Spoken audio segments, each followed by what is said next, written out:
Chapter 1. The Blind Douluo Su Yuntao. In the southwestern region of the Tiando Empire, on the Douluo Continent, lies the province of Fasnuo, Holy Soul Village. Luban, today you need not toil in the fields, take a good rest, and prepare for tomorrow's awakening ceremony. The village elder, Jack, affectionately ruffled the hair of a 5- or 6-year-old child beside him. Luban was a foundling, discovered on the roadside by Jack 6 years prior, just a month old and wailing in hunger. Moved by compassion, Jack brought Luban home to raise him. Over the years, the bond between the two had deepened profoundly as they relied on each other. Luban was not only exceptionally intelligent, but also remarkably mature for his age, often assisting Jack with various tasks, much to the elder's pride. You and Tang San are the two prodigies of our Holy Soul Village. I believe you both will awaken exceptional martial souls and become soul masters. In his previous life, Luban was the top marksman in the national server of the Blue Star Dragon Kingdom. He had unexpectedly passed away due to a heart attack while gaming, only to be reborn in the Douluo Continent. He was taken in by the village elder Jack and became a childhood friend of Tang San.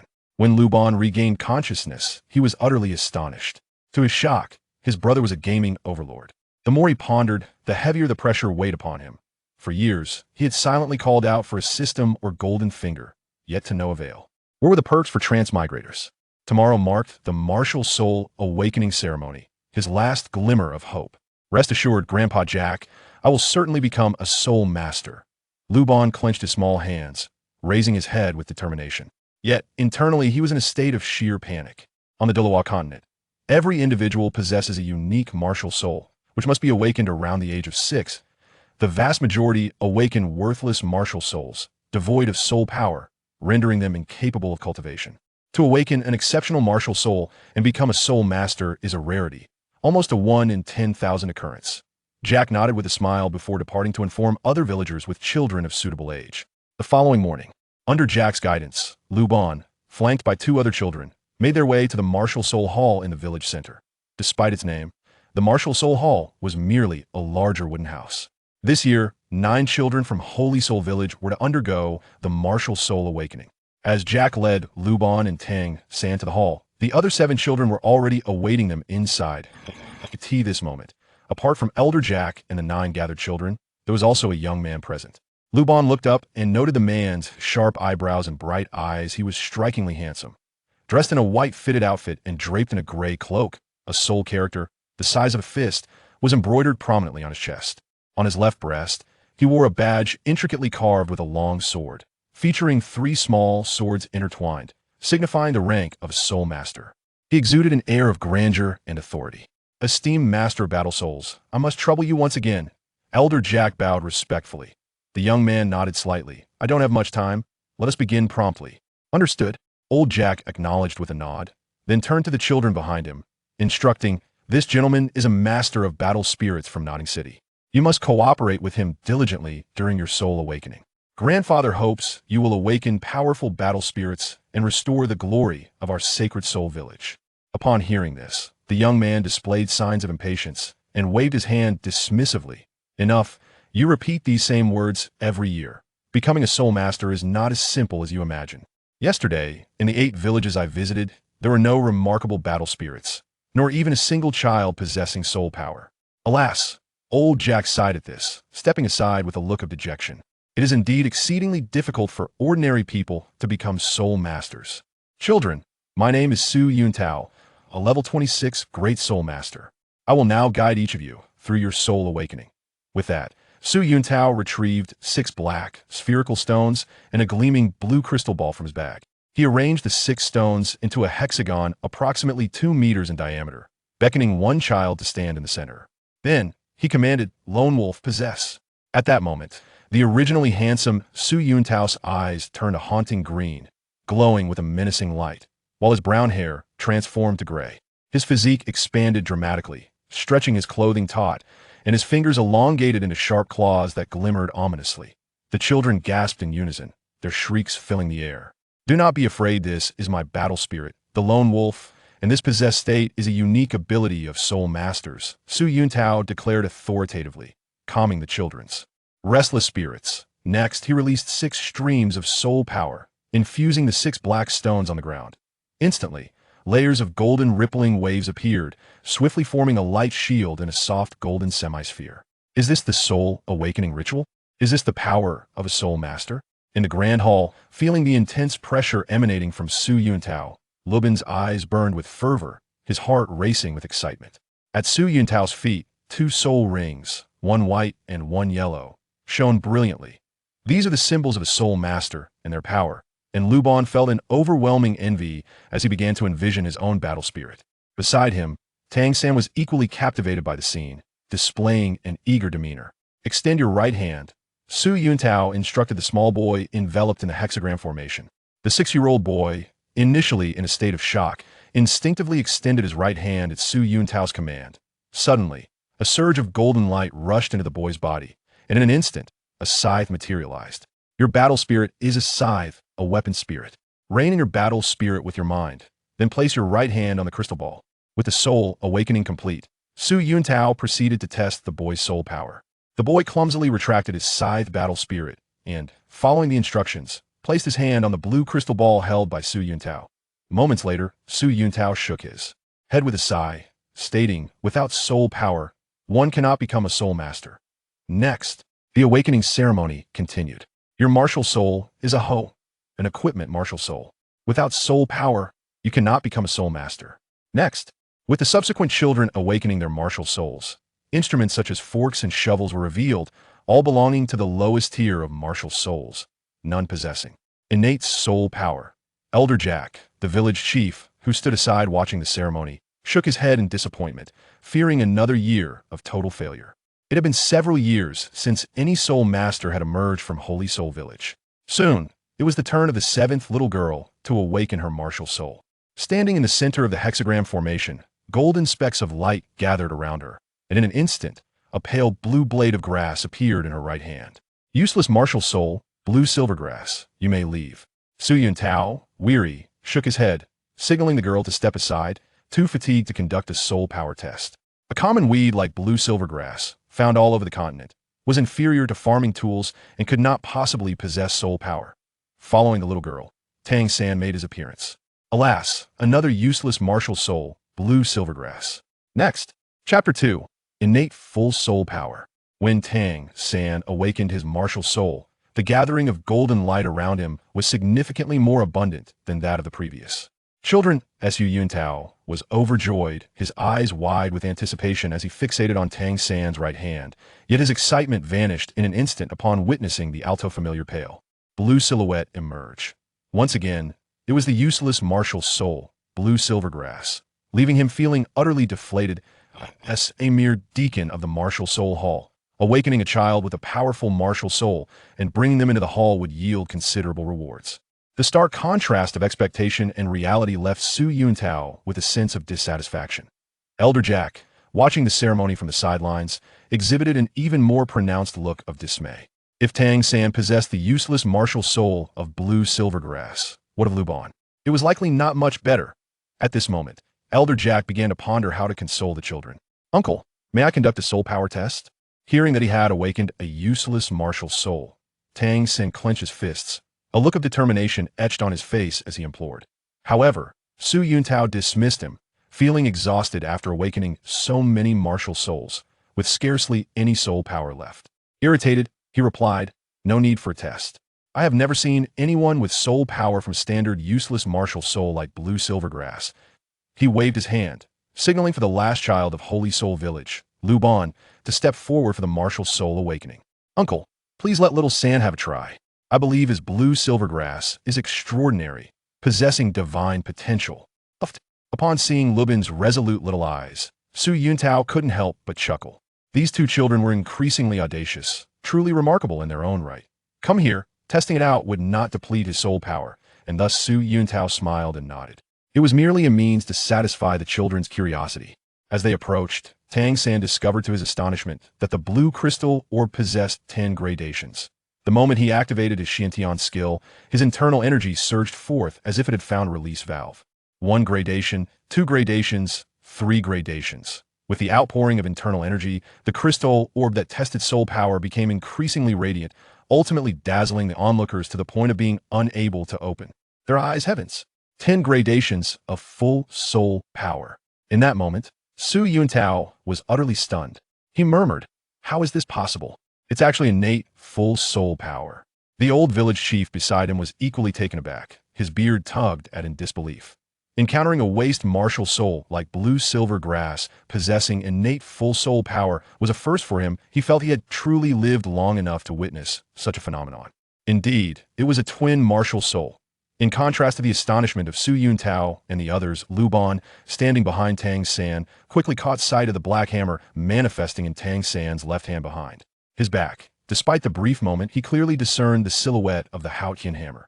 Let me explain later the next one, please. Seeing the confusion on Tang San's face, Su Yuntao shook his head and gestured for Luban to step forward and position himself in the center of the hexagram, continuing the martial soul awakening ceremony. Relax, don't be nervous. Once Luban stood still, he noticed golden motes of light ceaselessly streaming toward him from the surrounding air, filling him with curiosity. Moreover, as the light particles flowed in, his body felt increasingly warm and comfortable, as if the shackles binding him were being broken. Oh no, insufficient soul power. Su Yuntao, observing the suddenly flickering hexagram, exclaimed in alarm and hastily channeled his soul power into the 6 black stones on the ground to replenish the formations. Energy he exerted his soul power until it was nearly exhausted to maintain the formation's operation. What on earth is happening? However, once the awakening formation stabilized, Su Yuntao felt an overwhelming suction force that rendered him unable to cease the flow of soul power. As his internal meridians were drained of their soul energy, the primal soul power within his dantian began to be extracted in succession. Heavens! In that moment, Su Yuntao felt like crying without tears, gripped by terror. As a 26th level Great Soul Master, his cultivation plummeted to 25 in an instant. The formation suction force showed no signs of abating. 24, 23 to, oh, please stop. 20. It was not until he had descended to the 20th level that the suction from the hexagram finally ceased. At that moment, Su Yuntao collapsed onto the ground, his eyes wide with profound fear. The color of the yellow soul rings beneath him had notably dimmed. Meanwhile, Luban, within the hexagram, felt exceptionally well, enveloped in warmth, until at a certain moment he sensed the shackles vanish, and a half-meter-tall figure emerged. In his right hand, the diminutive figure possessed a pair of strikingly large eyes, adorned with 2 bun-like hairstyles on either side of its head, and was clad in a pale yellow outfit, accompanied by a small red backpack. In its left hand, it wielded a dragon-shaped gun, while the right hand brandished a shark-shaped cannon. With a built-in taunting voice, it exclaimed, "Come and strike me, you cannot touch me." Upon witnessing the awakening of its martial soul, Luban stood momentarily frozen, his mouth agape, utterly astonished. Isn't this Luban 7? Simultaneously, a system panel materialized before Luban. Host, Luban. Martial Soul, Luban 7. Martial Soul Talent, Archer, Domain Resistance, Aura, Invincible Shark Cannon, 3000 Thunderfalls. Qualification, Innate Full. Soul Power Wild Upgrade. Soul Power, 20-100. Soul Rings, none. Soul Bones, none. Soul Skills, none. Items, Beginner's Gift Pack. Wow, the extraordinary Luban 7.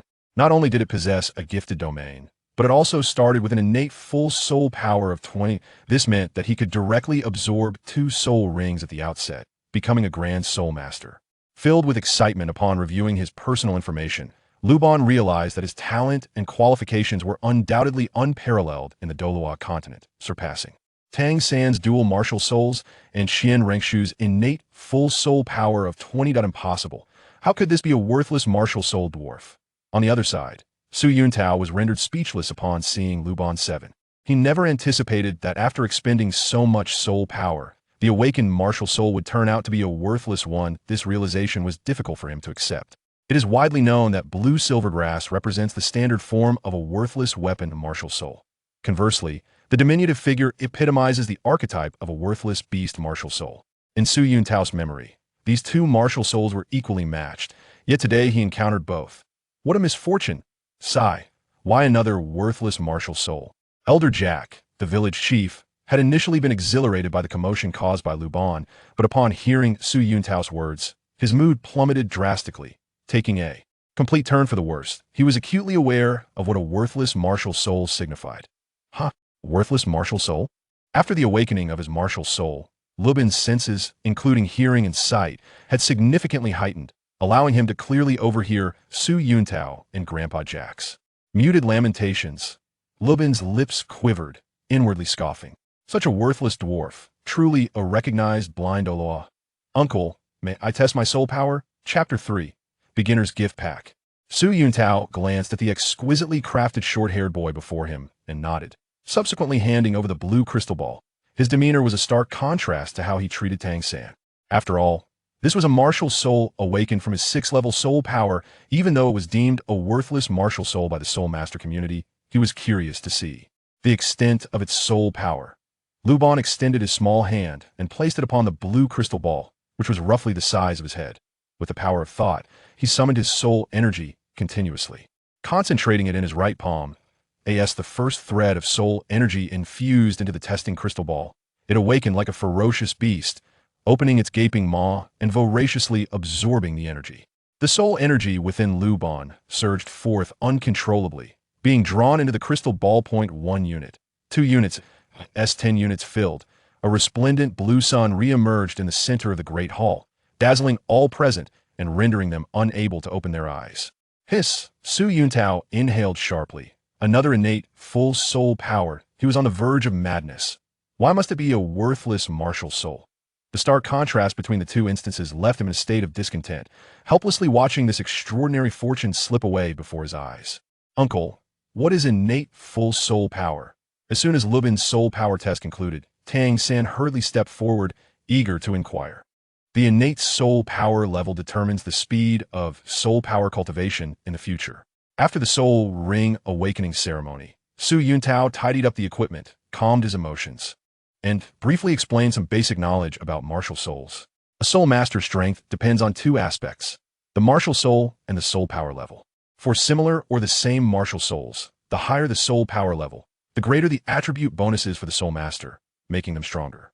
At the same time, the innate soul power level also determines a soul master's potential. If the innate soul power is below level 7, they will never be able to reach the Title Douluo, and if it is below level 1, they will never hope to break through to level 30 soul ancestor in their lifetime. As for having full innate soul power, that is the dream of all soul masters, representing the highest soul power achievable after awakening a martial soul. Moreover, it is said that there are no bottlenecks in later cultivation. Alas, what a pity! If you too had even a non-waste martial soul, or even the lowest ranked weapon or beast martial soul, your future would be limitless. Saying this, Su Yuntao shook his head and sighed. He took out the stamp of the martial soul hall from his bag and pressed it on 2 sheets of paper, the content of which he had already written while explaining. All right, the proof from a martial soul hall has been issued, and the martial soul awakening ceremony is now over. Children, remember, I am Su Yuntao, your guide on the path of soul masters. After saying this, Su Yuntao shouldered his bag and left with a look of dejection. What a bad day.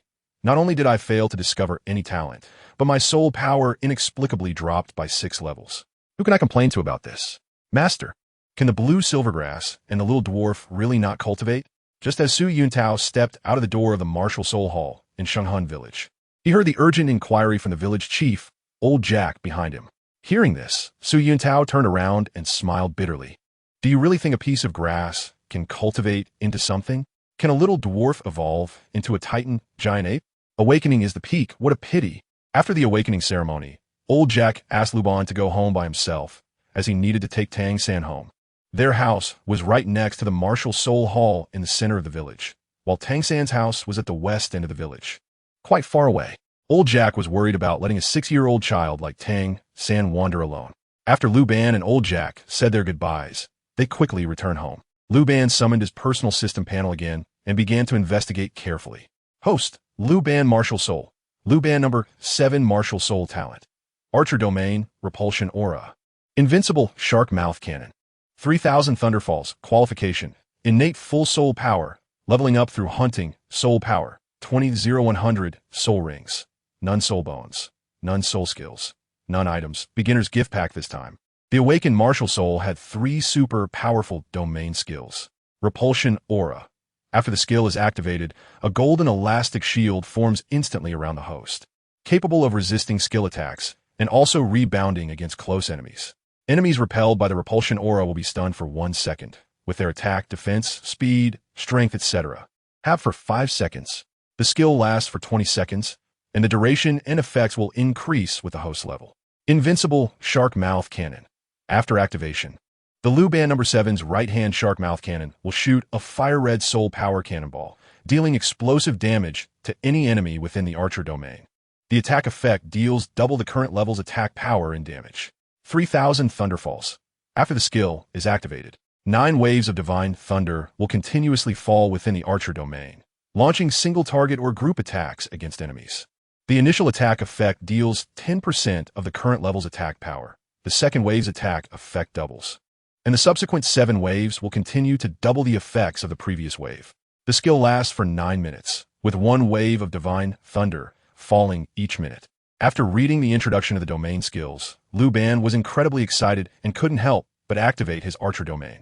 Currently, the archer domain centered around his body had a coverage radius of 20 meters. Moreover, within the archer domain, his attack, defense, speed, strength, and other physical attributes were all amplified to an astonishing 2 times. After understanding the domain skills, Luban used his mind to open the beginner's gift pack. Beginner's gift pack, jungle knife, storage bracelet, gamer skin, etc. He clicked on the system panel to check the item information. Jungle knife, artifact, doubles attack when hunting soul beasts and has an armor-piercing effect that ignores all soul beast defenses. During consecutive attacks, critical hit rate is 20. With the highest critical hit effect being 10 times the current level's attack power. Gamer skin. Artifact. Using it can change the appearance and form of the martial soul, increasing attack power by 1 time. After reading the item descriptions, Luban concentrated, and a relatively ancient-looking black storage bracelet instantly appeared on his right wrist. Hiss. Such a large space, it feels like a small mountain. After Luban's mind reached into the storage bracelet for exploration, he was shocked by the vast space inside, thinking that this must definitely be a divine artifact. Moreover, at this moment, a 3-foot gray curved blade lay quietly in a corner inside the storage bracelet. As soon as Luban's thoughts stirred, the curved blade instantly appeared in his hand, looking ancient and understated. Is this the artifact, jungle knife? Looking at the serrated edge of the jungle knife and the grayish blade surface, Luban couldn't help but twitch his mouth. If he hadn't seen the introduction earlier, he would have thought it was a discarded pig-killing knife. After checking the novice gift package, Luban began to explore his martial soul. Luban 7, possess. To unleash powers beyond the ordinary, a soul master must activate their martial soul. For soul masters with beast martial souls, they need to undergo martial soul possession. After the possession was successful, and with no soul skills at the moment, Luban tried a normal attack. Chapter 4, Nodding City Junior Soul Master Academy. An attack range of 20 meters, the same as the coverage of a marksman. At this moment, the trunk of a sycamore tree as thick as an adult's waist was repeatedly pierced by soul power light balls the size of a fist. Luban's left hand held the dragon mouth gun, spewing flames, firing a soul power light ball every second, and after 5 shots, he left 5 holes in the trunk. Hiss! Such strong power and such a long distance. If you remember correctly, Ma Hongjuan's first soul skill, Phoenix Fireline, had an attack range of only 5 meters. Now, after his martial soul possession, the range of his normal attack has already surpassed that of most soul masters' first soul skills. In the future, as his soul power increases and soul rings are added, the attack range will definitely be even further. Isn't this a perfect template for a marksman from his past life? Returning to his old profession, Luban was overjoyed. In front of him, the marksman from a national server, Tang San, didn't even have a chance to get close. Tremble. Control-type kings of Douluo Continent. In front of his extreme output flow, control types are destined to become a joke. The initial attack range and attack power of Luban no. 7's martial soul basic attack are strong enough, and later, when adding spirit rings, single target attacks will be sufficient. The spirit power light ball shot just now was his strongest attack using level 20 spirit power, and its power is even more formidable than bullets from his previous life. 1 shot is enough to take the life of an ordinary person. Moreover, the power of the basic attack can be adjusted freely, just like in a marksman domain. The smaller the power of the spirit power light ball shot, the less spirit power it consumes. Similarly, the smaller the coverage of the marksman domain, the significantly less spirit power will be consumed. After a series of experiments, Luban gained a clear understanding of his martial soul. Wow, this appearance is too conspicuous. After the experiment, Luban stood in front of a bronze mirror and took a look at his appearance with the martial soul attached, and instantly felt a wave of slight embarrassment. With a dragon mouth gun in his left hand, a shark mouth cannon in his right, and a small red backpack on his back, he looked quite cute at his young age. However, if he still looks like this when he grows up, it will be even more embarrassing than Shrek's poop green school uniform. Fortunately, after Luban number 7's martial soul attachment, his height did not shrink. He used the arcade boy skin. Luban's mind stirred, and the god-level item's soul skin was instantly donned. According to the system panel description, the god-level skin can change the appearance of the soul. Luban quickly tried it out. He transformed into a descendant. A handsome warrior clad in golden armor, wielding a sun-shooting bow appeared. He transformed into the light, feathered Douluo. An old child with long silver hair and a left eye like icy snow, holding a light feather bow emerged. Hiss! He could even disguise himself. This is too amazing. After a series of attempts, Luban was extremely excited. With the god-level skin disguise, he would be much safer in his future endeavors. Otherwise, with Luban 7's such conspicuous soul, he wouldn't be able to act low-key, which would bring him endless trouble. Grandpa's back. After the soul was attached, Luban's spiritual awareness and mental power increased significantly. Detecting that old Jack was not far from home. Recalling his soul, Luban returned to his previous youthful appearance. Seeing old Jack bending over and stumbling into the house, Luban ran over with his short legs. Grandpa Jack. Old Jack's face lit up with joy. Luban, Grandpa has decided to send you to the Soul Master Academy to study. Are you willing? As long as it makes Grandpa happy, I will do whatever Grandpa asks me to do. Luban raised his little head and said seriously. Old Jack rubbed his eyes and said, Good boy. As long as you obtain a soul ring, you can become a soul master. Grandpa and the Holy Soul Village are waiting to benefit from you. Upon hearing this, Luban held the tender novel and confidently assured, Grandpa, don't worry. I will definitely become the pride of the whole village. Old Jack couldn't help but laugh at Luban's grown-up demeanor. Time passed quickly, and in the blink of an eye, 3 months had gone by. This day happened to be the enrollment day for new students at the Nodding City Junior Soul Master Academy. Early in the morning, old Jack drove the carriage, taking Luban and Tang San to Nodding City. Thank you, Grandpa Jack, for giving me the only work-study student spot in Saint Soul Village. On the carriage, Tang San sincerely expressed his gratitude, feeling immensely grateful. Attending the Nodding City Junior Soul Master Academy costs at least 10 gold soul coins a year, which is an impossible expense for an ordinary family. However, due to the past presence of a soul saint in Saint Soul Village, there is always one work-study student spot each year that exempts tuition and accommodation fees. This time, Village Chief Old Jack gave the work-study student spot to him. As a result, Luban could only enroll as a self-study student. Don't be polite. My savings can still support Luban's studies for a few years, Old Jack said. Alas, it's hard on you. Encountering such an irresponsible alcoholic father, you will have to suffer for these years.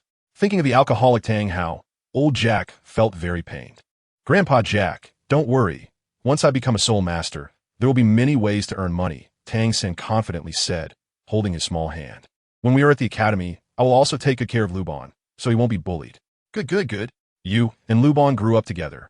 You must help each other at the Nodding City Junior Soul Master Academy. Seeing that little Tang San was so sensible, Old Jack was extremely happy. Luban, standing beside him, also showed a smile and bumped fists with Tang San. It felt much safer to stand behind Tang San, as he had a powerful Title Douluo secretly protecting him. In the Douluo Continent, if one has no background and displays extraordinary talent, they could face dire consequences. Even the Pope Don could not escape such misfortune, let alone someone like him without any background. Don was accepted as a disciple by Qian Xuanji due to her twin martial soul's peak talent, and later was forced to bear offspring for the angel lineage, having no freedom to speak of. If he were to display astonishing talent without any backing, his fate would surely be worse than Bibidon's. The good would be taken away by powerful families or sects for breeding, or even directly eliminated in the cradle. Having lived 2 lives, Luban understood human nature very well. Saint Soul Village is located right next to Nodding City, and it took Old Jack just half a day to arrive at the entrance of the Nodding City Junior Soul Master Academy. Although Nodding City is not very large, the Soul Master Academy is quite imposing. The archway, 30 meters wide, and the 3-meter-high courtyard walls are all made of high-quality granite. On the side of the archway hangs a rectangular wooden plaque made of precious red sandalwood, engraved with the words Nodding Junior Soul Master Academy. Just from the main gate, one can see the noble status of soul masters in the continent. Halt! Who do you country bumpkins think you are? This is not a place you can come to. As Old Jack brought Luban and Tang San to the entrance, they were stopped by the gatekeeper. Little brother, I'm here to enroll with the children. This is the certificate issued by Master Su Yuntao, a deacon of the martial soul hall in the city. Old Jack knew that the people in the city were proud, so he did not mind a gatekeeper's rudeness and took out 2 pieces of animal skin paper to hand over. Oomph. The gatekeeper took the certificate with a disdainful look, his lips curling up in a sneer. Saint Soul Village? Martial soul Blue Silver Grass? When did a useless martial soul like Blue Silver Grass become a naturally full soul power? With a blue silver grass and a little dwarf, I say, old man, you have some nerve to bring your lies to the Soul Master Academy. Saying this, the gatekeeper directly threw the certificate on the ground, looking utterly dismissive. Get lost. He had been a gatekeeper for so many years and had never seen Blue Silver Grass and a little dwarf display soul power. You. Old Jack was furious, and his face turned red, feeling aggrieved. It's black and white, with a martial soul hall deacon seal. You are clearly making things difficult on purpose. We will go to the martial soul hall to find Deacon Su Yuntao and let him come out to mediate. Haha, how ridiculous. A group of country bumpkins. Do you really think the martial soul hall is a market where anyone can enter? The gatekeeper spat on the ground heavily. Get lost, you old fraud, with 2 little frauds. What are you? You little brat. Who are you calling a fraud? Old Jack leaned on his cane, trembling all over as he questioned. What? Old man, do you want to fight? The gatekeeper's mocking words had barely left his mouth when a tender fist flew toward him. The fist was small, but exceptionally powerful, and upon closer inspection, it resembled a piece of natural jade. Boom! At this moment, Tang San activated his Xian jade hand, and a punch smashed into the gatekeeper's stomach, sending him flying. He had already silently recited the Tang Sec's Xian Tian treasure record, knowing that there was no need to show mercy to enemies who sought to kill. Whoosh! Whoosh! Whoosh! The gatekeeper was infuriated after being knocked away by a child and hurriedly blew the whistle around his neck, calling for help. Who dares to cause trouble at the entrance of the Soul Master Academy? Soon, the guard captain arrived with a group of subordinates. Seeing one of their own being beaten, they were filled with rage. Captain, it's them. That old man brought a forged martial soul hall certificate to sneak into the academy, and I stopped him. But they took the opportunity to attack. The gatekeeper squinted at the captain, and the bald captain immediately understood. A 5 or 6-year-old child could knock down an adult, which clearly indicated that he had awakened his martial soul and possessed soul power. However, they didn't quite understand the academy's unspoken rules and had caused the current situation by not knowing to pay the necessary respect upon entry. How dare they bully our Soul Master Academy? Capture them! The guard captain shouted, his face filled with anger. The reputation of the guard team couldn't be tarnished. Otherwise, how would they collect tolls in the future? With that, the bald captain activated his martial soul, and a dark red brick appeared in his hand. The 7 or 8 subordinates behind him also activated their martial souls simultaneously. In a flash, a team of brick wielders appeared, charging toward Old Jack and the others with great momentum. Although the brick was also a useless martial soul, its intimidating presence was enough to scare ordinary people. Tang San, come back and hide behind Grandpa. Old Jack, seeing the fierce-looking men approaching, called out to Tang San in great worry, afraid he would be harmed. At this moment, however, Tang San stood his ground, frowning without any sign of retreat. He raised his right hand slightly, ready to unleash his silent concealed projectiles. Luban, standing at the back, also frowned with anger. These watchdogs were truly excessive. It was time to teach them a lesson. Otherwise, once Tang San made his move, this group of people would either be dead or severely injured. After Luban awakened his martial soul, his vision and hearing greatly improved, and he was closely watching Tang San's every move. At this moment, he had already heard the sound of the silent sleeve arrow being loaded. Xiao San, look at me. At a critical moment, Luban stepped out from behind Old Jack and directly activated his martial soul. The dragon mouth gun in his left hand suddenly brightened. Seeing this, Tang San stopped the activation of the silent sleeve arrow and stepped aside to observe. It was the first time he had seen Luban use his martial soul to attack, and he was quite curious. His blue silver grass martial soul was a tool martial soul and could not be used in combat yet, so he wanted to see how the beast martial soul performed. Did the useless martial soul dwarf have some special attack method? Without calling Tang San back, Luban darted out again, startling Old Jack, who was very worried. He wanted to step forward to stop him, but found it was already too late. Bang, bang, bang, bang, bang. One by one, soul power light spheres erupted from Luban's left-hand dragon mouth gun, striking at the guard team with lightning speed. The bald captain and his group of lackeys had not reacted yet when they were sent flying by the powerful impact of the soul power light spheres. They flew more than 10 meters away before crashing to the ground. In front of the Nodding City Primary Soul Master Academy, There were cries of anguish everywhere. This was still Lu Ban deliberately lowering the firing speed of the soul power light spheres, reducing their attack power. Otherwise, they could have easily pierced through the bodies of the guard team.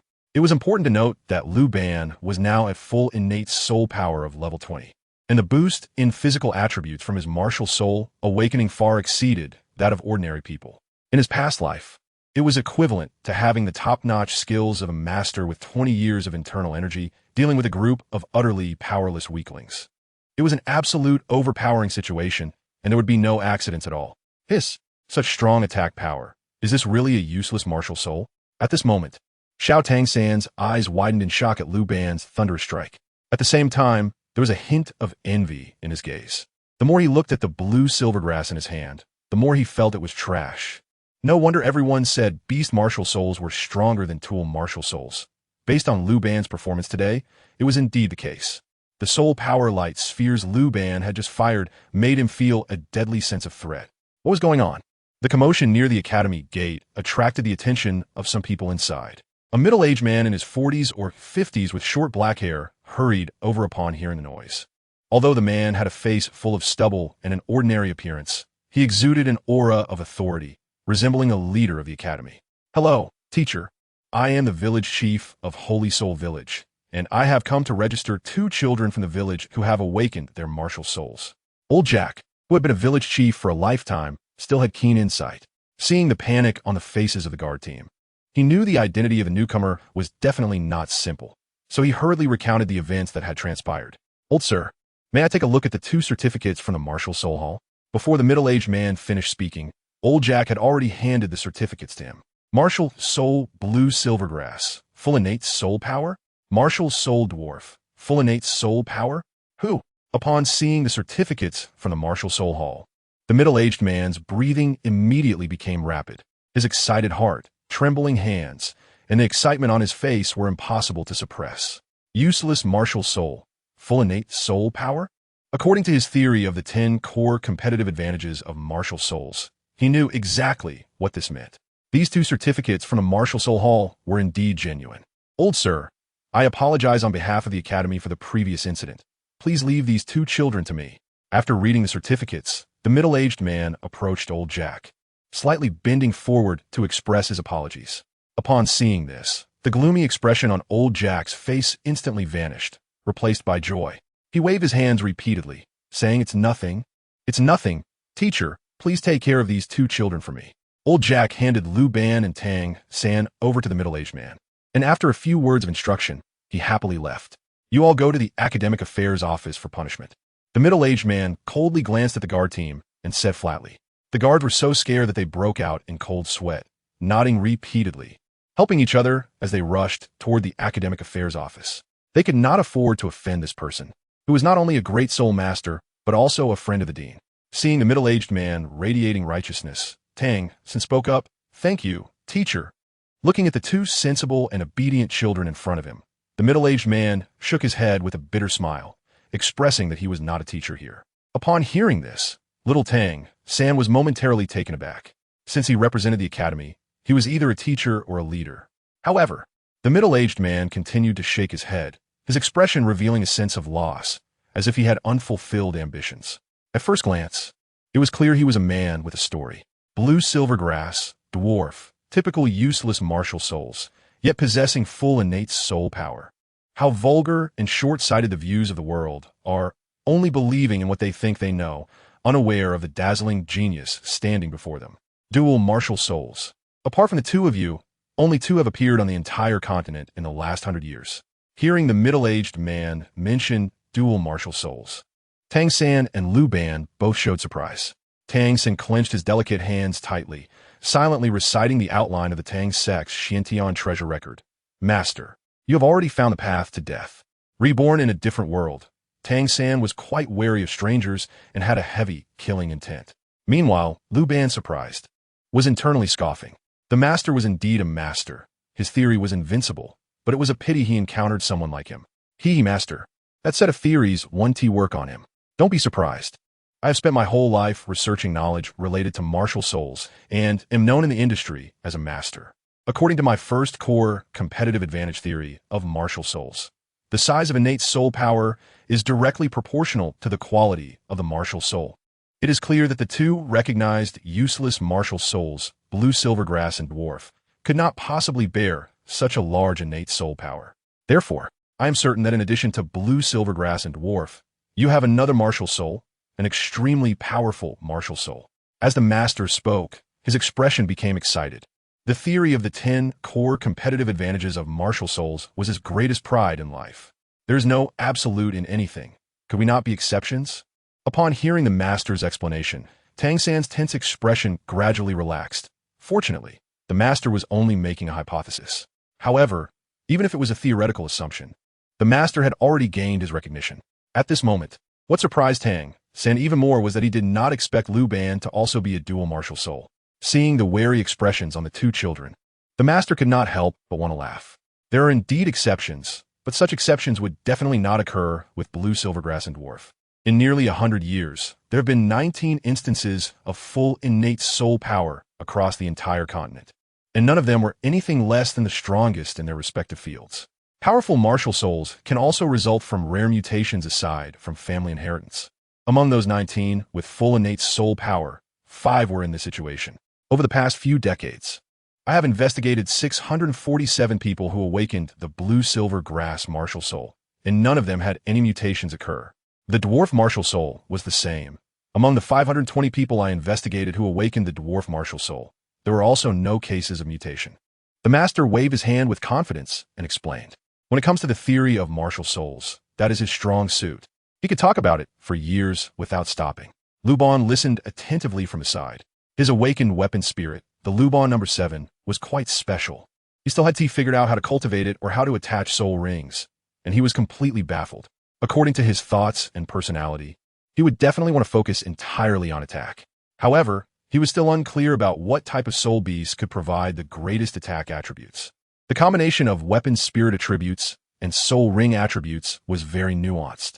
With a renowned master guiding him, things would go much more smoothly. Otherwise, if the soul rings were mistakenly attached, it would be impossible to change for the rest of his life, impacting him forever. From what he understood in his past life, the master treated his disciples exceptionally well, almost like a caretaker on the path of cultivation, providing immense help to Tang San in the early stages. This laid the most solid foundation for Tang San's later breakthroughs. While Luban was pondering, Tang San had already spoken first. Please accept us as your disciples. You really want to worship me as your master?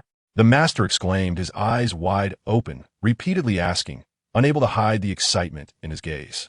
Because of the mutation of his weapon spirit, he found it difficult to break through level 30 in his lifetime and could only engage in theoretical research. The strongest beast weapon spirit, the Blue Lightning Tyrannosaurus, had mutated into the 3 cannons of Luo, and he had faced much ridicule. Although he believed that his proposed theories were invincible and greatly helpful to soul masters, no one was willing to try them. Just think about it. Who could recognize the theories proposed by a useless person? It was a great regret that the results of his lifelong efforts went unacknowledged. But now, with the emergence of 2 super geniuses, Tang San and Luban, the master saw a glimmer of hope. A chance that one day his theory of the 10 core competitive advantages of weapon spirits would be esteemed in the soul master community. Yes, teacher, your extensive knowledge is unparalleled. I believe there is no second theoretical master as outstanding as you in the entire Nodding Academy. Hearing the praises and recognition from little Tang San and Luban, the master's eyes became warm. All right, from now on, you two are my direct disciples. The master affectionately rubbed Tang San and Luban's heads. He then took them to the Academic Affairs office to complete their enrollment procedures. In Holy Soul Village, Tang San, with the weapon spirit Blue Silver Grass, had innate full soul power. In Holy Soul Village, Luban, with the weapon spirit Dwarf, also had innate full soul power. Hiss! Both kids have innate full soul power? Seeing the proof from the spirit hall, Director Su exclaimed, utterly shocked. What? Innate full soul power? The other teachers in the office immediately jumped up from their seats. Chapter 7. The boss of Dormitory 6 innate full soul power is something that only exists in legends. And today, they encountered it, and it was 2 at once. When the teachers gathered around, Director Su shook his head and sighed. What a pity. One is Blue Silver Grass, and the other is a little dwarf, both useless weapon spirits. Hiss! How could this be? In the office, several teachers exchanged the proof. each showing regretful expressions. Genius and waste truly lie on a fine line. Director Su, Tang San, and Luban are my disciples. Please help them with the enrollment procedures. The master said lightly, not noticing how the teachers looked at him.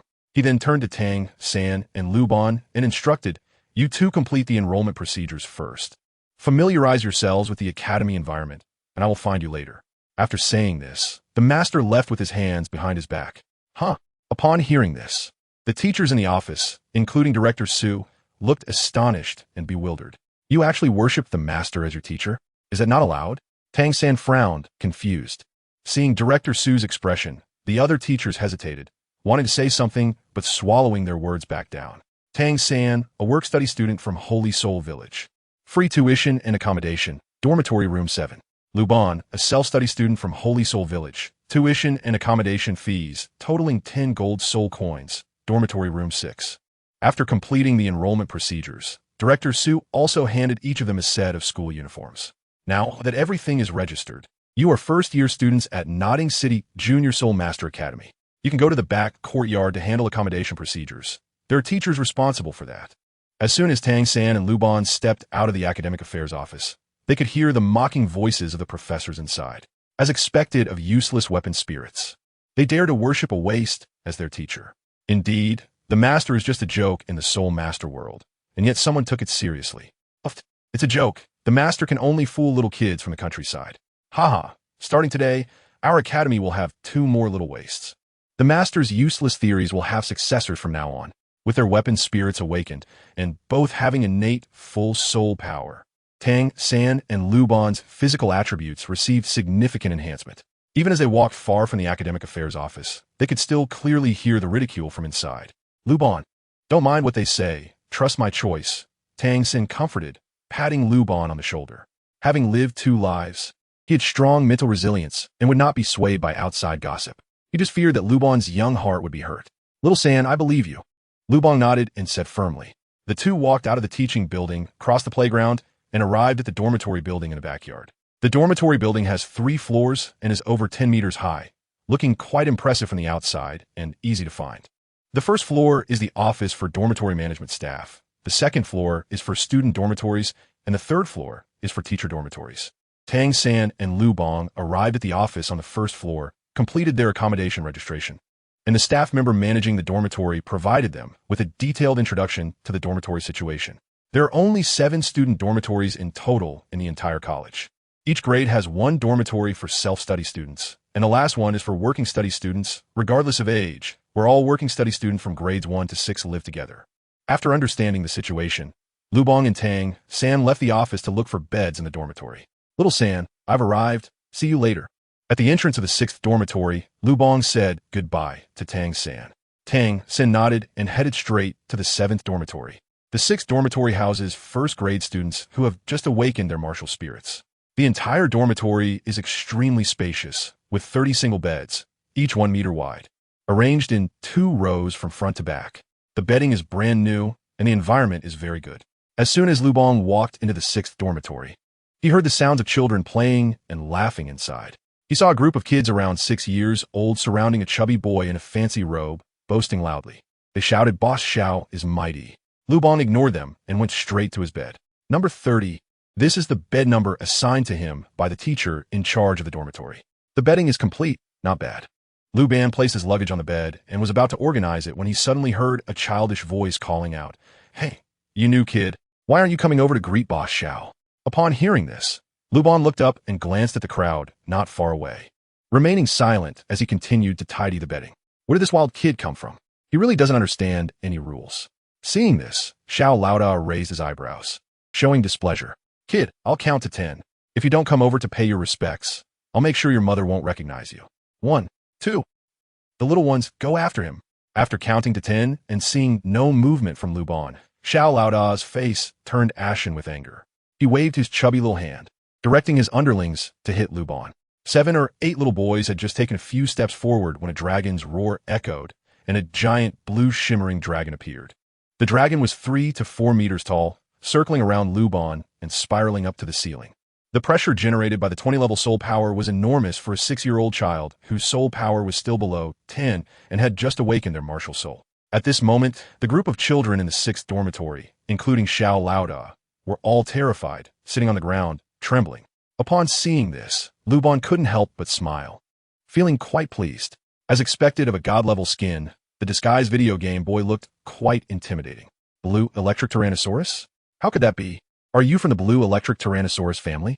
Upon seeing the sudden appearance of the Blue Electric Tyrannosaurus, Big Brother Xiao turned pale with fear and exclaimed.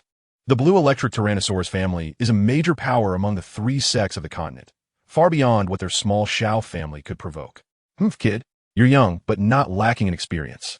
Putting away his martial soul, Luban brushed off the dust on his clothes with his hand and strolled casually in front of Big Brother Xiao.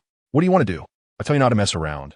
My father is the Lord of Nodding City, and my brother is the top leader of the entire academy. Seeing Luban approaching with a fierce expression, Big Brother Xiao was almost scared to tears. Oh, no wonder you're so arrogant. Do you think I would be afraid of your Xiao family? Luban walked up to Big Xiao and patted his face disdainfully, saying, You are the leader of Dormitory 6? Upon hearing this, Big Xiao instinctively nodded, then quickly shook his head in denial. That was in the past. From now on, you are the leader of our dormitory. Big Xiao stood up, his face turning red, and said reluctantly, with a flattering expression, Do you all have any objections? Big Xiao conceded, and Luban turned to look at the other students in Dormitory 6, casually asking, Do you all have any objections? Everyone shook their heads in unison and replied, No objections. Very well, from now on, I, Luban, am the leader of Dormitory 6. Since I am the leader, what respect should you show? At this moment, Luban's aura was fully unleashed, exuding dominance. The students of the 6th dormitory lined up on both sides, bowing in unison. Hello, boss. Chapter 8. What's so great about the 2nd floor? There are certainly advantages to being the boss. Luban looked around and said to everyone, Let's start with Brother Xiao. Please introduce yourself. Brother, my name is Xiao Qinyang.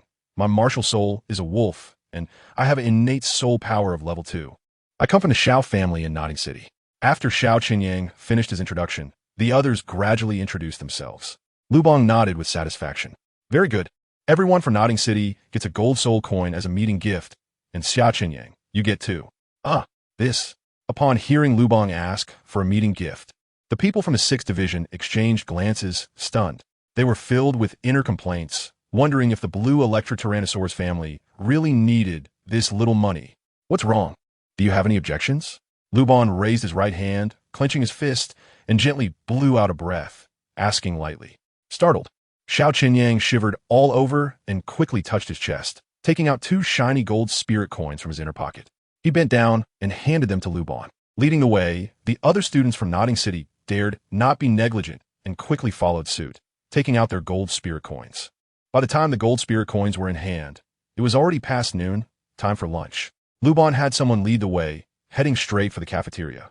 The cafeteria of the Nodding City Junior Soul Master Academy is located next to the dormitory building, in a separate 2-story small building, with an upper and lower floor. The first floor offers inexpensive meal sets, serving as a gathering place for work-study students. The second floor is for individual orders and is relatively more expensive, usually frequented by the noble disciples of Nodding City and the academy's teachers. When Luban just arrived at the entrance of the cafeteria, he heard a noisy commotion inside, with a lot of arguing. Oh, isn't that Wang Sheng and his group of poor work-study students? They can only eat on the first floor for a lifetime. What are you? What's so great about the second floor? When Luban walked into the cafeteria, he saw a little girl in a blue school uniform with rabbit ear decorations on her head and a scorpion tail braid, fiercely waving her fists towards the second floor, looking like she was about to go up and hit someone. Though her expression was fierce, her round and cute face was exceptionally adorable. At that moment, the little girl was being pulled back by Tang San. Otherwise, she would have surely rushed upstairs to fight. The senior student named Wang Sheng leaned down and whispered to the little girl, Sister Xiao Wu, the second floor is a separate ordering place, and it's very expensive. We really can't afford it. Tang San comforted her from behind. Xiao Wu, forget it. Don't lower yourself to their level. Xiao San. So you're really scared of trouble. Xiao Wu mumbled unhappily, feeling very displeased with being mocked by those senior self-study students on the second floor. It's just a meal. How expensive can it be? Sister Xiao Wu, don't be impulsive. Without a single gold soul coin, you shouldn't go to the second floor. One careless mistake and the meal cost might exceed our budget. Wang Sheng continued to advise. Gold soul coin? What is that? Upon hearing this, Xiao Wu frowned and asked, Ah, the other work-study students nearby exchanged glances. Not even knowing what a gold soul coin is, how poor must Xiao Wu's family be? Xiao San. Just then, Luban arrived, followed by a group of first-grade little brothers, exuding confidence. Luban, you're here. Seeing his village friend, Tang San showed a joyful expression. Xiao San, what are you all doing standing here? Let's go to the second floor for food. It's on me. Luban waved his hand and said boldly, exuding a strong vibe of a wealthy person. Really? Tang San was still in shock when Xiao Wu, standing beside him, already had a joyful expression on her face. Xiao San, is he your friend? Xiao Wu looked at Luban, who was about the same height as her beautiful eyes sparkling, thinking that this kid looked really handsome. He is much more good-looking than Tang San. He is my playmate from childhood, Luban. In response to the question, Tang San nodded. Luban, this is our dorm leader from the 7th dorm, Xiao Wu. Behind Xiao Wu were Tang San's dorm mates from the 7th dorm. Tang San briefly introduced everyone to Luban. Hello, everyone. Luban smiled and nodded in greeting. Since they were friends of Xiao San, that meant they were friends of my Xiao Wu. Xiao Wu happily walked up to Luban and naturally patted him on the shoulder, saying, if anyone bullies you in the future, just tell me. Sister Xiao Wu will stand up for you. Let's go to the 2nd floor. I want to see what is so impressive up there. Xiao Wu turned her head and glanced at the crowd watching on the 2nd floor, snorting coldly. Luban touched his nose, feeling a bit embarrassed, not expecting Xiao Wu to be so casual. Luban, what's going on the 2nd floor? Tang San asked with a puzzled expression. He was well aware of the situation at Old Jack's house and knew it wasn't wealthy enough for Luban to indulge like this. Seeing Tang San's doubt, Luban smiled nonchalantly and turned to give a subtle signal to his subordinate behind him.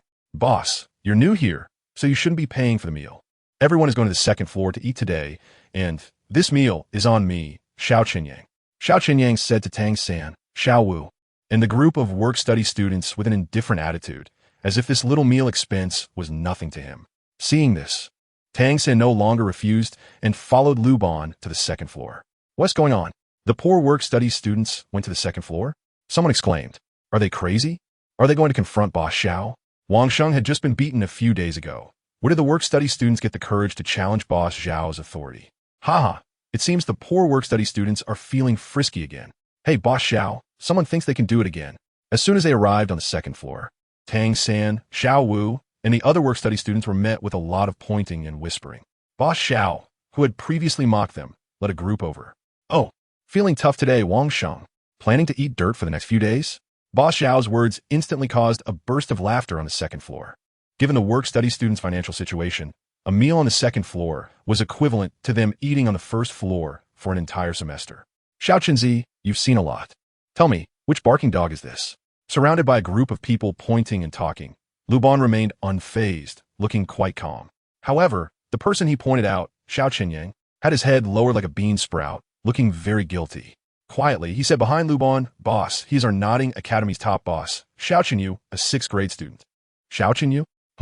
Isn't that Xiao Qinyang's brother?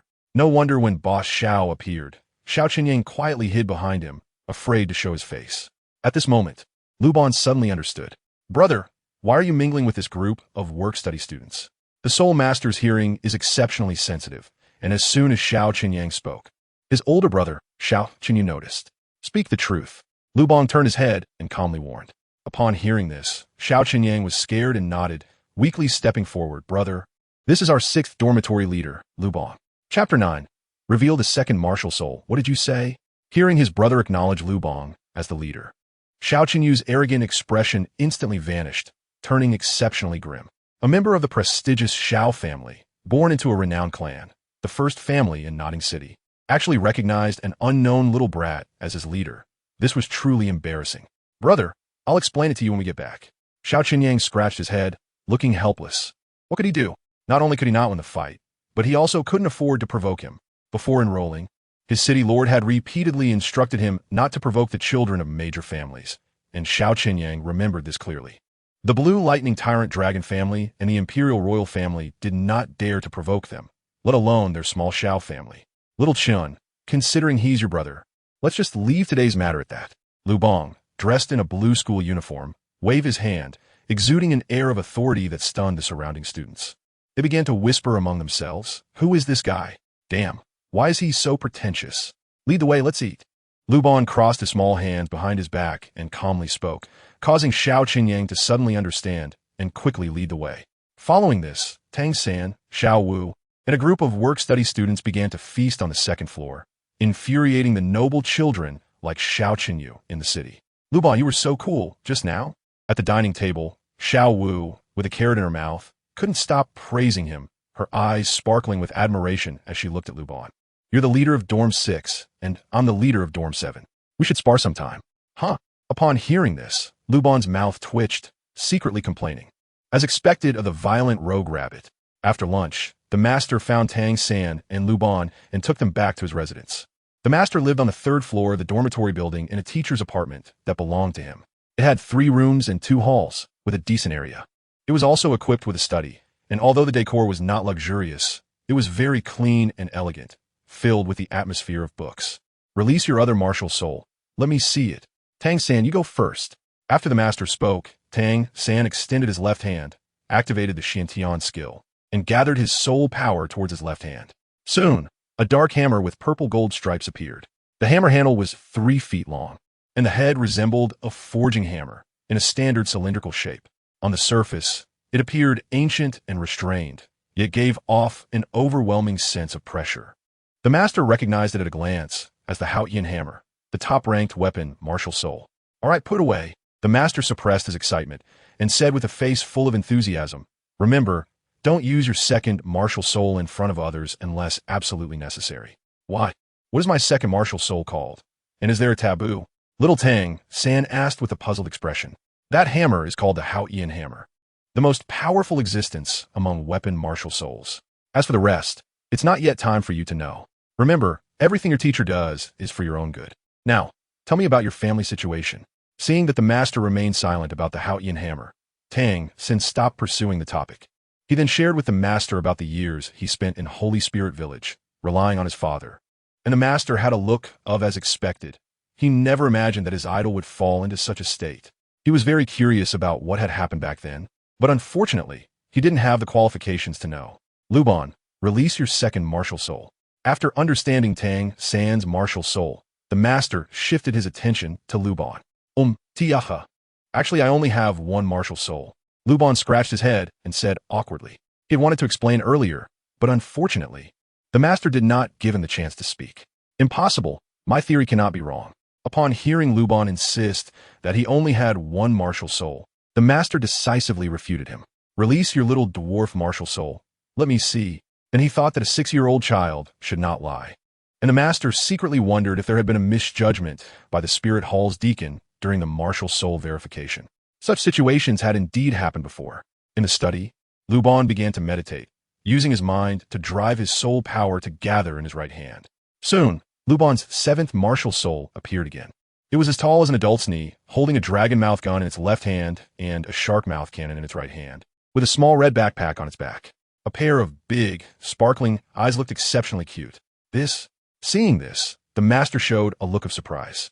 This appearance indeed resembled a little dwarf martial soul, but there were some slight differences. Luban 7 is dressed so exquisitely, holding a toy in hand. Such a comical dwarf spirit is something Master has never encountered in his life. Luban, are you really sure you've only awakened one spirit? Master finally asked. Luban nodded sincerely. Yes, it shouldn't be. At this moment, the master scratched his head, looking puzzled. Teacher, could it be the mutated martial soul you mentioned before? Tang San reminded him from the side. Upon hearing this, the master shook his head. Currently, the only explanation could indeed be a mutated martial soul. But for a waste martial soul to suddenly mutate into a top-tier innate full soul power martial soul is almost impossible. The probability of a mutated martial soul appearing is already quite low, let alone it suddenly becoming such a powerful top-tier martial soul. What is happening to Luban right now is truly incredible. Teacher, is it possible that the martial soul I awakened is a brand new martial soul that is not recorded in the continent's historical documents? Luban feigned doubt and pointed out. The probability of such a thing happening is extremely low, almost impossible. The master then proceeded to explain to Luban and Tang San the reasons behind the emergence of martial souls. For the vast majority of people, a martial soul is either inherited from the father or the mother. In addition, there are the previously mentioned extremely rare mutated martial souls. However, Even mutated martial souls are derived from one of the parents' martial souls and cannot just appear as a new species out of nowhere. According to historical records, the Douluo Continent has existed for hundreds of thousands of years, and in such a long time, all the martial souls that should exist have nearly been documented. From nearly 10,000 years of historical records, no new martial souls have been discovered. Luban, how could you think that the martial soul you awakened is a new martial soul? The master, puzzled, finally asked unconsciously. Luban did not answer directly, but instead asked in return, Master, is the maximum innate soul power only level 10? Yes, when soul power reaches level 10, it will hit a bottleneck. At this point, one needs to hunt soul beasts to obtain soul rings in order to continue the cultivation. The master took the opportunity to briefly educate Luban and Tang San about soul rings. But why do I feel that my soul power exceeds level 10? Luban asked again, leaving the master momentarily stunned. He thought to himself, why does this child have so many strange questions? This disciple is a bit eccentric.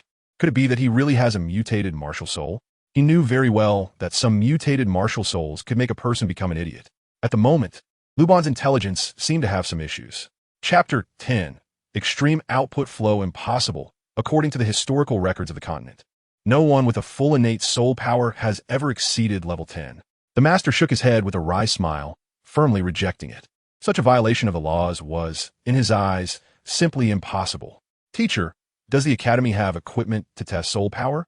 I want to test my soul power level. It was time to showcase his talent. Otherwise, how could he convince the master? Since you want to test your soul power, then come with me. The master smiled faintly. How could the academy not have soul guide devices to test soul power? Testing would be a bit of a hassle, but it would satisfy the child's curiosity. Thus, the master took Luban and Tang San to the academy's laboratory.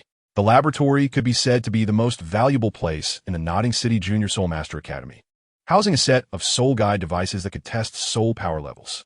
This device could test up to level 30. Xiao-san, you go test first. As soon as they arrived at the laboratory, the master signaled for Tang San to test first. Following the master's instructions, Tang San walked to the center of the laboratory, where there was a circular platform about 2 meters in diameter, shaped like a staircase, with a 1-meter-high, cylindrical jade pillar at the top. On the jade pillar was a blue crystal ball the size of a basketball. Tang San walked up to the top of the staircase, and his small hand just reached the crystal ball, just like when he tested his soul power at the Spirit Hall in Holy Soul Village. He extended his right hand and gently pressed it against the testing crystal ball. As it absorbed Tang San's soul power, the crystal ball suddenly lit up brightly, and the numbers on the display below soared rapidly. 1, 2, 3, until it stopped just below 10. Did you see that? Full innate soul power is level 10. The master rubbed Luban's head and smiled confidently. He then gestured for Luban to step up and test. Luban, with his short legs, stepped up the stairs and reached the top of the testing platform. He stretched out his little hand and pressed it on the blue crystal ball. The crystal ball shone brightly again, and the numbers on the display screen soared. 1, 2, 3, 10. Under the watchful eyes of the master and Tang San, the numbers on the display screen surged again, 11, 12. Hiss! The master gasped in surprise. Tang San beside him also widened his eyes in astonishment. Teacher, what's going on? The master ignored Tang San's question and stared intently at the display screen, not even blinking. Level 20? My goodness, how is that possible? When he saw the final test value displayed on the screen, the master was already so shocked that he didn't know what to say. A miracle. He had witnessed a miracle in the world of soul masters today. My God, innate full soul power at level 20, this is simply like a dream. The master rubbed his eyes and shook his head, realizing that everything before him was real and not an illusion.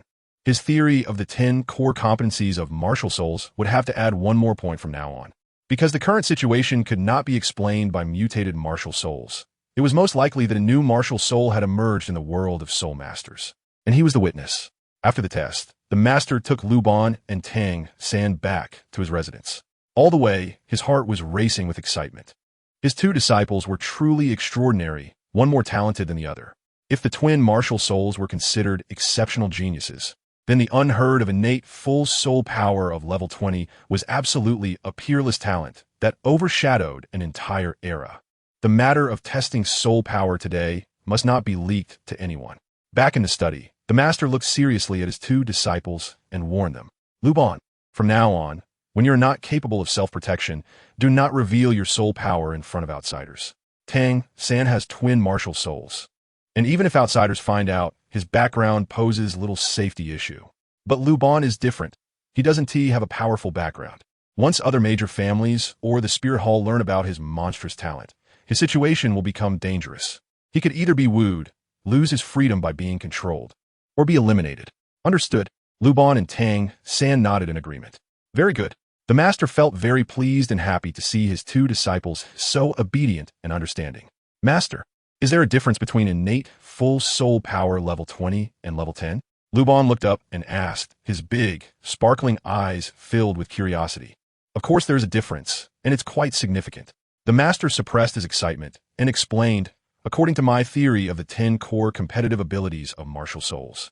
Innate soul power not only determines the cultivation speed thereafter, but also has a major impact on the years attached to soul rings.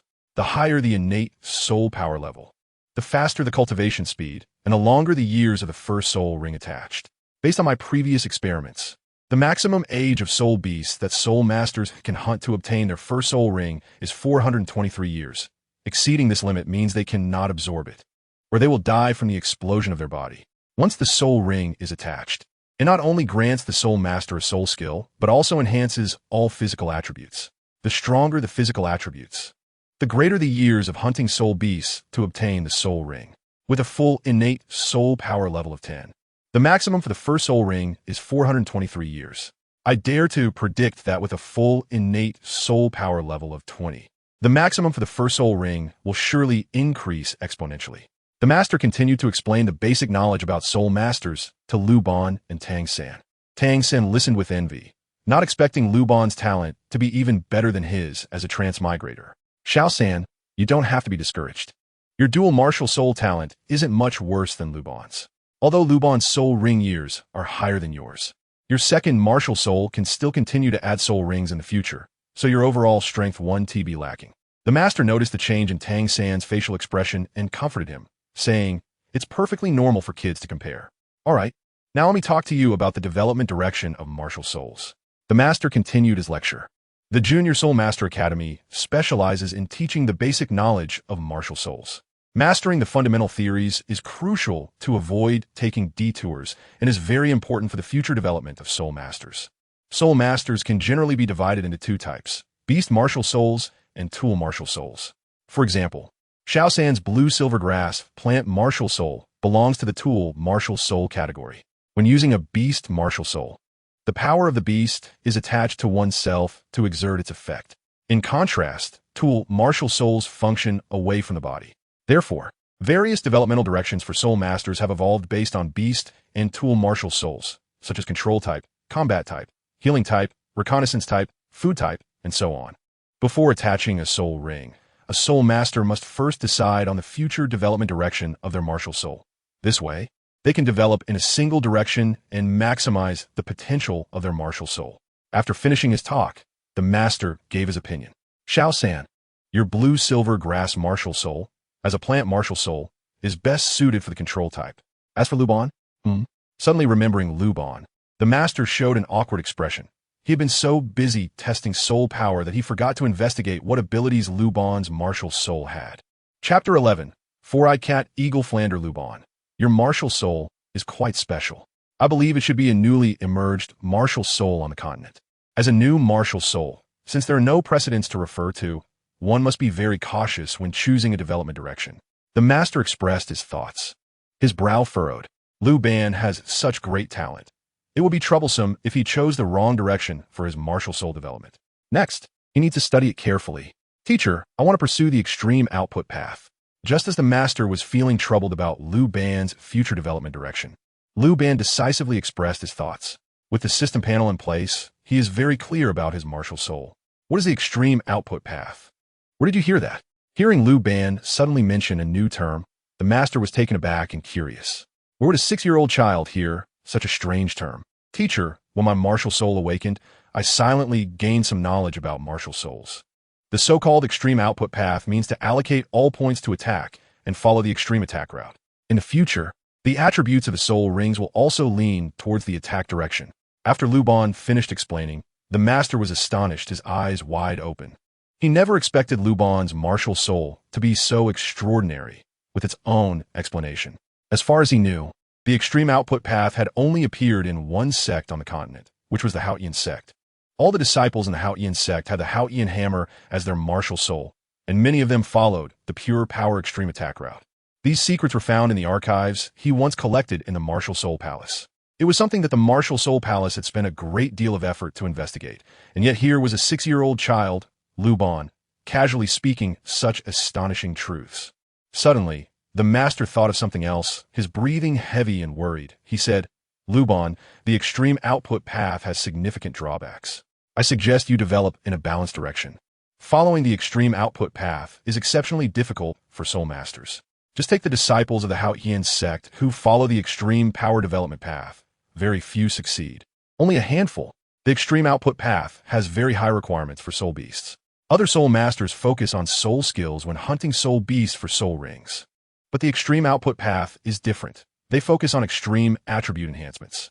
Those disciples of the Haotian sect who pursue extreme power must specifically seek out pure power-type soul beasts to hunt. They care about the power attribute enhancement from the soul rings, not the soul skills. However, such extreme attribute soul beasts are exceptionally hard to find and extremely rare, especially the high-level pure extreme power-type soul beasts, which are nearly extinct on the continent. This greatly restricts the disciples of the Haotian sect who follow the extreme output path. Most soul masters spend their time cultivating, while those disciples of the Haotian sect are either looking for soul beasts or on the way to find them. Whether they can achieve something in the future largely depends on luck. If they are unfortunate and cannot find suitable soul beasts, then the extreme output path becomes useless. The risks of following the extreme output path are too great. The master shared his concerns, stating that soul beasts with pure attack attributes were not only extremely few in number, but also very difficult to find. Time was especially precious before a soul master turned 20. They could not waste time searching for soul beasts. By the way, summon your martial soul. Let me see its attacking capabilities. Upon hearing the master's words, Luban released his martial soul, Luban number 7, and began a simple demonstration. Master, my martial soul's greatest feature is its long attack range. Even without any attached soul rings, the attack range can reach 20 meters. Top, top, top, top, top. As he spoke, he manifested his martial soul, walked to the window of the study, and began firing at a large tree outside. With his left hand, the dragon mouth gun fired continuously, and at a distance of about 20 meters, a group of sparrows on the tree was instantly hit. The master and Tang San were left dumbfounded, utterly shocked. My goodness, this attack range is incredible. Even without attached soul rings, it's this far. If soul rings are attached, the scene would be unimaginable. In the future, when facing enemies, just output crazily from the back, and the enemy's health bar will drop rapidly, even without seeing who attacked. I understand now why you want to follow the extreme output path.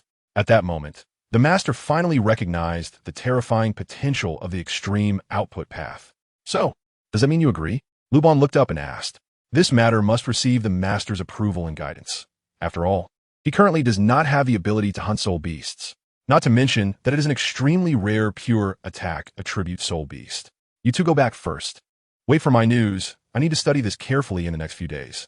After Luban and Tang San left, the master stood by the window for a long time, occasionally sighing, "Old buddy, I have to trouble you again this time." If it weren't for the arrival of Luban and Tang San, the master had already planned to live in seclusion at the Nodding City Junior Soul Master Academy to end his remaining days. The arrival of these two talented disciples changed everything, rekindling the cold embers in his frozen heart. After thinking everything through, the master walked down from the dormitory building and headed towards the Nodding City post office. In Soto City, at the Shrek Soul Guidance Device specialty store, a middle-aged man in his 50s was lying on a rocking chair reading a magazine when he suddenly heard someone shouting at the door. "Is Mr. Flender here? There's an urgent letter for you." Upon hearing that there was an urgent letter for him, Flender got up and walked out, taking the letter from the postal worker's hand. "Who is this?" Flender adjusted his black-rimmed glasses, looking puzzled. It had been so many years. He never expected anyone would send him a letter. After opening the letter, Flender was instantly stunned. "Ah, Xiaogang, you finally decided to contact me." Seeing Yu Xiaogang's handwriting moved Flender deeply. The wonderful memories of his youth with Yu Xiaogang and Lu Erlong exploring the continent instantly flooded his mind. Fastno Province, Nodding City. "I can't believe you've gone to such a remote place." After receiving the letter, Flinder didn't waste any time. He summoned his martial soul and rushed to Notting City. Flinder's martial soul was the four-eyed cat eagle, a flying-type beast martial soul, known for its incredible speed. In just half a day's time, he arrived at Notting City that evening and met the master. At the Full Aroma restaurant in Notting City, in a private room on the second floor, Yu Xiaogang hosted a banquet for Flinder and informed him of his intentions. Flinder shook his head and chuckled. "Xiaogang, I thought you'd figure things out. Turns out you just took on 2 disciples. What kind of disciples can make you value them so much? Besides, is it really necessary for me, a soul sage, to help you obtain the first spirit ring?" When he heard that the master wanted him to assist in hunting soul beasts, Flinder was extremely surprised. Helping a 6-year-old child hunt soul beasts? Isn't that using a sledgehammer to crack a nut? After all, I'm a level 78 soul sage. My 2 disciples are not ordinary. They both have innate full spirit power. What? Innate full spirit power? 2 of them? Flinder was instantly dumbfounded. When did innate full spirit power become so common? But even with innate full spirit power, can't you handle it at the Notting City Soul Master Academy? Chapter 12. A small test of skills after a shock. Flinder calmed down, looking puzzled. Hunting soul beasts to obtain the first spirit ring. With the master's strength of 29 and the assistance from the Notting City Junior Soul Master Academy should be sufficient. After all, the age of the soul beast for the first spirit ring is at most just a few hundred years. No. Hearing this, the master shook his head and explained. The soul beast I plan to hunt this time is around 800 years old. It would be very difficult to accomplish without mobilizing all the teachers from the entire Notting Academy. The most important thing is that we can't do it this way. Otherwise, the talents of my 2 disciples will be exposed. What? 800 years? Upon hearing this from the master, Flinder's eyes widened in shock. Are you crazy? An 800-year-old soul beast has already surpassed the limit for a 20-level soul master to absorb a spirit ring. Xiaogang, what are you talking about? 800 years? Facing Flinder's doubts, the master waved his hand and continued. Have you ever seen innate full spirit power at level 20?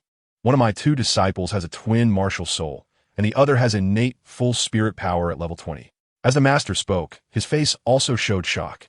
He had never thought that anything on the continent could stir such waves in his heart, until today, when he met the 2 prodigies, Luban and Tang San. Hiss! A twin martial soul? Innate full spirit power at level 20? Flinder gasped, nearly dropping his jaw, his eyes wide open in disbelief. Having spent so much time with the master, he knew the master was not someone who spoke nonsense, but he simply couldn't believe that such a heaven-defying occurrence could happen. Well, the master nodded. To be honest, at first, I found it as hard to believe as you do.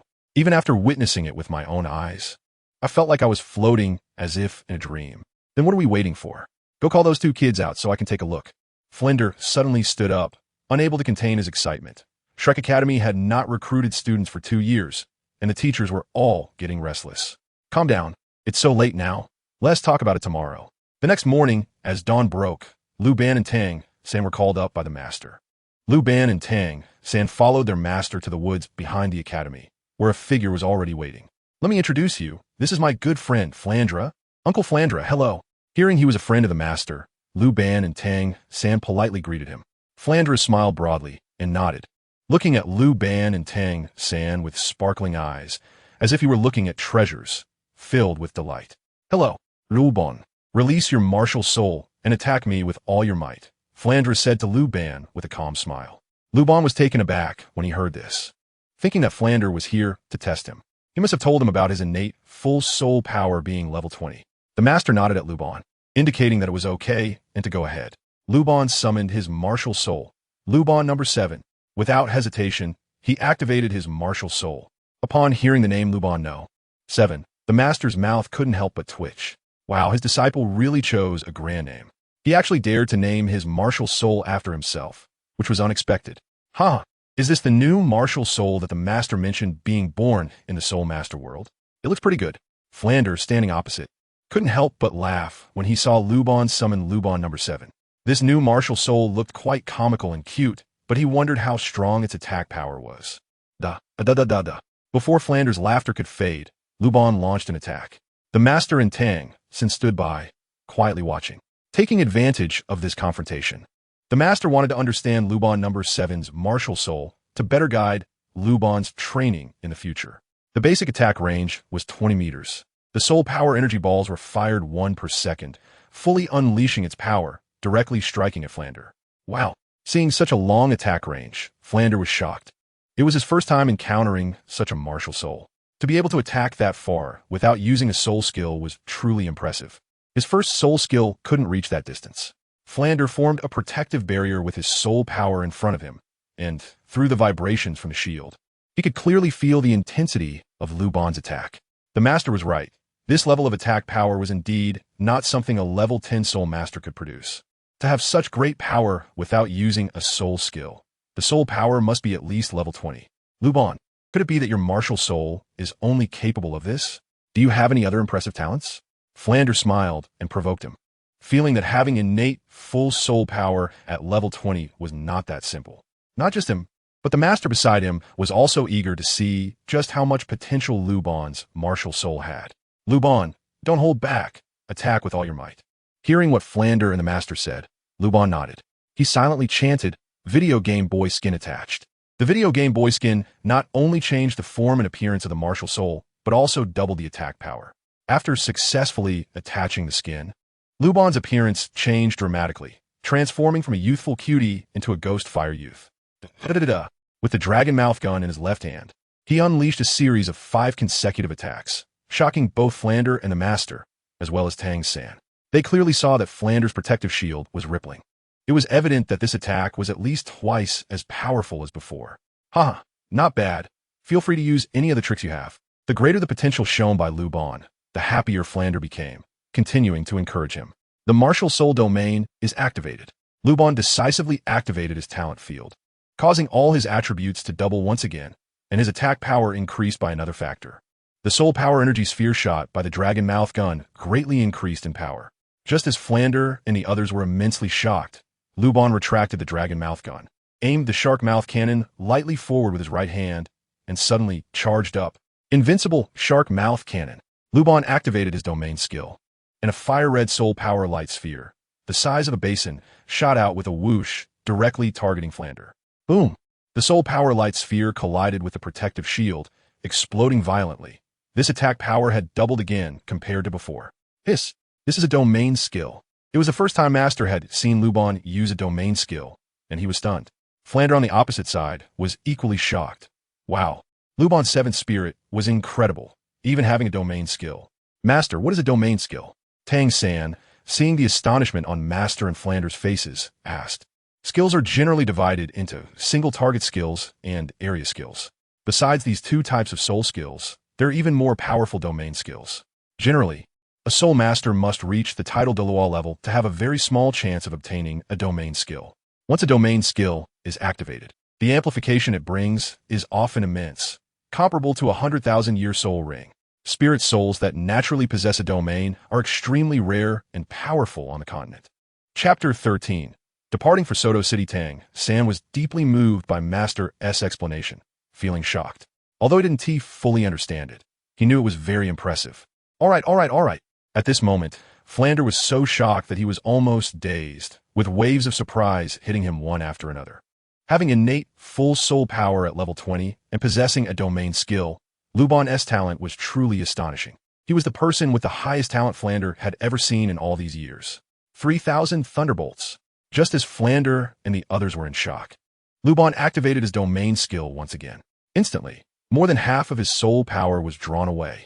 3,000 thunderbolts, as a big move, was extremely soul power consuming.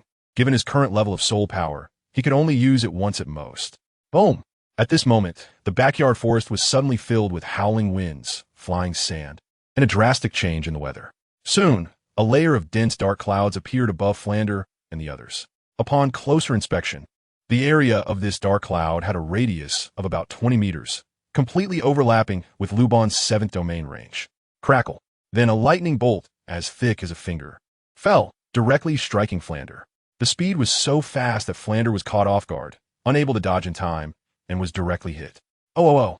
The power of the first lightning bolt was only 1/10 of Luban's highest attack power previously. Although it hit, it didn't cause any real damage to Flander. It felt like static electricity, just a little tingly. Good boy. You really gave me a super big surprise today. Luban has no soul rings, and in this situation, it's obvious that it's a talent skill inherent to his martial soul. A martial soul with 2 inherent talent skills is something Flander has never heard of or seen before. Hiss! Another talent skill has appeared, and this newly emerged martial soul is surprisingly powerful. At this moment, the master, who is watching from the sidelines, gasps as Luban uses another domain skill.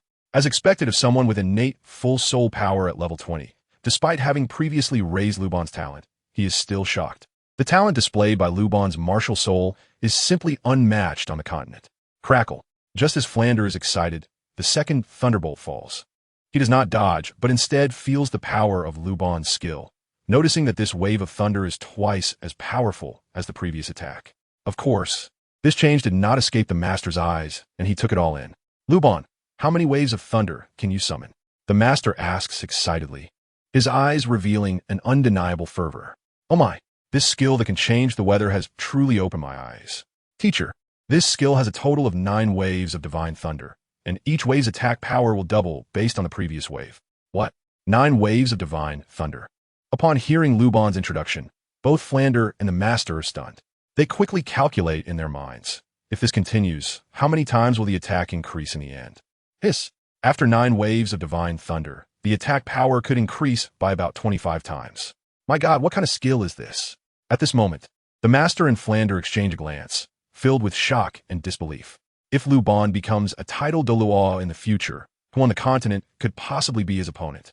Incredible. A martial soul with inherent talent domains, plus 2 additional skills, is truly unimaginable. The master is now so excited that he is gesticulating wildly.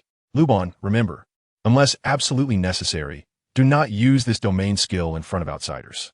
After the excitement, the master calms down again. Luban's current display of talent is truly astonishing. If someone sees it and spreads the word, he will become the enemy of all soul masters on the continent. Teacher, actually I have 3 talent skills, but one of them is specifically for defense. Huh? 3 field skills? Upon hearing this, Master and Flander shivered and almost fell over. Goodness, is this still a human? Shocked, my disciple is comparable to a deity. Soon, the experiment ended, and Master gained a comprehensive and deep understanding of Luban 7. Luban, with such great talent, why not follow a balanced development path? Why are you always thinking about extreme output? In the woods behind the mountain, Master patted Luban's little head and tried to persuade him. Indeed, extreme output soul beasts are hard to find and can easily affect your cultivation speed. Flander also began to persuade him. They had significant doubts about Luban's idea of taking an all-attack route and didn't want him to take such a big risk. Teacher, Uncle Flander, pursuing extreme output is my idea for my martial soul. I believe that only in this way can I unleash its maximum potential. Luban's young face, though tender, showed a strong determination, giving off an impression of having his own ideas. Seeing this, the master shook his head with a wry smile and nodded, deciding not to persuade him further since he was so persistent. Luban, you have great ideas, and I support you. However, seeing Luban's refusal to listen, Tang San next to him couldn't help but feel a bit jealous. Master, since Luban isn't going for a balanced approach, I will prove your theory. Tang San stepped forward confidently to speak to the master, which made Flander nearby burst into laughter. These 2 little guys are really interesting. Xiaogang, this is good too. Luban is going for an extreme output approach, while Tang San is going for a balanced control approach. Your theory can be mutually validated. The master nodded in agreement, feeling more and more satisfied with his 2 new disciples. All right, since you have decided on the direction for your martial souls, the next step is to hunt soul beasts to obtain soul rings. You should pack up, and we will head to Soto City. There are no pure attack attribute soul beasts near Nodding City, so I've decided to inquire in the bigger city of Soto. After all, it's Flander's base, and he is more familiar with it, making things more convenient. That noon, after Luban and Tang San packed their belongings, they hurriedly left the academy. The master had hired a carriage in Nodding City, and the 4 of them headed straight for Soto City. Along the way, the master didn't stop the class, continuously explaining the basic knowledge of martial souls to Luban and Tang San. Luban and Tang San listened with great interest. What they lacked the most right now was theory. After this soul hunting ends, you should bring these 2 little guys to my Shrek Academy. Although the facilities at Shrek Academy cannot compare with those top-tier advanced Soul Master Academies in the Empire, they're still much better than the Junior Soul Master Academy in Nodding City. On the carriage, Flander kept persuading. The 2 kids were easy to talk to, but he was worried that the master would not agree. With Luban and Tang San's extraordinary talent, they should come to Shrek Academy for better education. The master listened to Flanders' persuasion, his expression serious, and the dazed look in his eyes clearly indicated that he had fallen into deep thought. Good. After a moment of contemplation, the master finally spoke, and just one word made Flanders extremely excited. Wonderful. The master finally came to a decision. Luban, from now on, you will be the eldest senior brother of Shrek Academy, and Tang San, you will be the second senior brother. Chapter 14. The Arena. Upon hearing this, Luban's mouth twitched. A 6-year-old eldest senior brother, Flanders really knows how to play. It seems that at this point in time, Shrek Academy hasn't recruited any students yet. Luban understood these things due to his past life experiences, but Tang San beside him looked confused, furrowing his brows in puzzlement. Uncle Flanders, what about the others from Shrek Academy? Tang San, who came from the Tang sect in his previous life, was well aware of the significance of the first and second senior brothers. Within the sect, they were the leading figures among the disciples. Ahem. Seeing Tang San's skepticism, Flanders felt quite embarrassed. His mind raced to find an explanation. He had to persuade these two great geniuses to come to Shrek Academy. Xiao San, our Shrek Academy doesn't just accept any mediocre individuals. We only recruit monsters and exceptionally talented geniuses. The last genius student just graduated, and, currently, there are no others in the academy. However, from now on, everything is going to change. You and Luban will be our representatives at Shrek Academy. Thus, along the way, Flanders kept instilling the greatness of Shrek Academy into Luban and Tang San. Soto City is one of the two major cities in the Barak Kingdom. Located in the southwest of the Heaven-Do Empire, bordering the Fasno province, and only 500 kilometers away from Notting City. By horse-drawn carriage, it would take 2 days to arrive. That noon, Luban and his group finally arrived in Soto City. Soto City was much larger than Notting City, with continuous crowds and bustling traffic, exceptionally prosperous. Entering the city, Flanders drove the carriage directly to a location. It was the best place to gather information about soul beasts. All right, we're here. Get down. After getting off the carriage, Luban looked up to see a gigantic building. It was impossible to see its full appearance with the naked eye, but from the arched components in front of the building, it was clear that it was a circular structure. The building was at least 20 to 30 meters high and appeared exceptionally grand from the outside. A huge plaque hung over the golden arched gate, which read, Soto City Arena. This was the arena, a place for soul masters to battle soul beasts. Seeing the puzzled expressions on Luban and Tang San's faces, the master explained the origin of the arena. On the Douluo Continent, there are many types of soul beasts, and each type has its characteristics and skills, which every soul master should master. Otherwise, encountering soul beasts in the wild in the future could pose a life-threatening danger. The arena is the most direct and quickest place for soul masters to understand soul beasts. Hurry up. I heard the Yao Yu team is going to challenge the Fire Fox again. Hiss, is it the Fire Fox with nearly 800 years of cultivation? Exactly. That team called Yao Yu has challenged it 7 times already. Oh my, so brave. The Fire Fox is a dominant presence on the first floor. I can't believe there are still those who dare to challenge it. Yeah, the teams that challenged the Fire Fox before either died or were severely injured. The outcome was quite tragic. As soon as they entered the arena, Luban heard the spectators discussing a team challenging the Fire Fox. Xiaogang, take Luban and Tang San to watch the beast fights and let them broaden their horizons. I'll go gather some information. The interior of the arena was much larger than it appeared from the outside, and Luban was shocked to find that the arena was actually underground. The tall building above was used for offices. The scale was truly astonishing. Bidding farewell to Flanders, the master led Luban and Tang San through the first floor. The ground floor of the arena was a place for soul masters to form teams and interact. As they walked, the master introduced the situation of the arena to Luban and Tang San. After crossing the first floor, they arrived at the entrance to the underground level, where the master continued to lead the way. Through a spiral staircase, the three quickly reached the underground level. At the entrance stood a 3-meter-high arched gate, with 4 soul master guards on either side. The master approached the door, showed a pass, and took Luban and Tang San inside. Although it was called the first floor, the height was at least 10 meters, and the space was exceptionally vast, resembling an underground palace. As soon as they entered, the cheers of the audience erupted. The underground arena had a main fighting area in the center, surrounded by 8 smaller fighting arenas. Each fighting arena was bustling with activity, and the circular stands resembled a football field. The main arena was twice the size of the smaller arenas, with an almost identical overall structure.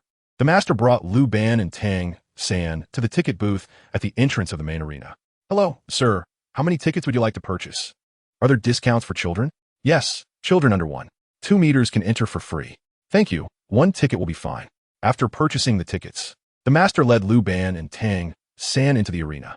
Dear audience friends, I'm the host, Douluo, and I warmly welcome everyone's arrival. There are 10 minutes until the battles begin, so please be patient. Just as they found their seats and sat down, Luban saw a short-haired beauty standing in the center of the arena, continuously introducing the event. Challenging the nearly 800-year-old Firefox, this Yaoyu team is truly brave. Luban, Tang San, pay close attention. They have challenged 7 times without any casualties. I dare say that the members of the Yaoyu team are definitely super geniuses. The master said calmly as he watched the arena. The Firefox is a soul beast that excels in charm, with a powerful attack from its demon fire. It can control and attack, making it quite difficult to deal with. 800 years of cultivation is even more terrifying than other 1,000-year soul beasts. Otherwise, it wouldn't have always been the dominant presence in the first floor arena. In a soul master team that dares to challenge, it must have considerable strength. Only soul masters above level 40 can single-handedly take down an 800-year-old Firefox. Generally, soul masters in their 30s would have to flee if they encounter it. According to the rules of the arena, soul masters in the underground arena cannot have a spirit power level higher than level 20, which means the challenger's level can be at most 20 and cannot possess a second spirit ring. They can form teams with a maximum of 7 members. However, 7 soul masters without a second spirit ring are simply tinder meat in front of the nearly 800-year-old Firefox. It can be said that slaughtering them would require no effort at all. The Soto City Arena places the Firefox on the first floor, simply to establish its dominance and embellish its image. They never expected a soul master team to challenge it. As the master explained, 10 minutes passed quickly. Time for the challenge. Let us welcome the 7 members of the Yaoyu team to the arena. As soon as the time was up, the host Douluo announced loudly with a microphone. Instantly, it triggered a wave of screams from the audience. The layout of the arena was cylindrical, with the bottom being the place where soul masters fought soul beasts, and above it was a circle of audience seats. At this moment, as the members of the Yaoyu team arrived, the entire venue erupted in excitement. Chapter 15. First Encounter with Yu Xiaogang. Luban was also infected by the audience's rising emotions. Looking around, he saw 7 tender young boys and girls, around 11 or 12 years old, strolling into the arena. Leading the group was a girl with short golden hair, not very old, but her figure had already developed to near perfection. Those big, watery eyes made one's heart flutter with just a blink. With long, straight legs, she walked as if a fairy was dancing gracefully. In every move, her noble aura was fully displayed, combining beauty with elegance, alluring yet dignified. Yaoyu Battle Team. Captain, Yu Xiaogang, Martial Soul, Demon Fox, Level 20 Control System Soul Master. Soul Ring, 1 yellow. Team Member, Xiaoyu, Martial Soul, Moonblade, Level 20 Assault System Soul Master. Soul Ring, 1 yellow. Team Member, Yin, Martial Soul, Flame Lord, Level 20 Assault System Soul Master. Soul Ring, 1 yellow. Team Member, Zhang Ping, Martial Soul, Golden Way Swallow, Level 20 Agility System Soul Master. Soul Ring, 1 yellow. Team Member, Sun Chuantao, Martial Soul, Circular Giant Blade, Level 20 Assault System Soul Master. Soul Ring, 1 yellow. Team Member, Suyu, Martial Soul, Brilliant Golden Scepter, Level 19 Support System Weapon Master. Soul Ring, 1 yellow. Team Member, Li Kai, Martial Soul, Black Horn Dragon Pig, Level 20 Defense System Soul Master.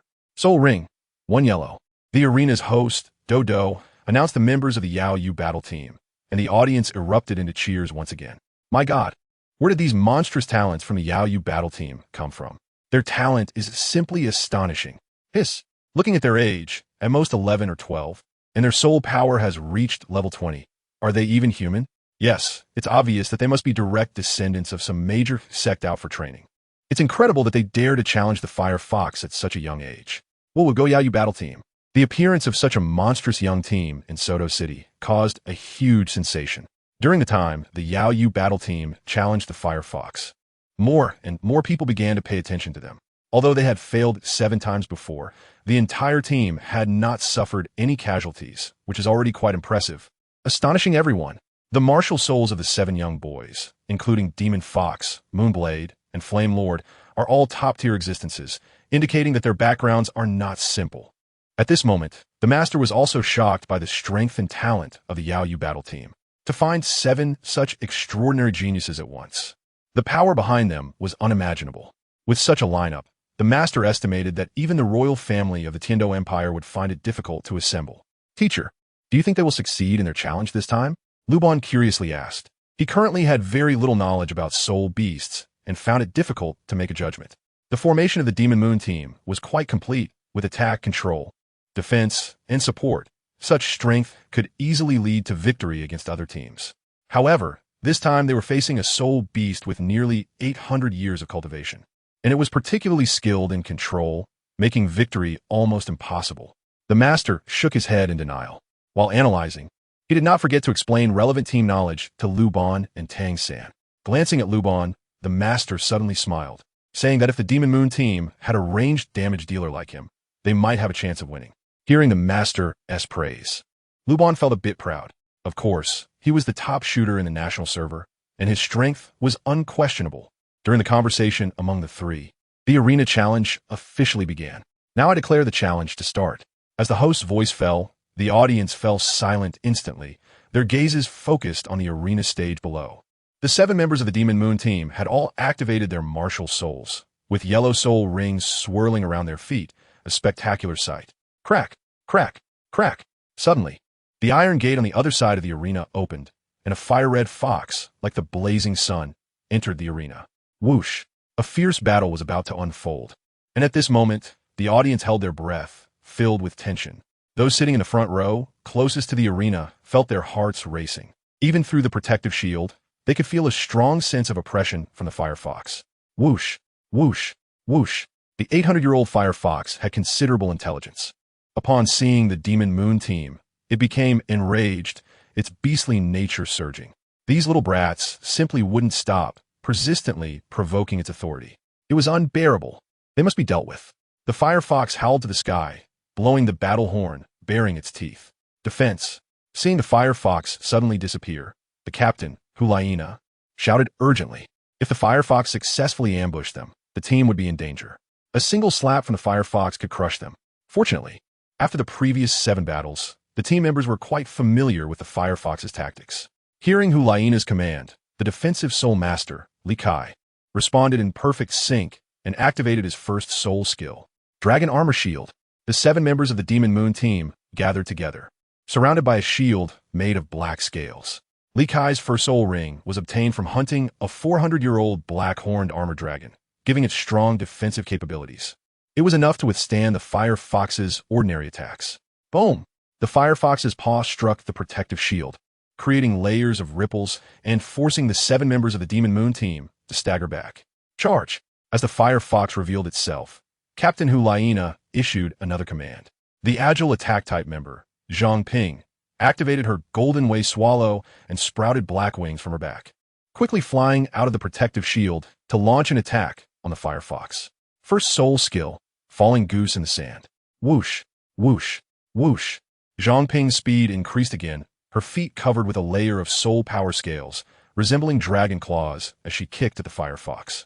Strong attack. Zhang Ping, as an agile attacker, could only entangle the firefox and limit its speed, but she couldn't inflict significant damage. Seeing this, Hulaina immediately issued another command. In an instant, 3 powerful attack-type soul masters from the Demon Moon team charged forward, simultaneously unleashing their first soul skills. Xiaoyu, Crescent Moon Slash. Yen, Lava Eruption. Sun Chuantao, Whirlwind Kill. Support. At the moment the attack-type members struck, Captain Hulaina signaled for the support soul skills to follow. Upon hearing this, the support soul master, Su Yu, activated his martial soul, the brilliant golden staff, decisively unleashing his first soul skill. Group support skill, Brilliant Golden Staff, Attack 1. As the skill activated, 3 beams of light shot out, landing on the 3 attack-type soul masters, Xiaoyu, Yin, and Sun Chuantao, greatly increasing their attack power. All team members launched their attacks, and as the captain, Hulaina was certainly not idle. As a control-type soul master, her role was to restrict the firefox's movements. First soul skill, Foxfire Command. Hulaina shouted, and the demon fox possessed her, with 2 blood-red demon flames appearing in her hands. She then gently pushed her hands, sending the fireballs flying towards the firefox. The demon flames were extremely hot and could corrode mental power, significantly reducing the opponent's condition and affecting their movements. Chapter 16. Flinder is grasped upon catching sight of the Fire Fox. The Demon Moon team launched a full-scale attack under Captain Hulaiina's command. At this moment, the entire audience held their breath, watching with excitement. It was thrilling. This beast battle was truly spectacular. After the Fire Fox initiated its attack, it was entangled by the agile attacker Zhang Ping, significantly reducing its speed. At the same time, Captain Hulaiina's control skill followed closely. With the Foxfire command, the demon flames obeyed. The fireballs bombarded the Fire Fox, causing its movement speed to decrease even further. With restrictions and control, the Fire Fox's speed advantage was completely suppressed. As the saying goes, take advantage of the enemy's weakness to strike. At the moment the Fire Fox was controlled, the strongest attacks from the three powerful attack-type Soul Masters, Xiaoyu, Yin, and Sun Chuantao arrived. Crescent Moon Slash was unleashed, with moon blades striking towards the Fire Fox, each slash stronger than the last. Meanwhile, Yan's first soul skill, Hell Lava Eruption, was equally relentless, creating a Hellfire Sea due to the special effect of the Fire Lord, launching a fierce attack on the Fire Fox. Sun Chuantao's Whirlwind Kill increased the speed of the circular giant blade, making the attack resemble a tornado, with the momentum of a tornado destroying a parking lot. The three powerful attack-type Soul Masters, with the enhancement of the support Soul Master skills, reached their peak attack power. Chatter. Under the fierce assault of the Demon Moon team, the Fire Fox let out a piercing scream. From the sound alone, one could tell how powerful the attacks it was suffering were, and at this moment, the keen-eyed audience could clearly see the injuries appearing on the Fire Fox. Look, this is teamwork. This is collaboration. The Master explained to Luban and Tang San as he watched, saying that the cooperation of the Demon Moon team was quite tacit, truly deserving to be called a real team. No matter which development direction a Soul Master takes, they cannot be perfect in every aspect. Remember, there are no perfect Soul Masters, only perfect teams. Master, the Fire Fox is clearly at a disadvantage. Why did you say the Demon Moon team couldn't succeed? Seeing the fierce offensive of the Demon Moon team, Tang San questioned. That's because Soul Beasts also have skills similar to Soul Master skills. Most Soul Beasts awaken bloodline skills after reaching a certain age. The Master explained that although the Fire Fox was at a disadvantage now, it hadn't used a single skill, indicating it wasn't truly exerting its strength. Just as the Master's words fell, the situation in the arena changed dramatically. The Fire Fox, surrounded by the Demon Moon team, let out a series of piercing screams. This fox's cry contained a bewitching charm. Once heard, it could cause one's mind to sway, falling into a dreamlike illusion. Fortunately, after several previous battles with the Fire Fox, the members of the Demon Moon team had already found a way to counter the Fire Fox's enchanting voice. As soon as the Fire Fox's scream sounded, everyone quickly drew on their soul power to block their hearing. They did not fall for it. Although the enchanting voice of the Fire Fox was blocked, it gave the Yayue team a momentary pause in their actions, allowing it to escape. Defend. The Fire Fox's escape signaled the end of the first wave of attacks, and Hulaiina decisively commanded the team members to retreat and defend. Whether it was between Soul Masters and Soul Beasts, or between Soul Masters, battles were generally turn-based. This was because both sides had different skills, and unless one side could directly overpower the other from the start, they would ultimately fall into a back-and-forth war of attrition. At that moment, the Yayue team and the Fire Fox were in such a situation. Defense. Seeing the Fire Fox glowing red like fire, Hulaiina quickly ordered a defense. This state was another skill of the Fire Fox, similar to Hulaiina's Demon Fire Order. It could attack and defend, making it exceptionally difficult to deal with. After previously suffering a fierce attack as a soul beast, how could the Fire Fox suppress its temper? Naturally, it found an opportunity to unleash a barrage of attacks. At this moment, the Fire Fox opened its mouth wide, spewing out fireballs the size of fists, which struck the dragon armor shield, causing ripples. Thus, both sides fell into a war of attrition. The result was evident. The Yayue team failed again in their challenge. After an hour of fierce battle, the 7 members of the Yayue team had nearly exhausted all their soul power and had no choice but to give up. Sister, let's call it a day. With our current lineup, it's impossible to defeat that Fire Fox. I think you don't need to be so persistent. Let the higher-ups handle it, said one of the members. After the challenge ended, the members of the Yayue team walked out of the underground beast arena with grim faces. Xiaoyu understood his sister, Hulaiina's strong character. During this outing, she didn't want to use the power of the Spear Hall. However, the Fire Fox, with nearly 800 years of cultivation, was the most suitable for her second soul ring, as if it were tailor-made. If she gave up now, it would be nearly impossible to find such a perfect soul beast in the future. You've only faced a few failures, and you're already giving in to frustration? Hulaina rolled her eyes at her brother Xiaoyu and stubbornly countered. Haven't you noticed that our team's cooperation is becoming more and more skilled and harmonious? I'm the captain. Listen to me and continue the challenge. Hearing this, Xiaoyu looked dejected, wanting to cry but having no tears. Continuing to fail will affect our morale. Among the Iowa team, no one dared to oppose Hulaina except for Xiaoyu, which led to her current domineering personality. Sister, the key issue is that we don't even have enough money for food right now. No money? Simple. Let us go find some easy tasks to take. Hulaina waved her hand nonchalantly and led the way straight to the task area on the second floor of the Beast Arena. The second floor of the Beast Arena was where Soul Masters published and received tasks. Tasks related to finding people, treasure hunting, searching for rare items, etc., were endless and varied. As long as one could afford the price, even the smallest details could be uncovered. After saying goodbye to the master, Flander came here to gather information about offensive limit attribute soul beasts. Unfortunately, after inquiring for a long time, he found nothing. Eventually, Flander was forced to issue a bounty task. Once the task was published, as soon as Flander stepped out of the task hall, he was stopped by a staff member who informed him that the task had been accepted. Upon hearing this, Flander was overjoyed. It was truly unexpected that there would be progress so soon. The second floor task hall was exceptionally spacious, with the innermost area dedicated to posting and receiving tasks, while the surrounding space was filled with sofas and conference tables for discussions. At that moment, Flander was sitting at one side of a conference table, facing 7, 11, or 12-year-old youths. The leader was a girl with short golden hair. If the master, Luban, or Tang San were present, they would recognize this group of boys and girls at a glance. Indeed, they were the Iowa team, led by Hulaina. I do know of a pure offensive soul beast, but the bounty you offered is too low to satisfy me, Hulaina said, crossing her legs and speaking calmly, exuding an aura of authority despite her young age. 10 gold soul coins is quite a lot for a little kid. Flander adjusted his glasses and replied slowly. It's just one piece of information. It should be noted that on the continent, 1 gold soul coin was enough for an ordinary family's expenses for 3 months.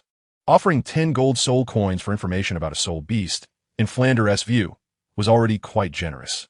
However, what he didn't know was that the group sitting across from him had grown up in Wuhan City and had seen plenty of big scenes. Uncle, even though we're young, we're not foolish, Hulaina said, swirling a glass of fruit wine in her hand with a calm smile. If the soul beast you're inquiring about is an ordinary one, I wouldn't say much.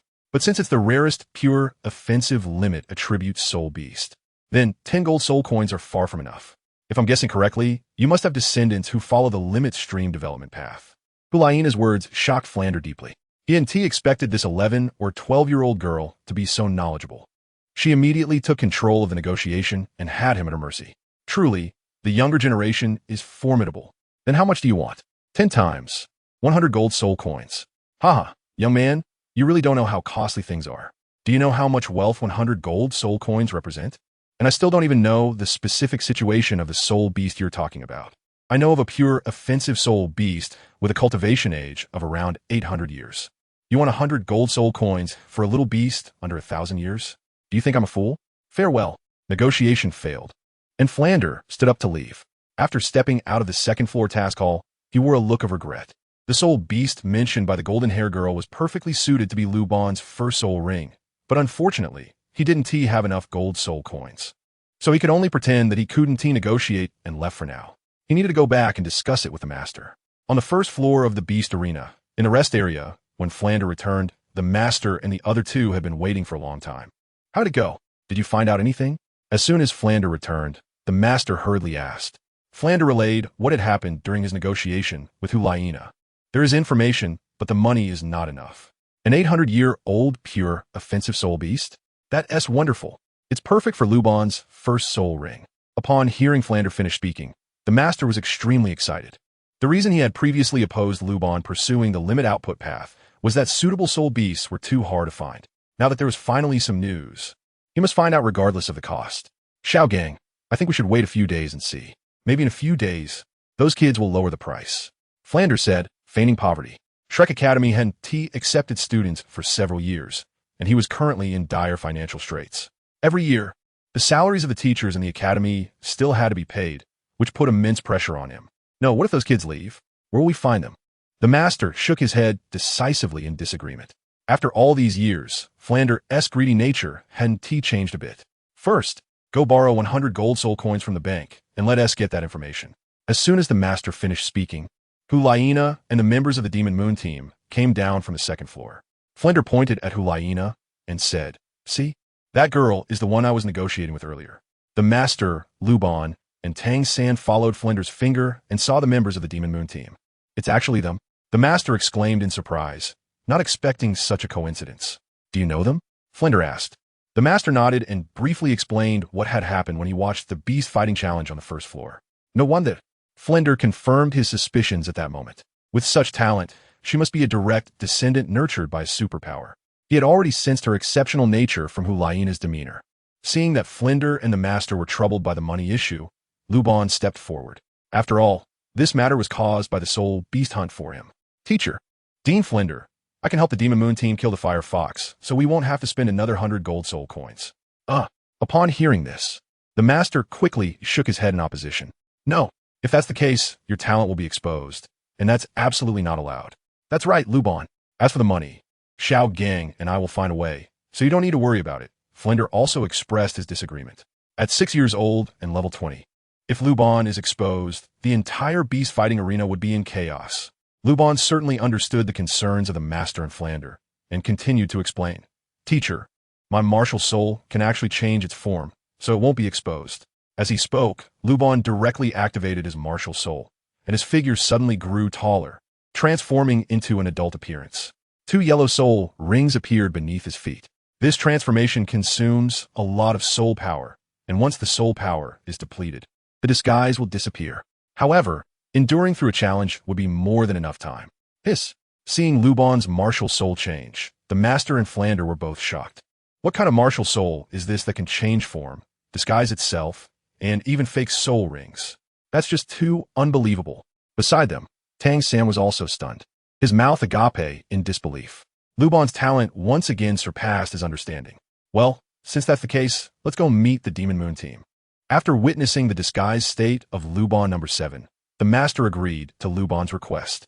The disguise of the Luban martial spirit is truly perfect, showing no flaws at all, so there's no need to worry about being exposed. Without any concerns, what is there to be afraid of? Let us just get it done. Next, for the sake of convenience in negotiations, the master had the Luban martial spirit possess a 15-year-old boy. At 15, with a soul power of level 20. This talent is considered average among soul masters. In the Soto City Arena, on the second floor task hall, the master, along with the disguised Luban and Tang San, found an empty seat. Soon, Flanders brought Hui Yuhao and the others over for a renewed negotiation. "Hey, old man, I heard you can help me complete the challenge of hunting the Fire Fox." Hui Yuhao sat down opposite the master, looking utterly unconvinced. "No, it's not me. It's my disciple here," the master said with a calm smile, shaking his head and pointing to the side at Luban. At that moment, Luban had already disguised himself as Ho-E, a tall man at 1.80 meters, dressed in shining golden armor, quite eye-catching. "I've seen your previous battle with the Fire Fox, and it's clear your attack power is insufficient. If the Demon Moon team replaces their agile attack members with my disciple, they will definitely be able to successfully kill that Fire Fox." Ha ha ha. Upon hearing this, the members of the Demon Moon team couldn't help but burst into laughter. They glanced at Luban and shook their heads in disbelief. This old man really didn't understand the strength and foundation of their Demon Moon team. Chapter 18, Agile Attack versus Output Type. Did he really think that just anyone could replace a member of the Demon Moon team? It was utterly ridiculous. Take Zhang Ping, an Agile Attack type member. For example, her Golden Waste Swallow Martial Spirit's first soul ring was obtained from hunting a soul beast with a cultivation of 400 years. The attack attribute boost from such a top-tier soul ring is even stronger than that of an ordinary output-type soul master. It's important to know that in the Douluo Continent, reaching the maximum age for each soul ring is not something just any soul master can achieve.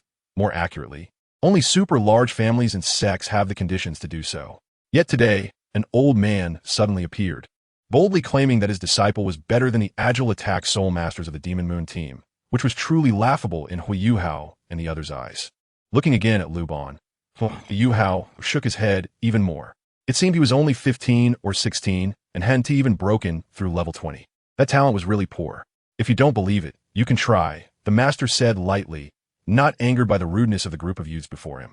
If your agile attack members can defeat my disciple, I'll unconditionally hand over 100 gold soul coins. All right, it's a deal. As soon as gold soul coins were mentioned, Hui Yuhao immediately agreed. It was indeed hard to find a hero without money. Had it not been for coming out to train, she wouldn't have realized how important gold soul coins were. Now that she was in a situation where she couldn't even afford a meal, it was quite embarrassing. After both sides agreed to the contest, they left the second floor task hall and headed straight for the third floor. The third floor of the arena has trial rooms for soul masters to battle. Zhangping, Martial Spirit, Golden Waste Swallow, level 20 Agile Attack Type Soul Master. Upon stepping onto the arena, both sides were required to announce their cultivation levels out of mutual respect, as is the custom in the Soul Master world. Tang Air, Martial Spirit, Sun Shooting Bow, level 20 Output Type Soul Master. After Zhangping introduced herself, Luban followed suit. Output type, what the heck? Hearing Luban announce himself, the members of the Demon Moon team burst into laughter again. They had heard of strong attack and agile attack types, but output type was a first for them. It felt like they were being teased. On the other side, the master and the others twitched their mouths. Then T realized that Luban was quite cautious. It was just that the name was a bit too casual. Little San, who is older, you or Luban? Flanders asked instinctively. Luban is a few days older than me. Hearing this, Flanders nodded. No wonder he was called Tang Air. If he were just a few days younger, wouldn't he be called Tang Si? The incredible abilities of Luban's martial soul had been witnessed before. Therefore, at this moment, the three masters were not worried at all about this match. Output type? Flashy tricks. Let me show you the power of a sensitive attack type soul master.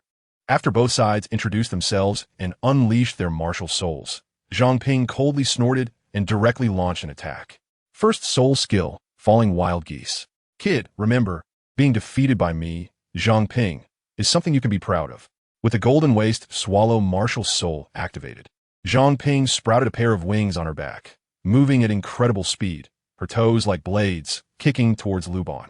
On the other side of the arena, Luban had simulated a yellow soul ring beneath his feet using the video game character skin. His left hand transformed the dragon mouth gun into a golden bow. First soul skill, 3000 Thunderfalls. The competition arena was a circular platform with a diameter of 70 to 80 meters, while Luban's 7th level domain only had a radius of 20 meters. At first, both sides stood on opposite sides of the arena, and Luban's attack couldn't reach Zhangping. However, as Zhangping executed her soul skill, she charged forward and immediately entered his domain's coverage range. At that moment, Luban drew his bow and shot an arrow, his body crackling with electricity, resembling a thunder god basking in lightning. Above the arena, dark clouds suddenly appeared. Such a scene left even the seasoned members of the Yaoyue team dumbfounded, their mouths agape in disbelief. Wow, is this really the first soul skill? Does it have to be so exaggerated? Damn, whose first soul skill is this spectacular? On the arena, Zhangping, rapidly approaching Luban, felt immense pressure as soon as she stepped into the domain. She sensed an indescribable sense of crisis. Then, with a shout from Luban, the first bolt of lightning struck down. However, this time, the lightning did not fall vertically from the sky. Instead, Luban directed it into his hand, transforming it into a lightning arrow and shot it out. Whoosh! The lightning arrow was as fast as lightning, almost instantaneous, far surpassing Zhangping's speed. Zizizi. Zhangping had no time to dodge, or rather, she couldn't dodge at all. Once she entered Luban's 7th level domain, even a god would be struck by lightning. She was directly hit by the lightning, her whole body tingling, and she fell from the sky in a rather embarrassing manner. However, she did not fall out of the arena, and the match continued. So that's all the power it has. After being thwarted in her first attack, Zhangping felt humiliated and angry, realizing that Luban's lightning arrows were not very powerful and posed no real threat to her. The reason she was so embarrassed earlier was due to carelessly getting hit and falling from the sky. If she flew close to the arena floor, even being hit wouldn't have much effect. The members of the Yaoyue team were seasoned fighters, and after Zhangping's setback, she quickly found a way to respond. She launched another attack. Second arrow. When Zhangping once again entered Luban's 7th level domain coverage area, Luban decisively shot out the second lightning arrow. Zizizi. Unsurprisingly, Zhangping was hit again, and the recoil from the lightning arrow sent her flying far away once more. Third arrow. Following that, every time Zhang Ping attacked, she ended up in a very embarrassing situation. Luban's bizarre attack methods left Hu Liena and the others in the audience dumbfounded. Is this what output flow looks like? Hu Liena exclaimed in shock, her beautiful eyes wide open, nearly popping out of their sockets. How can this competition continue? Zhang Ping can't even get close. Hu Liena's brother, Xiaoyu, was equally astonished. At this moment, on the stage, Luban had already shot out 6 thunder arrows. Moreover, each thunder arrow was clearly much stronger than the last. The members of the Yaoyue team, standing below the stage, could clearly feel the power of the thunder arrows based on Zhang Ping's miserable state after being attacked. Wu, Zhang Ping, a 12-year-old little girl, was directly hit and broke her defense. She had never been this embarrassed in her life. Tang Er, if you have the ability, don't use bows and arrows. Let's settle this with our fists and feet. Upon hearing this, Luban frowned, looking awkward, and shook his head. No way. The output system is all about long-range attacks. I admit I can't beat you in close combat. You bastard. I'll kill you. Seeing that Luban wouldn't agree, Zhang Ping cried and launched another attack. I advise you to surrender. The power of the 7th arrow is very strong, and you will be seriously injured. Luban advised. But Zhang Ping was in a fit of anger and couldn't listen at all. Luban had no choice but to adjust the aim of the thunder arrow, targeting Zhang Ping's feet. After the previous battles, he clearly felt that her feet were the strongest part of her defense. Chapter 19. New Demon Moon Team, we admit defeat. At a critical moment, Hu Liena spoke up from the audience. She sensed a deadly threat from Luban's 7th arrow. If that arrow were to hit, there was a high chance that Zhang Ping would not be able to withstand it. Luban's kind gesture was noticed by everyone in the Demon Moon team. The moment Luban adjusted the arrow, they accepted this new teammate who was about to join the challenge from the bottom of their hearts. Moreover, as a speed-type soul master, Zhang Ping's legs were the most important part of her body. Wings were used for acceleration, referred to as speed. Legs were used for offense, referred to as attack. Only when the two combined could one be a top-tier speed-type player. Otherwise, if her legs were incapacitated, Zhang Ping's life would be over. The Demon Moon team could neither afford to lose nor take such a risk. At this moment, although Hu Liena had admitted defeat, the 7th lightning arrow in Luban's hand had already been shot and could not be recalled. Zhang Ping, blinded by anger, did not hold back either and unleashed her first soul skill, falling Wild Goose, entering the attack range once more. Only then did she truly feel what a life and death crisis was. This was a feeling seasoned by battle. She was certain she could not withstand this arrow. This feeling was unmistakable. Moreover, the part targeted by the lightning arrow was precisely her legs, which she valued the most. At that moment, cold sweat instantly covered Zhang Ping's forehead. Her face turned pale, and a sense of powerlessness surged within her. It was over. Her beautiful legs were going to be ruined. The moment the lightning arrow was fired, Luban had already closed his eyes because he knew Zhang Ping would definitely not be able to withstand it. He could only hope that her leg's defense was strong enough to minimize the damage as much as possible. The power of the 7th lightning arrow was no joke. He believed that besides the defensive soul master in the Demon Moon team, the others could not withstand it. It should be noted that his soul power was at level 20, which corresponded to a base attack power of 20. In the archer's domain, the attack doubled, turning the base attack into 40. The first lightning arrow had an attack power of 1 times, and it multiplied successively by the 7th arrow. The attack power had become 6.4 times the base attack power. That was over 250 points of attack power, which no single soul ring speed-type soul master could withstand. Although Zhang Ping's first soul ring was a nearly maximum 400-year soul ring, most of that 400 points of attribute increase was allocated to speed and attack attributes. The defensive attribute was only about 50 points at best. One must ask, how could 50 points of defense possibly block over 250 points of attack? There was no need to think. The result was destined to be a tragic defeat. Dragon Armor Shield. Just as Captain Hu Liena admitted defeat, the defensive soul master of the Demon Moon team, Li Kai, leaped onto the arena and activated his martial soul, unleashing his soul skill. This was the tacit understanding among team members. The higher the level of understanding in a team, the greater the strength they could exhibit. After this period of external training, the tacit understanding among the 7 members of the Demon Moon team had been honed to perfection. With the Dragon Armor Shield activated, a Dragon Armor barrier appeared before Zhang Ping in an instant. Boom! The lightning arrow collided with the Dragon Armor, creating a storm of soul power on the arena that took a long time to dissipate. Ultimately, The dragon armor shield blocked Luban's seventh lightning arrow, protecting Zhang Ping. Wonderful. As the match concluded, Flender led the applause. The Master's face flushed, filled with excitement. How outstanding a disciple Luban was. This child truly had exceptional talent, exhibiting an invincible posture at such a young age. Tang San, you must also work hard in the future. Your talent is not inferior to Luban's. The master praised Luban while encouraging Tang San. Don't worry, teacher, I will. Tang San nodded. You, little brat, do you know how to cherish a lady? Upon seeing the seventh lightning arrow blocked by the dragon armor shield, Zhang Ping patted her chest, feeling a wave of relief. Then looked up at Luban and began to scold him fiercely. Do you know that legs are very important to girls? Were you aiming with that broken bow just now? Hearing this, Luban rubbed his nose, feeling a bit speechless. He thought, I didn't hit your face. Shouldn't you be thanking me? Girls really have a unique way of thinking. However, Luban did not retort. At this moment, Zhang Ping had her hands on her hips, rolling up her sleeves, clearly ready to scratch someone if things didn't go her way. Not worth the trouble. He knew the background of this group of people. The golden generation of the Spirit Hall. There must be experts from the Spirit Hall protecting them. If a conflict arose, even if Master Flender and the others teamed up, they would not be able to withstand the beating. Ping Ping, it's all right, don't cause trouble anymore. Earlier, Tang Er had clearly shown mercy. Hulaina held Zhang Ping down, preventing her from acting recklessly. The 7 members of the Demon Moon team had impressive identities and backgrounds, with significant figures supporting them in the Spirit Hall, and Hulaina couldn't say much more. Can we talk now?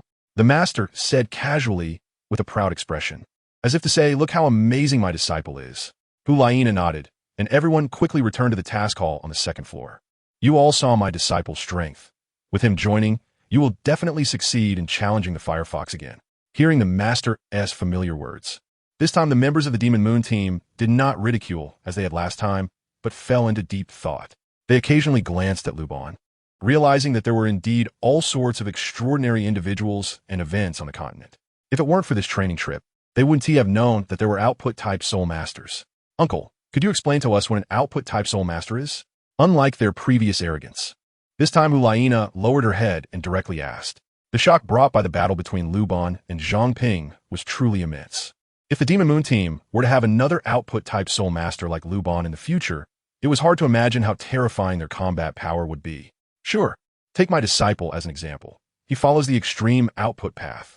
Following this, the master used Luban as an example to roughly explain the concept of extreme output types.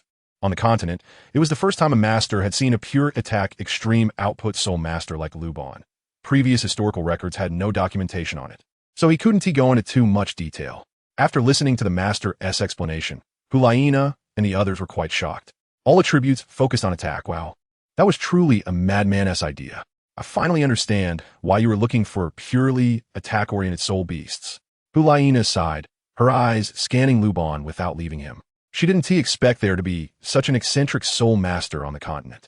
With the endorsement of a Soto City arena, both sides quickly reached an agreement. The master learned about the soul beast they had longed for, and with Luban temporarily joining, the new Demon Moon team was formed.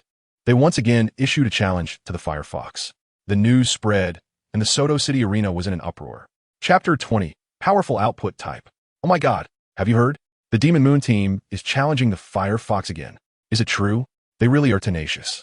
It's true, the time is tonight, and it seems there's a change in team members. Haha, the Demon Moon team doesn't think they could defeat the Firefox just by changing their formation. Do they? That is a bit far-fetched. The Firefox, with nearly 800 years of cultivation, was originally bought by the arena to attract customers. How did the Demon Moon team end up fighting the Firefox? Their previous team lineup was the strongest. Changing it wouldn't make much difference. Sigh. These young heirs from powerful families clearly haven't faced much adversity. They're bound to suffer a big loss this time. The Yao Yu team is once again challenging the Soul Beast Overlord, the Firefox, in the underground arena, which is very newsworthy and entertaining. Once the news spread, it quickly attracted widespread attention. That night, prominent young nobles gathered in the main arena of Soto City's underground. They came together to watch the new Yao Yu team's challenge. Dear audience friends, good evening. I am Dodo, your host for tonight's arena battles. And thank you for tuning in to tonight's Soul Beast Challenge. Now, let's welcome the challengers to the stage. As the host's introduction concluded, the 7 members of the new Yao Yu team, led by their captain Hulaina, confidently walked into the arena. Next, the host continued to introduce the lineup. This time, the Yu team has made personnel adjustments compared to before. They replaced an agility-based member with a new output-type Battle Soul Master. Team member, Tang Air, Martial Soul, Sun Shooting Bow, level 20 output-type Battle Soul Master.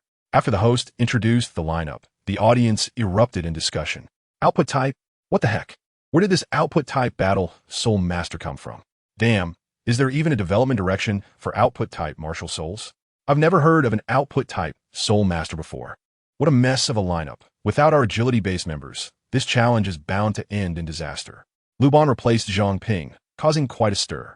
No one in the audience had ever heard of an output system, especially those agile attack Soul Masters, who were quite indignant and stood up for Zhang Ping, belittling Luban. I announced that the challenge officially begins. As the host's voice fell, the discussions in the audience gradually faded, and the Firefox was placed into the arena, with everyone quietly watching the challenge. Whoosh, whoosh, whoosh. Seeing the members of the Yu team again, the Firefox was utterly enraged. This group truly had no end, almost coming to provoke it every day during this period. This time, it had to take them down. With a sharp scream, the Firefox took the initiative to attack again. As in the previous challenge, Hulaina commanded her team to defend. Defense. The defensive Soul Master Li Kai immediately used his first soul skill, the group defense skill Dragon Armor Shield. The 7 members of the Yu team gathered together, forming a protective shield resembling dragon scales around them. Bang, bang, bang. They successfully withstood the Firefox's first round of attacks. With no agile attack Soul Masters to restrict them, Hulaina, as a control system Soul Master, took the lead. Seeing the Firefox approach, she decisively unleashed her first soul skill, Foxfire Command. A series of soul power fireballs directly attacked the Firefox, and at the same time, the auxiliary Soul Master in the team also began to assist. Attack!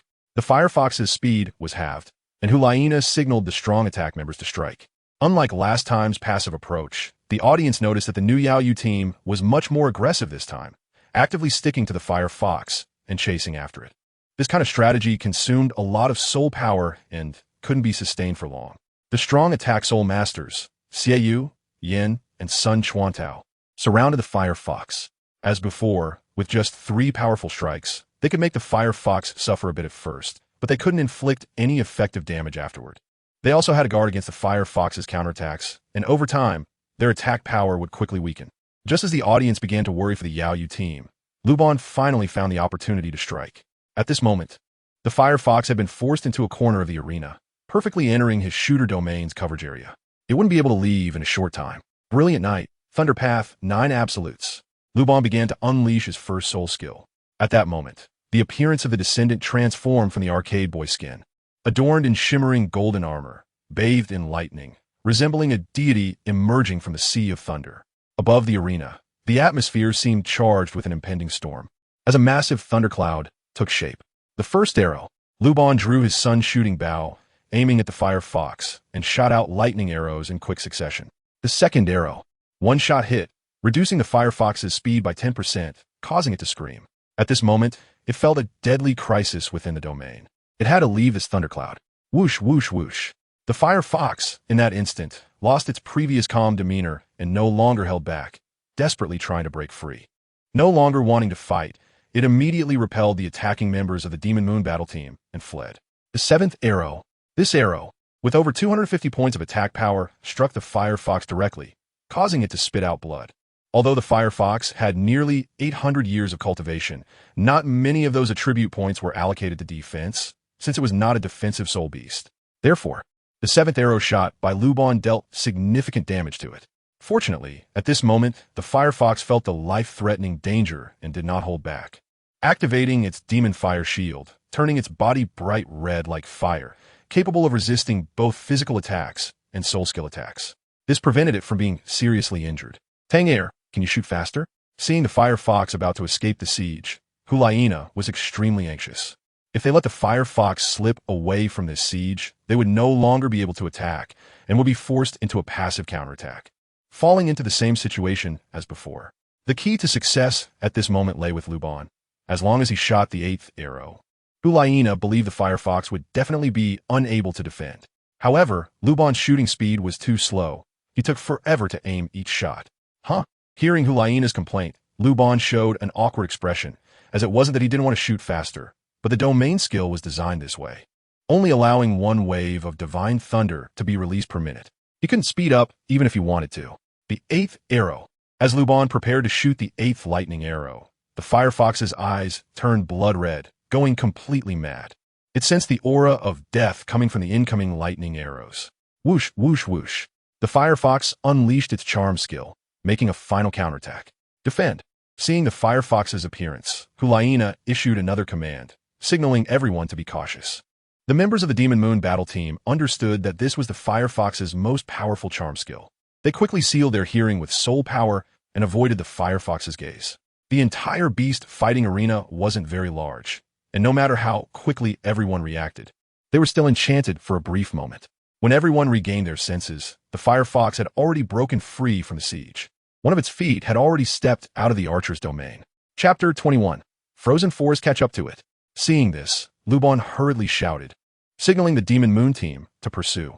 Otherwise, once the firefox left the archer's domain, all their previous efforts would be in vain. Luban's words did not receive a response from others, as the Demon Moon team always followed Hulaina's orders. No one listened to Luban's command. A team can only have one voice, especially during battle. Hearing Luban call out, Hulaina shot him a glance, feeling quite speechless. There were no agility-type soul masters in their team now, so how could they catch up?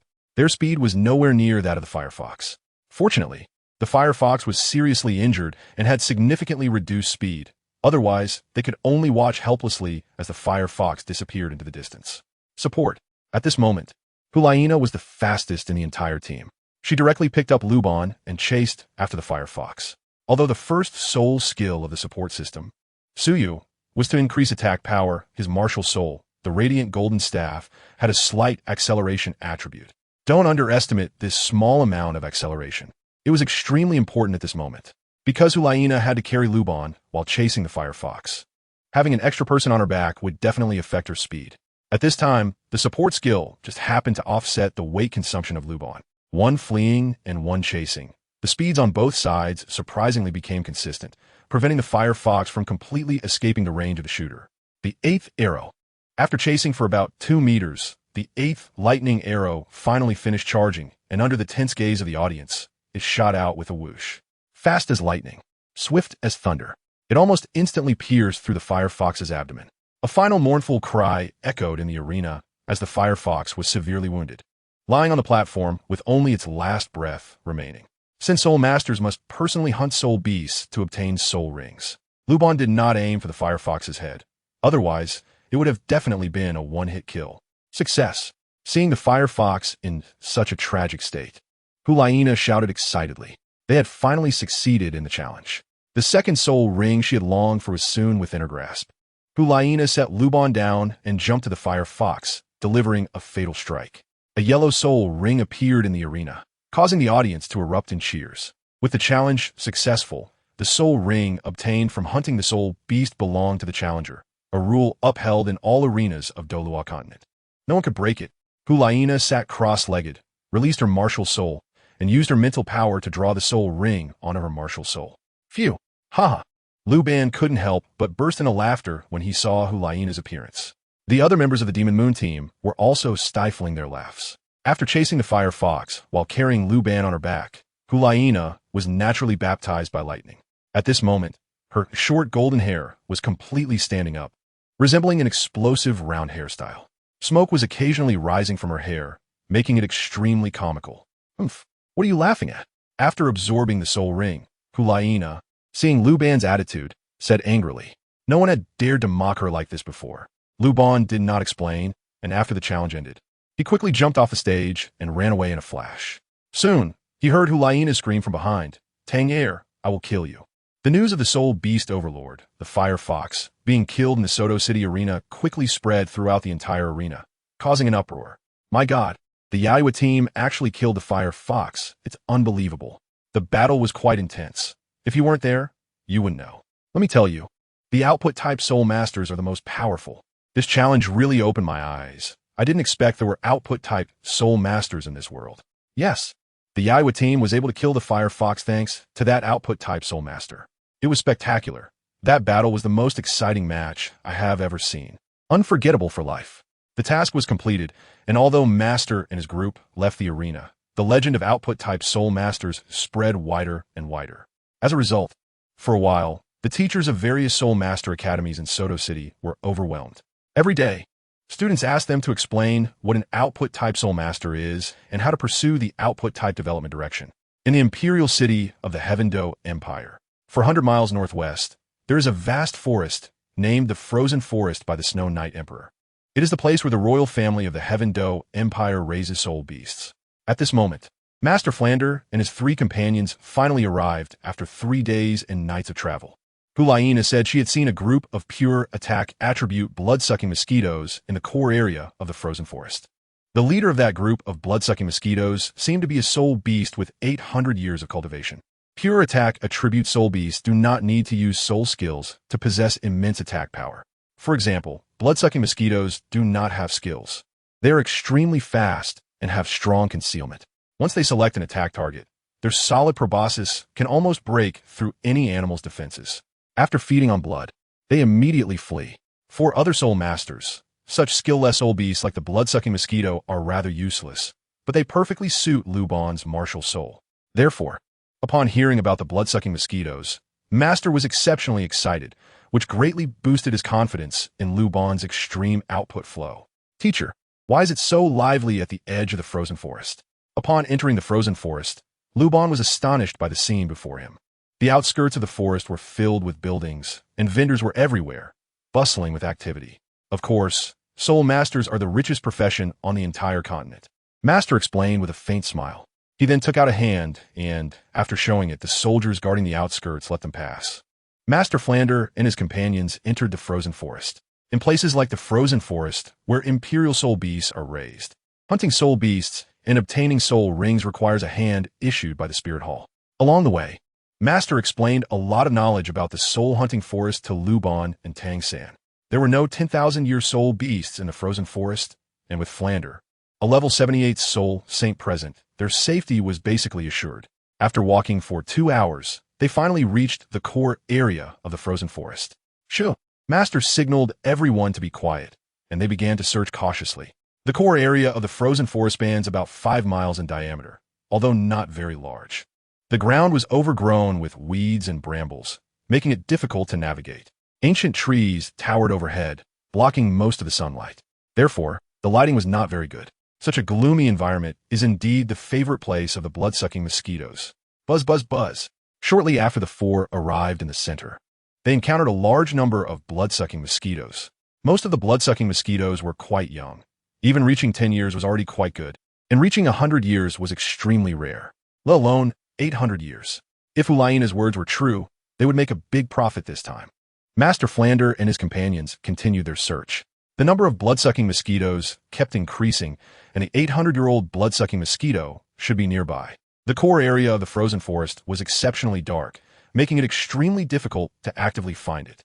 Fortunately, having received the news in advance, Master was well prepared. Soon, when everyone found a flat area, Master took out a mosquito-repelling incense from his storage soul guide and lit it. The mosquito-repelling incense emitted a fragrance that lured the blood-sucking mosquitoes, a temptation that was almost impossible to resist. After lighting the mosquito-repelling incense, Master also lit a 5 poisons incense. Once lit, the 5 poisons incense formed a green mist that enveloped the mosquito-repelling incense. This was to drive away the younger blood-sucking mosquitoes. As expected, once the mosquito-repelling incense was lit, the core area became restless in an instant. Buzz, buzz, buzz. Sounds of buzzing came from all directions, getting closer and closer, and soon, in Luban's eyes, a dense swarm of blood-sucking mosquitoes appeared. They surrounded the green smoke of the 5 poisons incense, forming a thick black barrier, but they could not cross a single step. Once they touched the poisonous mist, the blood-sucking mosquitoes would die instantly. It is worth noting that blood-sucking mosquitoes are purely attack-type soul beasts and have no poison resistance. Even those over 100 years old would not survive. Touching it would mean death. Soon, outside the poisonous mist, the bodies of blood-sucking mosquitoes piled up like mountains.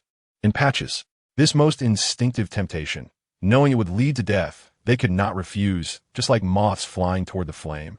They continued to attempt to cross the poisonous mist. About an hour later, with a loud rumble, a strong wind began to form around the poisonous mist, trying to disperse it. Such a wise action must have been the work of the leader of the blood-sucking mosquitoes. It's here, prepare. At this moment, Master and his 3 companions were already sitting cross-legged on the branches of an ancient tree, waiting patiently. As soon as the leader of the blood-sucking mosquitoes appeared, Master quickly reminded Flander. 7th soul skill, Cat Eagle True Body. Upon receiving the reminder, Flander immediately activated his martial soul and unleashed his martial soul true body. In the true body state of the martial soul, all attributes would receive a tremendous boost. Flander's eyes shone brightly as he quickly spotted the 800-year-old blood-sucking mosquito. Found it. Swish, swish, swish.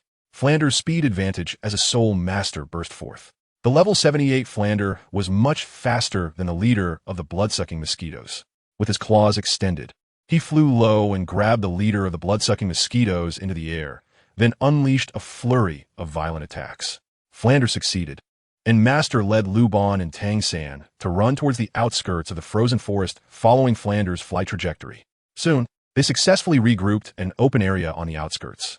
We will guard you, Luban quickly absorbed the soul ring. Upon hearing Principal Flander's words, Luban nodded. He approached the blood-sucking mosquito, took out a dagger, and swiftly ended its life. Immediately, a yellow 100-year soul ring condensed from the blood-sucking mosquito's body. The soul ring can only stay for 1 hour at most. Luban, concentrate and calm your mind, focus on your martial soul, and absorb it quickly. Seeing Luban staring blankly at the soul ring, Master reminded him. Luban sat cross-legged, releasing the Luban number 7 martial soul, and used his soul power to draw the soul ring above the martial soul. He began to absorb the soul ring. During the absorption process, Luban's body experienced a violent energy impact. Fortunately, he naturally had full soul power at level 20, making the absorption of the 800-year soul ring quite easy. Soon, after about half an hour, Luban let out a light sigh. The feeling of heaviness in his body disappeared, and he became incredibly light. He successfully completed the soul ring absorption. He opened the system personal information panel. Host, Luban Martial Soul. Luban number 7 Martial Soul Talent. Archer Domain, Resist Aura. Invincible Shark Mouth Cannon. 3000 Thunderfalls, Qualification, Full Natural Soul Power, Jungle Level Up, Soul Power, 20-400100, Soul Ring, Yellow Soul Bone, None Soul Skill, Attack, 700, Items, Game Boy Skin, Jungle Knife, Storage Bracelet. The first soul skill directly provided a 700-point increase to his basic attack. The other 100 tribute points strengthened his other attributes. Hiss. The boost was astonishing. Seeing the introduction of the first soul skill, Luban was utterly shocked. Now, even without activating the Archer Domain, his basic attack reached an astonishing 724 points. This attack damage was incredible. If he were to challenge the nearly 800-year-old Fire Fox in the Soto City Arena with his current strength, a single basic attack would easily take it down. Little San, what is your first soul skill? Little San, quickly, release your soul skill for me to see. Just after absorbing the soul ring and standing up, Flander and the Master surrounded him, looking at Luban as if he were a treasure, extremely excited. Teacher Dean Flander, my first soul skill gives a 700-point increase to my basic attack. Basic attack increase? Hearing this, the Master nodded. This was within his expectations, as they had thought of it before hunting the blood-sucking mosquito. After all, it was a pure attack attribute soul beast with no skills of its own. 700-point attack increase? But when they heard the number of the attack increase, both the Master and Flander were stunned. They collectively gasped. Gulp, gulp, they swallowed hard, their faces filled with disbelief. Teacher, is a 700-point increase strong? Little Tang San, who didn't understand these things, curiously asked as he saw the Master and Flander so agitated. Who? The Master tried to stabilize his breathing and began to explain. It's not just strong. It's ridiculously strong. You see, the attribute increase a soul beast brings to a soul master is often balanced.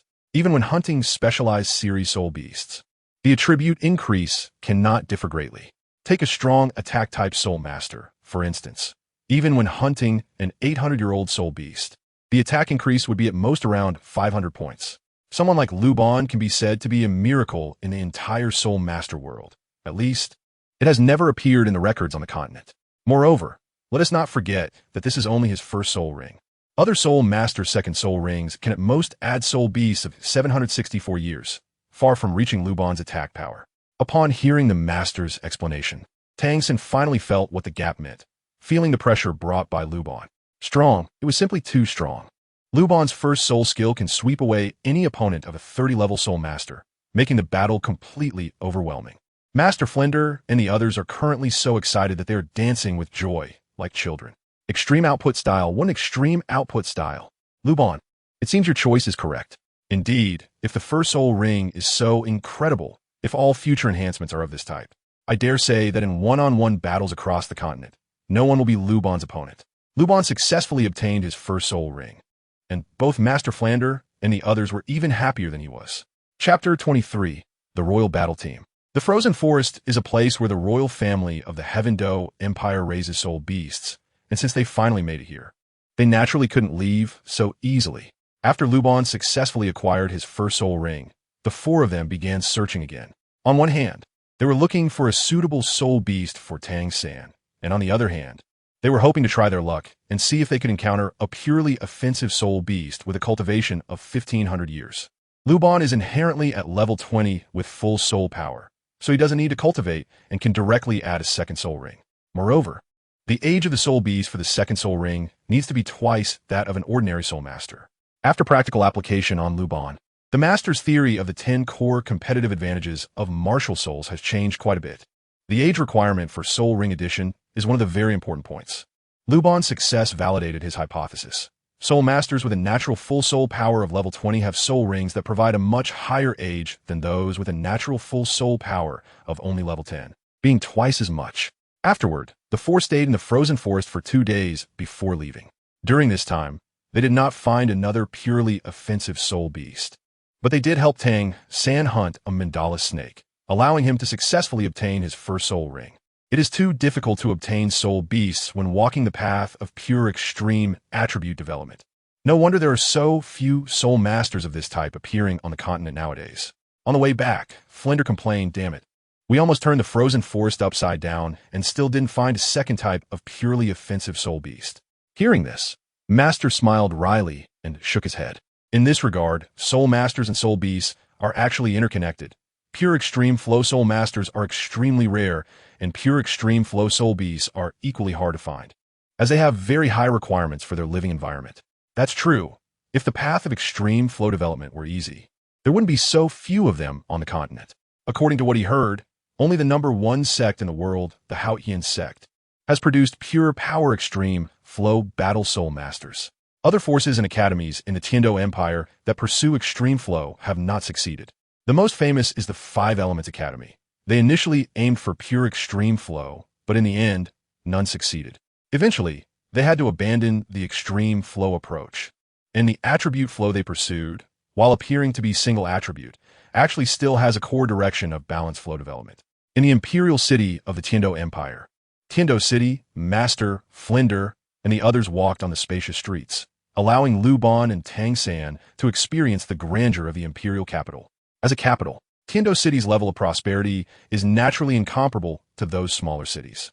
One street here is more prosperous than all of Notting City, Tiando City Arena. The layout of the outer area is similar to that of the Soto City Arena, but its scale is several times larger. From the outside, the Soto City Arena at least shows a circular building outline. However, the Tiando City Arena can only be seen as a curve. From the front of the main entrance, one cannot tell that this is originally a super large circular building. Xiaogang, you take the kids to the underground arena to take a look. I'll go upstairs to the mission hall to gather some information. As before, as soon as they entered the arena, Flender bid them farewell to inquire about soul beast information. Meanwhile, Master took Luban and Tang San to the underground level to watch the beast challenge. In the main arena of the underground level, when the three of them entered, the audience seats were nearly filled, and everyone was discussing the situation of the challenge. The royal fighting team is so brave. This is already their 7th challenge against the Thunderstorm Dragon, right? No, it's the 8th. It's not just bravery. It's practically courting death. Indeed, every challenge has resulted in serious injuries among the team members. During the 3rd challenge, one agility-type soul master directly died, and they still dare to challenge the Layers Overlord. This time, I heard they have a very powerful support soul master. Maybe they can win. Not likely. That SA Thunderstorm Dragon that has been alive for nearly 800 years. It would be a stroke of luck for the royal fighting team to exit safely this time. Soon, With 3 minutes left until the challenge time, the host appeared. Welcome everyone to this Beast Challenge. I'm the host, Yaya.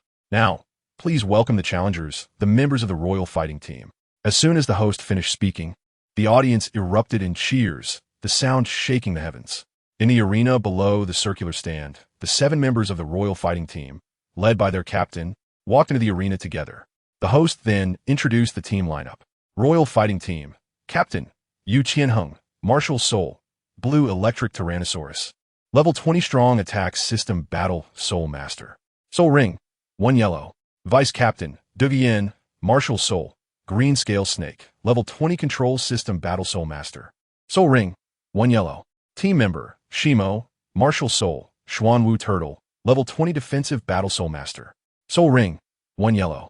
Team Member, Shurhu, Martial Soul, Xuanwu Turtle. Level 20 Defensive Battle Soul Master. Soul Ring, 1 yellow. Team Member, Yu Feng, Martial Soul, Wind Bell Bird. Level 20 Agility System Battle Soul Master. Soul Ring, 1 yellow. Team Member, Adbo, Martial Soul, Ghost Leopard. Level 20 Agility System Battle Soul Master. Soul Ring, 1 yellow. Team Member, Yi Lingling, Martial Soul, 9 Heart Begonia. Level 20 Support System Weapon Soul Master. Soul Ring, 1 yellow. Compared to the last challenge lineup, this time the new support system Soul Master, Yi Lingling, garnered a lot of attention. Teacher, does the Royal Fighting Team's lineup have a chance to defeat the Thunderstorm Dragon? Lu In asked. Upon hearing this, the master shook his head, saying they could only tie. Tie? Who is this old man blowing hot air? Don't you know how powerful the Thunderstorm Dragon is? Please, could you listen carefully, uncle? That S.A. Thunderstorm Dragon, with nearly 800 years of cultivation. The Royal Battle Team will definitely lose. Just then, the Master's words caught the attention of nearby spectators, who began to mock. The Thunderstorm Dragon had dominated the underground layer for many years. How could a team, without a second Spirit Ring, challenge it successfully? It was impossible even to tie. The Royal Battle Team had challenged 7 times before, and each time they were thoroughly defeated by the Thunderstorm Dragon. The Master frowned, not wanting to explain further. But out of a desire to satisfy his student's curiosity, he continued. The Thunderstorm Dragon is a spirit beast with strong attack and defense capabilities. An 800-year-old Thunderstorm Dragon forms a highly defensive thunder armor. Of course, this defense is not granted by skill, but is a rare innate ability. Compared to its high defense, the Thunderstorm Dragon's attack power is the most terrifying. It is one of the spirit beasts with the strongest attack power among beast martial spirits.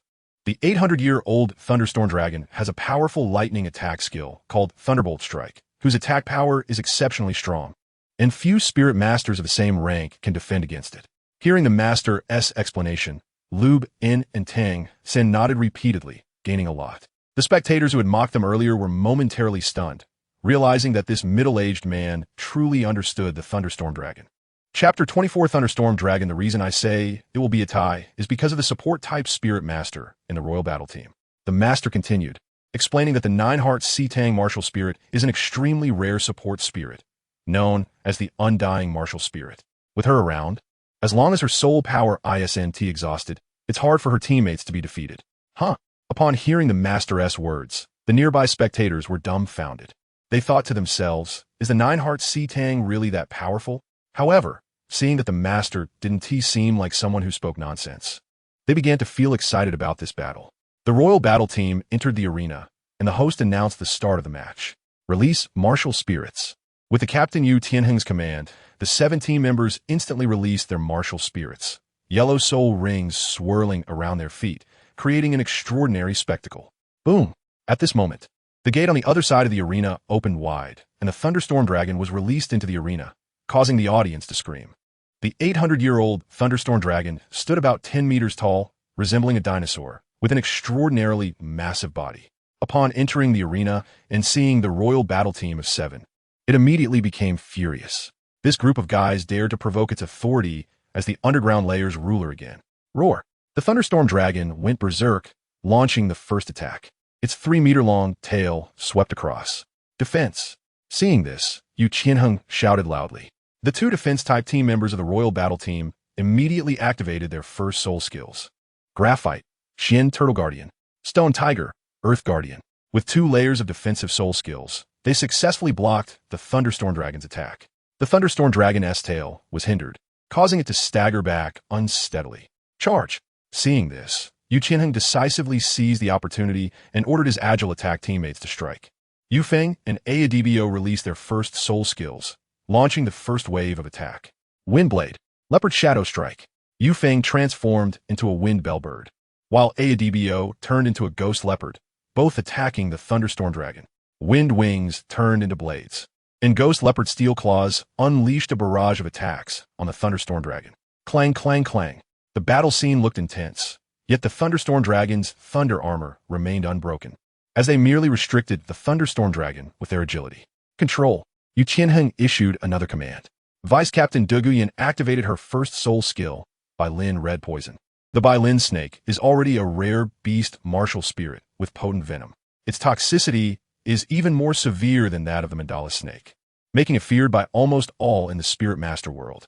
However, her Bailin Red Poison is indeed beneficial for her teammates, increasing their speed and attack power by 20%. For enemies, it has the opposite effect.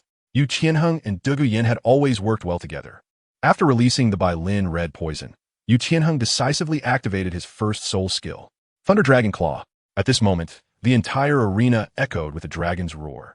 The blue electric Tyrannosaurus, as the strongest attacking beast martial spirit, is not to be underestimated. Yu Qianheng's attack power alone reached an astonishing 300 points. Coupled with Douluo's support and the 20% boost, the Royal Battle Team unleashed their strongest attack. A powerful soul skill with over 360 points slammed into the Thunderstorm Dragon, directly breaking through its defenses, leaving a gash on the Thunderstorm Dragon's body with a single claw strike. Roar. Although the Royal Battle Team's attack did not inflict fatal damage, continuous injuries would weaken the Thunderstorm Dragon's condition. Enraged, it unleashed a devastating counterattack. Its mouth opened wide, and lightning gathered all over its body, turning the arena into what seemed like another sun. Defense. The Thunderstorm Dragon unleashed its attack skill, Thunderbolt Strike, firing a lightning bolt as thick as a waist directly at the Royal Battle Team. With 800 years of cultivation, this strike had at least 600 attack points, breaking through both the Xin Turtle Guardian and Earth Guardian defenses. It crashed into Yu Qianheng and the others. Support. This attack directly left the two agile attack Spirit Masters, who had relatively weak defenses, severely injured. Flowers drift away, water flows. Fortunately, Yi Lingling quickly activated her healing ability. The Nine-Heart Sea Tang martial spirit transformed into a stunning pink gradient, providing surprisingly effective healing. The severely injured agile attack Spirit Masters of the Royal Battle Team instantly recovered. The audience in the arena was thrilled, many stunned and exclaiming how amazing the Nine-Heart Sea Tang was. With a Nine-Heart Sea Tang support Spirit Master around, it's hard to be injured. Lingling. Well done. Yu Qianheng turned to praise his new teammate, extremely satisfied. The Royal Battle Team had finally changed the situation of having someone severely injured in every match. Charge. As the Thunderstorm Dragon unleashed its devastating strike, its physical condition naturally weakened for a moment, and Yu Qianheng seized the opportunity to organize another attack. The subsequent situation was almost exactly as the Master had predicted. Both sides fell into a deadlock. The Royal Battle Team had only one strong attack Spirit Master, Yu Qianheng, whose attack power was insufficient to deal fatal damage to the Thunderstorm Dragon. We admit defeat. When the auxiliary system Soul Master Yi Lingling was about to run out of soul power, Yu Qianheng decisively chose to concede. Continuing the battle would certainly lead to casualties. He couldn't be so selfish as to let his teammates suffer serious injuries for the sake of his second soul ring. Especially with the potential that this new battle team had displayed, he was astonished. He believed that there was no other Soul Master team in the entire Tiando Royal Academy that was as outstanding as this one. He absolutely could not let such excellent teammates be lost, not to mention that there were classmates who had fought alongside him for so long. Yu Qianheng conceded, and on the edge of the battle arena, a level 60 Soul Emperor stepped forward, controlling the Thunderstorm Dragon and allowing the Royal Battle Team to exit the arena. Qianheng, why not let the Academy step in to buy that Thunderstorm Dragon? Douluo said with a frown. That Thunderstorm Dragon was too important to Yu Qianheng. Its nearly 800 years of cultivation was simply the perfect second soul ring for him. They had tried so many times and still hadn't succeeded, knowing that with their current strength, they definitely could not complete the challenge. In this case, it would be best to let the Academy buy the Thunderstorm Dragon. Hearing this, Yu Qianheng's face was filled with bitterness. One must know that buying a Thunderstorm Dragon would require a considerable amount of gold soul coins, and he didn't want to ask his family for it. Sigh, it seems I need to do some tasks for a while to earn some gold soul coins. He sighed and headed towards the second floor task hall. The captain doesn't have to worry. That thunderstorm dragon is not something a soul master team can take down. Yu Feng said, "You're right. The thunderstorm dragon is just a showpiece for the battle arena. Even if we fail, there's no need to feel disheartened. Indeed, I dare say there isn't a soul master team in the entire continent that can defeat that thunderstorm dragon." Huh, why do these young people look so downcast? At that moment, Flander, who was searching for information in the task hall, saw the royal battle team and frowned. Kids, it's just a thunderstorm dragon. It's nothing to worry about. Don't be disheartened by failure. Think about strategies. Maybe you'll succeed next time. Chapter 25. Battle again with the agility system, huh? Seeing Flander come over with a lecturing demeanor, the members of the royal battle team were stunned. Who is this old man, talking big without fear of being tongue-tied? He clearly has no idea what kind of existence the thunderstorm dragon is. Uncle, that's a thunderstorm dragon, not a thunderbug. If you don't understand, don't shout recklessly. Exactly. Do you think just anyone can challenge that thunderstorm dragon with nearly 800 years of cultivation? It's ridiculous. Tricking those who haven't seen the world is one thing, but showing off in front of us is another. Seeing a group of kids who hadn't even grown hair yet argue with him, Flander's temper flared up. Who is he, Flander? If he couldn't handle a bunch of little kids, how could he be the principal? Whether it's a thunderstorm dragon or a thunderbug. In the eyes of our Shrek Academy, they are all just soul rings. One of our Academy's disciples, with just one soul ring, took down an 800-year-old fire fox all by himself at the Soto Battle Arena. Ha ha ha. Uncle, you really could talk big. Hearing what Flander said, Yu Qianheng and the others couldn't help but burst into laughter. Forget it. What is the point of talking to you? With your kind of ability, you're at the bottom in our academy. Flander waved his hand dismissively, speaking nonchalantly. Seeing Yu Qianheng and the others with dark expressions, he felt very pleased. Hee kids. Just worry about comparisons. To be honest, upon hearing Flander say this, the expressions of Yu Qianheng and the 7 others turned unfriendly. They were all among the most outstanding students of the Tiando Royal Academy, yet they had become the bottom existence in the mouths of outsiders. Who would be angry? Bragging doesn't count. We haven't even heard of Shrek Academy. If you have the ability, let your student come and compete with us. Duguyin snorted coldly. Little girl, I still need to look for pure offensive soul beasts. I don't have the leisure to play word games with you. Flander turned to leave, but he was stopped by Yu Tianheng. What kind of pure offensive soul beast are you looking for? Huh? Seeing Yu Tianheng ask like this, Flander's eyes widened, feeling that there might be hope. About 1,500 years or so will be fine. Haha, that's a coincidence. I happen to know of a pure offensive soul beast that is exactly 1,500 years old. Whoa. Upon hearing this, Flander's breathing immediately became hurried. No longer joking around. He confirmed seriously, little friend, you're not joking, are you? If what you said is true, I can not only arrange for my student to compete with you, but I can also help you hunt that thunderstorm dragon. With the battle arena as a guarantee. How could I be so reckless? Yu Qianheng smiled, and his demeanor made it clear that he came from a distinguished background. In the first floor of the battle arena, resting area. After watching the royal battle team's match, the master was waiting here with Luban and Tang San. Soon, Flander came down from the second floor. Seeing his face full of joy, the master was astonished. One must know that Flander usually had a serious demeanor, wearing dark glasses and having a face like a shoehorn, appearing quite stern to outsiders. Did you get the news? Flander nodded, thinking about how to explain. The master jumped up, his face full of excitement, unable to believe it. Is it really so easy to find such a rare, pure, offensive soul beast? This time is similar to last time. Luban will have to take action. Flander organized his words and spoke about the agreement with the royal battle team. Hunt the thunderstorm dragon? Flander, you encountered the royal battle team? Flander hadn't seen the previous challenges in the battle arena, so he shook his head, indicating that he didn't know. The master continued. Is there a girl with purple hair and green eyes in that team? Upon hearing purple hair and green eyes, Flander nodded repeatedly. That girl had such distinctive features that he remembered her at a glance. Great. Everything matches up. This will be easy. The master then had Luban transform again into the descendant form and led everyone to the second floor task hall. There, as soon as they entered the hall, Flander pointed to where the royal battle team was located. Then, he walked over and sat down opposite them. This is a student from our Shrek Academy, the one I mentioned before. Hearing Flander's introduction, Yu Qianheng and the 7 others all turned to look at Luban. Luban was about 1.8 meters tall, wearing golden armor, looking quite imposing. Uncle, are you sure he can do it? Yu Qianheng questioned. Looking at Luban, who appeared to be at least 15 years old and still hadn't obtained a second soul ring. One had to wonder how poor his qualifications must be. To call him a genius was really a joke. Douluo Yin and the others thought the same, looking at Luban with trembling lips. What a talented student from Shrek Academy, and he even took down an 800-year-old firefox. What a boast. Let us just try and see. Next, both sides, as agreed, arrived at the trial room on the 3rd floor. The agile attack team member of the Emperor fighting team, Yu Feng, jumped onto the stage to battle against Luban. Yu Feng, with the martial soul Wind Bell Bird, is a level 21st ring agile attack soul master. Before the battle, both sides introduced themselves to show respect. Tang Air, with a martial soul sun shooting bow, is a level 21st ring output soul master. Huh? Output system? What the hell is that? Is there really such a development direction from martial souls? They had never heard of it before. When Luban announced the output system, not only was Yu Feng on stage confused, but also Yu Xiaogang and Douluo Yin in the audience were equally puzzled. At this moment, a yellow century-old soul ring was swirling beneath Luban's feet. In terms of soul ring matching, it was indeed passable. Make your move, but remember, you only have one chance to strike.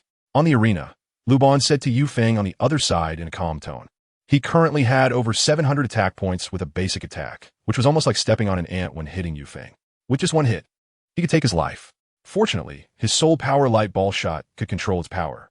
Otherwise, there would be no need for this match at all. What a boast. On the arena, Yu Feng was completely enraged by Luban's words. Flandra and this young man in front of him were so full of themselves. At this moment, not only Yu Feng, but even the other members of the Imperial fighting team were fuming upon hearing Luban's words. Douluo Yin was particularly furious and laughed in anger. How dare you underestimate us? Yu Feng, don't hold back. Let him learn a lesson. Below the arena, Douluo Yin stood with her hands on her hips, looking like a little pepper, her mouth chattering nonstop. She looked as if she wanted to hop onto the stage and scratch Luban. Kid, remember, the one who defeats you is called Yu Feng. After saying his arrogant words, Yu Feng directly released his first soul ring, Windblade. The Wind Bell Bird martial soul activated, sprouting wings on his back, and the wings transformed into wind blades, directly striking at Luban. Whoosh! At that moment, Luban drew his sun shooting bow. Chapter 26, New Imperial Fighting Team. Letting a soul master get close. Should I say you're arrogant or foolish? As Yu Feng flapped his wings, he was only 3 steps away from Luban. Seeing that Luban had not yet shot an arrow, he smirked in mockery. As Yu Feng's wind blade reached Luban's face, the Imperial fighting team erupted in shouts. They were still seething over Luban's previous arrogant words, and now that they had found an opportunity, they naturally missed the chance to ridicule him. Don't laugh. My disciple is just adjusting his attack power to avoid hurting you. Below the arena, seeing Luban holding the sun shooting bow for a long time without shooting, the master explained calmly. Ha ha ha. I see. So the strongest specialty of Shrek Academy is bragging. First Flandra, then Luban, and now the master. These people appeared one after another, each more boastful than the last. The members of the Imperial fighting team couldn't help but burst into laughter. Hey, that kid, why are you shaking your head? At this moment, Douluo Yin saw a 1-meter-tall boy with short blue-black hair standing beside the master, shaking his head as he looked at the arena and teased him. She thought, don't tell me this little brat wants to show off too. You soul masters are really foolish. You don't even know how to position yourselves. How can you charge straight in like this? Isn't that like a live target in the air? Tang San sighed and shook his head. Huh. Upon hearing this, the members of the Imperial fighting team were stunned for a moment. They didn't expect a 5- or 6-year-old child to dare to speak so boldly in front of them. Damn, Shrek Academy has truly opened their eyes. It was their first time seeing such a boastful academy. They were really teaching bragging from a young age. However, as soon as Tang San finished speaking, Luban shot an arrow on the arena. At that moment, Yu Feng's wings were almost at his nose, and he could clearly feel the pain of the wind blade striking his face. Whoosh! The sun shooting bow moved, and a soul power arrow shot out. As quick as thunder and as fast as lightning. At such a short distance, it could be said to be instantaneous. The powerful impact directly blew Yu Feng from one side of the arena to the other, crossing the 100-meter diameter arena. Before he could stabilize his body, the powerful impact from the soul power arrow still hadn't subsided. Boom! Yu Feng was directly slammed against the wall of the trial room. He fainted. With just a weakened basic attack, Luban left him completely defenseless. Hiss! At this moment, everyone in the Imperial fighting team, including Captain Yu Tianheng, was stunned by the scene before them. They collectively gasped, their faces filled with disbelief. Is an output type Soul Master really this powerful?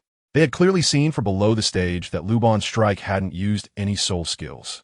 It was just a simple, casual basic attack. Yet even so, Yu Feng, a top agile attack type Soul Master among his peers at the Tiando Royal Academy, was knocked back by his opponent while using his first soul skill. If they hadn't seen it with their own eyes today, they would never have believed everything happening before them. How's it going, kids? Uncle didn't lie to you, did he? Flanders waved his hand at the Imperial fighting team, smiling. Hurry up and get ready, recover your soul power well, and challenge the Thunderstorm Dragon as soon as possible. We are quite busy over here and can't afford to waste too much time. Luban's casual strike completely shattered the proud mentality of the Imperial fighting team. For the first time, they personally experienced what fear truly is. Such a powerful attack was something they had never seen in their lives. It was simply incredible. At that moment, Yu Qianheng and Flander signed the task agreement in the witness of the beast arena. Yu Qianheng informed about the location of a purely offensive soul beast, while Flander helped him kill the Thunderstorm Dragon. Oh my god, have you heard? The Imperial fighting team is challenging the Thunderstorm Dragon again. What? Didn't they just do that today? It's true. I heard that the Imperial fighting team has changed their lineup again.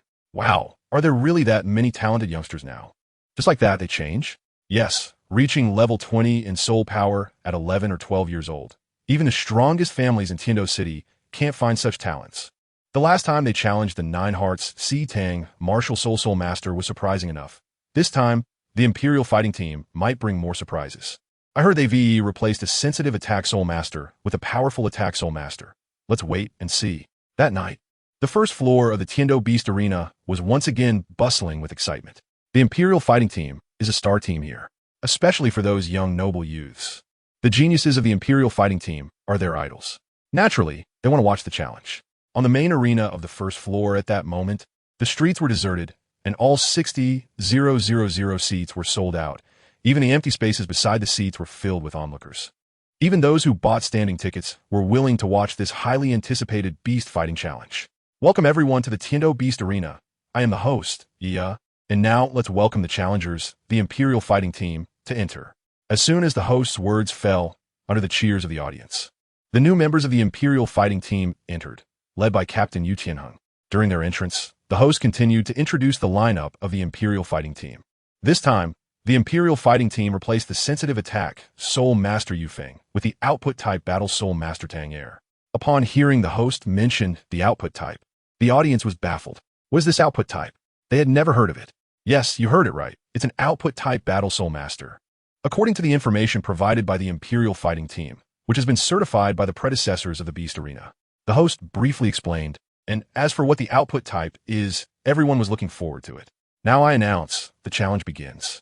Brothers, unleash your martial souls. With Yu Qianheng shout, the 7 team members activated their martial souls together.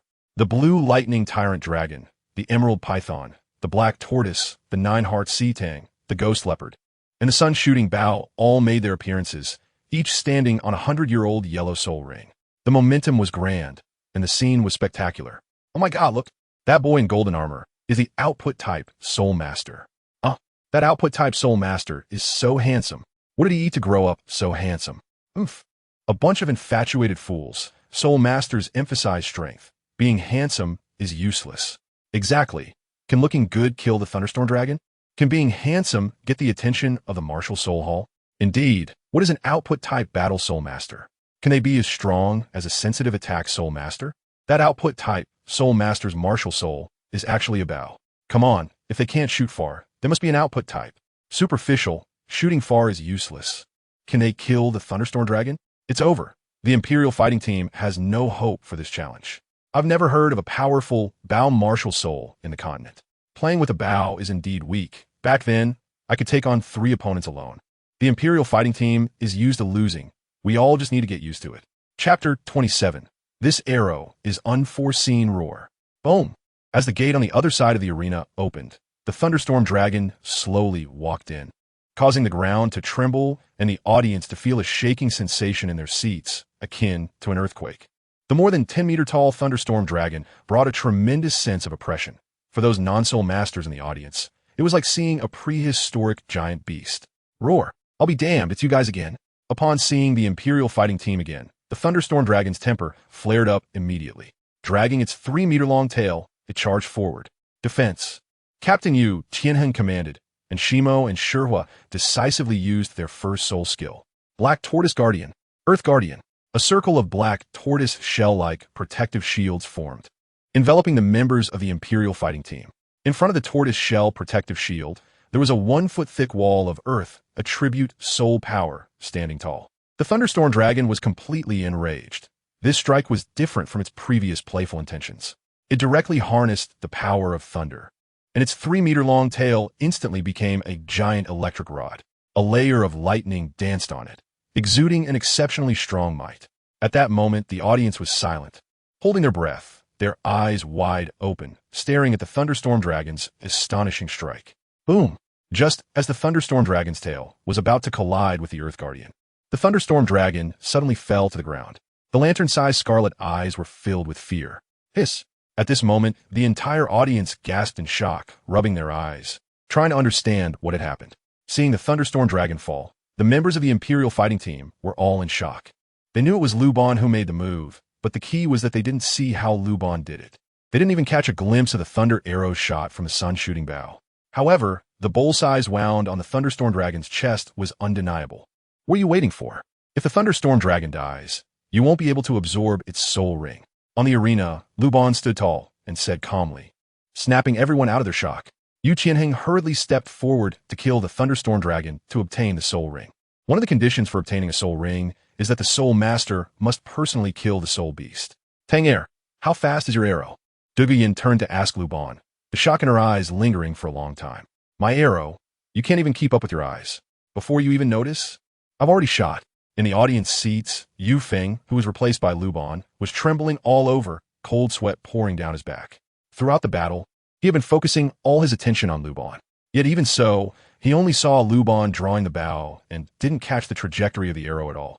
Before Luban's arrow, it could be said to have arrived in an instant.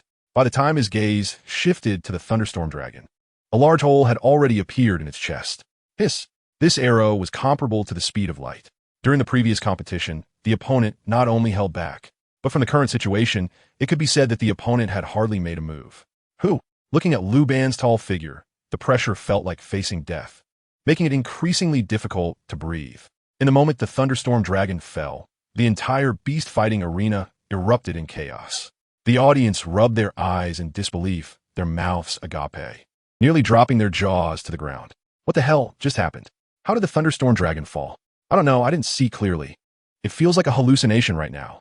Goodness, someone slap me and tell me this isn't a dream. Damn it. How did the wound on the thunderstorm dragon's chest come about? An output type? Oh my god, that output type soul master must have made a move earlier. I saw it too.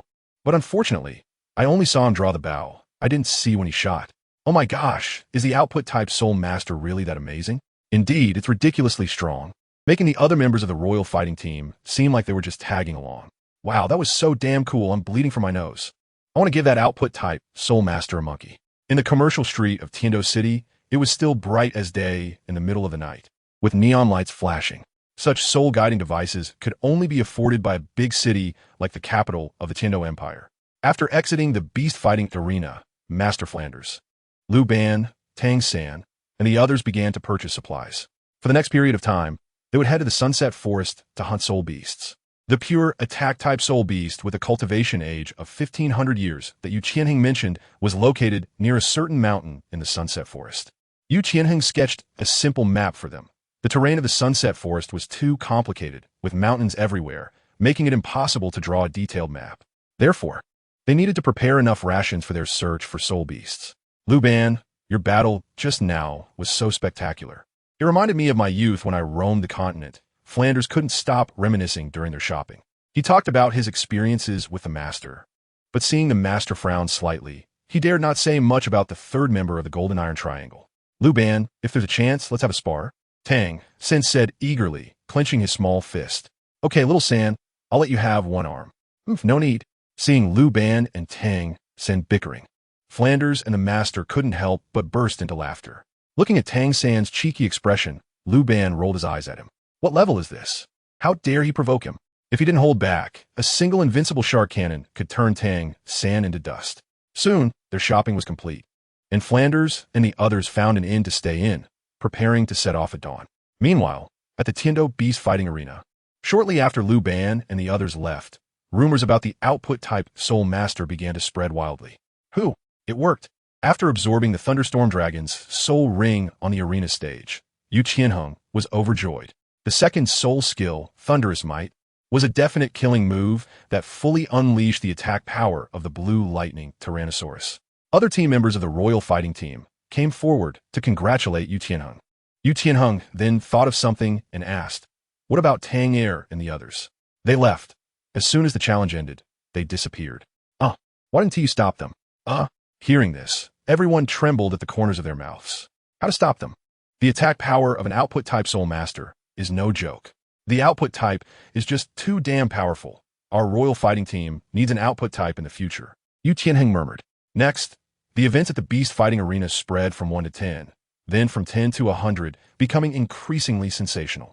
In the end, it caused a stir throughout Tiando City. Everyone was eager to find out about the output-type Soul Master, wanted to understand what had really happened. It even left the teachers at Tiando Royal Academy confused. Where did this output type come from? Get the hell out of here. Instead of studying properly, you're all researching some weird stuff. Chapter 28. The Cunning Gold-Eating Mouse. The next day, at dawn, Flanders and the others took a carriage and left Tiando City for the Sunset Forest. The Sunset Forest is located in the center of the Tiando Empire, specifically to the east of Tiando City and west of the Tiando Empire. It borders most of the Star Luo Empire, but is not adjacent to any of the main cities of any empire. The Sunset Forest is named for its unique natural environment. Whenever the sun sets, the forest emits a faint golden glow, as if the entire forest is enveloped in the afterglow of the sunset. Unlike other soul beast hunting forests in the empire, the terrain inside the Sunset Forest is complex, with dense trees, thorns, and swamps, but there are also many clear streams and lakes. These water bodies are habitats for many aquatic soul beasts, and it is one of the 3 famous wild soul beast habitats on the Douluo Continent. Every day, many adventurers and soul masters venture into the Sunset Forest to explore and hunt soul beasts. Sitting in the carriage heading to the Sunset Forest, the scenery outside flew past quickly. The master continuously shared his experiences on the continent with Lu Ban and Tang San. This is fundamental knowledge that soul masters must understand. Cultural courses at primary Soul Master Academies are essential. Understanding the wild survival environment can help Soul Masters escape from danger. Remember those basic knowledge I just shared. It might save your lives when you venture out in the future, the Master said calmly. Luban and Tang San nodded repeatedly. Soon, a day passed. At dawn the next day, the carriage finally reached the edge of the Sunset Forest. After Flander and the others got off, they took a deep breath of fresh air. They had finally arrived. Then the 4 of them plunged into the Sunset Forest. Flander took out a simple map drawn by Yu Xiaogang and led the way. The forest was enveloped in a faint mist, and sunlight filtered through the gaps in the leaves, casting mottled shadows on the ground. They walked on the damp soil, carefully avoiding thorns and vines with every step. Flander held a long sword, his gaze vigilantly scanning the surroundings. His face was filled with determination, clearly prepared for any unexpected situation. Behind him, Luban and Tang San followed closely, with a master bringing up the rear. The Sunset Forest was not like other soul-hunting forests in the Empire. It was home to many high-level soul beasts. They had to be extremely cautious with every step they took. The 4 of them groped their way for half a day before roughly reaching the location indicated on the map. At this moment, Flander and the others saw an abandoned metal mine appear before them. This should be the place. Everyone be careful and stick close behind me. Flander took out a lighting soul guide and was the first to enter the mine. According to the information Yu Xiaogang had given them, there was a golden devouring rat nearby that had been alive for 1,500 years. The golden devouring rat was extremely rare, and most soul masters had never even heard of it. As a pure offensive soul beast, the golden devouring rat, like the blood-sucking demon mosquito before it, did not possess any skills and relied solely on extreme attribute attacks. The blood-sucking demon mosquito survived by using its iron-like proboscis to suck blood, while the golden devouring rat survived with its steel golden teeth capable of devouring metal fragments. The reason pure offensive extreme attribute soul beasts are hard to find is that they lack skills, making it incredibly difficult to survive in harsh environments. It was truly a stroke of luck to unexpectedly learn about the whereabouts of the golden devouring rat. The fact that their ages matched shocked both Flander and the master. They secretly complained. Could it be that Luban was the child of fortune? The interior of the mine was arched, with the top and sides covered in gleaming golden ore, resembling a brilliant golden sea. These ores not only provided cover and protection for the golden devouring rat, but also offered a rich food source for it.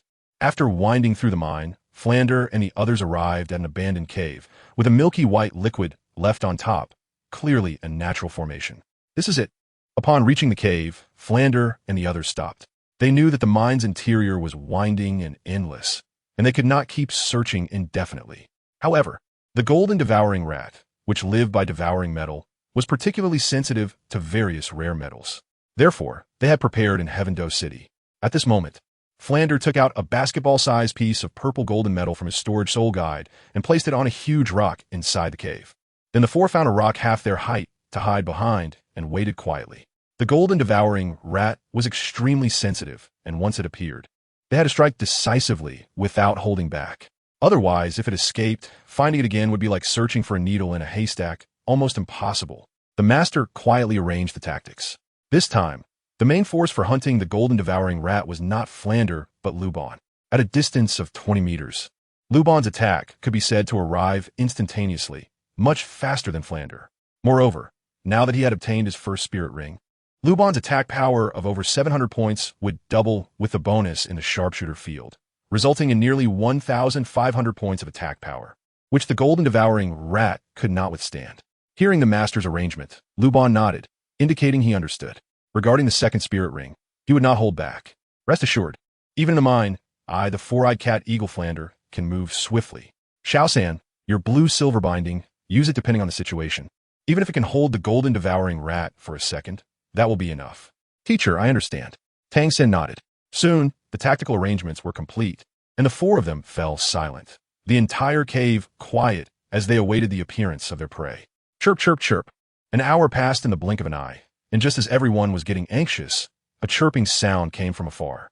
The four people of Luban were overjoyed at the sound. Soon, a medium-sized soul beast appeared before them. The soul beast was about 2 feet long, with fur that displayed a faint golden color, looking delicate and smooth, as if it were made of pure gold, and its 2 eyes sparkled with dazzling light. Seeing this, the master was very happy and made a hand gesture to Luban, indicating that it was indeed the gold-devouring mouse. Luban instantly released the Luban 7 soul, activating the marksman domain. His left hand tightly aimed the dragon mouth gun at the purple gold stone. On the other side, before entering the cave, the gold-eating mouse perked up its ears, and only after discovering there was no abnormality inside the cave did it slowly walk in. Upon seeing the purple gold stone in the cave, the gold-eating mouse's eyes flickered, sharp and cunning, revealing a wild alertness. Then with a whoosh, it leaped onto the boulder, picked up the purple gold stone, and prepared to run. However, at that moment, a thunder arrow had already shot out, and before the gold-eating mouse could react, it was pierced through the head by an arrow. The gold-eating mouse's speed and reaction shouldn't be this slow. Luban hit the target immediately, and while the master was happy, he was also full of doubts. He approached to take a look and discovered that the golden-eating rat had an injury on its foot. So that was it. Chapter 29. First encounter with Qian Renxue. Luban quickly absorbed the soul ring, and we will protect you. Next, Luban sat cross-legged, concentrating and calming his mind, focusing on his martial soul, and began to absorb the second soul ring. However, at that moment, another soul hunting team in the Sunset Forest was extremely anxious. This hunting team consisted of only 3 people, 2 elderly men and a girl about 17 or 18 years old. Damn it, I didn't expect the golden-eating rat to be so sensitive to the scent of the powder, the girl said with a face full of regret. She had been searching for the golden-eating rat in the Sunset Forest for 3 days, and just as she was about to succeed, she never expected that at the last moment, the golden-eating rat would smell the strange fragrance in the air. The golden-eating rat turned around and ran away, and they chased after it, but ultimately let it escape. So cunning. Miss, there's no need to blame yourself. The golden-eating rat is indeed rare, and there are very few records of it on the continent. It's understandable that we overlooked it for a moment. Yes, miss. Your third soul ring doesn't have to be the golden-eating rat. The girl nodded, realizing that continuing to track it wasn't a solution. Once the golden-eating rat escaped, finding it again would be as difficult as ascending to the heavens. Miss, look, there's an abandoned mine up ahead. The girl's face lit up at the words and hurried forward to check. Upon seeing it was a metal mine, Her excitement grew even more. This could very likely be the golden eating rat's lair. Let's go in and take a look. Once we find that golden eating rat, you must act with all your strength. The two elderly men behind the girl moved forward to clear the way and entered the mine tunnel. As they walked, they soon saw a natural stone cave about the size of a small square. Miss, look, it's the golden eating rat. Among the girl's team, the elderly man skilled in eye techniques had excellent vision and recognized the golden eating rat from 100 meters away. Hearing this, the three of them hurried forward, fearing that the golden eating rat would escape again. However, when they entered the cave, they were instantly dumbfounded. The golden eating rat lay on the ground, motionless and stiff. Beside it sat a little boy who looked about 5 or 6 years old, just getting up after finishing absorbing the soul ring. Next to the boy stood 2 middle-aged men and another child of similar age. Did you absorb my soul ring? The girl asked in a daze, filled with both anger and surprise. The golden eating rat in front of her had a cultivation of around 1,500 years, and it was absorbed by a child just like that. If she hadn't seen it with her own eyes, she would never have believed it. The 2 elderly men behind the girl also showed astonished expressions, equally shocked. The level of surprise was no less than that of the girl. Little girl, how do you speak? What do you mean by your soul ring? Seeing Luban's talent discovered by outsiders, Flandre and the master immediately became alert. Flandre's heart was filled with murderous intent, his eyes scanning the 2 elderly men behind the girl. The girl had long, smooth, golden hair that reached her waist, slightly curled, shimmering with a faint glow. Her hair was like moonlight, irresistibly attractive. Her deep blue eyes resembled the blue sea and sky. Her skin was fair and delicate, like porcelain. With a high-nosed bridge and a tall figure, she wore a light, golden long dress, exuding an air of elegance and nobility. Isn't this Qianrenxue? Luban recognized the identity of the girl in front of him at a glance, and was quite surprised. He didn't expect to encounter the Pope's daughter of the Spirit Hall in this place. The master stepped forward and pressed down on Flandre's shoulder, signaling him not to act rashly. The 2 elderly men behind the girl were dressed unusually. In his impression, only a cardinal would dress like that. And the cardinals of the Spirit Hall all had cultivation levels above 70. If a conflict were to break out now, it would be their side that suffers. The golden iron triangle of Flanders and the master was not just a title. The 2 had a strong tacit understanding. With a simple gesture from a master, Flanders understood the deeper meaning. He immediately suppressed the killing intent in his eyes and put on a look of ignorance. Although Flanders' killing intent flashed by, it was still caught by the 2 cardinals behind Qianrenxue. The 2 elderly men did not waste any words and directly activated their spirit rings. Yellow, yellow, purple, purple, black, black, black. They were clearly ready to attack at the slightest disagreement. After all, Qianrenxue's status in the Spirit Hall was too important to be at risk, and the 2 cardinals watched Flanders warily, fearing he might recklessly attack Qianrenxue. We've been chasing this golden devouring mouse for 3 days.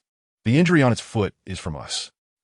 Upon hearing this, Flanders and the master exchanged glances, not expecting things to be so coincidental. However, with the spirit rings already absorbed, there was no point in debating the ownership of the spirit beast. Sister, the golden devouring mouse has no injury on its foot. We can still hunt it. Seeing Qianrenxue's unwillingness to back down, Luban couldn't help but think to himself, goodness, this isn't how it works. There are no such rules on the continent. A spirit beast doesn't belong to whoever discovers it first. You little brat, what are you pretending for? Acting as if this golden devouring mouse was your kill. When Qianrenxue saw a little brat about 5 or 6 years old displaying an arrogant demeanor in front of her, she immediately felt displeased. She was the Pope's daughter, the top of the younger generation in the Spirit Hall. Even Hulaina had to call her sister, and no one dared to act so arrogantly in front of her. Not even a 5 or 6-year-old little brat. She represented the dignity and face of the Spirit Hall, which was not to be challenged. You guessed right. The golden devouring mouse was indeed killed by me. Hearing this, Luban touched his nose, spread his hands, and said, it's not that I'm showing off. My strength is right here. Since my talent has been exposed, there's nothing wrong with revealing a bit of my strength. You're so young, yet already know how to put on airs. If that's the case, do you dare to compete with me? Since you can hunt the gold-devouring rat, you wouldn't dare to fight me, would you? Qianrenxue provoked, wanting to see just how capable this young man was. She was quite puzzled as to how someone of such a young age could absorb a 1,500-year soul ring. It's important to know that on the continent, there are certain limitations to absorbing soul rings. Generally, the maximum limit for the first soul ring is around 400 years, and for the second soul ring, around 700 years. Only the third soul ring can absorb a soul ring of about 1,500 years. Could it be that this young man is already at level 30? Just as this thought arose in Qian Rinchue's mind, she immediately suppressed it. She thought it was impossible, even though she had a full innate soul power of level 20. Her cultivation speed could not be so outrageous. She did not believe there was any martial soul of higher quality than her six-winged angel martial soul.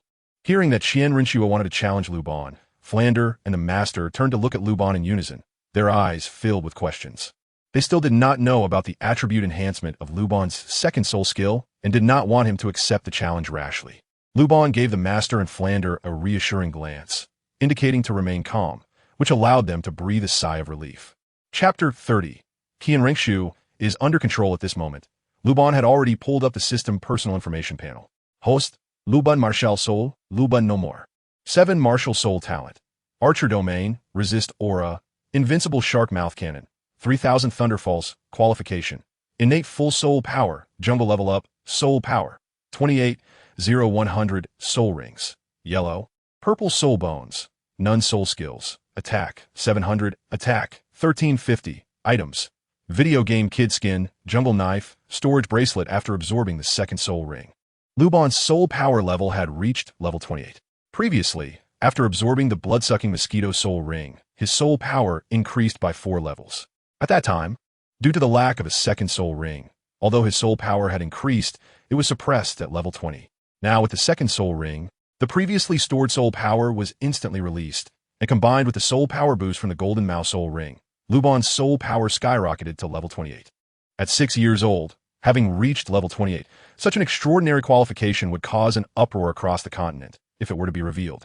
No wonder it was a purely offensive extreme attribute Soul Beast. The 500-year cultivation of the Golden Mouse directly increased Luban's normal attack by 350 points. Adding the attack from the first Soul Ring, Luban's normal attack now dealt 2,078 points of attack power. Such a formidable attack power made dealing with Qian Rinchu in front of him very easy. Although Qian Rinchu also had innate full soul power at level 20. Her lack of theoretical guidance resulted in her soul rings being added similarly to others with the same innate full soul power age. According to the Master S theory of the 10 core competitive advantages of martial souls, the upper limit for the soul ring addition of a level 20 innate full soul power soul master would increase exponentially. For example, regarding the second soul ring, other innate full soul power individuals could not obtain a soul ring older than 764 years, but Luban could directly absorb a 500-year soul ring. This was all thanks to the Master S theoretical guidance. Otherwise, like Qian Rinchu, she would have wasted her immense talent, with her second soul ring only adding over 700 years. The difference between the two was evident. Outside the abandoned mine in the setting sun forest, 2 groups faced each other. On one side were Qian Rinchu and 2 red-robed bishops behind her, while on the other side stood Luban and his 3 companions. A competition is fine, but if you lose, you must no longer pursue us, and what happens today must not be disclosed. It is only to be known by those present. Luban agreed to compete with Qian Rinchu and proposed his own conditions. Of course, Qian Rinchu, a 6-year-old kid's conditions, didn't take it to heart and immediately agreed. Luban, Martial Soul. Luban number 7. Level 28 Output System Battle Soul Master. According to the rules of the competition, Luban first announced his title to show respect. What? Level 28? Upon seeing the yellow and purple soul rings at Luban's feet, Qian Rinchu was completely stunned. The 2 red-clad bishops behind her were also shocked, their mouths agape, tugging at their beards, not knowing how many hairs had been pulled out. A purple 1000-year soul ring? An output system battle soul master? Every word from Luban struck directly at Qian Rinchu's young heart, leaving her stunned. Her round mouth could fit her small fist inside. Her light blue eyes widened to the point where they seemed like they could pop out of their sockets. At this moment, not only Qian Rinchu and the others, but even Master Flander and Tang San behind them were deeply shocked. Absorbing 2 soul rings actually raised his soul power by 8 levels all at once. Goodness, this is truly unprecedented. Is this even human? Luban's talent has once again received infinite elevation in their hearts. It's truly exciting to see how far this kid can grow in the future. It's only been a short time since he awakened his martial soul, yet he has already broken records that have stood for thousands of years on the continent. At 6 years old, he is at level 28. With a second Millennium Soul Ring, and an extreme output flow. Each record makes people tremble. Are you really only 6 years old? Qian Ringshu couldn't help but ask, her face showing disbelief. He will be 7 years old next year. Luban nodded and did not deny it. Qian Ringshu, martial soul, six-winged angel, a level 30 strong attack system battle soul master. Qian Ringshu bit her lip and stated her name for the first time as a sign of respect. In previous competitions, she had never introduced herself. The reason was simple. As an innate full soul power of level 20, she was invincible among her peers and had never encountered an opponent. However, this record was now broken by the 6-year-old boy in front of her. When facing her peers, or rather, the next generation, Qian Ringshu became serious. She knew that today's defeat was inevitable. But even so, she could not tarnish the name of the angel god. She had to fight fiercely. Qian Ringshu unleashed her six-winged angel martial soul, and 3 pairs of snow-white angel wings appeared behind her, shimmering with a holy white light, looking majestic and sacred. 2 yellow 100-year soul rings coiled around her feet. The gap between a 100-year soul ring and a 1,000-year soul ring was too great, and Qian Ringshu knew she had no chance of victory. Now, she could only showcase the strength of her angel martial soul as much as possible to uphold the dignity of the angel god. Second soul skill, angel wings. First soul skill, angel assault. Qian Ringshu took the initiative to attack, unleashing her full power without holding back. With angel wings activated, Qian Ringshu's speed doubled, and the 3 pairs of angel wings fluttered in the wind, leaving behind trails of phantoms in the air. With angel assault cast, Qian Ringshu's right arm instantly turned to jade, increasing her attack power by 30%, and her jade fist struck directly at Luban's face. To track Qian Ringshu's flight trajectory, Luban activated the marksman domain. Within the marksman domain, he could sense any movement at the first moment. Truly, as the top-tier beast martial soul, the 6-winged angel flew without making a sound. Luban silently exclaimed in surprise. Here it comes. Soon, as Qian Ringshu flew into the archer's domain, Luban's dragon mouth gun quickly fired a soul power energy ball. This energy ball had only 500 points of attack power, which was enough to deal with Qian Ringshu. If he used more strength, Qian Ringshu wouldn't be able to handle it. With her current soul ring level, a light shot could easily take her down. Bang, bang, bang, bang, bang. The dragon mouth gun activated, and Luban's automatic taunt voice echoed. Come hit me. You can't damage me. Boom. The soul power energy ball collided with the angel's transformed jade arm, and Qian Ringshu was directly blasted away, breaking many branches of the giant trees in the sunset forest. Miss. The 2 red-clad cardinals were startled and quickly rushed over to check the situation. They saw Qian Ringshu in tattered clothes, blood oozing from the corner of her mouth. I'm fine. Just a rebound, Qian Ringshu said with a bitter expression. I've lost, and it's a crushing defeat. She clearly saw that the opponent hadn't even activated their martial soul. Just a simple casual strike easily defeated her, the top young talent of the Spear Hall. This was such a blow. Even with Qian Ringshu's good temperament, she couldn't help but want to curse at that moment. Chapter 31. Shock Zhao Wujie being defeated by a 6-year-old kid. This was indeed quite a blow. Bang, bang, bang. Qian Ringshu tidied her clothes and walked confidently in front of Luban. Luban, would you be willing to join the Spear Hall? Qian Ringshu looked at Luban with hopeful eyes. As long as you join the Spear Hall, I promise to provide you with the best cultivation resources. At this time, going to the Spear Hall is just like an old man hanging himself, asking for a long life. Upon hearing this, Luban quickly shook his head and hurriedly hid behind the master, looking like a frightened little baby. At this moment, Flanders had already activated his martial soul, standing on 7 soul rings, showcasing his strength, fearing that Qian Ringshu and the others might act recklessly. Sorry, Luban is still young and not suitable to join the Spirit Hall. As for the future, it all depends on his own thoughts. The master stepped forward and politely declined Qian Ringshu's invitation on behalf of Luban. He then gave Flanders a look, signaling him to quickly leave the sunset forest with Luban and Tang San. They rushed away without stopping, afraid that the people from the Spirit Hall would come after them. Uncle Oreo, what is an output-type battle soul master? In the sunset forest, after Luban and his group left, Qian Ringshu couldn't help but ask. She didn't ask earlier because she was afraid of losing face in front of Luban and the others. As the daughter of the Pope, if she had to inquire about some basic knowledge and outsiders saw it, it would be quite embarrassing. Qian Ringshu was inherently a proud person and naturally cared a lot about her image. I haven't heard of it either. However, the subsequent QA between the 2 red-robed cardinals left Qian Ringshu completely dumbfounded. After some inquiries, she found out that no one knew what an output-type Battle Soul Master was. Goodness, if she had known earlier, she would have asked right away. Miss, you really shouldn't have let them go. If we had teamed up just now, we would have had an 80% chance of capturing those four, and at the very least, we could have killed Luban. Keeping him is simply leaving a ticking time bomb for the Spirit Hall and even the entire Soul Master world of the continent. After Luban and the others left, the two red-robed cardinals expressed their regret. Qianren Shui quietly gazed in the direction Luban had departed, remaining silent. She would never regret the choice she made. 2 days later, Luban and the others returned from the Sunset Forest to Soto City.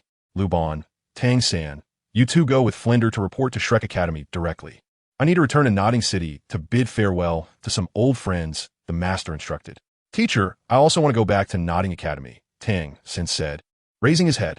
Following that, the master took Tang San back to Nodding Academy. Meanwhile, Luban, under Flinder's guidance, went outside the city to report to Shrek Academy. Shrek Academy is located in a small village with only 100 households. On the way to Shrek Academy, Principal Flinder explained the situation of the academy to Luban. All right, everyone, let's get started. Upon arriving, Flinder shouted excitedly to the village, unable to contain his joy. After 3 years, Shrek Academy finally had students. Shrek Academy only recruits monsters, not ordinary people, and now they had finally received a little monster, or rather, to put it more aptly, a super invincible little monster. Luban's talent is unparalleled in his lifetime. Other monsters have limitless futures, while Luban's future is unimaginable. Next, Flander brought Luban into the village, passing through several households, and arrived at Shrek Academy. Flander, where have you been for so long? Don't forget that the teacher's salary hasn't been paid this month. Oh, who is this little guy? Upon hearing Flander's voice, Vice Principal Zhao Wujia immediately walked out from the academy, complaining. Oh, old Zhao, let's not talk about those annoying things. Come, let me introduce you. This is my newly recruited student Luban. Flander waved his hand to interrupt Zhao Wujia's talk about salaries and introduce Luban. Newly recruited student?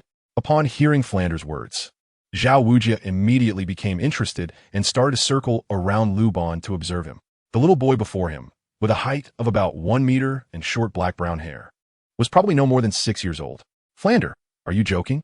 Zhao Wujia frowned and said, Our Shrek Academy only recruits monsters. We can't lower our standards just because we can't find students. And we definitely can't accept just anyone for the sake of money.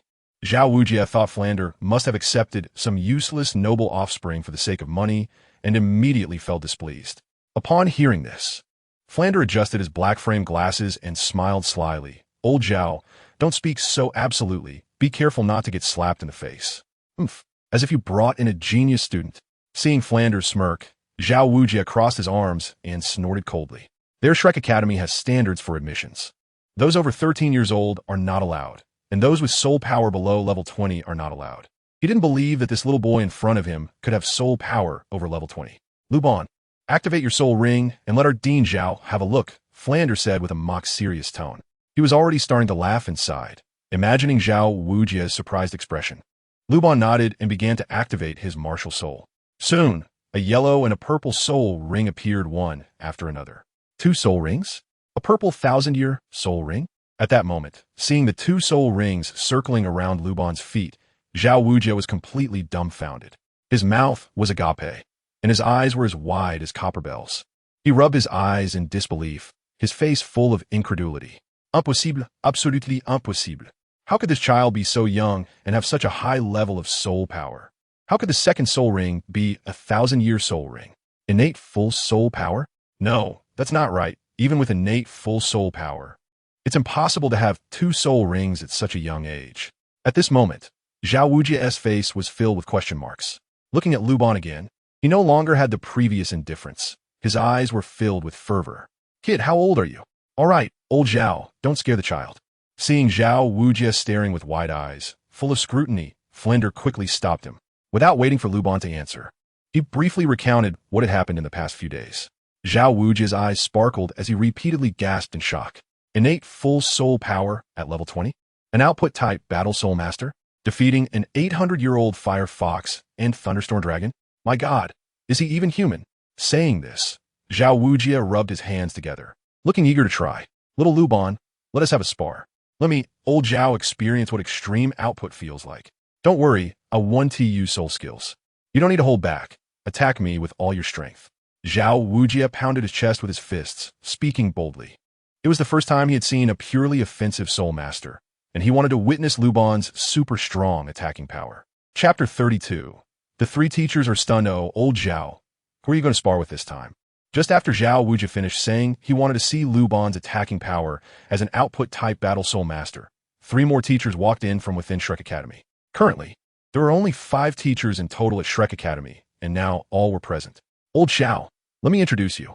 This little guy is a new disciple recruited by Flender. Zhao Wujia introduced them in a casual manner. He then introduced Luban to the 3 teachers in front of him. Xiao Xin, Martial Soul Jelly Bean, Level 71 Food System Weapon Soul Saint. Lucci Bean, Martial Soul Star Chess Set, Level 66 Control System Battle Soul Emperor. Li Yusong, Martial Soul Dragon Pattern Staff, Level 63 Assault System Battle Soul Emperor. Hello, 3 teachers. Luban bowed his head in greeting. Upon hearing that a new disciple had been recruited, Xiao Xin and the others were astonished and found it hard to believe. This little guy in front of them looked to be only 5 or 6 years old. How could he be admitted to the academy? All right, enough chatting, step aside. I want to spar with little Luban. Zhao Wujia led Luban towards the small square in the center of the academy. It was spacious there and more suitable for a fight. Once they arrived at the small square, Flander flashed a wicked smile at Luban and said, "Don't hold back. Your opponent, Teacher Zhao, has the battle spirit of a mighty golden bear, which has extremely strong defense. Don't worry, you won't be able to hurt him just yet." Huh? Hearing Flander say this, Xiao Xin, Li Yusong, and the others couldn't help but tremble at the corners of their mouths, feeling quite baffled. What does this mean? Why the special warning? As if this little boy could bring Zhao Wujia any trouble. He must have just awakened his battle spirit not long ago. Flander, it seems you have quite a bit of confidence in little Luban. How about this? As long as he can use his soul skill better than I can, this spar will be counted as his win. Okay? Upon hearing Zhao Wujia's words, Xiao Xin and the other teachers were left dumbfounded. What kind of nonsense were Flander and Zhao Wujia up to? Is it really necessary to be this cautious with a little boy who has just awakened his battle spirit? Come on, you're a level 76 assault-type battle soul, the famous immovable king. Even without using soul skills, you could easily knock away a level 50 soul king with a single punch. It seems a bit exaggerated to treat a child with a newly awakened battle spirit this way. Haha, alright, old Zhao, don't cry later. Flander laughed heartily, giving Luban a signal to start. Luban summoned Luban number 7 at the first moment, activating his martial soul and fully unleashing his marksman domain, enveloping Zhao Wujia. Then, soul power surged, and he released his soul rings. 1 yellow and 1 purple, they circled at his feet, incredibly dazzling. What? 2 soul rings? A purple 1,000-year soul ring? My goodness, this can't be a dream. The 3 teachers of Xiao Xin were stunned when they saw Luban's soul rings. Their mouths fell open, faces filled with disbelief. Once they came to their senses, they all gasped in shock. Is this even human? Seeing this, Flander raised his head proudly, looking very pleased.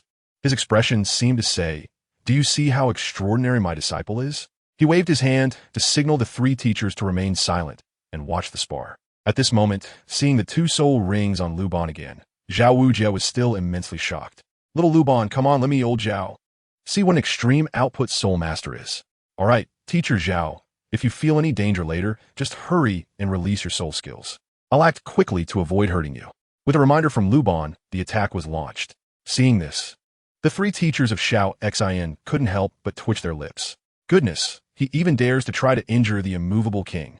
They really couldn't understand where this little guy got his confidence from.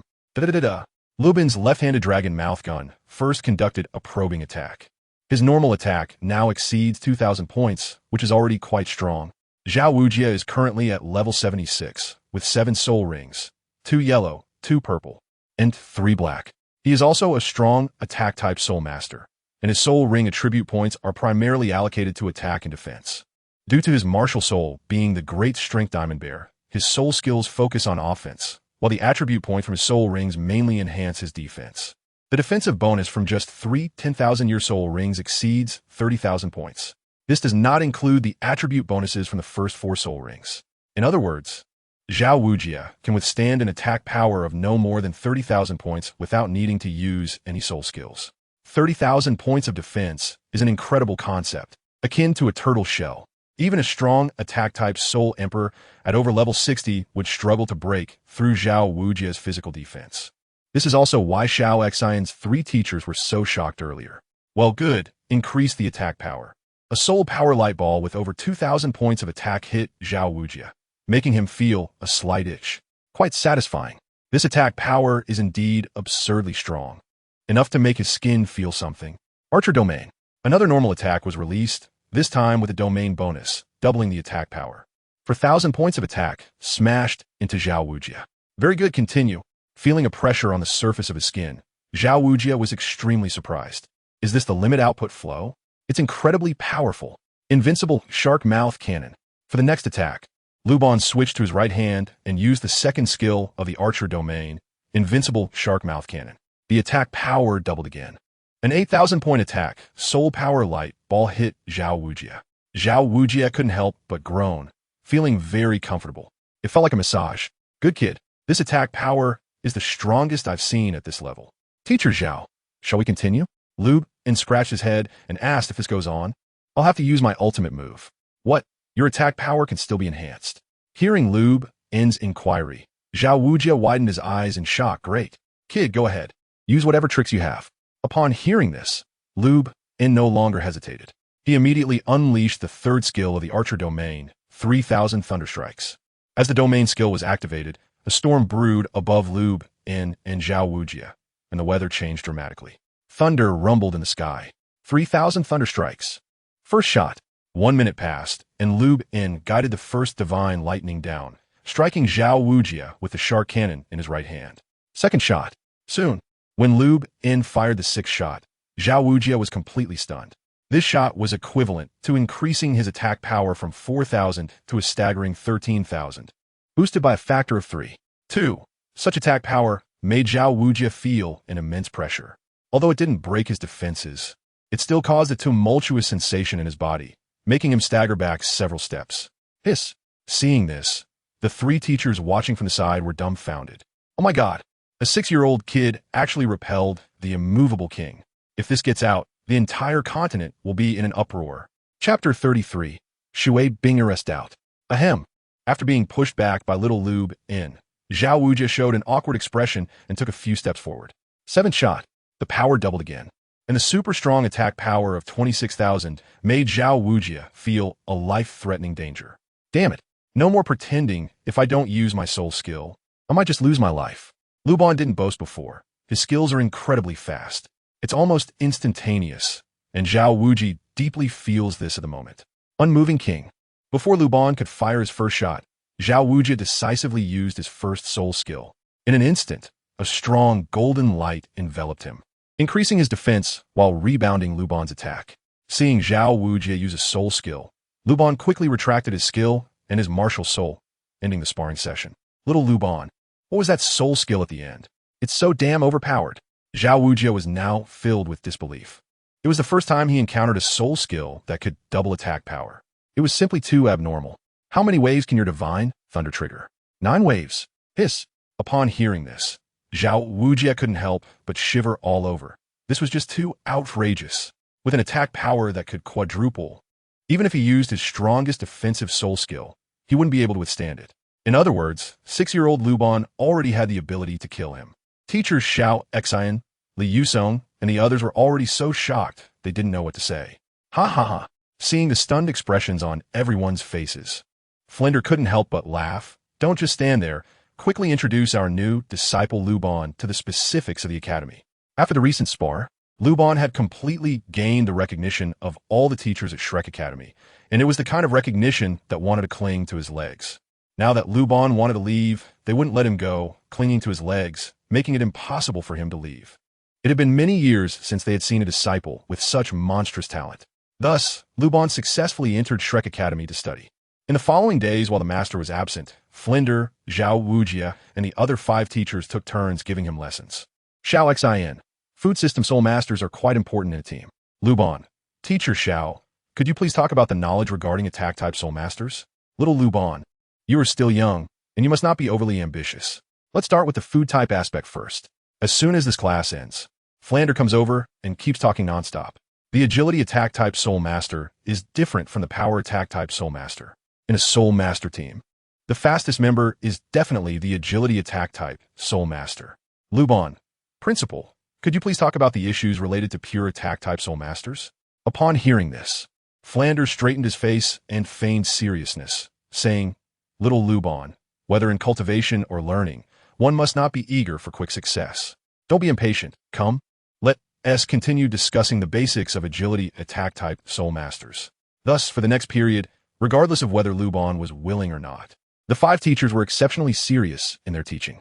Many times, Luban fell asleep while listening, and the teachers had to prop his eyes open with their hands so he could continue to listen.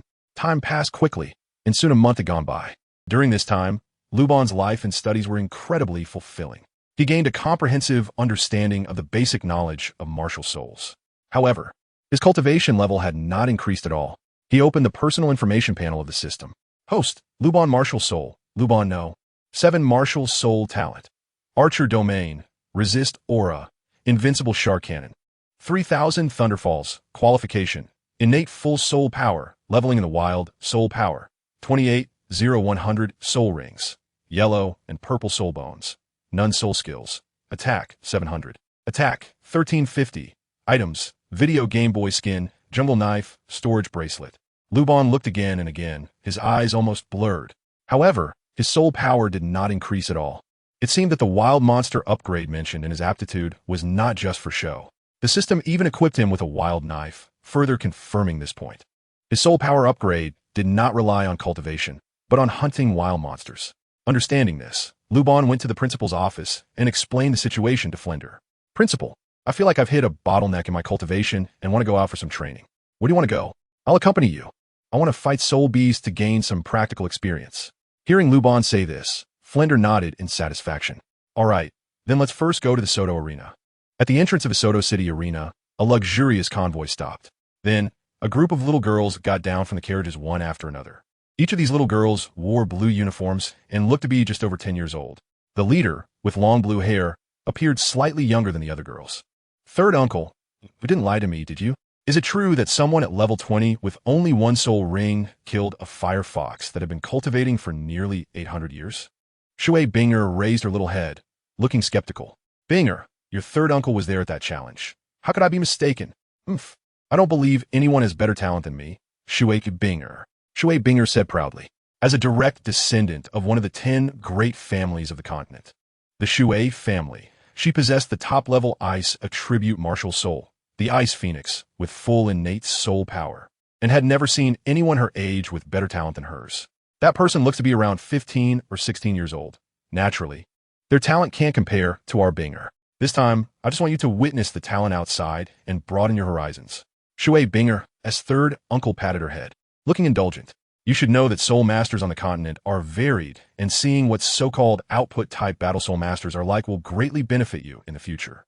Hearing her third uncle say this, the other little girls from the Tinshui battle team hurriedly asked, Third uncle, are output-type battle soul masters really as powerful as you say? Shui Binger's older sister, Shui Yuer, asked curiously.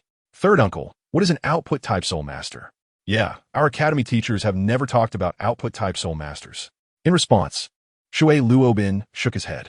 Don't blame your teachers. Before this, I too was encountering output-type soul masters for the first time.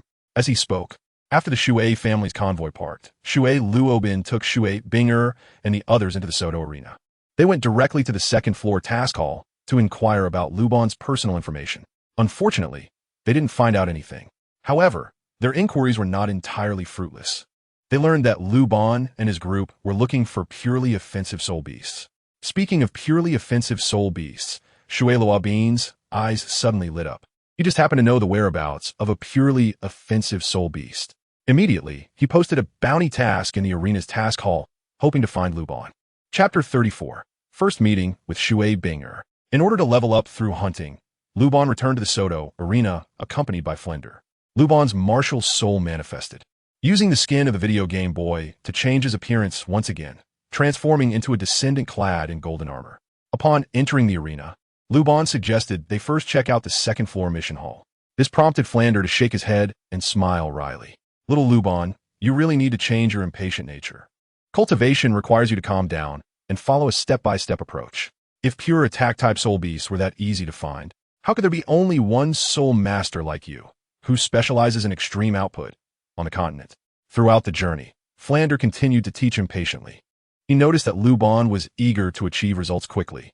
Pure attack-type soul beasts aren't that easy to come by. Even the Golden Iron Triangle had traveled the continent for many years without hearing of many types. The second-floor mission hall was as lively as ever.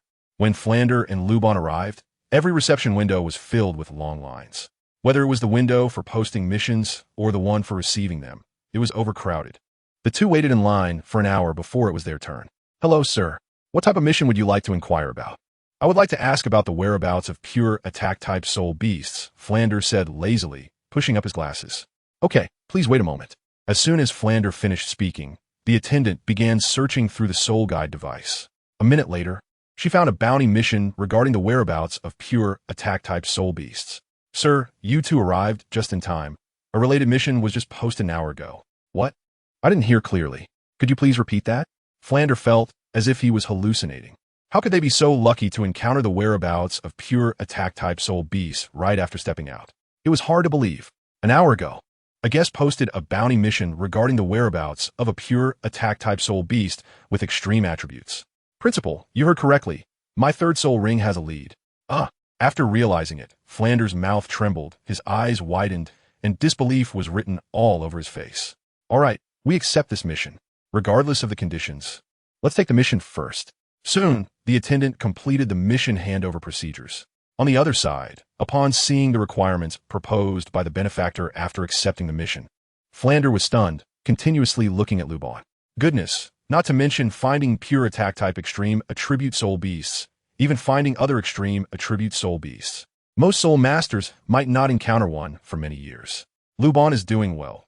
Just stepping out for a bit can lead to discoveries. Is this the blessing of the European emperor, the child of fortune?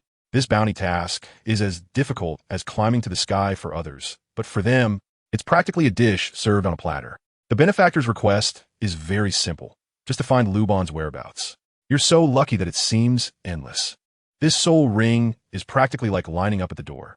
Luban scratched his head and chuckled, realizing he hadn't expected this at all. In the Soto Coliseum's main arena on the lower level, a team of 7 soul masters was challenging a 200-year-old netherwolf. After a prolonged struggle, the team ended up with 1 dead and 1 injured. That group was quite useless. The noble children of Soto City were really pathetic. It was indeed hard to watch. 7 soul masters couldn't even handle a 200-year-old netherwolf. It's funny. They were supposedly the best team from Soto City's Intermediate Soul Master Academy. How embarrassing. Their coordination was indeed very stiff. If it were us, we could finish the battle in just 3 rounds. Is this really the place my third uncle mentioned, where talents abound? It doesn't look like it. Shui Bingar, Shui Yuyar, and the other 5 little girls started discussing openly without any reservations, attracting the attention of those around them. To openly mock the local nobles in Soto City was practically a slap in the face. Any noble who heard them would surely come forward to refute. However, when they saw the large wave-shaped family emblem pinned on Shui Bingar's blue uniform, they instantly turned pale with fear, quickly turning their heads to avoid showing any dissatisfaction towards the Shui family. The Shui family is one of the top 10 families on the continent, with strength comparable to the most famous 7 sections. The overall strength of the Shui family is even frighteningly strong, not inferior to the top 3 sections. There was certainly not something these small nobles of Soto City could provoke. Even if these little ancestors went to Balak City and insulted the royal family, no one would dare to say anything. "You little girls, don't be so proud." Shui Luobin shook his head and smiled bitterly, knowing full well that he could hear the doubts in Shui Bingar and the others' words. The first time he saw the Yaiwa team in Soto City, he was shocked by the 7 members of Hulaina.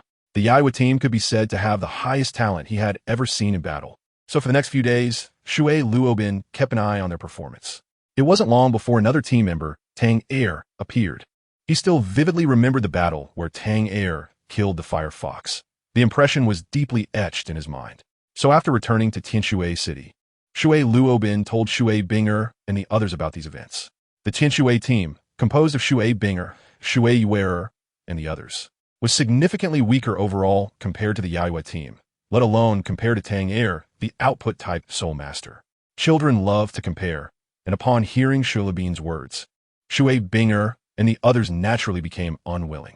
They immediately pestered him to take them to see the Yaoyue team and to witness Tang Air, the output-type soul master. TSK. Seeing Shui Luobin adopt a teaching posture again, Shui Binger stuck out her tongue and made a face at him.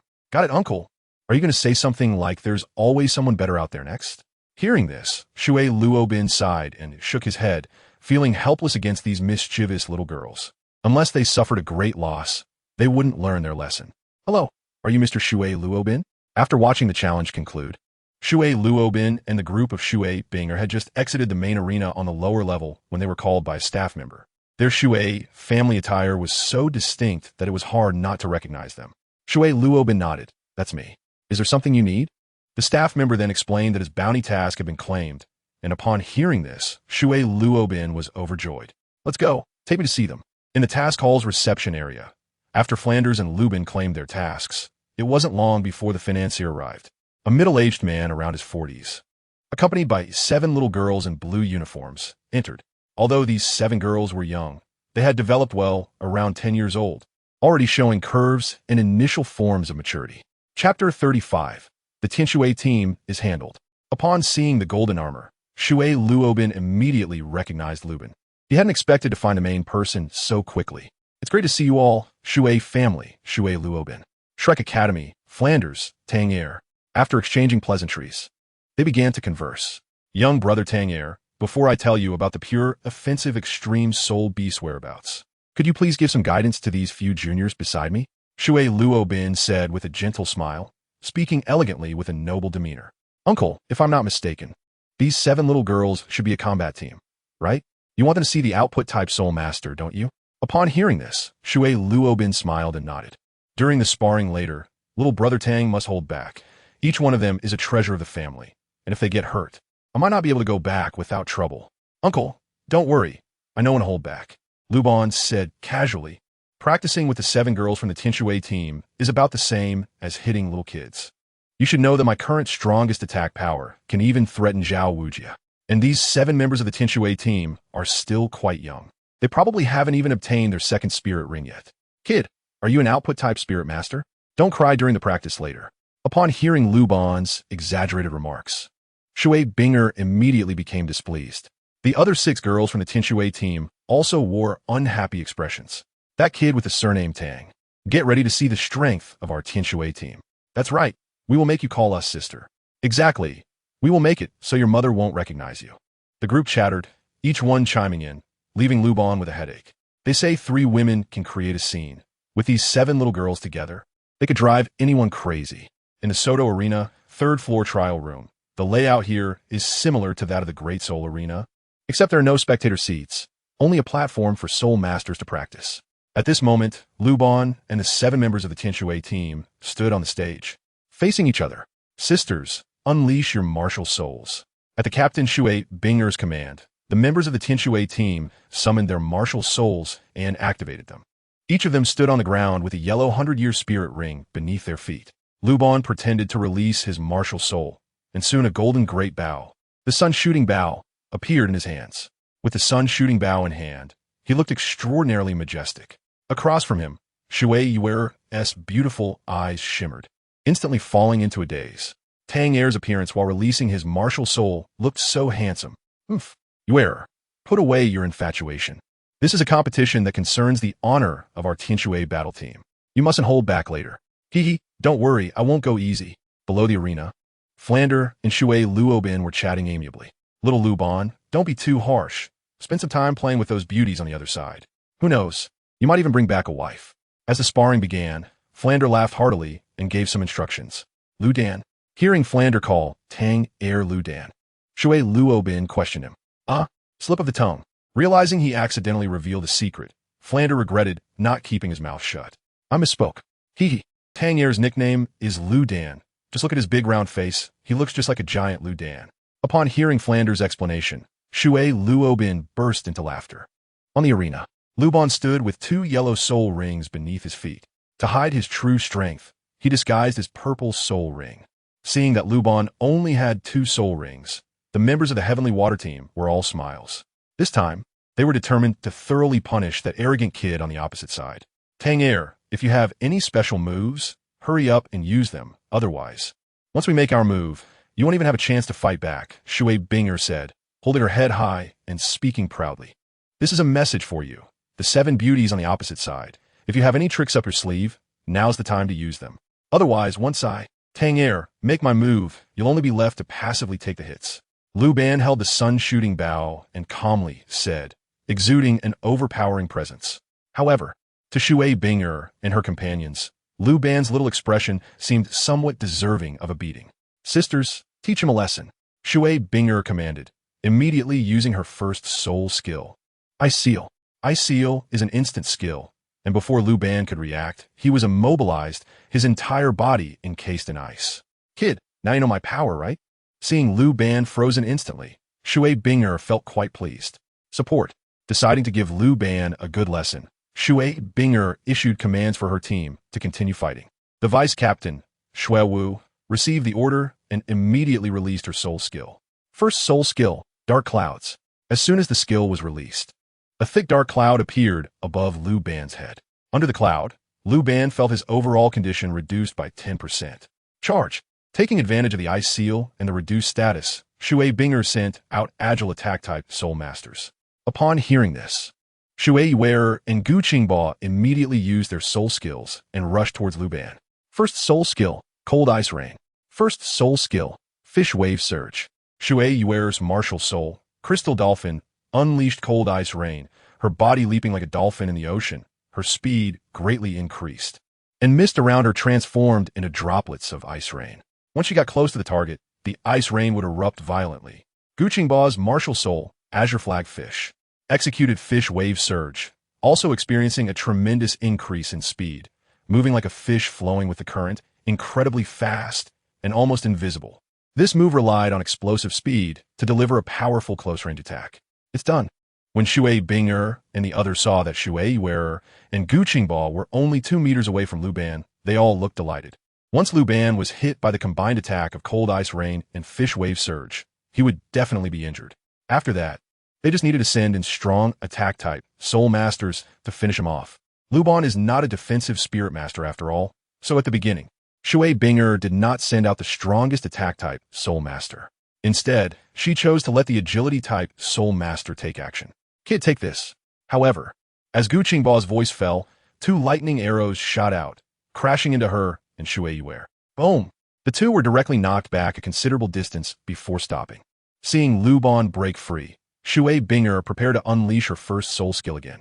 Unfortunately, Luban did not give her the chance and shot her off the stage with a single arrow, as having a control-type Soul Master with instant cast skills was too much of a threat. Without Shui Binger, the next ones, Shui Wearer and the 6 girls of Shui Wu, were also knocked into a panic by Luban. They knew their skills would be of no use against Luban. Luban's attack power is far greater than theirs, and they can only passively take hits. Come and hit me, you can't touch me. The martial soul Luban no. 7 occasionally makes a mocking remark, making Shui Binger in the audience quite angry. Chapter 36. Entering Tianshui City. Alright, little Lu Dan, that's enough. Let's quickly end the sparring. I just wanted you to have some fun with them. I didn't mean for you to be so harsh. Seeing the tragic state of the Tianshui team on the arena, it was truly unbearable, and Flander quickly reminded Luban to end the fight. This kid really doesn't know how to cherish the fair sex. To beat a group of young girls so badly and still not forget to mock is indeed a bit excessive. Upon hearing this, Luban shot out 6 lightning arrows, knocking the remaining 6 girls of the Tianshui team off the stage. He waved innocently at Flander and Shui Luobin, looking completely innocent. He had already gone easy on them, but the Tianshui team was just too weak. Moreover, those mocking words belonged to the self-contained voice of the Luban no. 7 martial soul, making it seem like Luban was intentionally mocking them, but it wasn't really him speaking. There's no way to explain this, and even if he did, no one would believe it. Binger, now you know what it means that there are always greater mountains and greater people outside. After the sparring ended, Shui Luobin smiled and said. He nodded at Luban, showing no signs of blame, but rather an expression full of appreciation. At this moment, Shui Luobin was overjoyed. These little girls, relying on their good talent, usually acted like a bunch of troublemakers at Tianshui Academy, often causing trouble. Now that someone has stepped in to teach them a lesson, he couldn't be happier. Moreover, this would be hugely beneficial for the growth of Shui Binger and her group in the future. After all, flowers in a greenhouse do not grow tall. Kid, don't be so proud. When I grow up to your size, let's have a sparring session again. Luban stepped down from the arena, and Shui Binger said angrily. This made Shui Luobin hold his forehead, feeling very awkward. Goodness, you didn't grow up like others. What kind of thought process does this girl have? She must be extremely annoyed. Upon hearing this, Flander beside them twitched his lips. In a few years, he found Shui Binger's words quite speechless. In a few years, their Tianshui team would probably not even have a chance to let Luban make a move. After the exchange was completed, they returned to the mission hall. According to their agreement, Shui Luobin told Luban about a purely offensive extreme attribute soul beast drop he knew of. Tianshui City, 6-winged frost centipede, 10,000-year soul beast? Upon hearing about the soul beast drop, Flander was instantly stunned. Goodness, a 10,000-year soul beast far exceeds the limit that Luban's third soul ring can accommodate. According to the Master's theory of the 10 core competitive powers of martial souls, the maximum age that a soul master's third soul ring can reach is generally 1,760 years. For someone like Luban, who has innate full soul power at level 20, the most he could absorb would be a soul beast with a cultivation of 3,500 years. A 10,000-year soul beast is still very far from him. After leaving the mission hall, Luban told Flander that he wanted to train in Tianshui City, which surprised Flander. This is as clear as a louse on a bald head. Luban, this is about the 10,000-year 6-winged frost centipede stirring your heart. Luban, you are still so young. Don't be anxious in your training.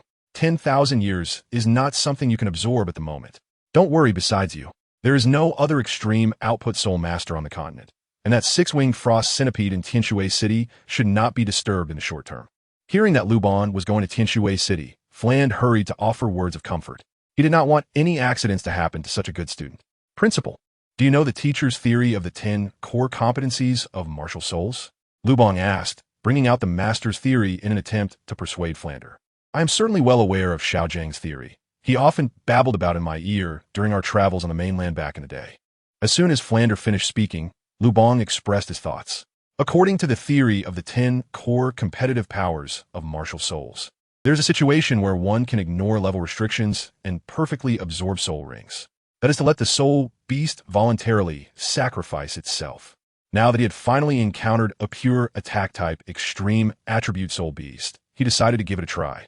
Luban, do you know how difficult it is to make a soul beast voluntarily sacrifice itself? Hearing Luban's explanation, Flander was taken aback, not expecting Luban to think of such a method. A voluntarily sacrificing soul beast not only allows for perfect absorption regardless of level, but also produces soul bones.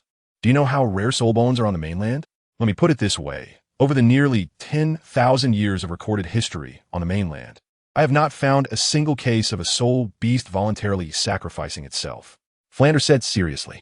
This kind of theory can only remain a theory. No one has ever seen it. To take risks for such an elusive theory seems not worth it to Flander. Principal, I still want to give it a try. I am still young, and I have plenty of time to make mistakes and correct them. Luban said firmly, if I can succeed, my strength will definitely be greatly enhanced. I don't want to miss this opportunity. The determination reflected in Luban's eyes moved Flander. Indeed, youth is an asset, and it was surprising that Luban understood so much. Since he knew how to navigate the future, Flander said no more. Let's go to Tianshui City. Tianshui City is located in the northeastern part of the continent, very close to the capital of the Tiando Empire, Tiando City. Situated on the largest island in Tianshui Lake, it is one of the most prosperous cities on the continent. Tianshui City is surrounded by clear lake waters, like a brilliant pearl embedded in the rippling Tianshui Lake. Flander and Luban traveled north by carriage and took 2 days to finally arrive. Entering Tianshui City, they saw shops lining both sides of the street, with a dazzling array of goods and merchants and tourists from all directions bustling in and out. The crowd was thick and the atmosphere was lively. In the streets and alleys, there were often numerous beautiful women, and even Flander couldn't help but praise them. When Luban and his companion arrived here, night had already fallen. The streets were still ablaze with lights, resembling a sea of stars. The towering buildings looked even more magnificent under the glow, and the shops lining the streets were adorned with all kinds of lanterns, exuding a strong traditional atmosphere. Do the distinguished guests require any services? Our ladies here are the most eye-catching on the entire street. Ahem. as Flanders and Luban found a hotel to check in. They were immediately met with a barrage of recommendations from the staff, which made the situation quite awkward. Really now, didn't you see there's a little child beside me? Although Luban appeared as an adult descendant now, such crude remarks could be detrimental to his future growth. Flanders quickly waved his hand to dismiss the staff. Let's rest well. Tomorrow we will go to the Tianshui Beast Arena. This time, Flanders thought of accompanying Luban for some practical experience, knowing that success was unlikely for Luban, and he figured it would be good to temper Luban's spirit through this experience. Luban has recently shown a rather impatient attitude, which is detrimental to his future cultivation and may easily lead him astray. Chapter 37. First attempt at the wild knife. The next day, at dawn, Flander took Luban into the Tianshui Beast Arena. As they entered, Flander noticed the scrutinizing gaze of the welcoming maid at the entrance and felt quite curious. Little Luban, have I become more handsome recently? Flander shook his head, striking a pose. Principal, could it be that they're looking at me?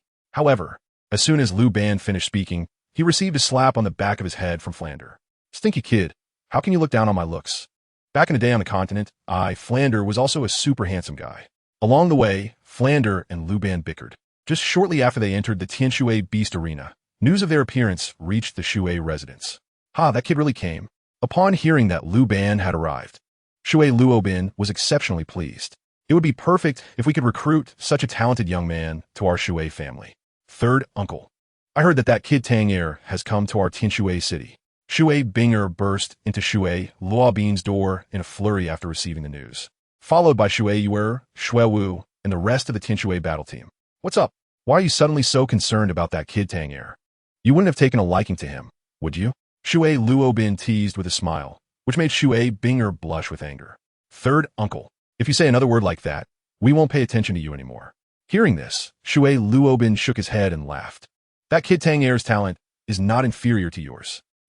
Third uncle, you're just boosting someone else's confidence.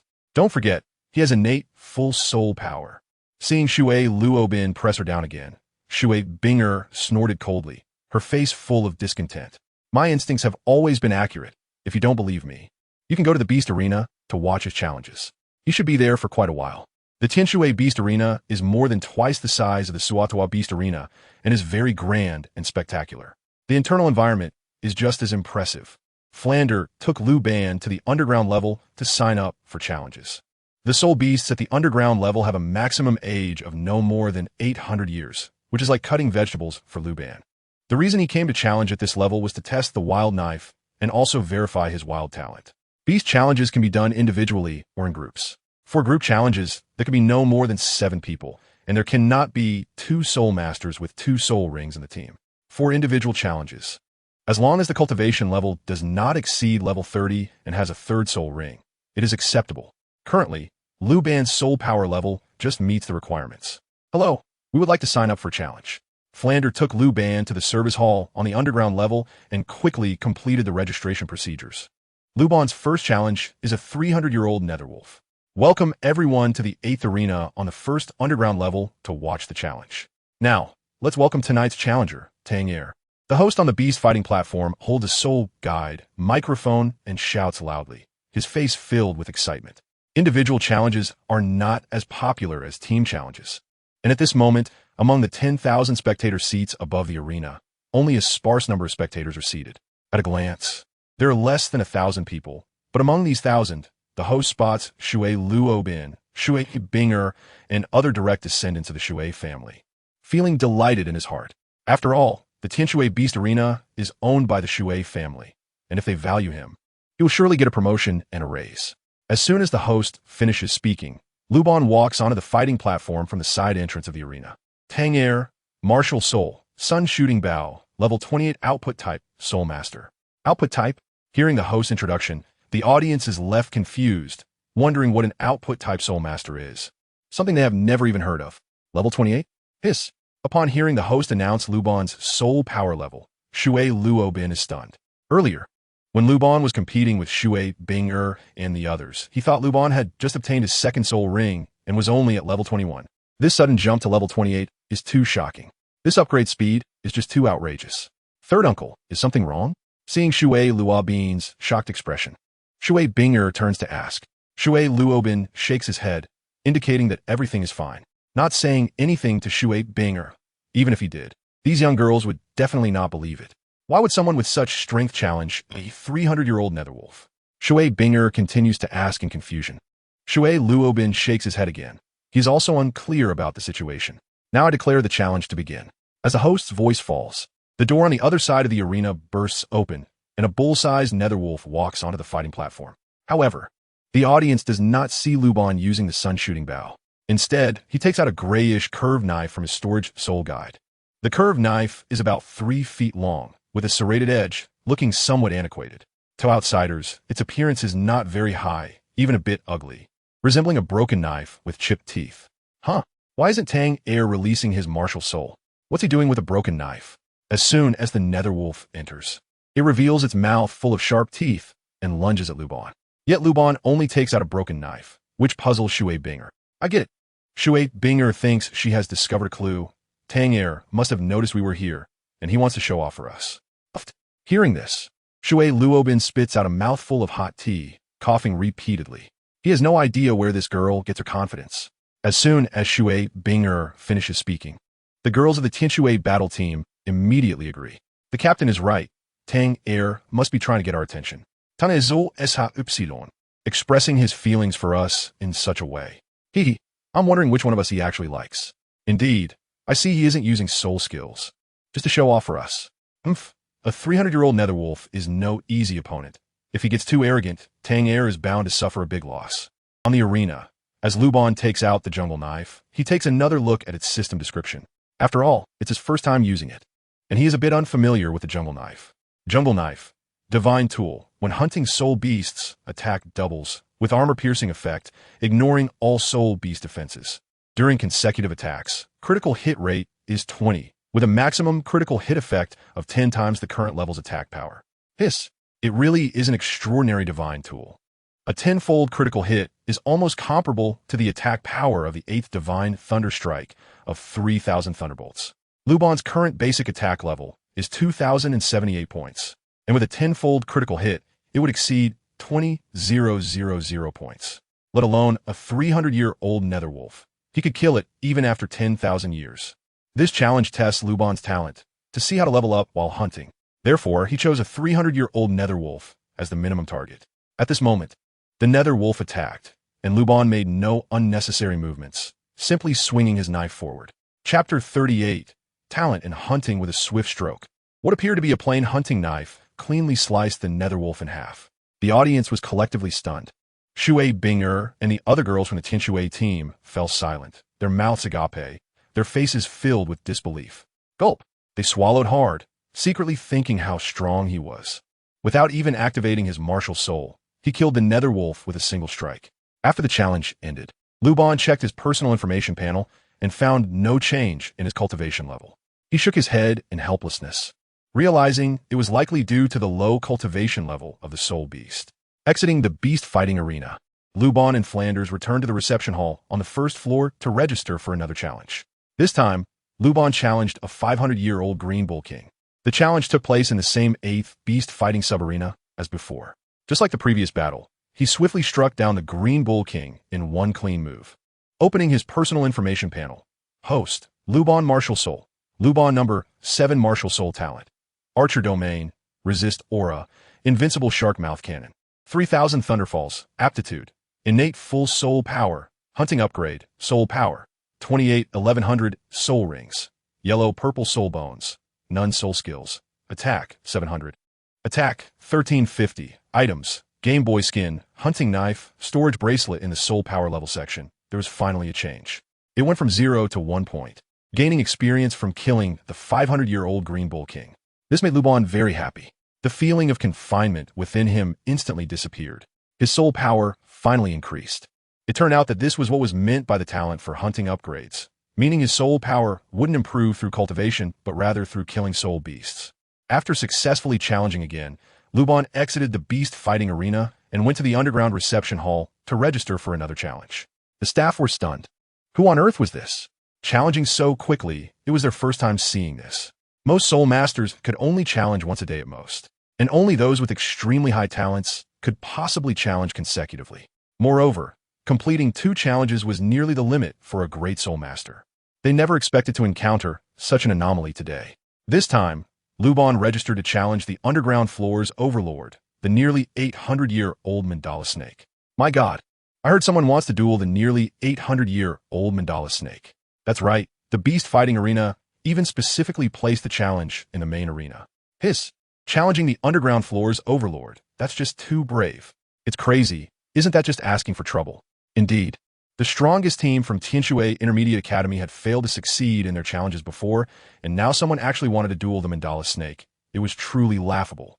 The news of Luban challenging the mandala spread instantly, causing an uproar in the Colosseum. It was the first time they had seen a great soul master single-handedly challenge a soul beast with nearly 800 years of cultivation. There had been no reports of such a thing happening across the continent. Now, they were witnessing it firsthand, truly a sight to behold. Wasn't this just asking for trouble? The audience was not optimistic about Luban's challenge. The mandala snake was extremely poisonous and exceptionally difficult to deal with. Among soul beasts of comparable cultivation, it was considered one of the hardest to handle. Furthermore, facing an almost 800-year-old mandala with a great soul master who didn't even have a third soul ring was akin to feeding it. Welcome to the main Colosseum. I'm your host Douluo for tonight's battle, and now let's welcome the challenger to the stage.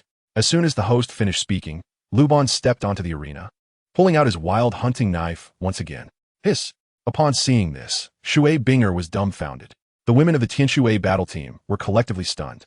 No way. Was he really going to use that broken knife against an 800-year-old mandala? At this moment, even Shui Luobin had a serious expression on his face, feeling quite puzzled. He had never heard of any great soul master on the continent being able to single-handedly challenge a soul beast with nearly 800 years of cultivation, especially one as formidable as the mandala snake. If Luban were to use his martial soul, he would still feel a glimmer of hope. But looking at the current situation, he had no intention of using his martial soul at all. This made Shui Luobin worried. Luban was the genius he had high hopes for, and he didn't want to see him fall like this. Tang Air, Martial Soul, Sun Shooting Bow, Level 28 Output Type Battle Spirit Master. Hearing the host's introduction, the audience was even more confused, completely not understanding what an Output Type Battle Spirit Master was. They whispered to each other, asking around, and found that no one knew. Suddenly, they were even more astonished and clueless. Now I announce, the challenge begins. As the host's voice fell, the large door on one side of the beast fighting stage opened, and an 8-meter-long, adult thigh-thick mandala snake entered the arena. Hiss, hiss, hiss. That blood-red tongue, scarlet eyes, triangular head, and turquoise skin made every part of it look spine-chilling. It's over.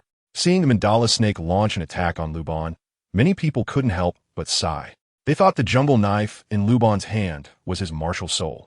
With that momentum, how could he possibly be a match for the mandala snake? At the moment the mandala snake opened its massive jaws, Shui Binger was so scared that she directly covered her eyes with her hands.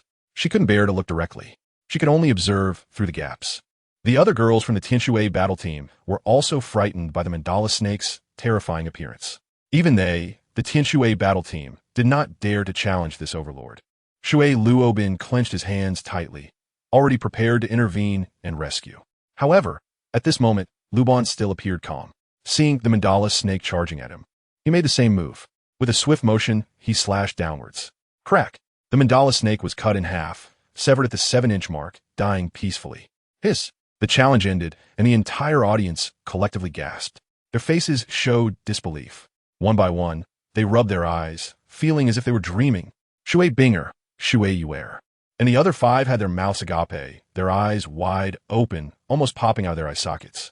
Shui Luobin's trembling hands and excited heart were truly indescribable. A genius, no, a monster. The potential of the young man before him was unimaginable.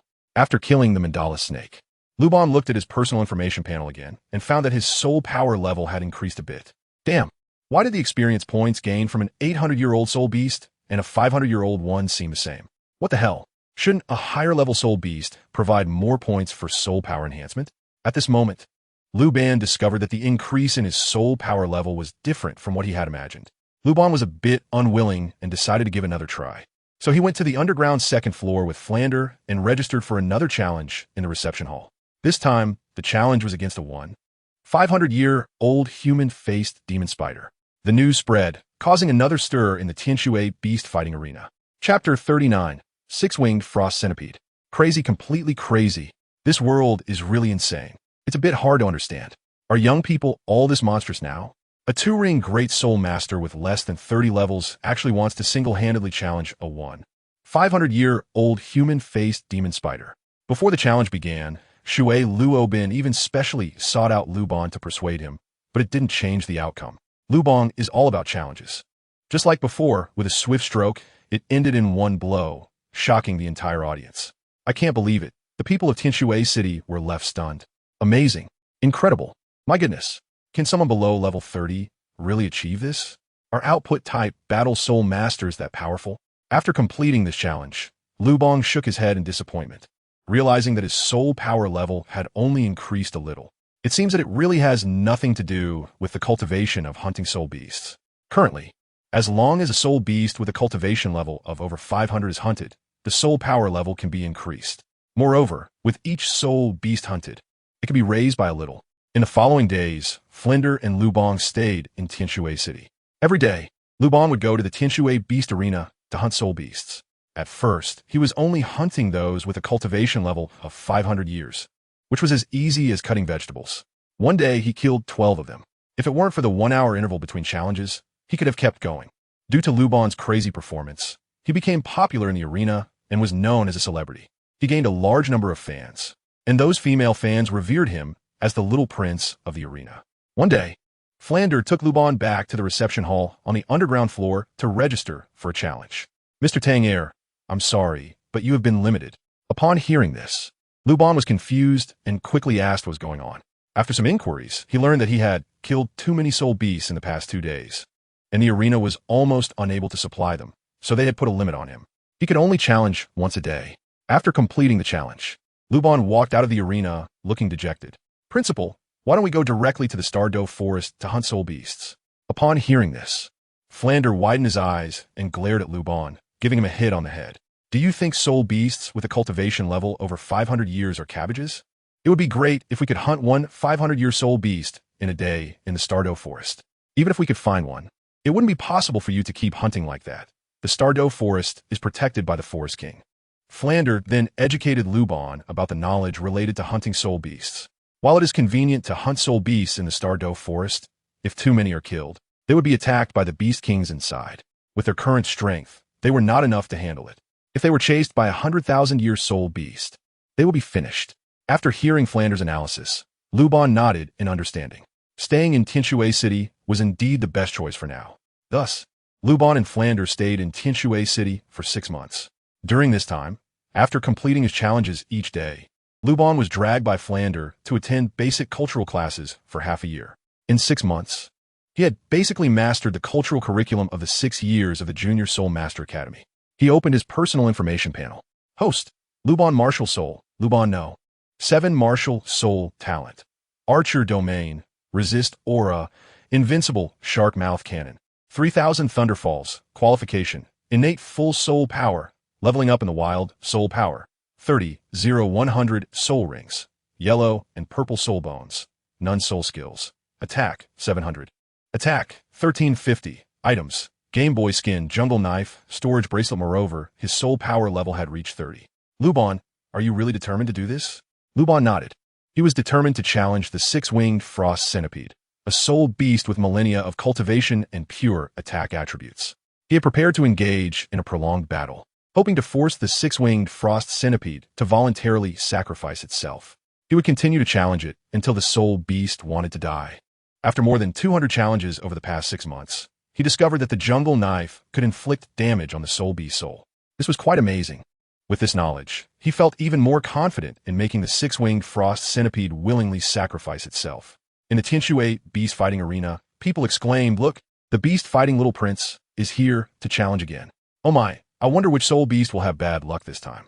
Hee, let's follow and see." As soon as Luban entered the Colosseum, it caused quite a stir. He was instantly surrounded by a group of little fangirls, who followed him down to the second underground arena. Over the past 6 months, Luban had grown accustomed to such scenes. After all, his strength was evident, and having a few fans was perfectly normal. Mr. Tang, you're quite punctual. The staff in the reception hall were already used to seeing Luban and Flander arrive. Which soul beast are you challenging this time? I'm challenging the second underground arena's overlord, the six-winged frost centipede. Okay, challenging the six-winged frost centipede. What? The six-winged frost centipede? Just as the staff was about to record the challenge in the Soul Guide recorder, they suddenly remembered something and were immediately startled. Hiss! Damn it! There's only one six-winged frost centipede in the entire Colosseum, and it has a 10,000-year cultivation, being the overlord of the second underground arena. A great soul master challenging a 10,000-year soul beast. The staff's head spun. Yes, you heard correctly. It's that six-winged frost centipede. Once the registration for the challenge was completed, news of Luban's challenge quickly spread throughout the entire Colosseum. Instantly, there was an uproar. My God, he has gone mad. What the hell? That kid Tang has lost his mind. No way. A great soul master is going to challenge a 10,000-year soul beast? Hiss. Let us go see what is going on. The little prince of the arena has floated away. What kind of stimulation did he receive? Damn it. Does Tang have any misconceptions about 10,000-year soul beasts? In the Water Mansion, upon hearing that Luban was going to challenge the six-winged frost centipede, Douluo activated his martial soul and headed straight for the Colosseum. The news of the six-winged frost centipede was something he had revealed to Luban, discovered by the Shui family's elders 6 months ago in the extreme north. It took 6 soul Douluo elders from the Shui family to successfully capture it and place it in the Tianshui Colosseum as a showpiece. He never expected that Luban, in such a short time, couldn't hold back and wanted to challenge the six-winged frost centipede. He had originally thought that Luban would only make a move when he was ready to obtain his 5th spirit ring. A great soul master challenging a 10,000-year soul beast. What kind of joke is this? ISNT just looking for death? No matter how talented he is, it's impossible for him to succeed. Meanwhile, in Tianshui Academy. Captain, major news, that kid Tang has gone mad. Huh?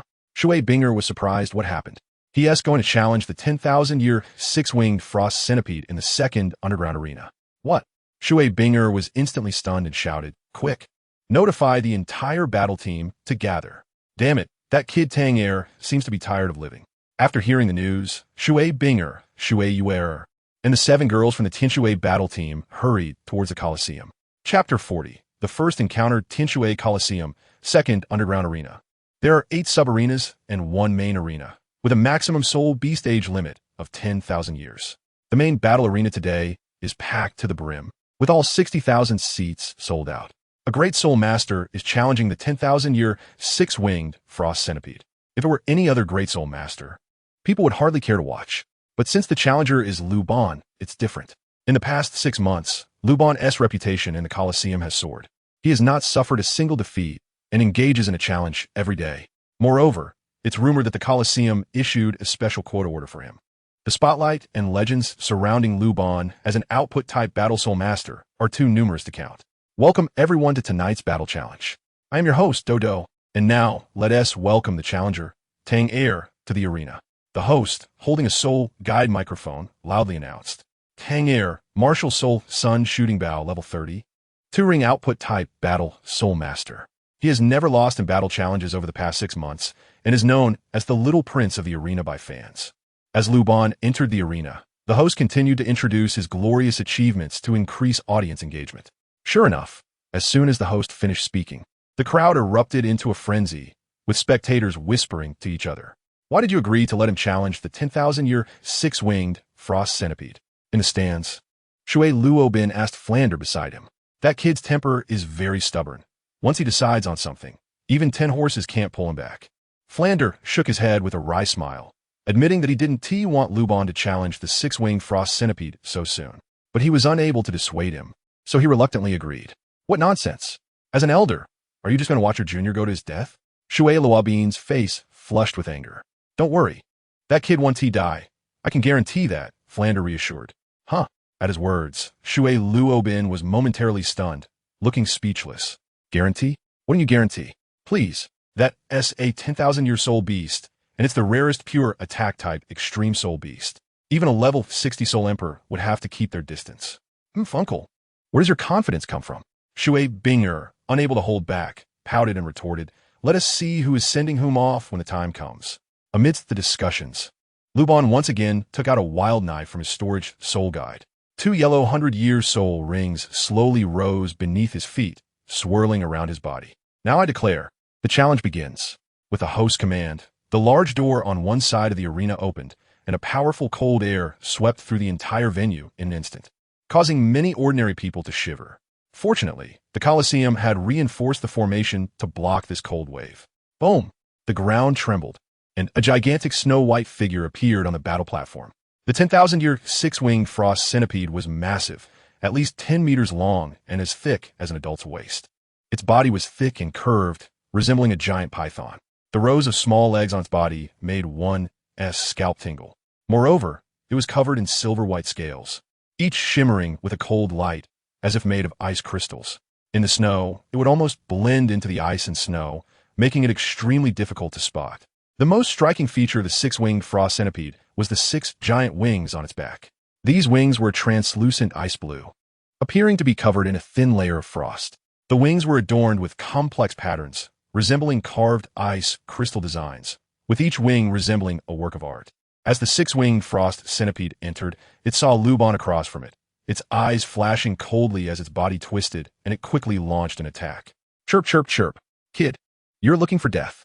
The six-winged frost centipede suddenly spread its 6 pairs of wings and soared into the air, a sight that was spectacular, like a blizzard dancing wildly in the air, leaving the audience in shock. The attack speed of the six-winged frost centipede was extremely fast. It wasn't just a skill, but the natural result of its 6 large wings. As a pure attack-type extreme attribute soul beast, the six-winged frost centipede had no skills, and its super strong attack power was reflected in its ice attribute attacks. Its body could emit powerful cold air, and any soul master below level 30 who approached would suffer frostbite. If it bit someone, even a level 60 soul emperor would instantly freeze. In a short time, their bodily functions would fail, leading to death. This extreme attribute attack was exceptionally fierce. Any soul master who had heard of the six-winged frost centipede would essentially change color in fear. On the battle stage, Luban has already entered the realm of archers. His current cultivation level is only level 30, which is a significant gap compared to the six-winged frost centipede. Without the spirit realm, he wouldn't dare to take on today's challenge. The six-winged frost centipede is incredibly fast, appearing like a phantom to ordinary people, making it nearly impossible to catch. Even a level 50 Soul King would struggle to see it. Now, thanks to the Archer realm, Luban can sense the movement trajectory of the six-winged frost centipede. Here it comes. Suddenly, a massive cold wave surged from behind. Luban quickly turned around and swung his wild hunting knife at it. Boom! A loud sound echoed as the knife struck the head of the six-winged frost centipede, sending Luban flying. The head of the six-winged frost centipede is also quite unique, featuring a long, pointed mouth with a row of slender teeth that seem capable of crushing any hard object. At this moment, its mouth was blocked by a broken knife, and several teeth were shattered, infuriating the six-winged frost centipede. Its eyes instantly turned a deep blue, as if it were about to spit fire. Squeak, squeak, squeak. Adjusting its posture, it launched another attack towards Luban. Luban relied on his strong sensing ability in the archer domain and was locked in a stalemate with the six-winged frost centipede. Although he was constantly in a passive position of being attacked, he was already very satisfied with how far he had come in their first encounter. What's going on? How did Tang Air manage to detect the attack trajectory of the six-winged frost centipede? It's puzzling. Even I, a level 42 Soul Master, can't see it. How'd he figure it out? It's truly hard to understand. Did that kid Tang Air cultivate some of my technique? Hiss. Incredible. Tang Air actually withstood the attack of the 10,000-year six-winged frost centipede. My goodness, what material is that broken knife made of? It's so hard that it can even injure the six-winged frost centipede. At this moment, not only the other spectators, but even Shui Luo Bin and Shui Bing Air were left dumbfounded. Their mouths were agape, rubbing their eyes, their faces filled with disbelief. How could Tang Air possibly withstand the cold aura from the six-winged frost centipede? And what is up with that knife in his hand? It's so powerful that it can break through the frost armor defense of the six-winged frost centipede. Oh my, it turns out Tang Air is this impressive. The group of girls from the Heavenly Water Battle team were all shocked by Luban's performance today. Although they had some resentment before, after today, they had to admit that Luban's strength far exceeded their expectations. They had to admire him. Chapter 41. Please let me die, A. Why was Luban able to withstand the cold aura of the six-winged frost centipede? No one in the audience knew, but he was very clear. That was Luban's domain skill, 3,000 Thunderfalls. When 3,000 Thunder Falls activated, it drew thunder into his body, granting Luban significant attribute immunity, not just against ice, but also against fire. The fifth Divine Lightning. When the six-winged frost centipede attacked again, Luban summoned Divine Lightning onto his jungle knife and struck at the six-winged frost centipede. Boom! Oh no! It's over. I actually triggered a 5-fold critical hit with the jungle knife. His base attack point was 2078, and with the archer domain, it directly doubled to over 4,000 points. This 5-fold critical hit resulted in over 20,000 points of attack power. If it struck the six-winged frost centipede, it would surely be cleaved in two. It would definitely die. But he couldn't do that now. Once the six-winged frost centipede died, that 10,000-year spirit ring would be wasted. The age was too great, and he couldn't absorb it at all. What he needed to do now was force the six-winged frost centipede to voluntarily sacrifice itself. Realizing something was wrong, Luban quickly, deliberately aimed the jungle knife away from the six-winged frost centipede's head. At that moment, the six-winged frost centipede sensed the threat of death. Frightened, it flapped its 6 pairs of wings wildly, reaching its maximum speed, trying to evade this fatal strike. Boom! Fortunately, it dodged in time, and Luban's strike missed, hitting the beast fighting platform instead. It created a massive gash on the platform. The six-winged frost centipede, scared, flew towards the edge of the beast fighting platform, escaping the archer domain's range. This series of sudden changes left the entire audience dumbfounded, rubbing their eyes in disbelief. Mouths agape, faces full of incredulity. Damn, what just happened? The six-winged frost centipede seemed to have been scared away. I saw it too. It felt like a dream. If you hadn't said anything, I would have thought I was hallucinating. What the heck? This is like a joke. The six-winged frost centipede is actually afraid of a two-ringed spirit beast. What the hell is going on? The six-winged frost centipede looks so scared. Wow, this is unbelievable. If I say this out loud, people will definitely think I'm bragging. Amid the audience's shock, Luban raised his hand to the host, surrendering, declaring his surrender, ending the challenge. Huh, just like that, it's over? At this moment, Yu Xiaogang and Yu Xiaogang, who had previously thought Luban was doomed, were shocked by the six-winged frost centipede's retreat, feeling unsatisfied, and suddenly the challenge was announced as over. Tang Air, why in the challenge? That six-winged frost centipede clearly showed a flaw just now. Yu Xiaogang asked, confused, wondering if they might find an opportunity to truly kill it. When he said this, Yu Xiaogang himself found it unbelievable. If it were before, he wouldn't have said such a thing even if you killed him. But now, seeing the challenge, he had a delusion, feeling that Luban could kill the six-winged frost centipede. What's the point of killing it now? He can't absorb the spirit ring anyway. Franz said with a mysterious smile, shaking his head, too lazy to explain anything. Meanwhile, Yu Xiaogang and the other girls from the Tianshui team were dumbfounded, thinking, wow, it sounds like he really could slay the six-winged frost centipede. Soon, Luban's challenge spread throughout Tianshui City, causing a huge uproar. A two-ring Great Soul Master was on par with a 10,000-year spirit beast. Who would believe that? Although there were many spectators that day, it was still too few compared to the tens of millions in Tianshui City. Naturally, it faced skepticism. However, as time passed, people's attitudes slowly changed. As more and more spectators witnessed the scene, every day, Luban challenges the six-winged frost centipede on the second underground floor, with full audiences at every match. As more and more people promote him, Luban's fame has skyrocketed in Tianshui City. After work, let's go watch the Beast Fighting Prince challenge.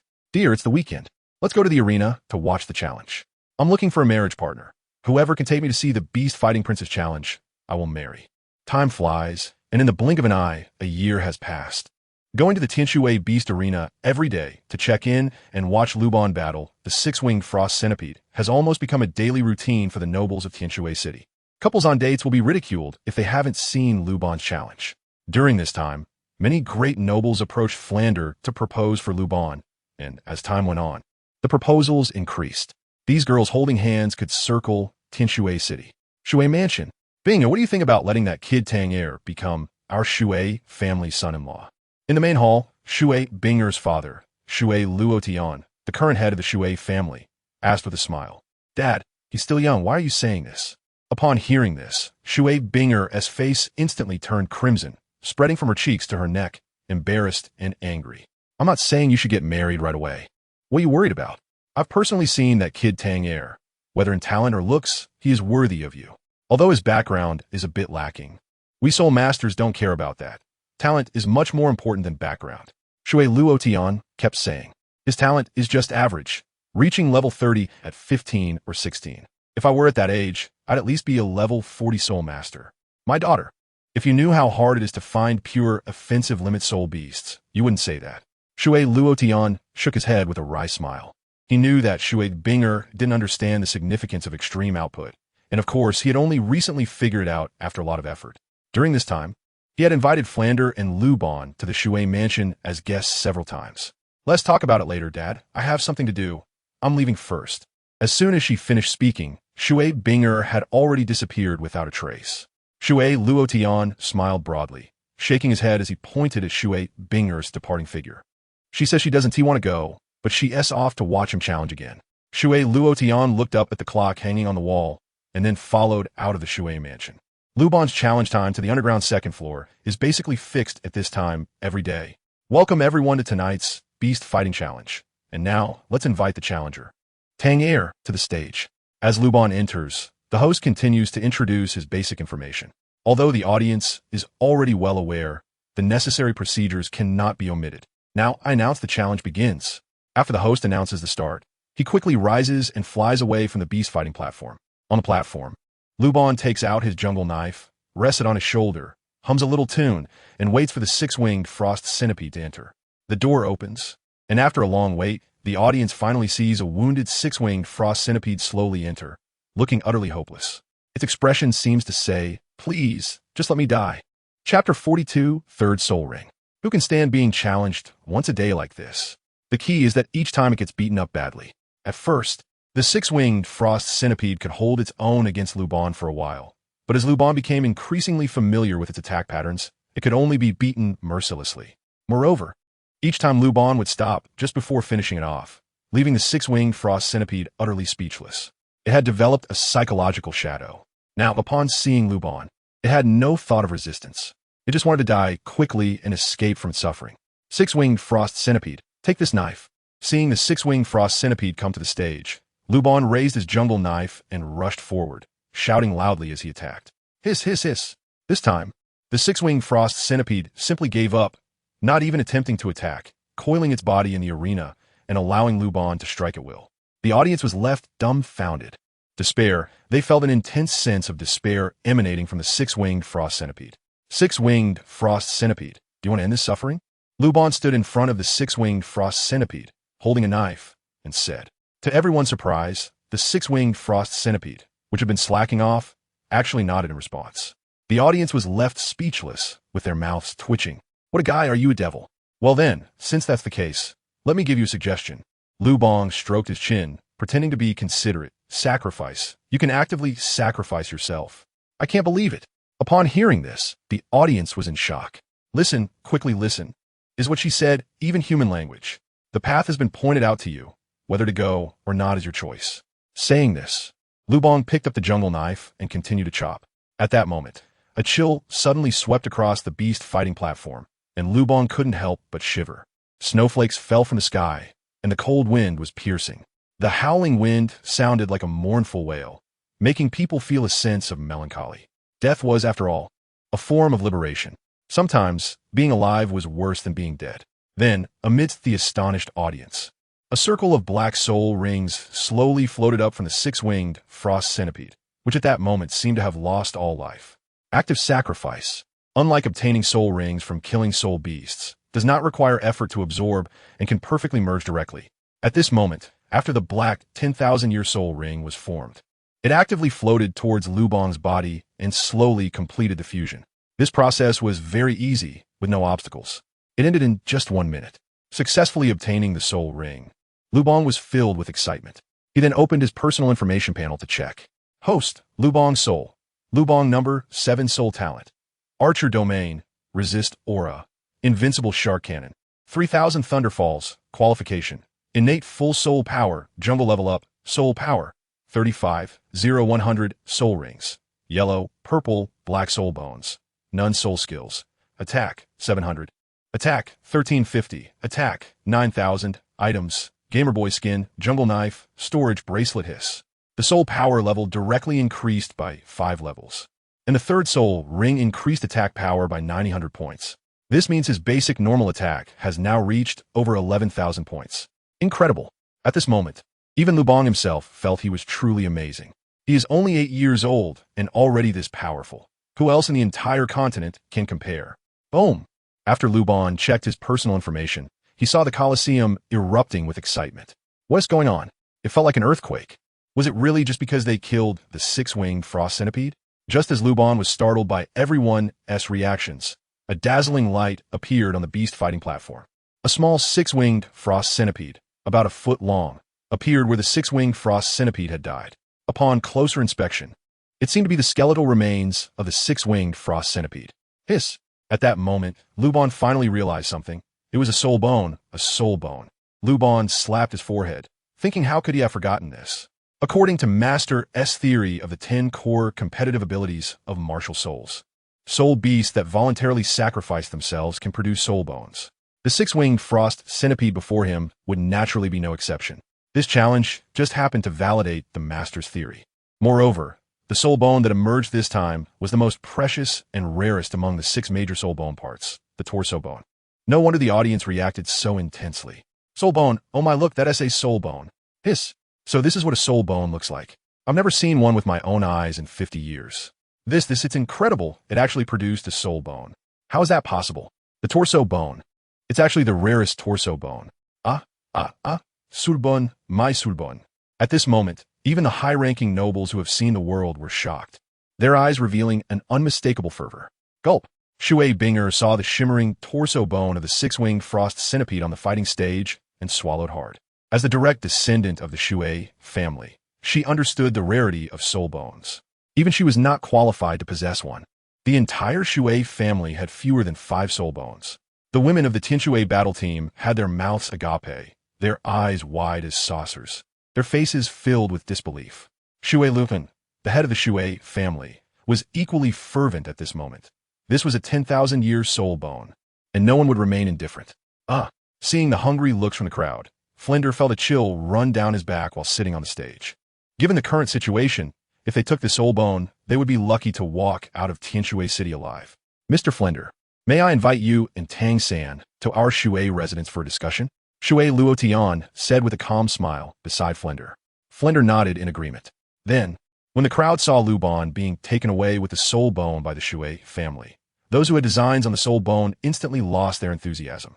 The Shui family was a colossal force on the entire continent, not an ordinary power that could be provoked.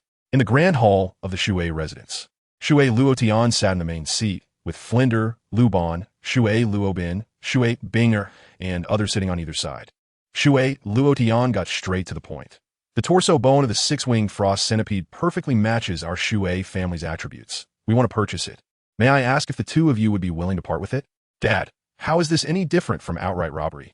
Hearing Shui Luotian wanting to buy the six-winged frost centipede's torso bone, Shui Binger advised. Such a precious torso bone. Any normal person would not sell it. Shui Luobin, standing nearby, rolled his eyes and gave Shui Binger a big thumbs up. However, due to the family rules, he couldn't directly question the head of the family. He actually didn't want the Shui family to offend Luban over a soul bone, as Luban's potential was limitless and his future prospects were immeasurable. They should not make an enemy of him. Shut up. Everyone, speak. Children should not interrupt. Shui Luotian admonished loudly, lifting his teacup and slowly savoring the tea, waiting for Flender and Luban to respond. Flender had long anticipated that Shui Luotian would do this. At this moment, he furrowed his brow, feeling troubled. Chapter 43. The first encounter with Huowu. Little Lu Dan, you decide on this matter yourself. Flender sighed. Such a valuable item. He had no right to make decisions for Luban. As long as Luban was unwilling to sell, he would take him out of Tianshui City at the first opportunity. A 10,000-year soul bone is nothing. I'm not even interested. Lubin said lightly, Principal Flender, you're the best at negotiating prices. Could you please talk to Uncle Shui on behalf of the students? Who? Silence. Upon hearing Luban's words, the entire venue fell into a deathly silence. Shui Bingye, Shui Luobing, and others were all stunned. They never expected Luban to be willing to sell the six-winged frost centipede's torso bone, and his tone clearly indicated a hint of disdain. How proud! If someone else had said this, they would have thought that person was assessing the situation and reluctantly decided to sell. But coming from Luban, they had no doubt. After such a long time of interaction, they understood Luban's character well. Since he said this, it meant he truly looked down on the six-winged frost centipede's torso bone. Clap, clap, clap. Shui Luotian started clapping, his face filled with admiration for Luban. He never expected this young boy to have such a vision and pride at such a young age. It was truly unprecedented for him. Little Lu Dan, are you really going to sell this soul bone? Flander asked again upon hearing this. Luban nodded, indicating that he had considered it clearly. Next, the Shui family held a grand banquet to entertain Flanders and Luban. During the banquet, Flanders and Shui Luotian engaged in negotiations back and forth. Two old foxes. They were at odds with each other, exchanging sharp words and testing each other. They discussed the amount of gold soul coins, the number of soul-guided devices, and the issue of favors owed by the Shui family, among other things. Of course, the main focus was still on finding a soul beast with pure offensive extreme attributes. Shui Luotian provided satisfactory answers to all these inquiries.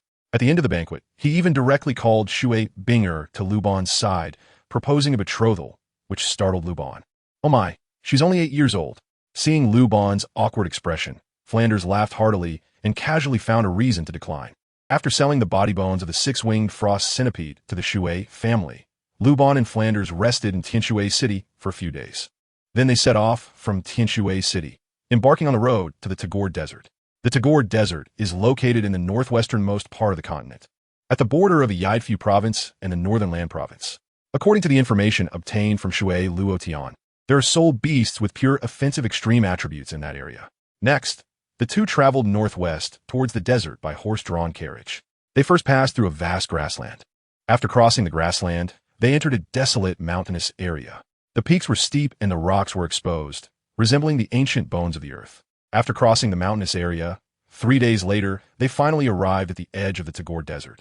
The sight before them was breathtaking.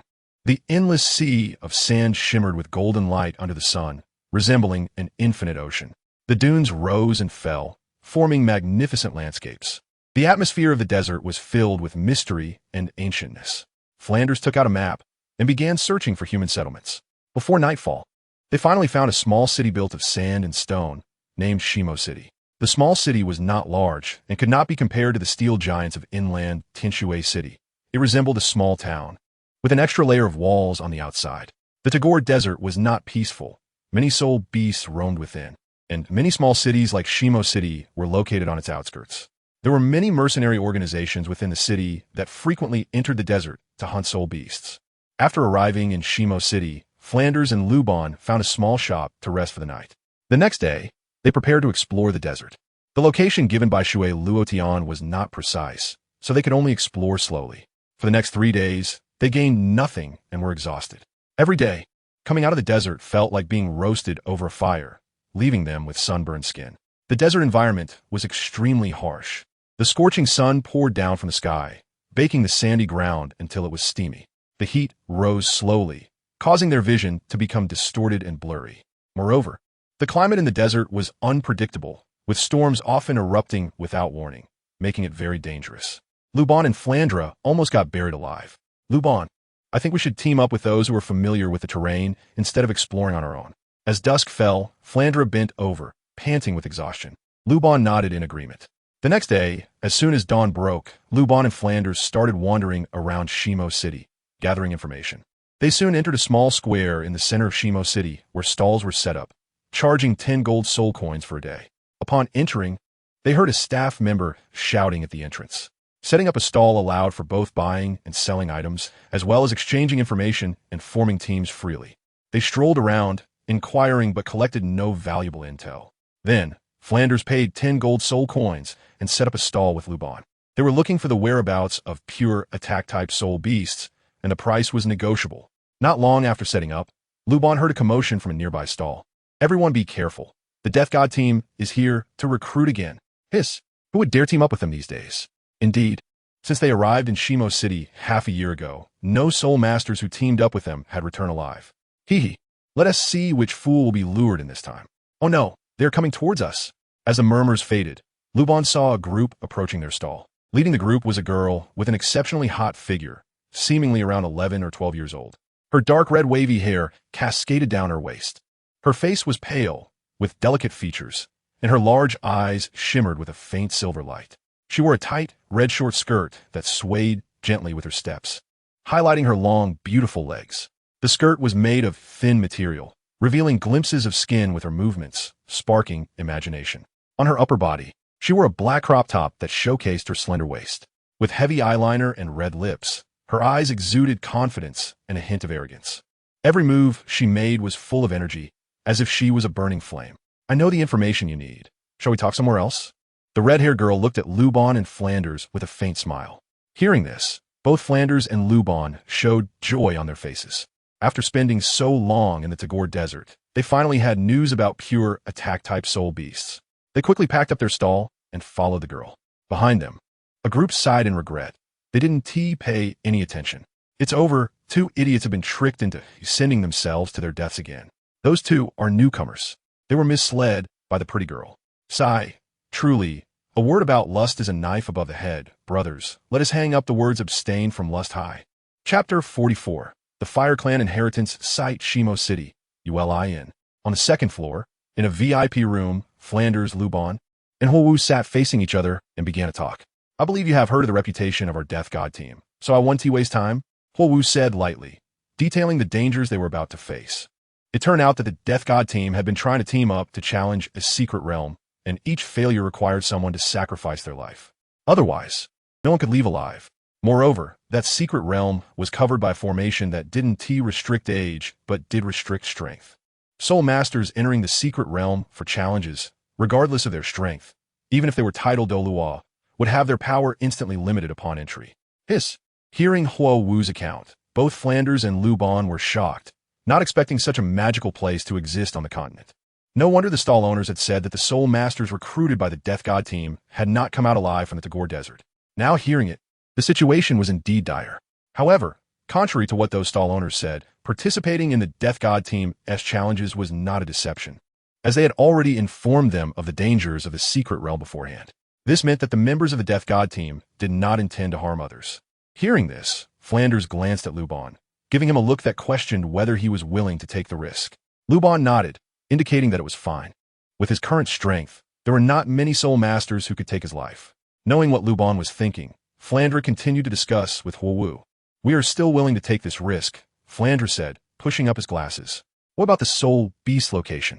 Seeing that Huowu had not mentioned the Soul Beast location, Flandre pressed further. You'll know when you get there. Rest assured, with the reputation of our Fire Clan, we won't deceive you, Huowu explained, indicating that she could only tell them when they reached the target location. Flandre thought for a moment and nodded in agreement. In the core area of the Tagore Desert, there were many small desert areas enclosed by iron railings, just like raising soul beasts in forests inland. Many large families and sects had claimed land here to raise soul beasts. After all, many kinds of soul beasts lived in the desert. That day, the Fire Clan's territory saw Luban and some others arriving on camels. Due to the loose gravel on the surface of the desert core area and the solid foundation underground, the Fire Clan had built many structures beneath the desert for habitation. As Huowu and the others entered the territory, Luban was astonished, not expecting such scenery underground. Above was a sea of sand, below was a small human town, truly amazing. Next, Luban and Flandre followed Huowu towards a large courtyard in the center of the town. Upon entering the courtyard, they saw many fully armed Soul Master Guards outside, and inside was a tall building resembling a church. At the entrance of the building hung the emblem of the Fire Clan, a cluster of blazing flames. This is the place of our Fire Clan's inheritance. Along the way, Huowu introduced the relevant situation to Luban and Flandre. It turned out that the so-called secret realm was the place of inheritance of the Fire Clan. Entering the building, the conditions inside were starkly different from what they had imagined. The structure was very simple and crude, with only a cave entrance the size of a room. Huowu led the way, and Luban and Flandre followed her into the cave. As they went deeper underground, they were met with a strange sight. The temperature in the cave was extremely high, as if they were in a furnace. The surrounding stone walls were glowing red from the heat, and they could even see lava flowing on the walls. Stalactites hung from the ceiling of the cave, with each droplet of water instantly turning into steam under the high temperature. They continued downward and soon reached the bottom. At that moment, they saw a massive fire pool in the center of the cave's bottom, with red-hot lava churning within. Above the lava, there was a bowl-shaped red protective cover. Now can you tell us the location of a soul beast? Flandre inquired upon reaching their destination. Hearing this, Huowu smiled faintly and pointed to the huge fire pool in the center. The soul beast you need is right there. One mysterious aspect of our Fire Clan's place of inheritance is that anyone who successfully challenges it can obtain a soul ring that perfectly matches their own. You want a purely offensive soul beast for the soul ring, right? As long as you can successfully challenge it. Upon hearing Huo Wu explain the mysterious situation of the place of inheritance, Flandre and Luban were stunned. They were shocked to discover such a magical place existed on the continent. Unlike Flandre, Luban, as a person from another world, knew more, yet he was still greatly astonished. In his memories, the Fire Clan on Douluo Continent did not have such an inheritance secret realm. This realm was somewhat similar to Sea God Island in Douluo Hall, yet also very different. Have you made up your minds? Huo asked finally. Let's get started. Flandre nodded in agreement. All right, since that's the case, let's introduce ourselves so we can coordinate later. Huo Wu, Martial Soul, Fire Shadow, Level 20, First Ring Control System, Great Soul Master. Huo Wu Shuang, Martial Soul, Unicorn Fire Violent Dragon, Level 20, Second Ring Assault System, Great Soul Master. Next, Huo Wu introduced 5 more Soul Masters. Tang Air, Martial Soul, Sun Shooting Bow, Level 35 Output System Battle Soul Master. Upon hearing Luban announce his soul power level, Huo Wu's expression brightened. They finally found a genius for this team. Previously, they had only encountered some mediocre individuals, and even when they occasionally met a few geniuses, they would retreat immediately upon hearing of life-threatening risks. At 15 or 16 years old, being level 35 was already considered quite good on the entire continent. Output System Battle Soul Master? However, upon hearing about Luban's martial soul development direction, Huo Wu and the others were instantly confused. What was an output system? Forget it. Anyway, he was just there to fill in. So, although Huo Wu and the others had doubts in their hearts, they didn't ask further. After all, the main force for the upcoming challenge would be their fire battle team members. And to them, Luban was just a sacrificial pawn in case of failure. They all understood that the difficulty of the challenge ahead was extremely high. They had tried for over a year, and over 100 soul masters had died without success. This time, the chances of success were similarly slim. Huo Wu and the others were well aware of this matter. In the entire Fire Clan, it was already considered very good if one could pass the assessment of the place of inheritance once every 100 years. Previously, Huo Wu's brother, Huo Wu Shuang, had also come to challenge before obtaining his second soul ring, and he had tried for 2 years without success, ultimately having to give up. Now, it was Huo Wu's turn to challenge, and after another year of attempts, there was still no progress. In truth, everyone was already prepared for failure. Huo Wu, however, continued to grit her teeth and persevere. Given her current situation, she could hold on for at most another 6 months. If she couldn't pass the assessment of the place of inheritance within half a year, she would have to give up and revert to the old path of hunting soul beasts to obtain soul rings. Chapter 45. Blue Lotus Demon Fire, aren't you going to participate? After Luban finished introducing himself, he noticed that Flandre remained silent. Fire Dance questioned, one of my students participating is enough. At my age, why should I mingle with this group of young people? Flandre waved his hand and smiled, refusing. This drew disdain from Fire Dance, Fire Wu Shuang, and others, thinking it was shameless of him to make fear of death sound so refreshing and unique.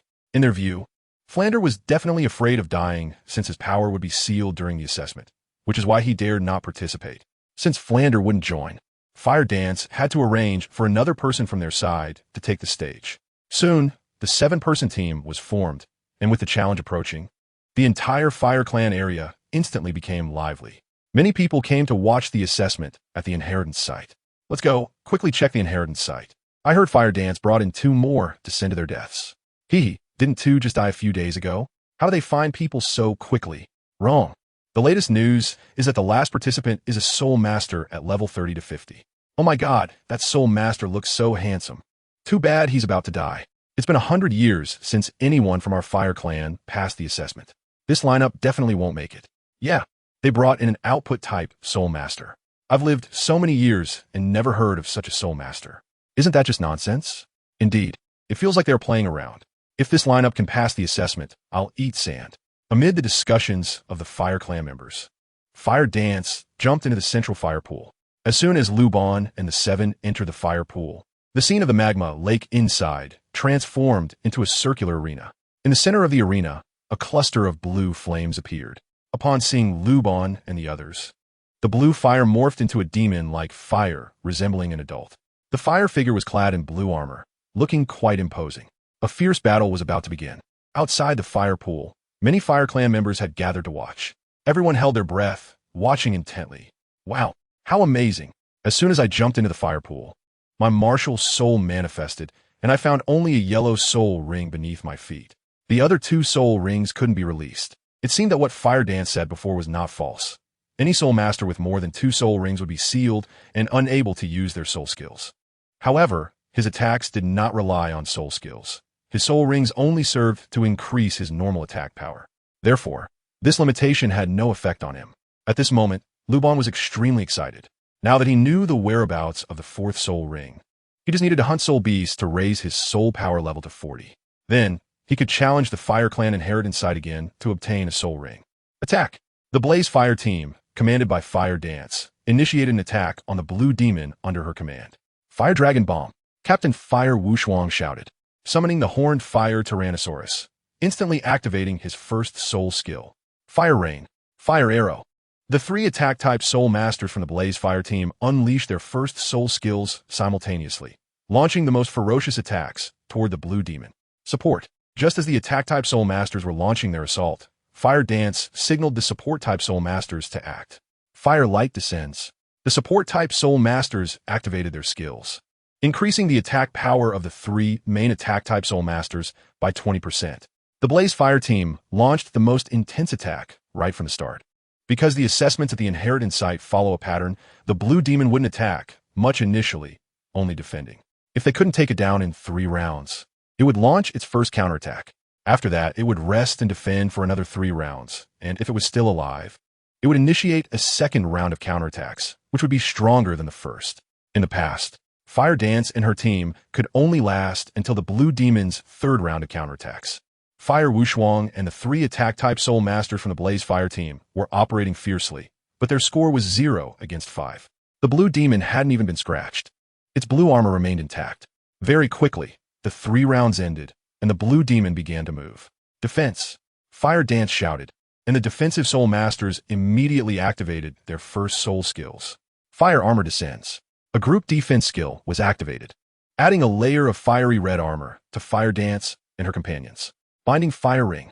At a critical moment, Fire Dance decisively used her first soul skill to control and restrict the blue demon. A fiery red circular ring, resembling a hula hoop, appeared around the blue demon, tightening more and more, binding its arms and legs, causing its movement speed to slow down until it could no longer move. The blue demon's first round of counterattacks failed, and the Blaze Fire team prepared for their second round of attacks. Attack! With Fire Dance's command, Fire Yu Xiaogang and the 3 attack-type soul masters once again unleashed their first soul skills, launching their most intense assault. Support! At the same time, the support-type soul masters released their support skills to enhance their power. Unfortunately, they still couldn't break through the blue demon's defenses. Next, they faced the blue demon's second round of counterattacks, which would be doubled. Defense. As Fire Dance finished speaking, the Blaze Fire team's defensive soul masters immediately activated their soul skills, forming a fiery red armor on each person. Binding Light Ring. Fire Dance once again used her control skill to bind the blue demon and prevent its counterattack. As a massive fire ring approached, the blue demon's speed gradually slowed down. Crack, crack, crack. However, the second counterattack was much stronger than the first. This time, the blue demon broke free from the binding light ring and charged toward the Blaze Fire team. Charge! At a critical moment, Fire Dance ordered the agile attack type soul masters to move. Fire Cloud Assault. The agile attack type soul master, Fire Cloud, immediately activated his first soul skill, stepping onto a fiery red cloud, moving as swiftly as the wind, attacking the blue demon at lightning speed. Support. With the support skills from the support-type soul masters, Fire Cloud managed to restrict the blue demon's second round of counterattacks. Next, the Blaze Fire team prepared for their third attack, which would also be their last attack in previous attempts. Attack! With Fire Dance's command, the entire Blaze Fire team threw all their attacking power into this last desperate fight. The 3 strong attack-type soul masters, along with 1 agile attack-type soul master, even the defensive soul masters charged forward. Under the support of the support-type soul masters, they exerted all their strength, releasing all their skills toward the blue demon. At this moment, outside the fire pool, the watching Fire Clan members were all extremely tense. If they couldn't break through the defense this time, it would mean certain failure. However, looking at the current situation, this challenge was bound to fail. as there was a bystander in the arena who wasn't contributing and was just watching. This made the Fire Clan members murmur among themselves. What kind of person did they find? Seriously, definitely here to hand over their heads. Probably a deadbeat that Fire Dance spent a fortune to hire, especially responsible for dying and offering sacrifices after failure. Chapter 46. The Blaze Fire Team, stunned, the Fire Clan members looked at Luban, their faces filled with disdain. What output type Soul Master? Truly garbage. I really don't know how they reached 35 soul power. In the fire pit, Luban could not see the ridicule of the Fire Clan members, and even if he did, he wouldn't care. He was currently observing the defensive capabilities of the Blue Demon in the arena, trying to gauge the right amount of force to use. If he were to accidentally kill the Blue Demon with too much force, it would be problematic. This balance was difficult to maintain and required careful investigation. Boom! The Blaze team's third attack still failed to break through the Blue Demon's defenses, and Fire Dance's face instantly turned pale. She knew it was over. This challenge was going to fail again. Defense. Seeing the Blue Demon's third counterattack about to come, everyone in the Blaze team looked unusually tense. Based on past experiences, they certainly would not withstand this counterattack. Fire Dance and the 6 members of Fire Wushuang quickly huddled together. Tang San, I really don't know how you got a level 35. Fire Dance glared at Luban not far behind her, filled with resentment. This guy was just here to watch. The captain, Fire Wushuang, sighed as well. So this was what an output type Soul Master was like. So disappointing. Fire Wushuang, feeling let down, knew that after their imminent failure in the challenge, Luban would have to sacrifice his life, so he didn't say much. The expressions of the other members of the Blaze team were similarly complex, knowing that the person in front of them would soon be gone, and they remained silent. Binding Fire Ring. Charge! Fire Dance hurriedly commanded the Blaze team to withstand the Blue Demon's third counterattack.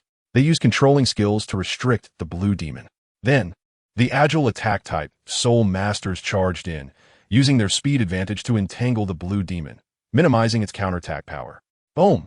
The Blue Demon's third counterattack was exceptionally fierce, and the Binding Fire Ring was directly blown apart after just 1 second of restriction.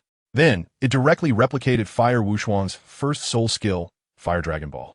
A gigantic fire red soul power sphere the size of a soccer ball smashed towards the Blaze team.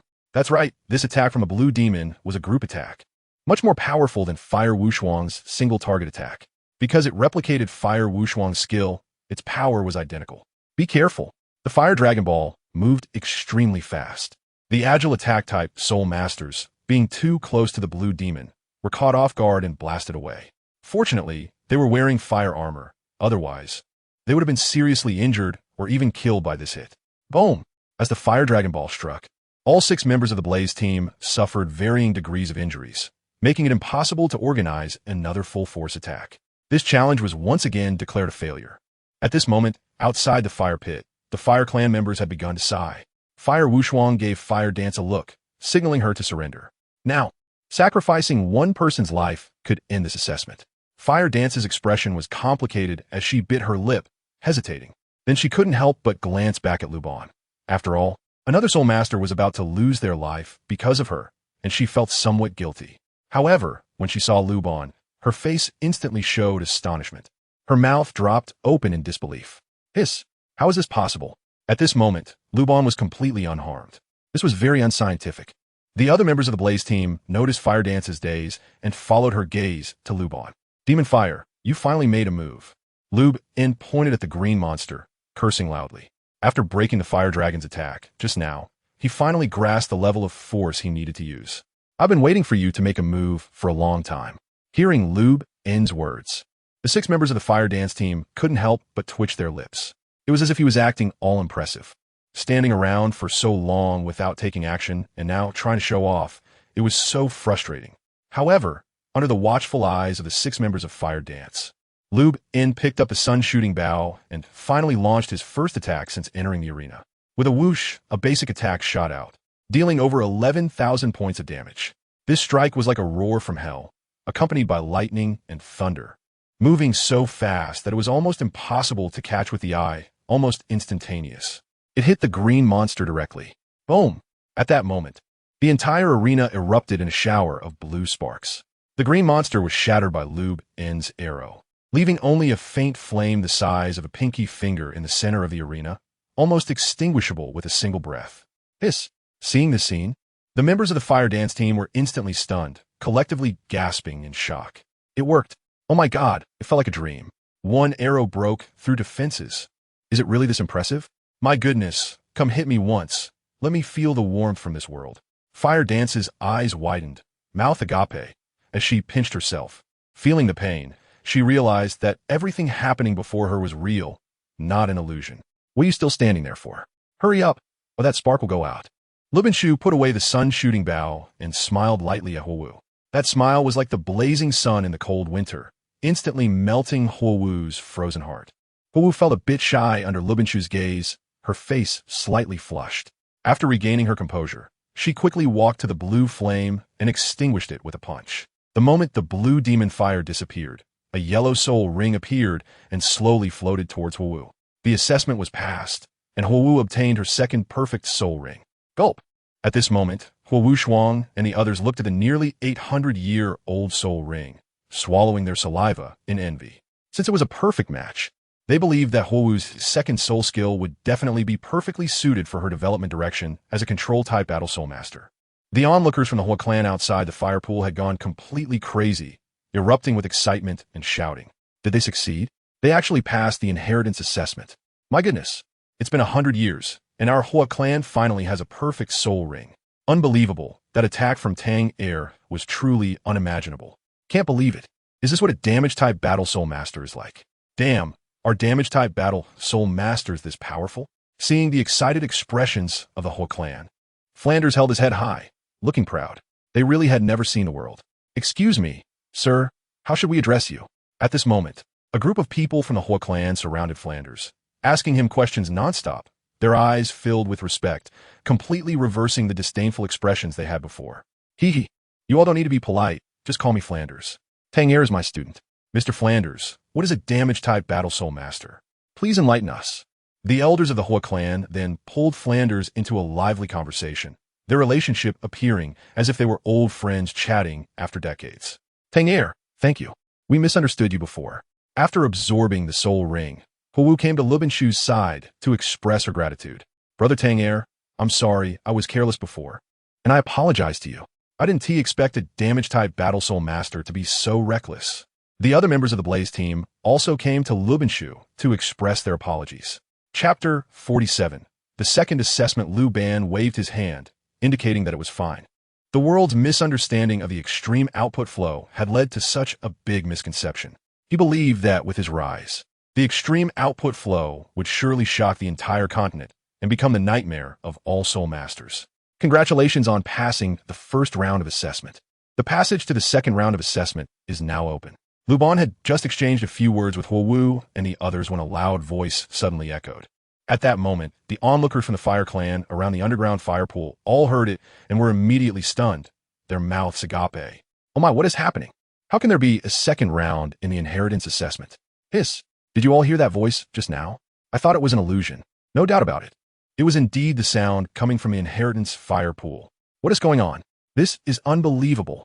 Hurry and invite the clan elder in charge of this place to see what is happening. As soon as the words from the fire pool fell, a black vortex appeared in the center of the arena, looking exceptionally eerie. Second round assessment? Upon hearing this, Luban was instantly stunned. What the hell? There's still an assessment? He glanced at Huowu and the others, realizing they were even more shocked than he was. Without asking, it was clear they also had no idea about the specifics. Why don't you guys go out first? Luban scratched his head and said apologetically. He wanted to continue the challenge to see what would happen. Huh. Upon hearing this, Huowu and the others were once again astonished. Are you challenging the second level of the assessment by yourself? Luban nodded, realizing that the second round of the assessment would definitely be extraordinary, and with their current strength, they should not participate. What do we do? Huowu and Yu Xiaogang looked at each other, appearing indecisive. In fact, they all wanted to challenge the second round of the assessment. Yu Xiaogang, all 6 of you come out. However, at that moment, the clan elder responsible for this place arrived. With your strength, going to the second round of the assessment is just courting death. We will just stand outside and watch Tang San challenge. The clan elder of the fire tribe was equally unsettled and excited. For so many years, he could finally witness the second round of the inheritance assessment with his own eyes. Previously, he had only seen it in the top secret records passed down within the clan. Once the clan elder spoke, Huowu and the others dared not defy and quickly jumped out of the fire pool. After successfully passing the first assessment, the barrier restricting them disappeared, allowing them to leave without sacrificing their lives. After Huowu and the others left, Luban glanced at Flander on the stage, giving him a reassuring look, indicating that everything was fine. Flander nodded, fully aware of Luban's strength, and believed there would be no problem. Then, Luban stepped into the black vortex, and after a moment of dizziness, he arrived at the second round of the assessment. At this time, the onlookers outside the fire pool noticed that Luban had arrived at a new arena. Although he was still in the fire pool, the environment had changed, but from the outside, it looked as if Luban had not moved and was still inside the fire pool. They could see it clearly from outside. However, at this moment, Luban, who was in the second round, felt a distinct difference. The blue demon fire in the first round was positioned in the center of the arena. But now in the second round of the inheritance assessment, the blue demon fire was located at the edge of the arena. Moreover, it was not just one flame. There were a total of 7 blue demon fires surrounding the entire circular arena. Luban found himself in the center of the arena, becoming the target of an assault. The next scene was almost identical to the first level, but the program was exactly the opposite. The 7 blue demon fires transformed into 7 humanoid figures, combining to launch an attack on Luban. Binding Fire Ring. As soon as Luban released his 3 soul rings, he was attacked.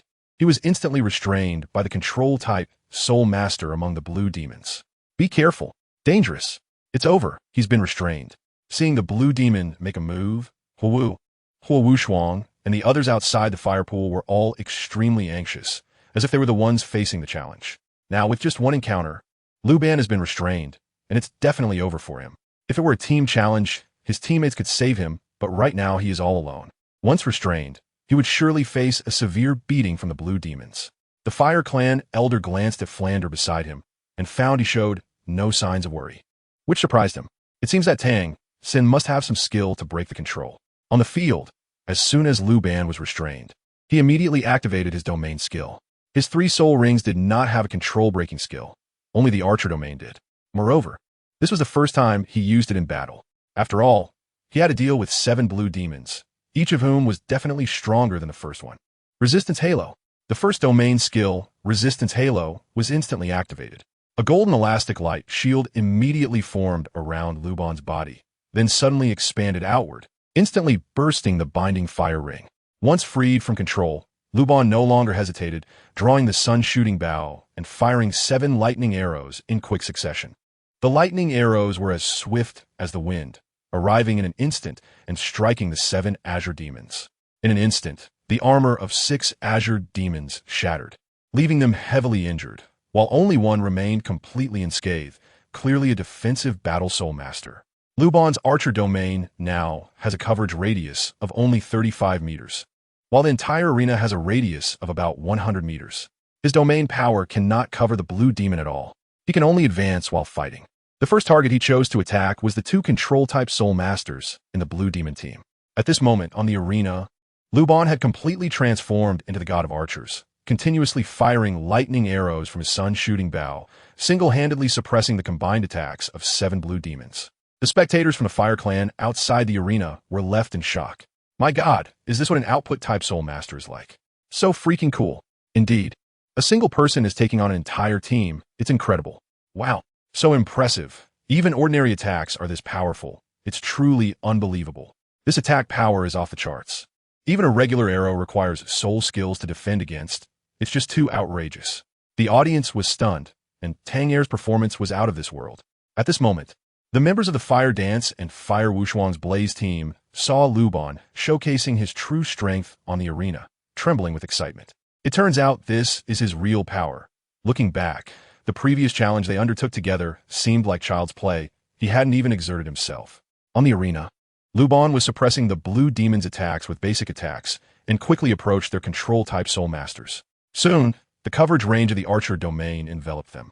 Next, with the enhancement of the archer domain, Luban's basic attack power instantly doubled. Whoosh, whoosh. Luban shot 2 arrows in quick succession, instantly killing the 2 blue demon control-type soul masters opposite him. With the control-type soul masters no longer a threat, Luban fought without restraint on the stage. The battle below was as swift as autumn leaves being swept away, and soon the second round of the assessment came to an end.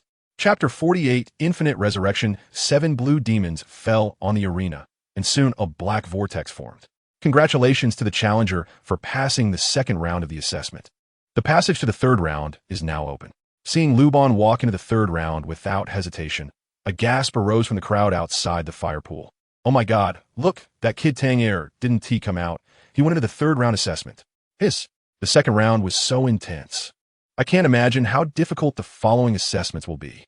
Indeed, Tang was being reckless. Wasn't he this just asking for death? Such a genius is about to fall today, what a pity. Incredible. I didn't expect there to be a third round of assessment in the land of inheritance. When Luban entered the third round, Huowu clenched her hands tightly, feeling extremely anxious.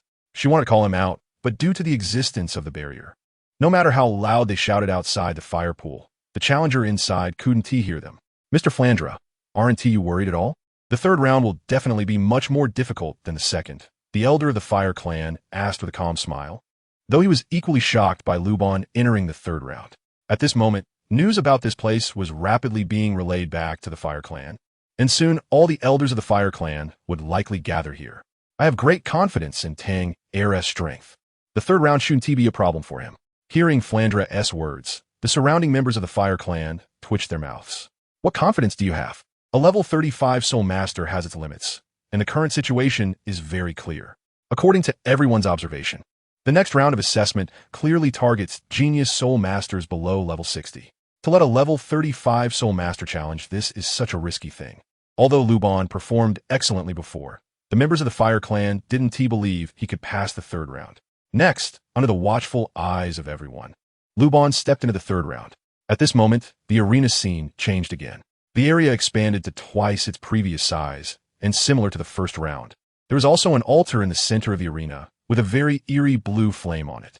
Compared to the second round, this blue flame was now clearly 10 times larger. At the moment Luban appeared, the blue flame began to change shape, quickly transforming again into a blue demon. Hiss! It's attacking. Seeing the blue demon launch an attack, everyone outside the fire pool gasped in unison.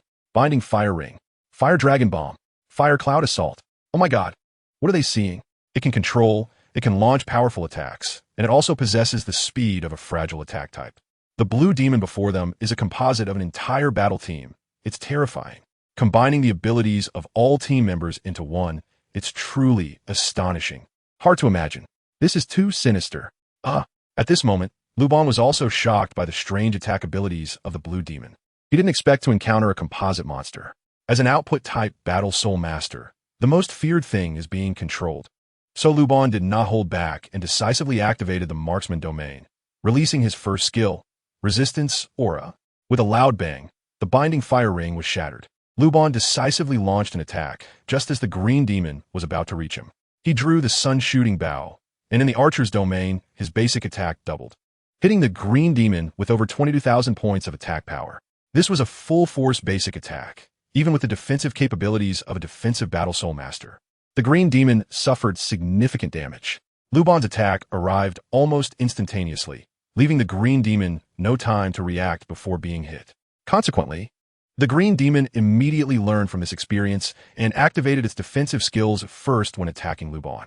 Luban's basic attacks have become ineffective against the blue demon, only managing to push it back a short distance. Invincible Shark Mouth Cannon. At a critical moment, Luban decisively unleashed his second domain skill. His attack power doubled again, slamming over 44,000 points of damage onto the blue demon. The blue demon's defenses were instantly shattered, pierced by the lightning arrow, turning into a tiny flame the size of a fingertip. It didn't die? Such strong defensive capabilities, over 40,000 points of damage couldn't kill the blue demon, leaving Luban astonished. With such an attack power, even an average level 70 soul sage could be killed. It's truly unbelievable that he couldn't take down the blue demon in front of him. However, before Luban's surprise could fade, something even more bizarre happened.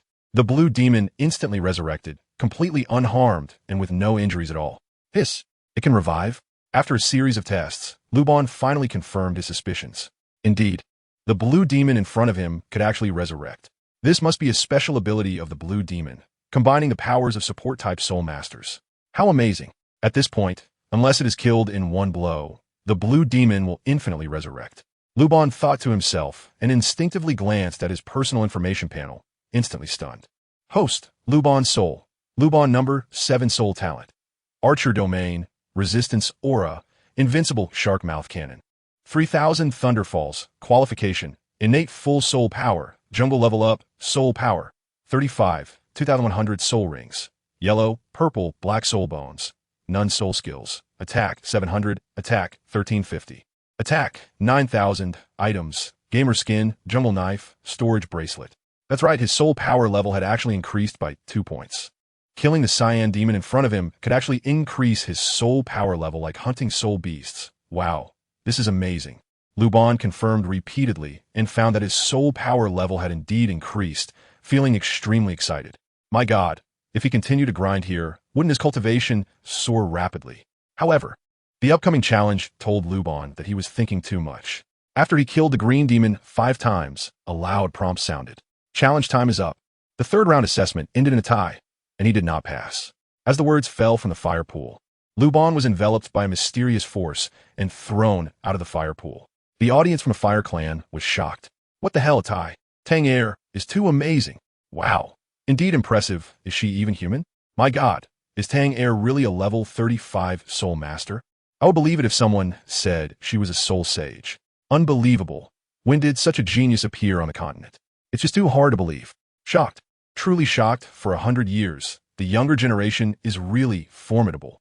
After being thrown out of the fire pool, Luban approached Wu, scratched his head, and asked a bit shyly, can I still continue to enter the land of inheritance to participate in the assessment? Upon hearing this, Wu Shuang, and the other members of the Blaze Fire team were instantly dumbfounded. Goodness, is he addicted to challenges now?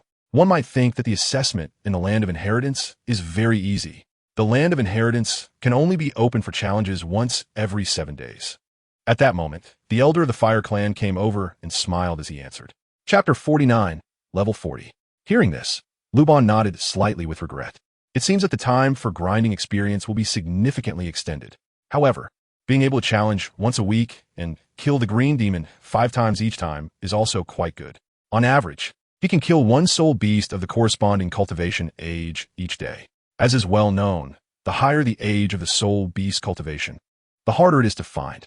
At present, the land of inheritance of the Fire Clan is indeed the best place to grind experience. Cultivation is not about being in a hurry. Take your time. You're still young. Flander stepped forward to comfort him, having noticed the look of disappointment on Luban's face. After all, his real age is only a little over 8 years old, and Luban's progress can be said to be unprecedented. Next, Luban and Flander were surrounded by the members of the Fire Clan as they left the land of inheritance. Luban has now become a treasure in the eyes of the Fire Clan. You should know that following him can easily help you pass the first 2 levels of the assessment and obtain a perfect soul ring. With this in mind, the Fire Clan looked at Luban with increasingly fervent eyes, especially the young women of the clan, who surrounded him and frequently cast flirtatious glances. They wished they could offer him their flesh for him to bite. Next, they still needed to gain experience for challenges. So Luban and Flander remained in the Fire Clan's territory in the Tagore Desert. On the other side, at the Fire Clan's main base, the city of Blazing Fire. After receiving a message from the clan elder regarding the territory, the clan leader, Huowudi, called an emergency meeting overnight to announce the relevant situation. Hearing this, the elders of the Fire Clan were shocked, their mouths agape, and their faces filled with disbelief. Impossible. How could a soul master of level 35 possibly pass the assessment of the inheritance land and enter the 3rd level? It was indeed unlikely. But so many clansmen had witnessed it firsthand, it couldn't be fake, right? Let's go take a look tomorrow. I refuse to believe that a soul master can pass the assessment of the inheritance land. I don't believe it either, not to mention the 3rd level. No one has passed the 1st level in 100 years. The clan elder wouldn't joke about such matters. Let's go check out the inheritance land together tomorrow morning. Thus, the clan leader Huowudi, along with the elders, rushed to the northwest Tagore Desert the next day. 2 days later, they arrived and met Luban and Flander. After confirming Luban's cultivation was accurate, they witnessed Huowu's 2nd soul skill, leaving Huowudi and the others utterly shocked. Even when the truth was before their eyes, they still couldn't believe it. A few days later, Luban entered the inheritance land again to challenge. In the 1st level assessment, this time Luban didn't hold back at all, effortlessly passing with 7 thunder arrows. In the second level assessment, he wasted a few more minutes. After defeating the control-type Soul Master among the Green Demon team, he easily finished the battle with 5 Thunder Arrows. As for the third level assessment, it was even more astonishing. Just like the last time, after defeating the 5 Green Demons, Luban was declared out of time and thrown out of the fire pool. The entire audience, including Huowudi and the elders of the Fire Clan, was left dumbfounded, their mouths nearly dropping to the ground in shock. They rubbed their eyes, their faces filled with disbelief. When did the assessment of the Inheritance Land become so easy? It felt like a dream. In this challenge, Luban's soul power increased by 5 points, and he was overjoyed. Tang Heir, don't you find this challenge boring? How about bringing a few of our Fire Clan disciples along next time to let them gain some soul rings? After the challenge, the clan leader Huowudi excitedly walked up to Luban, putting an arm around his shoulder and speaking as if he were family. This made Huowu and Yu feel quite awkward. Grandpa, Tang Heir is so young. If you keep doing this, the generations will get all mixed up. Huowu pouted in dissatisfaction as she approached Huowudi. Ha, look, Grandpa just got so happy that he forgot about that. Seeing his granddaughter's reminder, Huowudi deliberately coughed to ease the awkwardness. Mr. Flander, what do you think of my suggestion just now? Hearing this, Flander, having been a principal for so many years, was quite shrewd and naturally agreed wholeheartedly. After all, this was their territory. Offending them could easily lead to being driven away on any pretext. Thus, for a period of time afterward, whenever Luban participated in the assessment of the Inheritance Land, he brought along some talented members of the Fire Clan. In the first 2 levels, he would always deal heavy damage to the Green Demons, while the Fire Clan geniuses would take care of the final blow to obtain perfect soul rings. Then, Luban would enter the 3rd level to gain experience. Time passed, and in the blink of an eye, 2 years had gone by. Luban was now 10 years old, and his cultivation had naturally reached level 40. During these 2 years, he participated in weekly challenges in the Inheritance Land to gain experience. With Luban as their support, the Fire Clan produced many talented individuals, each with increasingly powerful soul skills and a plethora of rare abilities. The members of the Blazing Fire team, including Huowu and Yu, all obtained perfect 3rd soul rings. Huowu had grown 2 years older, her figure more voluptuous and alluring. The childishness gradually faded, and her femininity became more pronounced. She often sought out Luban for sparring, but each time she returned defeated. This defeat was not just for Huowu alone, but for the entire Blazing Fire team. Now, whenever they talked about output-type soul masters, Huowu and Yu shivered in fear.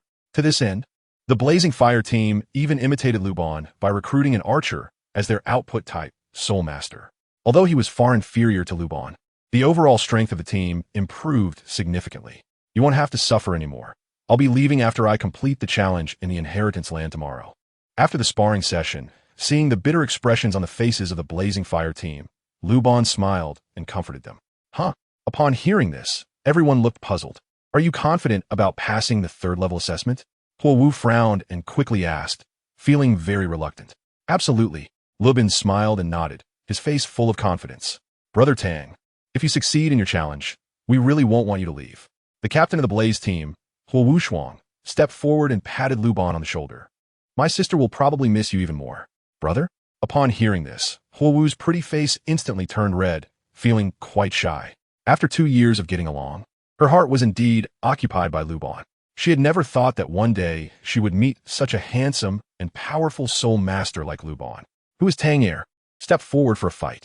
However, just as everyone was chatting happily, the Feng family had already crossed the Tagore Desert and arrived at the territory of the Fire Clan. At that moment, as they entered the underground town, a young man from the Feng family shouted loudly, which reached everyone's ears. Indeed, the newcomer was Feng Xiaotian, a direct descendant of the Feng family. Feng Xiaotian had always liked Huowu and often played with her in Blaze City since childhood, making them childhood companions. But in the last 2 years, he had noticed that Huowu was becoming increasingly distant from him, which made Feng Xiaotian very frustrated. After some inquiries, he found out that Huowu had been seduced by a soul master named Tang Heir. How could he tolerate this? Chapter 50. Feng Xiaotian is cornered. Feng Xiaotian, why are you making such a ruckus here? Upon seeing him, Huowu angrily walked up and scolded him. Hearing this, Feng Xiaotian, who had just been arrogant, immediately deflated and came in front of Huowu with a forced smile. Sister Huowu, long time no see. I'm just here to check on you. I heard that you've been getting close to a guy named Tang Heir, so I wanted to see what kind of person can catch your eye. Then, Feng Xiaotian followed Huowu's gaze and noticed a golden-clad boy not far away, looking around 15 or 16 years old, and to be honest, he looked quite handsome. Even though Feng Xiaotian considered himself charming, he had to admit defeat in terms of looks. Feng Xiaotian, don't cause trouble. Seeing Feng Xiaotian walking towards Luban, Huowu hurriedly shouted from behind. Unfortunately, Feng Xiaotian's temper flared up, and he insisted on having a showdown with Luban. Are you Tang Er? Luban saw a young boy dressed in blue, wearing a mask, walking towards him, his eyes filled with a provocative meaning. Is there something you need? Luban nodded slightly and said calmly, Tang Er, today we will have a one-on-one match. Whoever loses will no longer have any dealings with Huowu. How about it? Do you dare to accept the challenge? Feng Xiaotian waved his fists, making a gesture to spar. This made Huowu and the others from the Qihua team twitch their mouths, thinking to themselves, goodness, where does this courage come from to challenge this formidable figure in front of us? It really looked like someone who had never seen the world. I don't accept that reason. Luban said lightly, if you want to spar with me, you need to be willing to give something in return. Ha, kid, I can see you're scared and don't dare to spar with our young master. You're just a coward. You're not a man. Indeed, if you have the guts, you should face young Master Feng in a fair fight. A few of Feng Xiaotian's followers, hearing Luban's words, thought he was making excuses to avoid the battle and began to mock and press him. Feng Xiaotian crossed his arms, wearing a smile, looking as if he was evaluating the situation. If he didn't accept the challenge today, he would definitely be seen as a coward by Huowu, and he was quite happy to see that. However, he still needed to say a few formalities. To say what you want, my Feng family, as one of the 10 great families of the continent, is not lacking in gold soul coins. Feng Xiaotian smiled indifferently, looking like a wealthy person. It's simple. As long as you can tell me the whereabouts of a purely offensive soul beast, I will accept your challenge. Luban casually said, not wanting to get entangled with Feng Xiaotian and his group any longer. These little kids were so young, yet they were here competing for attention, affecting his cultivation. To his surprise, upon hearing his words, Feng Xiaotian actually burst out laughing. If you're looking for other soul beasts, I might have to put in some effort. But as for pure attack-type soul beasts, I already know about them. Huh? Upon hearing this, Luban's eyes lit up, and he immediately became interested.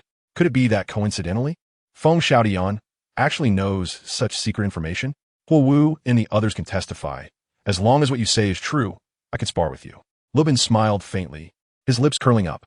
Seeing this, Feng Xiaotian immediately stopped hiding and directly told Luban that their Feng family's ancestral land had a purely offensive soul beast. What Feng Xiaotian said was likely true. All 5 major elemental families had their own inheritance places, and it was very possible that the Feng family indeed had a purely offensive extreme attribute soul beast. Noticing Luban's hesitation, Huowu enthusiastically explained it. Feng Xiaotian even patted his chest to guarantee it, saying a lot and swearing. This finally dispelled Luban's doubts. All right, how do you want to spar? Luban thought to himself, overjoyed at unexpectedly discovering the whereabouts of a purely offensive extreme attribute soul beast. Sparring with a novice like Feng Xiaotian didn't even require him to exert himself. Considering your age, you should be around 15 or 16 years old and close to level 20 in soul power. Therefore, I won't bully you. I won't use my second soul ring when we spar. Feng Xiaotian was instantly overjoyed to hear Luban agree to spar with him. Hearing Feng Xiaotian's grandiose words, Huowu and Huowushuang couldn't help but cough repeatedly. Where did this confidence come from? Feng Xiaotian, martial spirit, Swiftwind, double-headed wolf, level 20, 2-ring strong attack battle soul master. Feng Xiaotian introduced himself and then released his martial spirit. 2 yellow soul rings rose from his feet, circling around his body. With his arms crossed, he wore a proud expression. He was a naturally full soul power at such a young age, which would surely shock Tang Er greatly. Shocked, my opponent is actually a naturally full soul power. Feng Xiaotian was smiling on the outside, but feeling delighted inside, seeing Luban in a daze. A group of little followers behind Feng Xiaotian shouted, Kid, don't be afraid. Our young master only uses the first soul ring. Haha, surprise, right? Let me tell you, our young master is a naturally full soul power. That's right, you still have time to admit defeat. Otherwise, it will be even more embarrassing later. Hearing the shouts from some people in the Feng family, Huowu and Huowushuang quickly turned their heads away, unable to bear to look. What a bunch of fools. Not to mention we don't know you. Seeing Huowu and others turn away, Feng Xiaotian's smile grew even wider, thinking to himself that Huowu and the others didn't want to see Tang Er embarrassed. However, at that moment, Luban also revealed his martial spirit. At this moment, a shining golden bow appeared in front of Luban, with 2 yellow and 1 purple soul rings spinning around his feet. Tang Air, martial spirit, sun shooting bow, level 40. 3-ring output battle, soul master. Gasp. The moment they saw Luban's soul rings appear, Feng Xiaotian and the others collectively gasped in disbelief. Their faces were filled with incredulity. Feng Xiaotian rubbed his eyes frantically, confirming over and over again that it wasn't an illusion. Suddenly, his mouth dropped open, stunned and speechless. Heavens! Level 40 Soul Master? What the hell? How can we even spar? If he uses a 1,000-year soul skill, we won't even have the chance to fight back. Do we still want to spar? Luban looked at Feng Xiaotian, who was dumbfounded, and asked calmly. Currently, his soul rings were disguised with the game character's god-level skin. If Feng Xiaotian and the others saw his true soul rings, 1 yellow, 1 purple, and 1 black, they would probably be shocked beyond belief. Spow! He was already at level 40. What was there to spar about? Farewell. Feng Xiaotian clasped his hands in salute and hurriedly left with his team, unable to face staying in the Fire Clan territory any longer. This was truly a disgrace that felt like it had been taken to his grandmother's house. He had to go back and train hard and come back to regain his honor in a few years. Watching Feng Xiaotian and his group leave, Hu Shuang, and the others couldn't help but laugh. It was too funny. This was the first time they had seen Feng Xiaotian in such a predicament. With this incident over, the next day arrived quickly. It was time for Luban to challenge the Fire Clan's inheritance site again, a day that saw crowds gather, with Huo Wudi leading the elders of the Fire Clan. Chapter 51. Assessment past this challenge was different from the past. It was said to be Luban's last challenge. After 2 years of honing, everyone was eager to see how far Luban could go in the end. Where did you receive students like Flander and Tang San? Do you have any more? Our Blazing Fire Academy also wants to recruit a few, said Huo Wudi, the Fire Clan leader, with a smile outside the fire pool at the inheritance site. This made Flander twitch his mouth, as if there were many more to recruit. He had never seen such a monstrous talent as Luban in his life. He had only seen something like this once. Cultivating by hunting soul beasts. Luban called it breaking through in battle. If he hadn't seen it with his own eyes, who would believe it? A gifted prodigy was one thing, but even the way of leveling up was so against the norm, leaving no chance for other soul masters to catch up. While Flander and Huo Wudi chatted, Luban had already jumped into the fire pool and began his final assessment at the inheritance site. The first round of assessment was smooth and familiar. Whoosh, whoosh, whoosh. 7 lightning arrows broke through. The second round of assessment showed no delay. He quickly killed the control-type Soul Master first, then finished the battle with a few more arrows. Soon, they arrived at the third round of assessment, which drew everyone's attention. This time, everyone wanted to see how Luban would deal with the infinitely resurrecting Green Demon. This Green Demon embodied the capabilities of the entire battle team, creating a sense of pressure among the spectators of the fire pool that was almost suffocating. Only Luban could handle it easily. Otherwise, anyone else would be lucky to last 3 rounds. Xiaoqing, after 2 years of grinding experience with me, to be honest, I really feel a bit reluctant to kill you. Luban arrived at the 3rd level, and, upon seeing the demon transform from the blue demon fire, showed a look of pity. Remember, to die in my arrow's hands, you could be proud enough. As he spoke, Luban no longer held back. The archer's domain was activated, and his attack power instantly doubled. Invincible Shark Mouth Cannon. The second domain skill was unleashed, further doubling his attack power. In an instant, a lightning arrow with over 44,000 attack power struck the blue demon. This time, the blue demon did not revive and disappeared without a trace. Luban maximized his attack power, leaving no chance for the blue demon to revive. He didn't spare a single drop of blood, delivering a fatal blow. Congratulations on passing the 3rd level assessment. Now the 4th level assessment has begun, and challengers can choose to continue the challenge or opt for a perfect soul ring and exit. A loud voice echoed from the fire pool, and the onlookers outside erupted in exclamations. The surrounding mountain walls trembled from shock. My God, Tang Air really succeeded in the challenge. This is terrifying. How did he manage to do it? It's indeed frightening. Tang Air's strength is truly unimaginable. A perfect soul ring. The perfect soul ring from the 3rd level must be at least 10,000 years old. Indeed, I'm so envious I could cry. A perfect 10,000-year soul ring is something I've dreamed of. The members of the Blaze team, including Huo Wu and Huo Shuang, shouted excitedly, calling Luban awesome. The elders of the Fire Clan, including Huo Wudi, were stunned their beards trembling in shock. They saw that Luban did not accept the reward for the third level assessment and instead headed straight for the fourth level.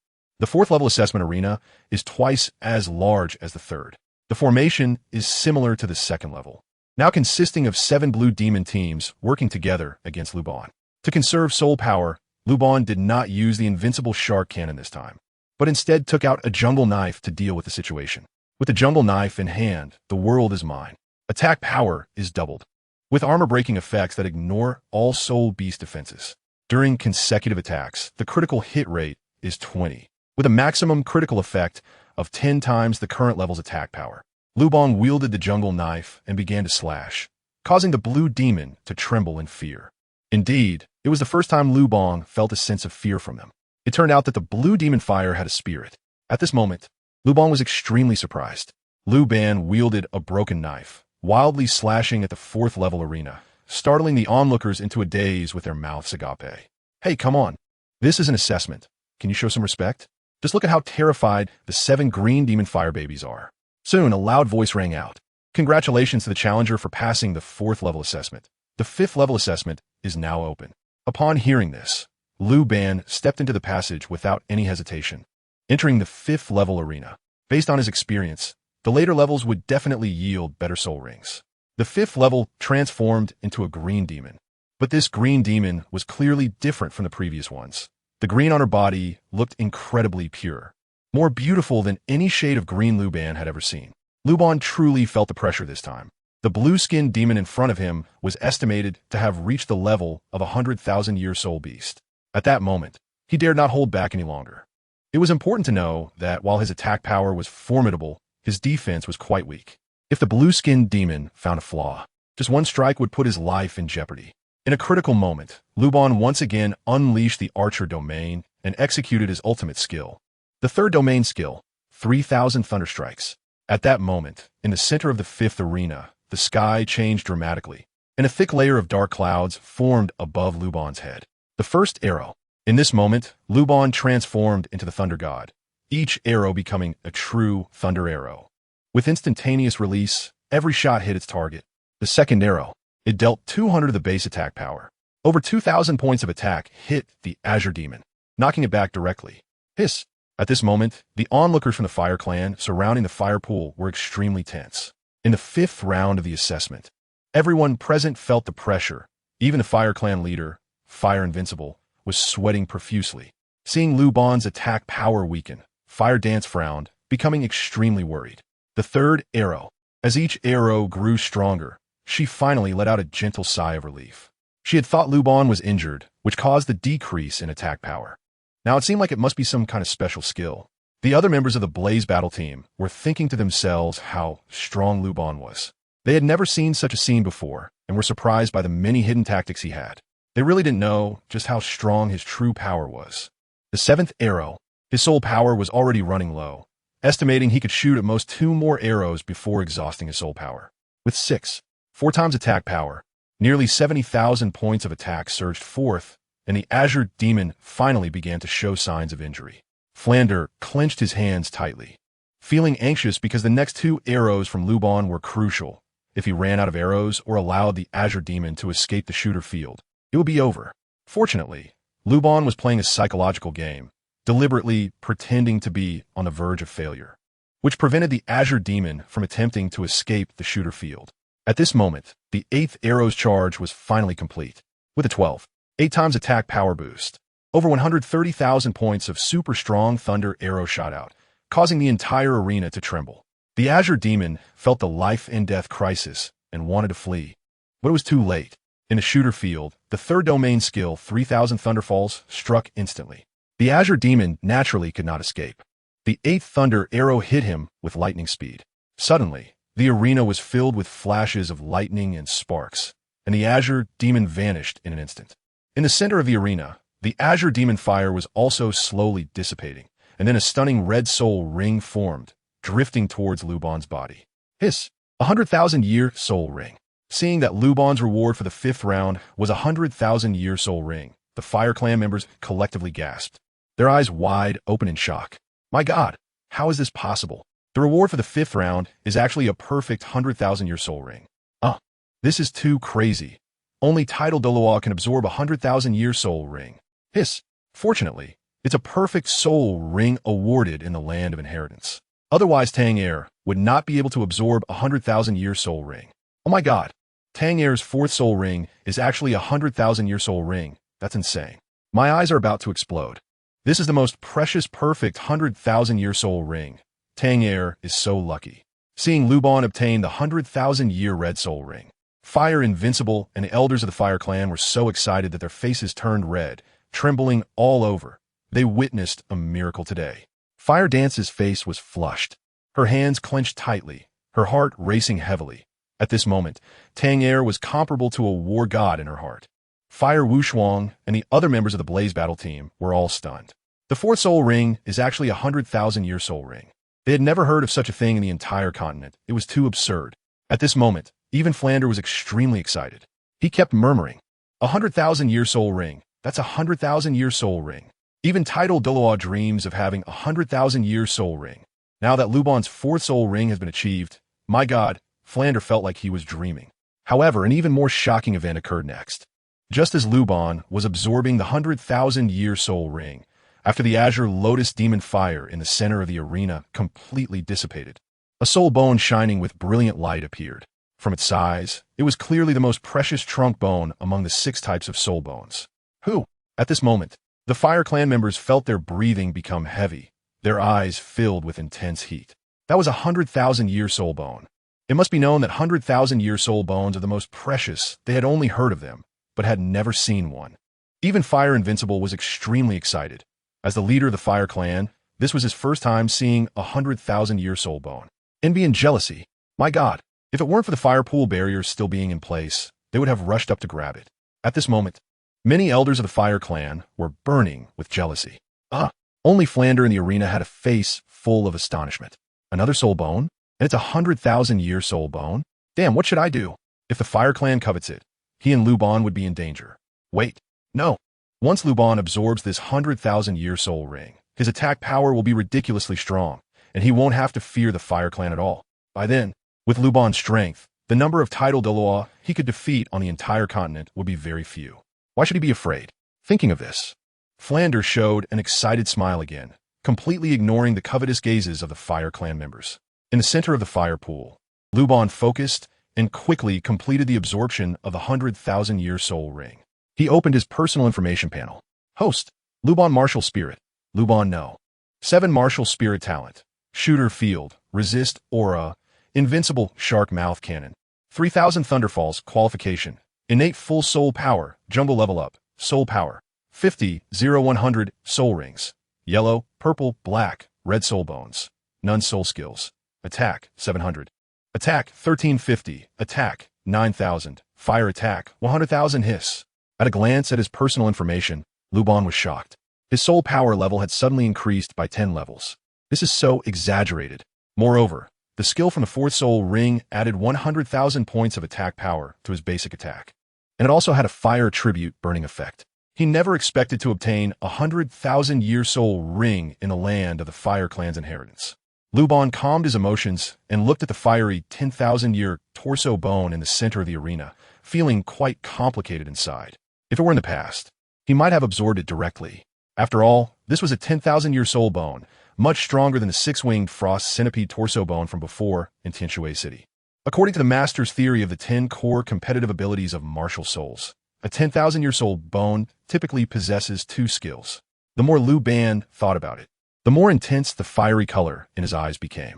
He strolled slowly closer, reaching out to touch the soul bone.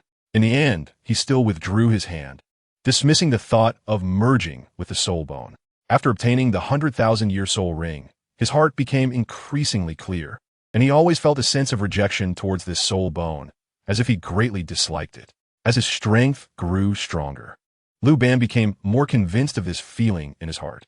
He believed that he would definitely have stronger soul bones in the future. Luban stored the soul bone in the storage soul guide and prepared to leave the fire pool.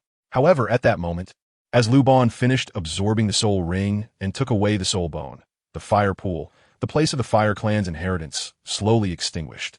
Soon, the entire inheritance site disappeared without a trace. The place where the fire pool once was transformed into a rocky pit. Upon seeing this, Luban couldn't help but twitch at the corners of his mouth. Goodness, how could they have destroyed someone's place of inheritance?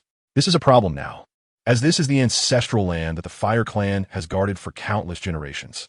Luban quickly leaped out of the deep pit. At that moment, the members of the Fire Tribe finally reacted from their earlier shock. Seeing that the fire pool had vanished, their faces changed dramatically. Look, where did the place of inheritance go? Oh, what's happening? The place of inheritance has actually disappeared. Oh my goodness, don't scare me. Without the place of inheritance, where will I get the perfect soul rings in the future? Disappeared? Impossible. It must be an illusion. Yes, it must be an illusion. Ooh, our Fire Tribe's place of inheritance has really vanished. Luban felt extremely awkward when he saw the Fiery Tribe's people with their cannibalistic eyes. The disappearance of the place of inheritance seemed to have a slight connection to him. Tang, what happened to the inheritance fire pool? Why did it disappear? Hua Wu stepped forward, her face full of questions. Luban scratched his head. I'm not too sure either. Then, he was invited over by Hua Wudi, surrounded by a group of Soul Douluo from the Fire Clan, fearing that he and Flander would disappear like the fire pool did before their eyes. In the Tagore Desert, the Fire Clan's territory, in a luxurious hall underground, Hua Wudi sat at the main seat, with Flander and Luban on his left. Tang San, you have destroyed our Fire Clan's inheritance place. How do you intend to compensate for this? Chapter 53. Shenkong City. Upon hearing this, Flander's face twitched, his mouth jerked. He was well aware of what these old folks were up to. They just wanted that 10,000-year Chilean demon fire's soul bone. They were all beating around the bush like they were trying to reason with him. Chief of the Fire Clan, we witnessed the disappearance of the inheritance fire pool with our own eyes. What does that have to do with Tang San? Flander retorted, that is a 10,000-year soul bone. We can't let it go no matter what. Flander, what do you mean by that? If Tang San didn't enter the inheritance place to take the test, would the fire pool have disappeared? Exactly, in my opinion, this matter not only concerns Tang San, but is also quite significant. Agreed. It's very likely that the fire pool disappeared because Tang San passed the inheritance test. That's right, the inheritance fire pool is the foundation of our Fire Clan. And now all the benefits have been taken by you.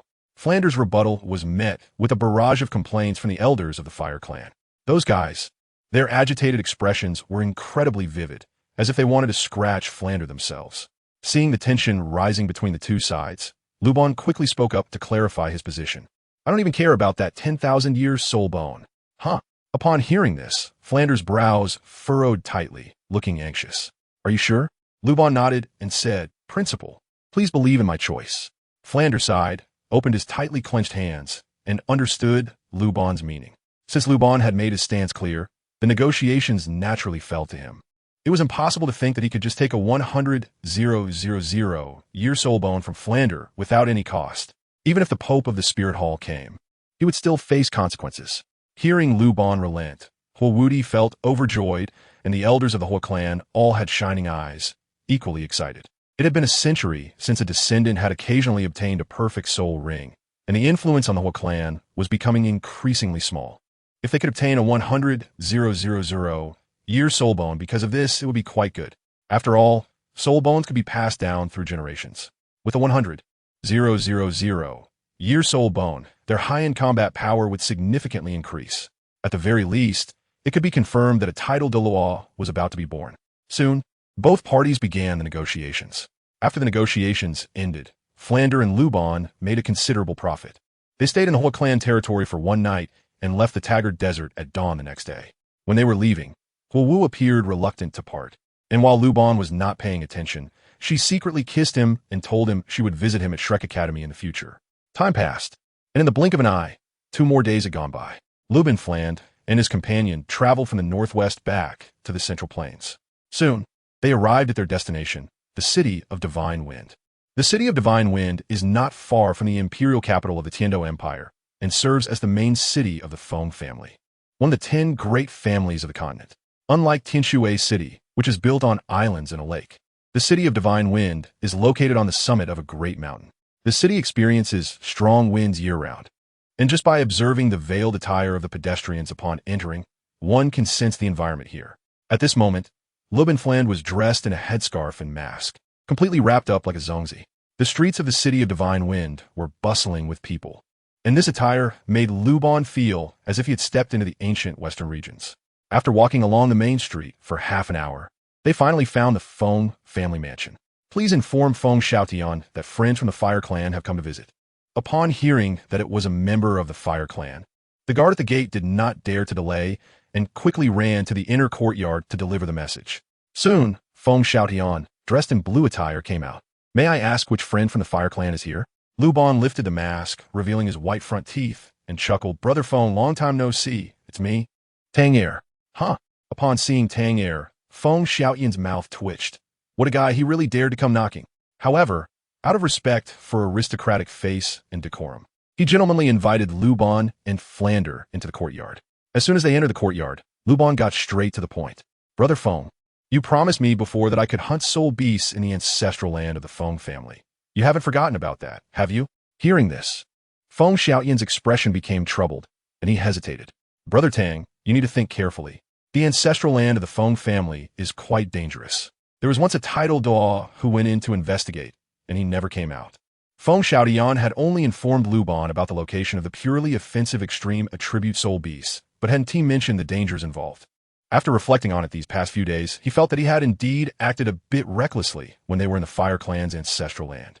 Fortunately, Luban didn't publicly humiliate him. He just made him reconsider, which made Feng Xiaotian feel that Luban was quite decent. He didn't want to watch him go to his death with his eyes wide open. After hesitating for a moment, Feng Xiaotian ultimately chose to explain the dangers of the God-Wind Valley, hoping that Luban would reconsider. It's worth noting that even for the Feng family to hunt wind-type soul beasts in the God-Wind Valley, they needed a group of elders at the Soul Douluo level to lead the way, and they couldn't afford to delay too long inside.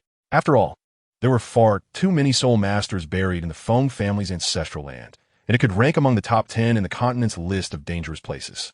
You don't have to worry about safety, Brother Feng. I still have some confidence in my ability to protect myself. Luban smiled, not expecting Feng Xiaotian to be someone with a sharp tongue but a soft heart. Previously, he regarded him as a rival in love and hated him to the core. Yet now he couldn't bear to let him go to his death. This kid's character isn't too bad. Seeing Luban's unwavering attitude, Feng Xiaotian found it difficult to continue to stop him and had no choice but to lead them to the Feng family's ancestral land, the Divine Wind Valley. Entering the Divine Wind Valley requires a Feng family command token, but this naturally posed no difficulty for Feng Xiaotian. As a direct descendant and talented disciple of the Feng family, he practiced wind system soul skills at the edge of the Divine Wind Valley every day. Not only him, but other Feng family disciples did the same.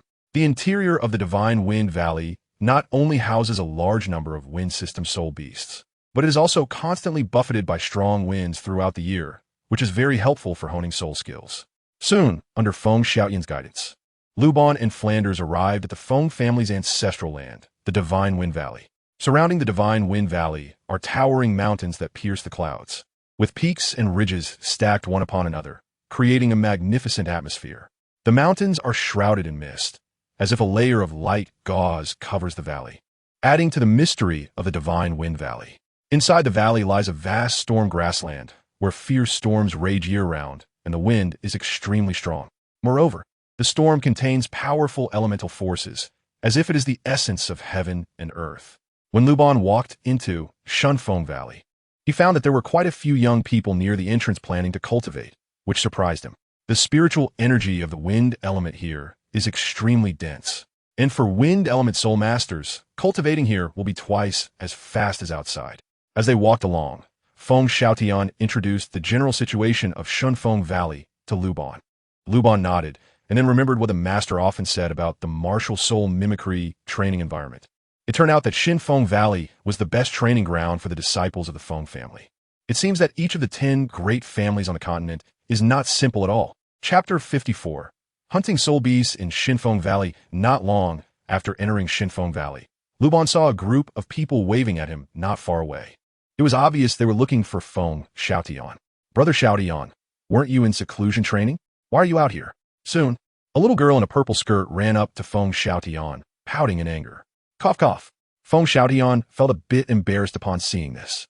He had indeed been in seclusion training, but when he heard that a friend from the Fire Clan was visiting, he hurried out. He didn't expect it to be Luban that showed up, which made him feel a bit let down. I'm accompanying a friend from the Fire Clan to hunt a wind-type soul beast. Feng Xiaotian briefly introduced Luban and Flander to Feng Yu, explaining that letting them enter Xinfeng Valley to hunt soul beasts was a bet he lost, but he didn't dare to mention that part. Feng Yu was the loudest in the Xinfeng team, and if she found out, his glorious deeds would spread throughout the Xinfeng Academy in no time. That's great. Let's go together then. I also need to hunt a soul beast to obtain my second soul ring. Feng Yu glanced at Luban and the others, smiling lightly, her pride evident on her face. Among the younger generation of the Feng family, only Feng Xiaotian was slightly more talented than her, and Feng Yu's words were filled with a sense of superiority. Soon, several other members of the Xinfeng team approached, greeting their captain, Feng Xiaotian. As for Luban and Flander, they were naturally ignored. Outsiders who could come to the Feng family's ancestral grounds were definitely brought in through connections from other great families, and the members of the Xinfeng team, including Feng Yu, looked down on them. However, they didn't show it due to Feng Xiaotian's company. Once the members of the Xinfeng team were gathered, not long after, a group of elders who looked to be in their 60s or 70s arrived, clearly dressed as members of the Feng family. Moreover, judging by the respectful expressions of Feng Xiaotian and the others, it was obvious that this group held a significant position within the Feng family. They were likely part of the Elder Council. Feng Xiaotian had previously mentioned that Xinfeng Valley was quite dangerous, and that elders would be present to protect the younger generation while they hunted soul beasts. Looking at the current lineup, it was clear that what he said was not false. To merely obtain a second soul ring, so many experts were mobilized, indicating that Xinfeng Valley was indeed unsafe. Xiaotian, who are they? One of the Feng family elders noticed the two unfamiliar faces in the team and immediately looked puzzled. Before Feng Xiaotian could respond, the other members of the Xinfeng team chimed in. Third Grandpa, they're from the Fire Clan and are also here to hunt soul beasts. What hunting soul beasts? They clearly want us to help them. The members of the Xinfeng team exchanged sarcastic remarks, heavily laced with mockery. Stop talking nonsense, you lot. These two are distinguished guests from the Fire Clan. Feng Xiaotian quickly interrupted his teammates' taunts. The person in front of them was a level 40 soul master, and these clueless teammates dare to look down on anyone. All right, everyone, stop the chatter and let's set off. A Feng family elder waved his hand to interrupt everyone, signaling them to follow.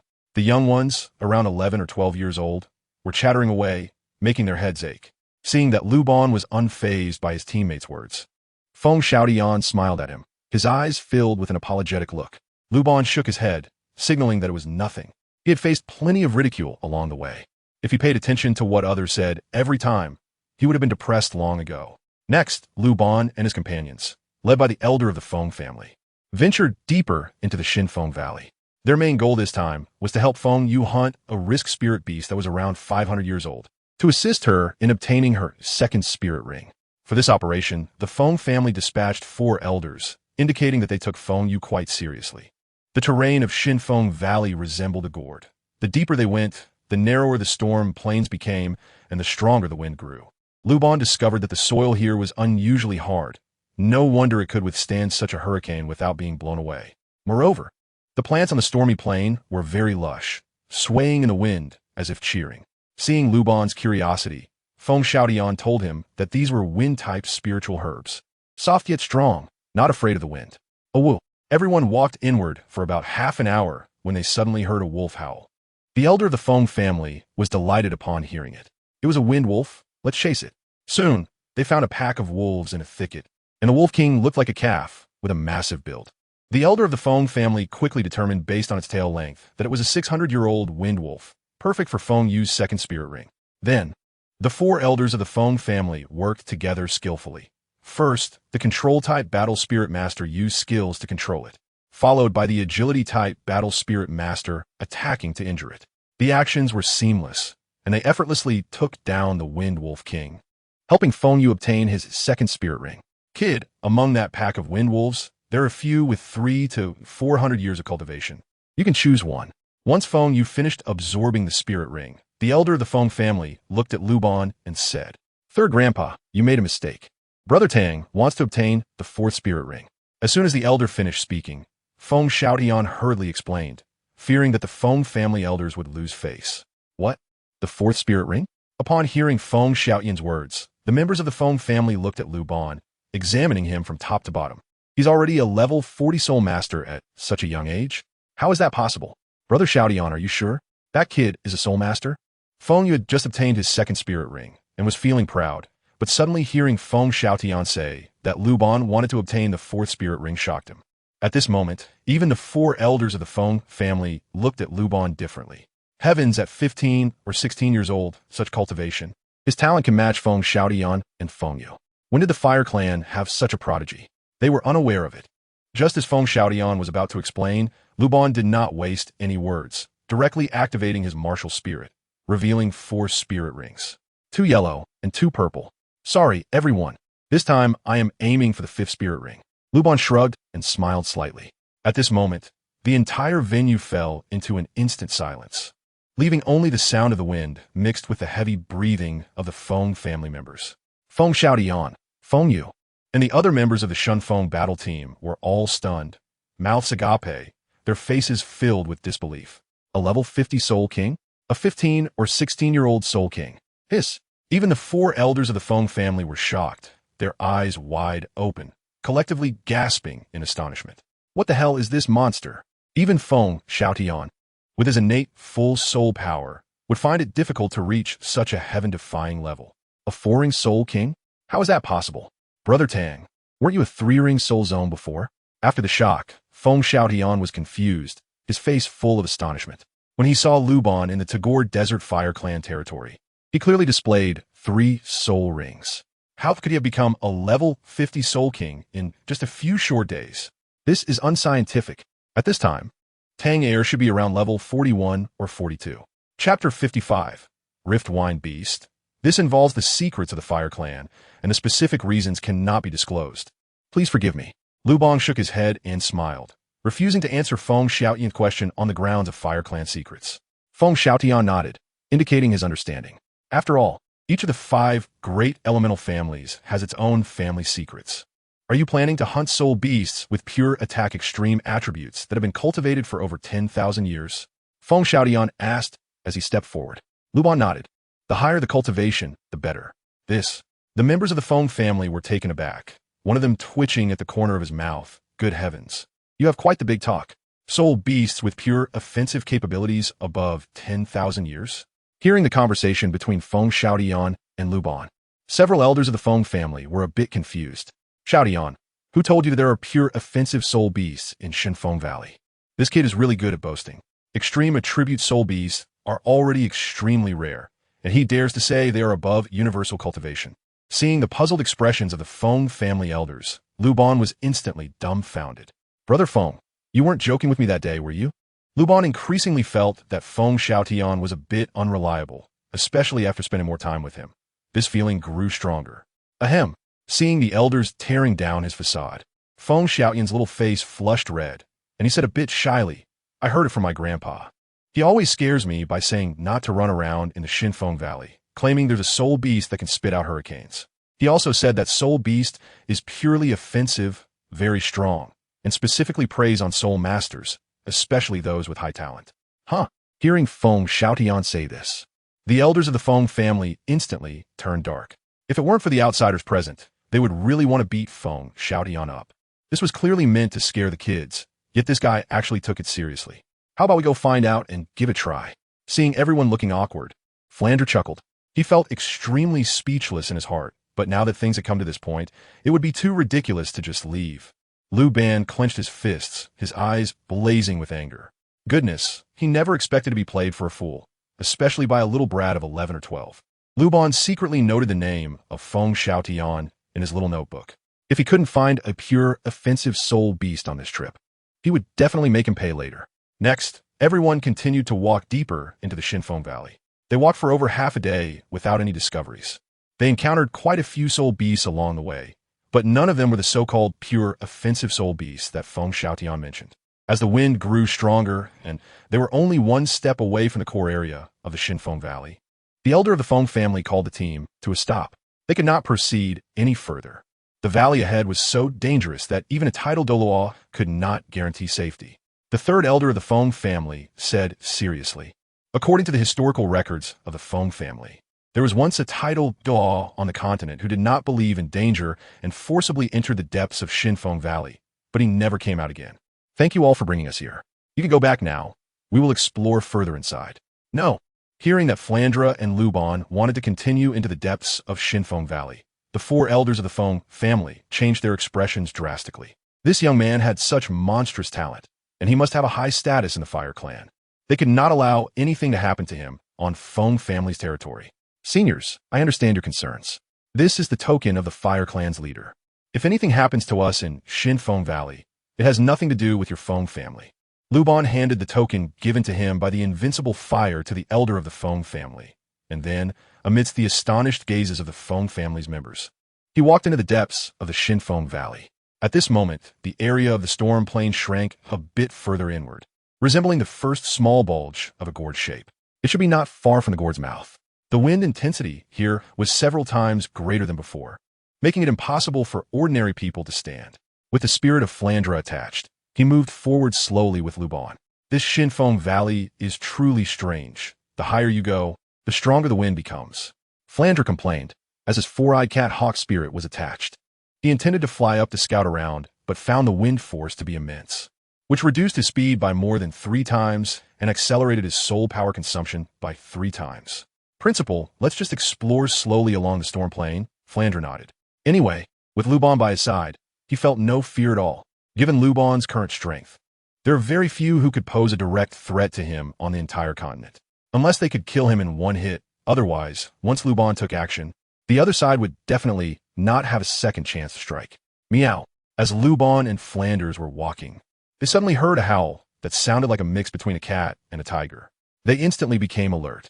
After continuing against the wind for a quarter of an hour, they discovered a small black soul beast about 3 feet high on a bush.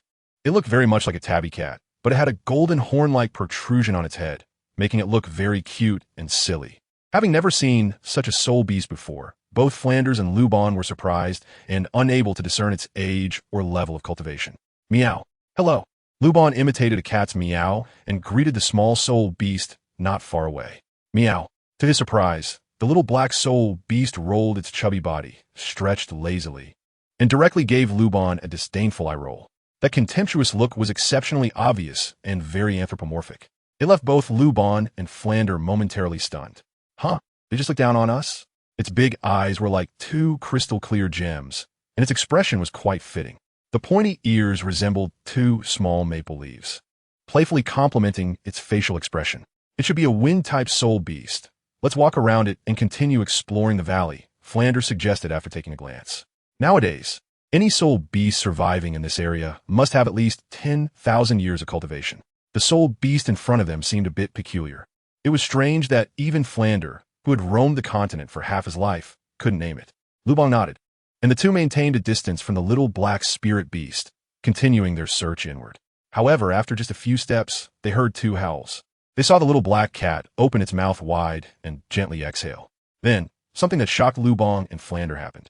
A sudden gust of wind struck, with the wind force increasing more than tenfold in an instant. Not good. Flander shouted and quickly grabbed Luban to fly into the air to avoid it. This gust of wind had an incredibly strong attack power, and even being on the outskirts, Luban and Flander felt a cold, cutting sensation on their skin. If they were hit by that gust, they would be left with severe injuries at the very least, or be sliced into pieces at worst. They did not sense any soul power fluctuations from the little black cat, meaning that the previous attack was just a simple, ordinary attack. Hiss! At that moment, Luban and Flander suddenly thought of something. In unison, they exclaimed, "It's that purely offensive spirit beast." Feng Xiaodian didn't deceive them. It turned out the legend was true. Chapter 56, Extreme Pulling. Relying on the wind power for attacks. What a bizarre spirit beast. Luban and Flanders were shocked by the powerful attack of the black cat in front of them. Luban, this black cat is too strange. Don't hold back. Let's finish this quickly, Flanders said seriously, flapping the wings of his 4-eyed cat eagle in midair. This was the first time they had encountered a wind-type soul beast with pure offensive extreme attributes, and its attack speed was so fast that it was difficult for ordinary soul masters to evade. Fortunately, Flanders was otherwise, they would have already been hit by that last strike. Ow! Black cat? You are the black cat. Your whole family is black cats. Upon hearing Flanders call a black cat, it became so angry that it spoke in human language. It bared its teeth at Flanders and Luban. Remember, I am the... To die in my hands is something you can be proud of. Saying this, it opened its mouth again and exhaled. With a mouth the size of a fist, it let out a destructive whirlwind that surged toward Luban and Flanders once more. My goodness, it can actually speak. How many years of cultivation does this soul beast have? Flanders and Luban were once again stunned by this incredible actions. This so-called was likely at least over 100,000 years old, as only soul beasts with such a high level of cultivation could exhibit such extraordinary abilities. Having traveled the continent for many years, Flanders had seen a bit of everything. Generally, a 10,000-year soul beast wouldn't be as agile and intelligent as the before them. Wow, it is very likely a soul beast with over 100,000 years of cultivation, Flanders said, his face filled with shock. Luban nodded, indicating his agreement. At this moment, Luban had activated his martial soul domain on Flanders' back. Now his soul power level had reached level 50, and the coverage of his shooter domain had expanded to a radius of 50 meters. Martial sous manifestation. Shooter domain activated. Attack power doubled. Luban now has more than 110,000 points in ordinary power, suddenly becoming over 220,000 points. However, due to his lack of understanding of the cultivation level of the Rift Wind beast in front of him, he did not dare to unleash his full attack power. If he accidentally killed it with one strike, he would be devastated. Currently, his soul power level is not sufficient to absorb soul rings over 100,000 years, unless the opponent voluntarily sacrifices it. Luban had already decided to use the strategy he employed against the six-winged frost centipede to deal with forcing it to voluntarily offer a sacrifice. Luban is currently transformed into a Ho-E appearance with a divine skin, holding the sun shooting bow. As Flandre moves through the air, they get closer to the Gale Beast. Oh woo! The Gale Beast, seeing that these two humans are not fleeing but charging towards it, immediately shows a disdainful grin. In the Valley of Divine Wind, it is the king, and no one dares to challenge its authority, truly unaware of the danger. As Luban and Flandre approach, the Gale Beast opens its mouth again, releasing a circle of storm. The storm is fierce. As soon as it appears, dust is blown everywhere. Even the wind direction within the Valley of Divine Wind is disturbed. Growing from small to large, the storm accelerates, sweeping towards Flandre and Luban. Mere humans, seeking death. The Gale Beast raises its proud little head, as if looking at ants. Two ants are trying to provoke an elephant. However, just as it finishes speaking, a whoosh is heard, and a lightning arrow instantly strikes. The Gale Beast barely notices before its body is hit. The ferocious attack makes the Gale Beast's hair stand on end, and it shivers all over. With a howl of despair, it is blasted away. Its internal organs are nearly shattered, and its nose bleeds profusely. What a strong attack! At this moment, the Gale Beast is greatly frightened. Fortunately, the attack was not aimed at its head. Otherwise, it would have surely perished. This kid's attack is a bit outrageous, impossible to contend with. The Gale Beast, seeking to avoid danger, changes from its previous lazy demeanor, unleashing its full power, and steps on the wind, disappearing from sight. It ran away? Watching the Gale Beast flee in front of them, Flandre is extremely anxious. Full speed, but still unable to catch up with the Gale Beast figure. The two continue deeper into the core area, still empty-handed. Damn it, that guy got away. Flandre worries that if the Gale Beast does not appear again, it will be troublesome. With their soul power fully activated, Flandre and Luban await the hurricane's return. After battling the Gale Beast for an hour, they arrive at the most core area of the Valley of Divine Wind. This is precisely the location of the storm plains gourd mouth, where the wind is the strongest. Staying here for just a minute consumes as much soul power as releasing a domain skill. Principle, let's come back tomorrow. Such terrain is unmatched across the continent, and I believe the Gale Beast won't leave so easily. Luban glanced at the towering peaks of the Shunfeng mountain range outside the gourd-shaped mouth and analyzed. The mountains surrounding Shunfeng Valley rise high into the clouds, and their winding shapes naturally create this wind gap. The wind flows in from the Shunfeng mountain range, continuously accelerating, and ultimately reaches its maximum force at the entrance of the Storm Plain Valley. Luban felt that this was the most favorable place for cultivating the wind beast, and he couldn't just leave. Moreover, our soul power is running low now. We shouldn't be ambushed by that black cat again. As he spoke, Flandre and Luban walked towards the outskirts of the core area. When they exited the core area of the Gale Valley, Feng Xiaotian and some others were still waiting outside. Seeing them come out, several elders from the Feng family let out a sigh of relief, thinking to themselves that it was good nothing had happened. Otherwise, a talent like this falling would be hard to explain to the Fire Clan. So, Brother Tang, did you find anything? Feng Xiaotian asked, bracing himself. In fact, Seeing the disappointed expressions on Luban and Flinder's faces, he felt there probably wasn't any good news, but to avoid Luban misunderstanding that he was deliberately deceiving them, he still wanted to express his stance briefly. As for the whereabouts of the purely aggressive soul beast, he had heard it from his grandfather. As for its authenticity, it didn't matter much to him. Little did he know that what Luban said next left Feng Xiaotian dumbfounded. At this moment, Luban shook his head and sighed. We saw the soul beast you mentioned that devours hurricanes, but unfortunately, it got away. Brother Feng, we may trouble you for the next period. Since we didn't kill that soul beast, we will likely stay in Gale City and need to enter Gale Valley every day to investigate. Luban briefly informed Feng Xiaotian and the others about their upcoming itinerary. After all, they were in someone else's territory, and it was necessary to show the proper courtesies. On this side, Luban was chatting with the young members of the Feng Xiaotian Godwin team, while Flander was enthusiastically discussing with the 4 elders of the Feng family. Due to Luban's influence, even though the elders had much higher cultivation levels than Flander, they showed no signs of looking down on him.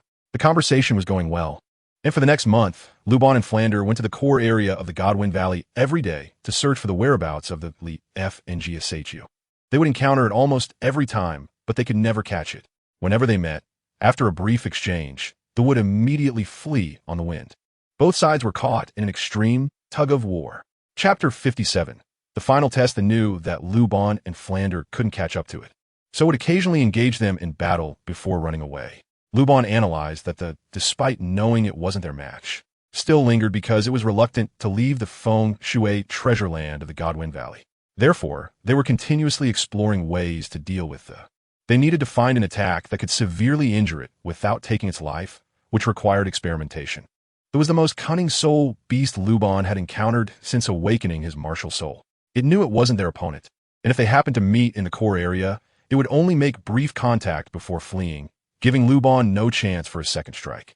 Luban refused to give up, and the wind beast did not give up either. Thus, the two sides started a prolonged tug-of-war that lasted for 2 years. Look, Tang Air and the others are going to the core area of the Shinfeng Valley again. Hiss, it's been 2 years. It's really strange that they haven't encountered any issues at all. It is indeed strange. Is this still one of the 10 most dangerous places on the continent? It looks more like a tourist hotspot. What's so strange about it? In my opinion, Tang Air and the others haven't really gone deep in. They're definitely just wandering around the edges of the core area. Agreed. You have to know that even Title Douluos face life-threatening dangers when they go in. I don't believe that Tang Air and the others are stronger than Title Douluos. I heard that this time, the family head and the elders will accompany them inside. We could just wait to see Tang Air embarrass himself. Let's go. Let's follow and take a look. Today is the day Luban enters the Shinfeng Valley again. But this time is different from before. To see what's going on, the Win family head Feng Batian and the 12 elders prepared to accompany them inside. What's going on? The Shinfeng Valley is the ancestral land of the Win family and has always been dangerous. How come Tang Air and Flinder have been going in and out like it's their backyard for the past 2 years, coming out unscathed? As the news slowly spread, many people in the Win family began to suspect whether something unusual had occurred inside the Shinfeng Valley. A group of soul Douluos at level 80 or above were terrified of the core area of the Shinfeng Valley. Yet now a 15 or 16-year-old kid can come and go freely. If this continues, they will lose face. Therefore, this time, they had to organize a team to investigate the situation in the core area. Senior Feng, letting so many young members of the Win family enter the core area is too dangerous.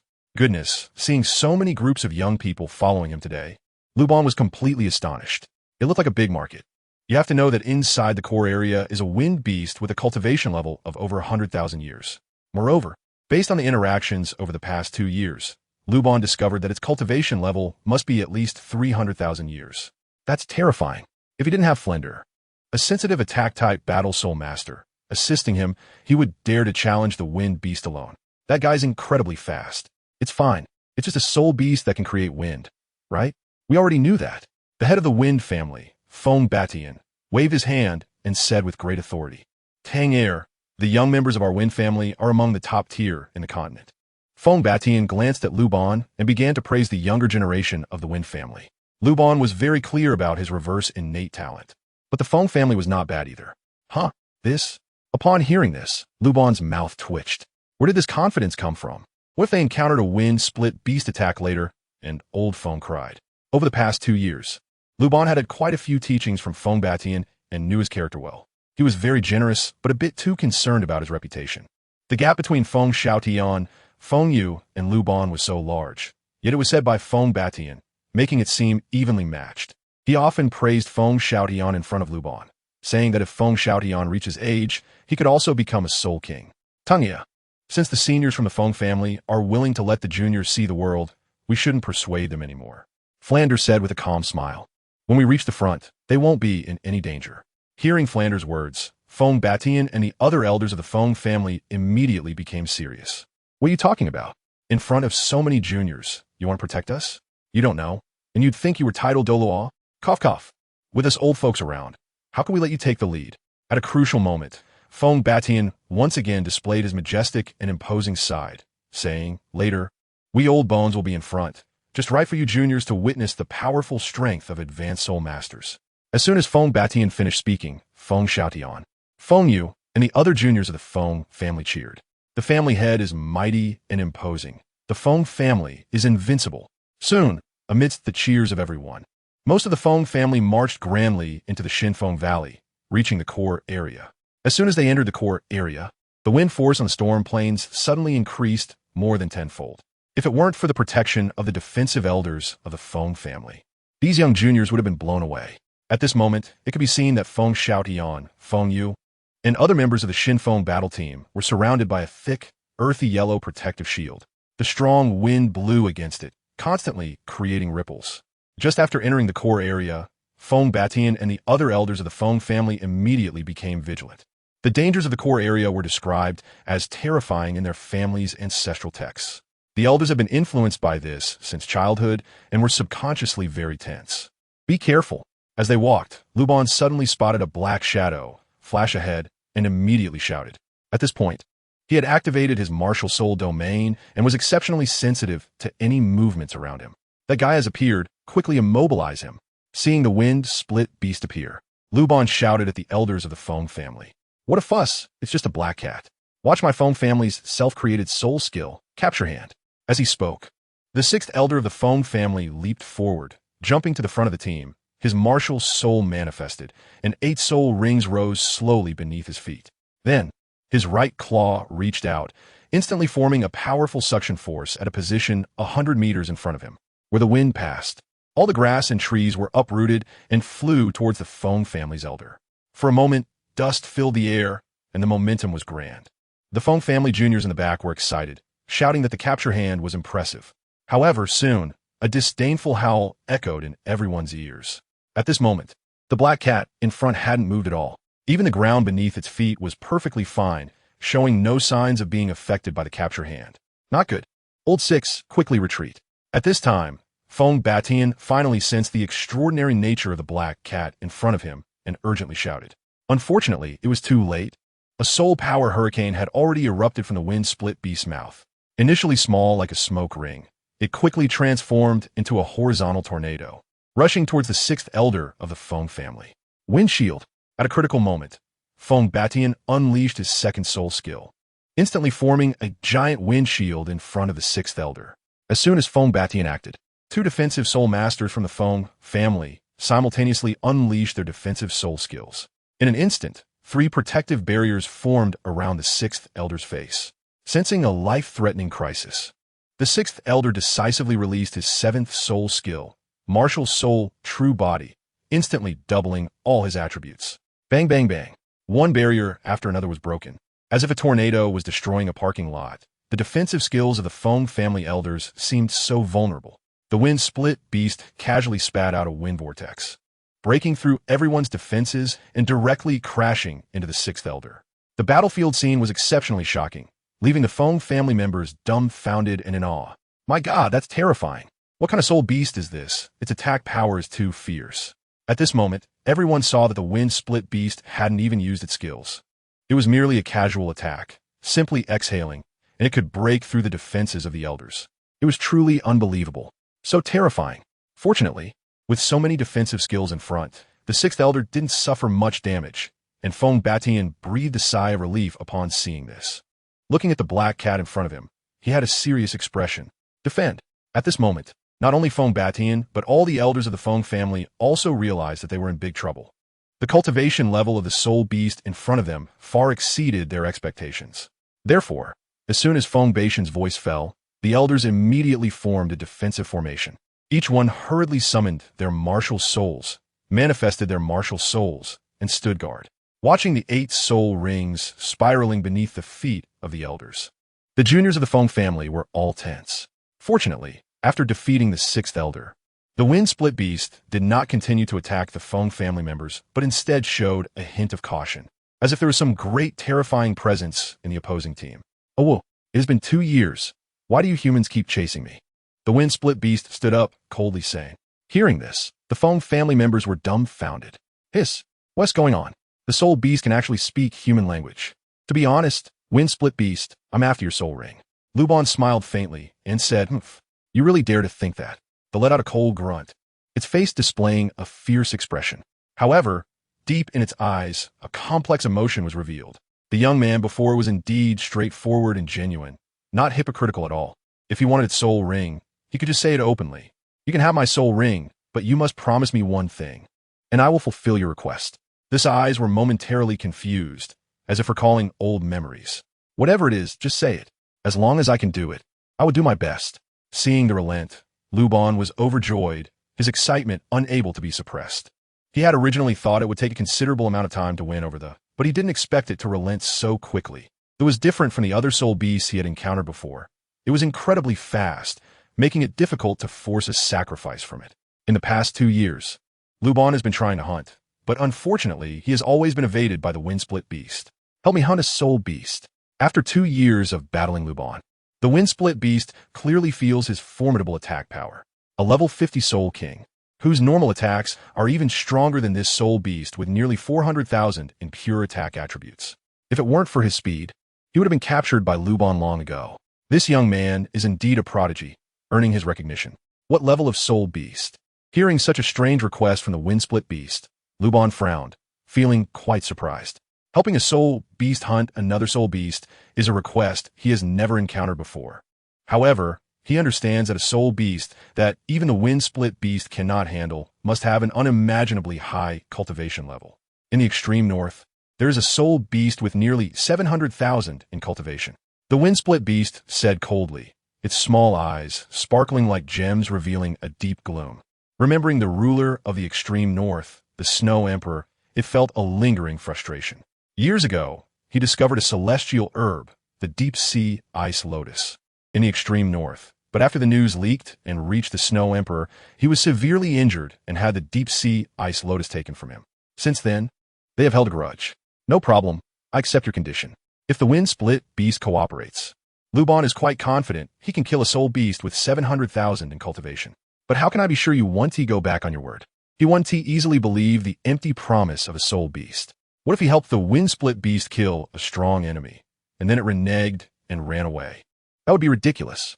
Moreover, he doesn't believe a soul beast would easily sacrifice a human. That is very unreasonable. In the core area of Shunfeng Valley, upon hearing the conversation between Luban and the wind-split beast, the members of the Feng family fell into confusion. Including Feng Batian and the elders, they stood there dumbfounded, their pupils constricted, their faces filled with disbelief. What on earth are they hearing? A soul beast actually initiated negotiation with a soul master, hunting a soul beast with 700,000 years of cultivation? At this moment, Feng Batian wanted to ask if they knew what 700,000 years of cultivation meant. A newly level 50 soul king and a soul beast of unknown cultivation were discussing hunting the most top-tier beings on the continent. If they hadn't heard it with their own ears, they would never believe it. The extreme north, a human forbidden zone. Thinking of that icy world, the elders of the Feng family couldn't help but shiver. That is one of the top 3 dangerous places on the continent. Even Title Douluo wouldn't dare to venture in alone. But now, it sounded like a joke coming from Luban and the wind-split beast. What the heck is going on? Feng Batian and the elders looked at Luban, feeling incredulous. How could a level 50 guy without even a 5th spirit ring have the confidence to hunt a soul beast with 700,000 years of cultivation? This is unbelievable. It seems Tang Air is quite a braggart. As for Feng Xiaogang, Feng Yu, and others from the Shinfeng battle team, they were already stunned by the conversation between Luban and the wind-split beast. Such a grand scene was something they, as mere kids, could never participate in, Yet they were witnessing it firsthand, which was hard to imagine. Just as Feng Batian was about to interject, suddenly the weather in the core area changed dramatically, with heavy dark clouds looming overhead and thunderstorms flashing within the clouds. With the clouds pressing down, everyone felt their breathing becoming much more difficult. I am about to break through 400,000 years of cultivation and face the heavenly tribulation. There is no need to deceive you, to dispel Luban's doubts. The wind-split beast no longer suppressed its cultivation level, leaping into the air and hovering above, looking down on everyone like a king of the heavens and earth. Its small body contrasted starkly with the overwhelming might it unleashed. A powerful pressure spread throughout the core area of Shunfeng Valley, causing other soul beasts to tremble in fear. The Feng family elders, seeing the wind-split beast reveal its cultivation level, were filled with terror. My God, there is a soul beast with 400,000 years of cultivation in the core area of Shunfeng Valley. Chapter 59, The Extreme North. What does this mean? Generally, a Title Douluo is not a match for a 10,000-year soul beast, let alone one with 400,000 years of cultivation. That is simply beyond imagination. It turns out the Feng family's ancestral teachings are true. There really is a soul beast that can spit hurricanes in Shunfeng Valley.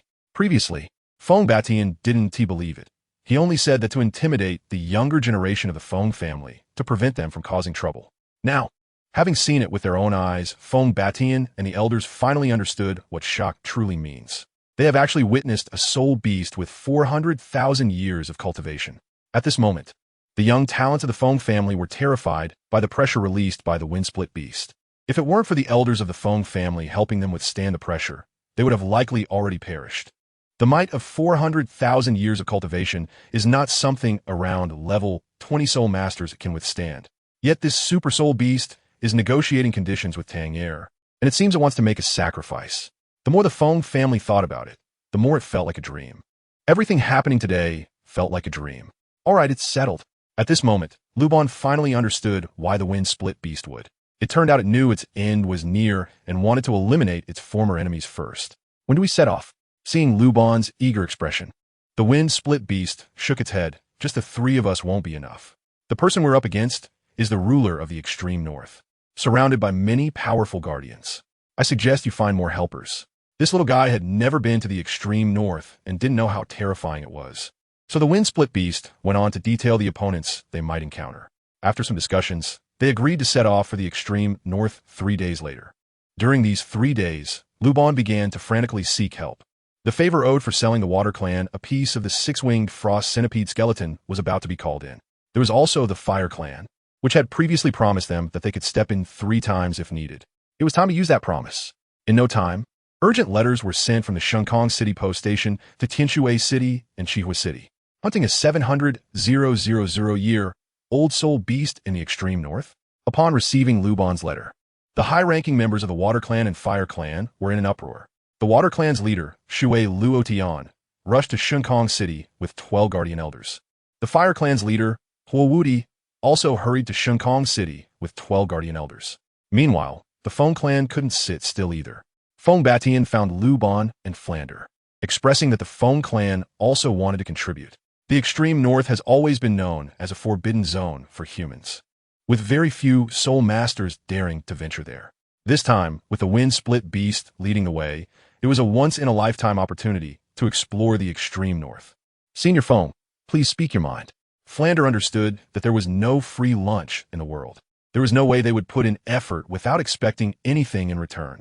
The Feng clan's willingness to help surely came with ulterior motives. Ahem, our Feng clan hopes to buy the soul bone from the wind-split beast after its sacrifice.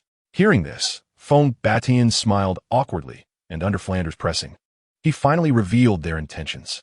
Regardless of the cultivation years, a soul beast sacrifice would produce a soul bone.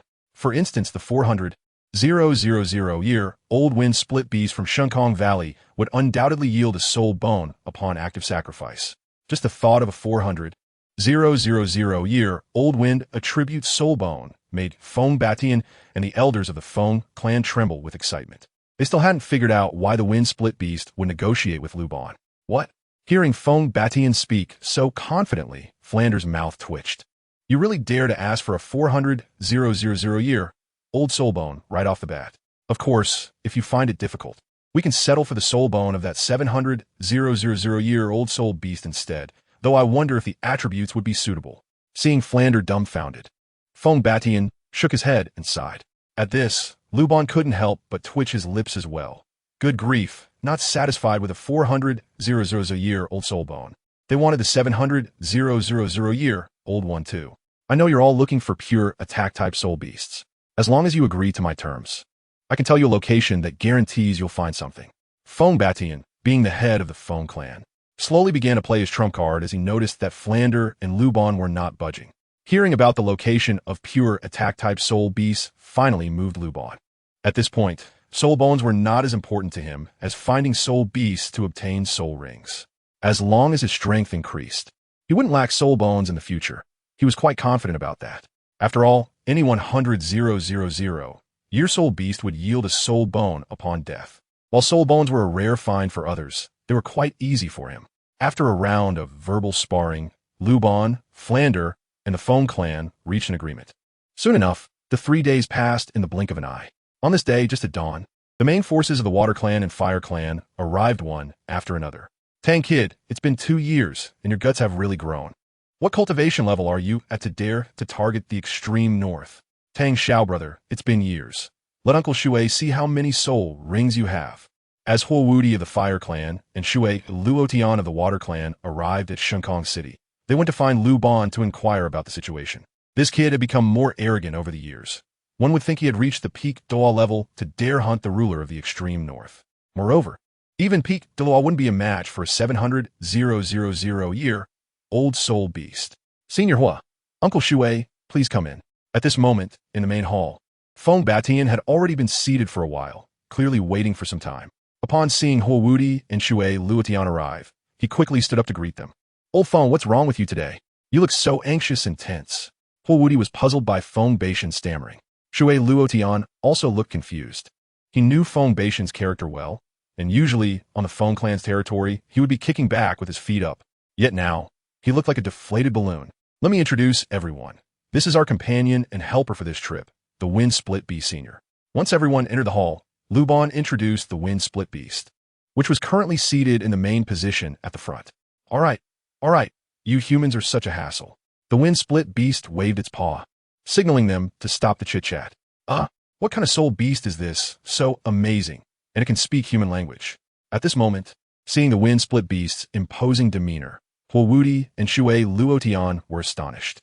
The Wind Split Beast was from Shenkong Valley, with a cultivation level of 400,000 years. Luban explained everything in detail to avoid misunderstandings.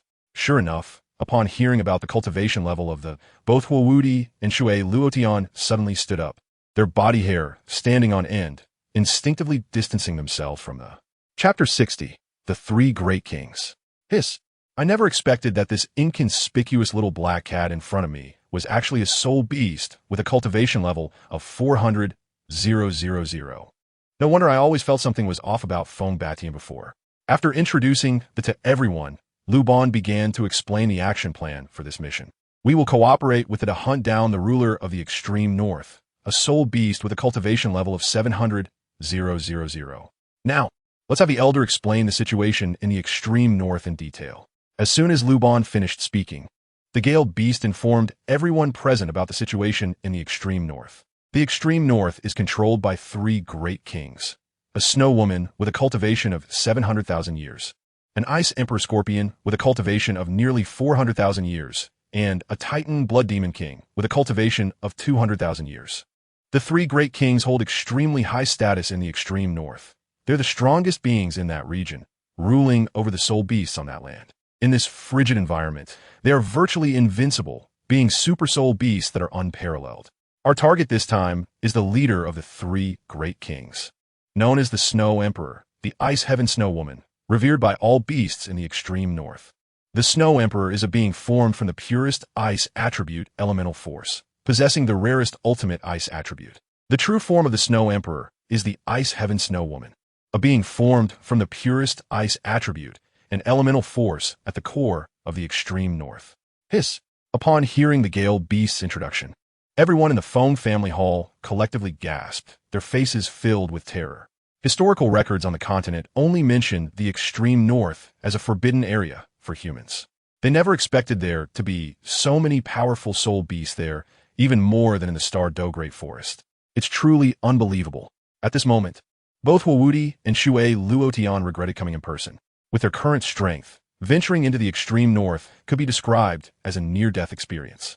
Even their current number of people would face numerous dangers just going to the core of the Star Do Great Forest, let alone hunting the rulers of the extreme north. They were hearing about soul beasts with a cultivation of 700,000 years for the first time. There are 3 soul beasts in the extreme north with a cultivation of over 200,000 years, which sounds terrifying. Once the task is completed, I promise to give each of the Shui family and the Hua clan a piece of 100,000-year soul bone.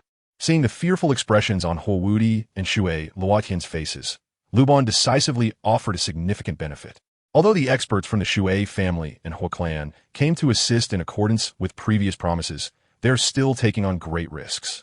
Luban and Flender had previously stated that they would not ask the 2 clans to undertake tasks beyond their capabilities, so this benefit must be given. As he spoke, to dispel everyone's doubts, Luban directly released his martial soul and activated his 4 soul rings. This time there was no concealment. 1 yellow, 1 purple, 1 black, and 1 red. The 4 soul rings slowly rose from his feet, swirling around his body, creating a truly shocking scene. The 4 colors, with the highest being a 100,000-year soul ring, left everyone present in awe, including Feng Batian, Shui Luotian, and Huowudi, all had their mouths agape, rubbing their eyes, their faces filled with shock and disbelief. My God, the 2nd soul ring is actually a 1,000-year soul ring. The 4th soul ring is directly a 100,000-year soul ring. Is he even human? Esteemed seniors, I am fully confident in this mission, so please rest assured and have no doubts in your hearts. Luban said confidently with a smile. With his current strength, unless the limit Douluo intervenes, it would be difficult for anyone to harm him. At this moment, Luban displayed his power without needing to worry about safety. Meanwhile, Flanders rubbed his eyes. After years of effort, this kid Luban had finally grown up. At just 12 years old, he had reached the level of a 50-level Soul King, which would be said to have created history on the continent. As the eldest senior brother of Shrek Academy, Luban was the pride of the entire academy. Upon witnessing Luban's strength, the 3 clan leaders no longer hesitated and agreed to proceed. After some preparations, they set off with the strongest forces of their families towards the extreme north. The Fire Clan leader, Huowudi, was particularly eye-catching in his fiery robe. His face was red, and it seemed as if flames were burning in his eyes, followed by 12 elders from the Feng family, also dressed in fiery robes, exuding a scorching aura that seemed capable of melting the icy world. The Water Clan leader, Shui Luotian, wore a blue robe that rippled like water. His gaze was deep as the sea, seemingly able to encompass everything. The 12 elders behind him were also clad in blue robes, surrounded by a faint mist, giving off a tranquil and profound feeling.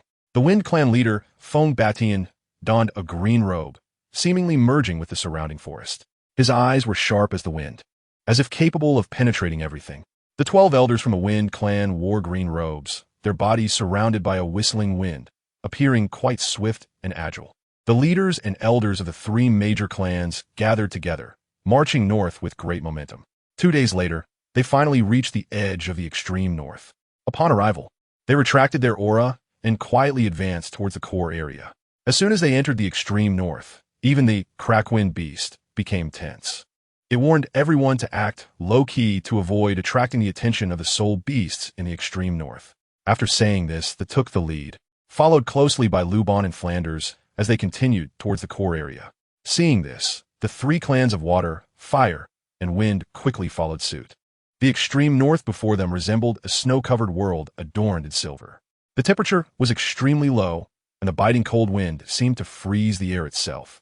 In the distant sky, a deep blue was visible, but there was no warm sunlight, only endless coldness and gloom.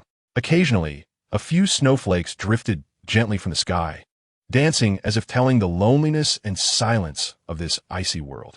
The ground was covered in thick snow, and stepping on it would produce a crunching sound. In the snow, some ice crystals sparkled brilliantly under the sunlight, resembling countless little stars twinkling. These ice crystals varied in shape. Some looked like sharp blades, while others resembled crystal-clear gems, swaying in the cold wind and producing crisp, pleasant sounds. The cold wind howled by, stirring up waves of snow mist, making the extreme north appear hazy and mysterious. Even though the elders of the three major families were all high-level soul masters of the soul, Douluo rank, they could still feel a bone-chilling cold and endless loneliness. It was as if everything here had been frozen, and even time had become slow and heavy. It was hard to imagine that in such an extreme environment, as the said, there were so many soul beasts existing. Under the guidance of the cracked wind beast, Luban and his companions crossed numerous icy mountains and obstacles, spending most of the day before finally arriving at the core area of the extreme north. Originally, everyone thought the previous environment was harsh enough, but upon entering the core circle, they truly experienced the chilling ice rain slapping against their faces. Chapter 61. First encounter with the ice and snow empress ice crystals flew chaotically in the sky, and ordinary people would be instantly pricked like hedgehogs if they came here. The ground was covered with thick snow, concealing countless ice crystals beneath it. These ice crystals varied in shape. Some resembled sharp blades, while others looked like sparkling gemstones, shimmering brilliantly under the sunlight, as if the entire ground were paved with gems. This place was like a sea of ice crystals, shimmering and spectacular. In this sea of ice crystals, there were countless islands of ice crystals, each with different shapes. Some looked like peaks, while others resembled castles, floating in the sea of ice crystals like mysterious ice crystal fortresses. After crossing many islands, the cracked wind beast finally stopped near a magnificent palace. This palace was entirely transparent and seemed to be constructed from countless ice crystals. The roof, walls, and floor of the palace sparkled with dazzling light, as if each ice crystal contained magical power. Under the sunlight, the palace radiated a rainbow of colors, resembling a dreamy existence. Hiss! Upon witnessing this marvelous scene, everyone couldn't help but exclaim in awe. From the serious expression of the cracked wind beast, Luban realized they had arrived at their destination. This palace was undoubtedly the residence of the Snow Empress. As the ruler of the extreme north, the Snow Empress's residence shone like a brilliant pearl, contrasting sharply with the surrounding icy world. This place was truly a symbol of glory for the extreme north. How? Snow Empress, an old friend has come to visit. Come out for a battle. As soon as they arrived, the cracked wind beast wasted no time and immediately launched an attack. With its mouth wide open, a violent whirlwind appeared, grand and imposing, rushing toward the Snow Empress's palace. This strike caused the surrounding ice mountains to crack and the ground to shake. If it hit the palace, it would surely be destroyed in an instant. However, just as the hurricane was about to reach the Snow Empress's palace, a powerful snow and ice protective shield appeared, tightly enclosing the ice crystal palace like an inverted bowl and resisting the cracked wind beast hurricane. Soon, the sky and earth changed color, and Luban felt a chill enveloping him as waves of icy wind and snow burst forth before his eyes. Then, everyone saw a woman appear in mid-air above the palace. The woman looked to be around 17 or 18 years old, tall and elegant with an air of mystery. Her long hair was as white as snow, resembling winter snowflakes that had fallen on her shoulders. Her face was beautiful and refined, like intricately carved ice crystals, exuding a cold and noble aura. Her deep-set eyes resembled a tranquil lake of cold ice, clear and serene. She wore an ice blue long dress, the hem dancing in the snow like a wisp of blue smoke. The dress was adorned with countless sparkling ice crystals, resembling stars on the surface of the snow, radiating a mysterious and cold brilliance. Around her neck was a necklace of ice crystals, featuring a large crystal that was translucent, like the heart of winter. Her hands were slender and long, as if carved from ice and snow, adorned with exquisite ice crystal rings, each seemingly containing boundless power. On her feet were ice crystal shoes, inlaid with several blue gemstones, emitting a charming glow. The cool and noble aura that emanated from her was as if the cold and purity of the extreme north had coalesced into her being. According to the cracked wind beast, everyone immediately recognized the identity of the woman before them. She was indeed the ruler of the extreme north, the Ice Queen, the Snow Empress. Cracked wind beast, I have spared you 3 times. Since you were so stubborn, you shall stay here. The Snow Empress spoke coldly, her words carrying an icy undertone. She glanced indifferently at Luban, Flander, and the others, showing no sign of emotion. It was as if they did not exist at all. In the eyes of Luban and the others, it was a blatant disregard, raw and blatant dismissal. Indeed, aside from the limit Douluo, Who else could capture the attention of the ruler of the extreme north with 70,000 years of cultivation? Snow Empress, you snatched my opportunity. Today, even if the cracked wind beast, die, I will take you down with me. The cracked wind beast, shedding its usual lazy demeanor, became unusually grim upon seeing the Snow Empress. To say it was gritting its teeth would not be an exaggeration. Heavenly materials and treasures are meant for those destined to obtain them. The deep-sea mysterious ice lotus I managed to acquire is naturally my destined fortune, and I promise to spare you 3 times, which I have fulfilled. The Snow Empress replied coldly, unwilling to get entangled in this matter. The cracked wind beast had provoked her in the extreme north 3 times previously, each time failing. Now, the Snow Empress was filled with anger, finding it bothersome to be pestered by a nuisance like the cracked wind beast. Stealing someone's fortune is like killing their parents. Snow Empress, no matter how you argue today, your demise is inevitable. The cracked wind beast stood firm, eyes blazing with anger, wearing a determined expression. The heavenly tribulation was imminent, and it knew it could not survive. After witnessing Luban's astonishing power 2 years ago, it had proactively discussed terms with him. With Luban's super strong attack power, it believed that only by joining forces could they defeat the Snow Empress. That way, it could die without regrets.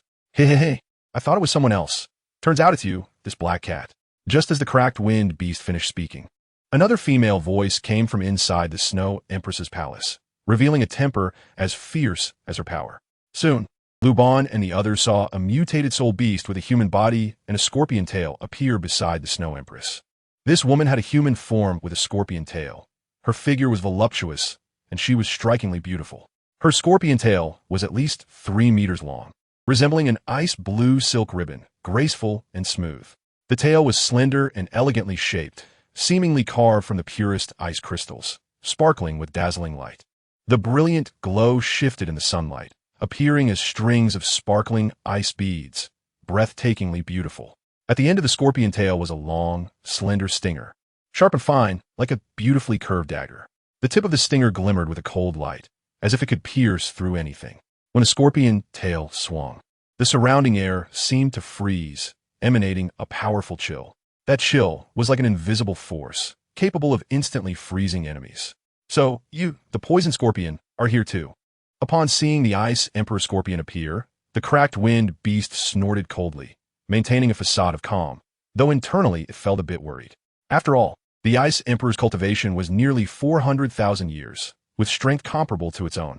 Not to mention they were currently in the Ice Emperor's territory, where the ice element was abundant, greatly enhancing the combat power of both the Ice Emperor and the Snow Empress.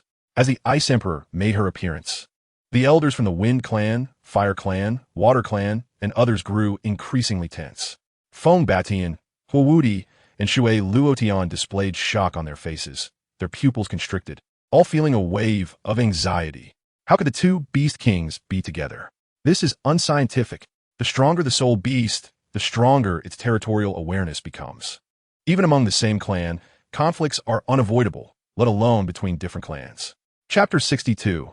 The Ferocious Snow Empress. The Ice Emperor appeared, clearly ignoring Luban and the others just like the Snow Empress, with all focus directed at the Storm Beast.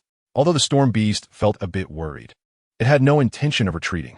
Time was running out for it, and before it died, it was determined to settle the score with the Snow Empress.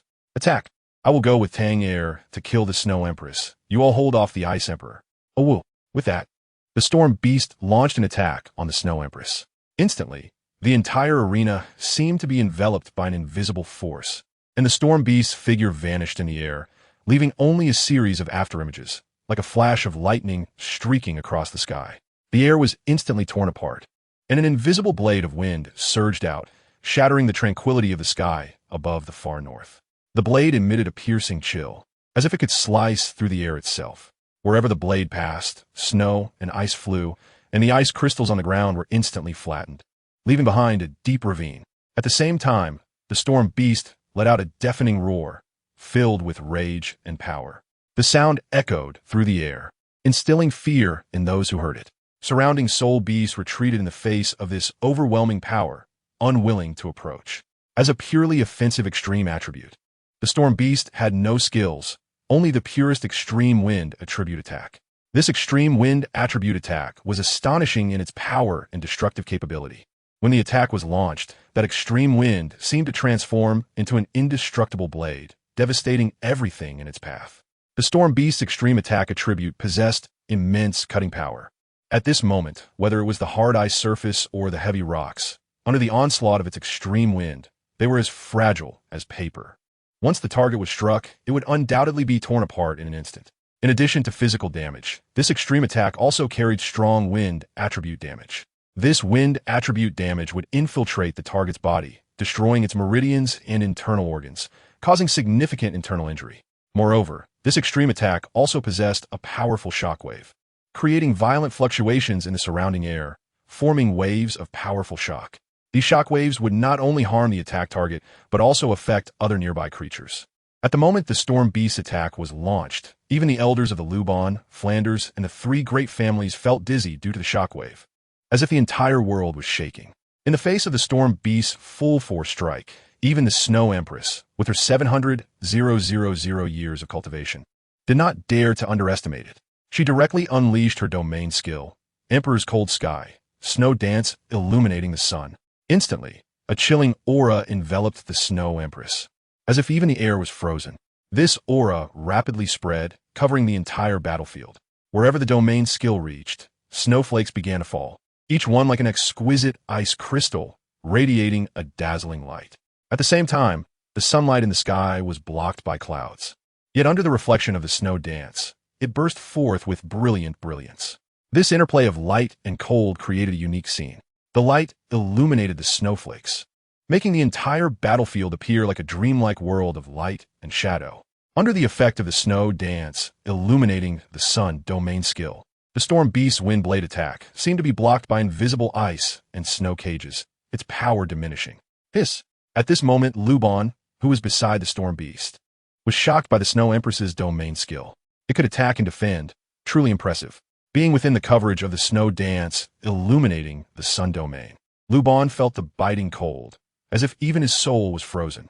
Under the dual pressure of light and cold, his movements began to slow, and his soul power felt as if it was bound, with a strange sense of obstruction when circulating. In contrast, the Snow Empress thrived in this domain skill, her movements becoming more agile, her figure darting through the blizzard, nimble and light, difficult to capture. At a critical moment, Luban decisively activated his archer domain. Martial Soul Manifestation. For soul rings, 1 yellow, 1 purple, 1 black, and 1 red, slowly rose, swirling around his body. The side effects of the snow dance, illuminating the sun, disappeared instantly. Seeing Luban's soul ring configuration, the Snow Empress's cold expression finally changed. Her beautiful eyes widened in shock. How could a human have such a monstrous talent? Feeling a sudden sense of unease due to the instincts of a master, the Snow Empress felt an unsettling sensation. She had not experienced such a crisis in many years. This unease must be eliminated. Emperor's Sword. Ice Extreme unmatched. At this moment, the Snow Empress decisively unleashed her strongest single-target attack skill, directly targeting Luban. A massive ice sword instantly formed in the Snow Empress's hand, radiating a cold light, as if sculpted from the purest ice crystal. The sharpness of this ice sword was beyond imagination, as if it could slice through the air. As the Snow Empress swung the sword, an extreme chill erupted. This chill was like a 40-meter-long cold blade, causing the air to tremble wherever it went. After tracing a perfect arc in the sky, it miraculously split into countless smaller ice swords. These ice swords rained down on Luban's position like a torrential downpour, each emanating a cold light, resembling a dazzling rain of ice crystals. Watch out! Seeing the Snow Empress abandon her own safety to attack Luban, the Storm Beast hurriedly shouted a warning. Although Luban has strong attack power, he is only a 50-level Soul King, with weak defense capabilities. At this moment, on the other side of the battlefield, Flinder Fongbatian, Huowudi, Shui Luotian, and other elders have already engaged in a fierce battle with the Ice Emperor and cannot assist Luban. Seeing Luban suffer such a violent blow, everyone felt extremely anxious. If something happened to Luban, none of them would be able to leave the extreme north alive today. As the ice crystal sword rain entered the shooter's domain, Luban felt a powerful sense of oppression. If he were to take this move directly with his body, he would definitely be reduced to nothing. The Snow Emperor's move was extremely fast. As soon as Luban sensed the sword intent approaching, He immediately activated the first skill of his domain, Resistance Halo. When a Resistance Halo was activated, a golden elastic light shield formed instantly around him. This golden protective shield could block skill attacks and also rebound against close enemies. As Luban's soul power level increased, the duration of the skill had extended from the initial 20 seconds to 50 seconds. The Resistance Halo emitted a strong radiance, as if possessing magical power to withstand all attacks. Inside the halo, Luban stood tall, radiating a sacred brilliance, resembling a golden warrior standing tall. When the Imperial Sword, Ice Extreme Unmatched, met the Resistance Halo, the entire scene underwent a dramatic change. The extreme coldness collided with the intense light, producing a deafening roar. This power seemed capable of shaking the heavens and earth, causing the entire battlefield to tremble. Chapter 63. The Snow Emperor is gripped in this intense collision. Ice and light intertwined, forming a unique scene. Within the intertwining of ice and light, it seemed as if a picture of ice and snow dancing with light appeared. The brilliant radiance illuminated the surrounding ice and snow, while the extreme cold added a touch of chill to this brilliance. In this symphony of ice and light, the Imperial Sword, Ice Extreme Unmatched, and the Resistance Halo brilliantly interpreted power and beauty. It was blocked. As the Imperial Sword, Ice Extreme Unmatched came to an end, everyone present gasped in shock at the sight of that proud and tall figure in the heavens and earth. At this moment, even the usually unflappable Snow Emperor and Ice Emperor had their mouths agape, their cold and beautiful faces filled with disbelief. They were utterly shocked. How could this be possible? Her strongest single-target attack was actually blocked by a 4-ring Soul King. Just what kind of divine skill was that golden light shield to be so defiant? It is known that even a typical Title Douluo would suffer heavy injuries when facing this move, and their lives would be in jeopardy. Now it's my turn to strike. Luban looked up at the Snow Emperor and said calmly, Riftwind Beast, lend me your speed. As soon as Luban's voice fell, the reluctantly drifted in front of Luban. Immediately, its cat-sized body suddenly enlarged, quickly transforming into a figure as strong as a calf. Luban leaped onto the body of the Storm Beast and flew into the sky. At this moment, the Snow Emperor was floating in mid-air, and his domain could not cover her. In order to kill the Snow Emperor, she must be enveloped under the Archer's domain. The Storm Beast moved with the wind, soaring through the air as if walking on solid ground. Its speed not inferior to that of the Snow Emperor. If both were of equal cultivation, the Snow Emperor's speed would definitely be no match for the Storm Beast. After all, the Storm Beast was a wind-type soul beast, born with speed. At this moment, Luban did not reveal his true form. Still disguised as a golden-armored descendant of the Archer with a god-level skin, he pulled up the sun-shooting bow to target the Snow Empress. His basic attack was over 111,000, and with the enhancement of the Archer's domain, the damage was doubled. As long as she entered his domain's coverage, a single basic attack from him would deal over 220,000 points of damage. Even if the Snow Empress was careless, she would still get hurt. The Riftwind Beast quickly caught up to the Snow Empress, and Luban shot an arrow that almost reached her instantly. Unfortunately, the Snow Empress possessed a domain skill. Within the realm of Emperor Cold Day, Snow Dance Bright Sun, her senses were extraordinarily sharp. Before the lightning arrow hit her, she had already detected its trajectory. Then, she casually unleashed a snow palm to shatter the lightning arrow. Whoosh! To her shock, she found that the lightning arrow actually pierced through the snow palm. And at this moment, it was clearly too late to dodge. Luban's arrow directly struck the Snow Empress, sending her flying several dozen meters away. Fortunately, with the snow palm providing a buffer in front, the Snow Empress did not suffer serious injuries. Otherwise, if she had carelessly taken such a heavy blow, she would have faced significant losses. Even so, the Snow Empress felt a massive shockwave coursing through her body, causing her internal organs to ache painfully. At this moment, the Snow Empress was greatly alarmed. She clearly saw that the young man opposite her had not called upon the power of his spirit rings. He was not using a spirit skill at all, just a simple arrow shot, and yet it had almost caused her harm. It was truly unbelievable and hard to imagine when such a bizarre young prodigy had appeared on the continent, seeing the Snow Empress injured due to her carelessness. The Wind-Split Beast was instantly overjoyed. The scene was exactly as he had anticipated. Anyone who underestimated Luban would definitely suffer a great loss. The Wind-Split Beast carried Luban and continued to pursue. Luban fired numerous lightning arrows from his sun-shooting bow at the Snow Empress. Imperial Master, great cold, no snow. Realizing the power of Luban's basic attacks, the Snow Empress dared not to take them head-on anymore and quickly unleashed another skill, Great Cold, No Snow. She leaped gracefully to avoid the sun's shooting bow's aim, and soon, a massive chill gathered in her palm, resembling a crystal ball of ice, radiating brilliant light. With a light shout from the Snow Empress, the chill in her palm erupted instantly, transforming into a gigantic icy palm print that emanated dazzling brilliance.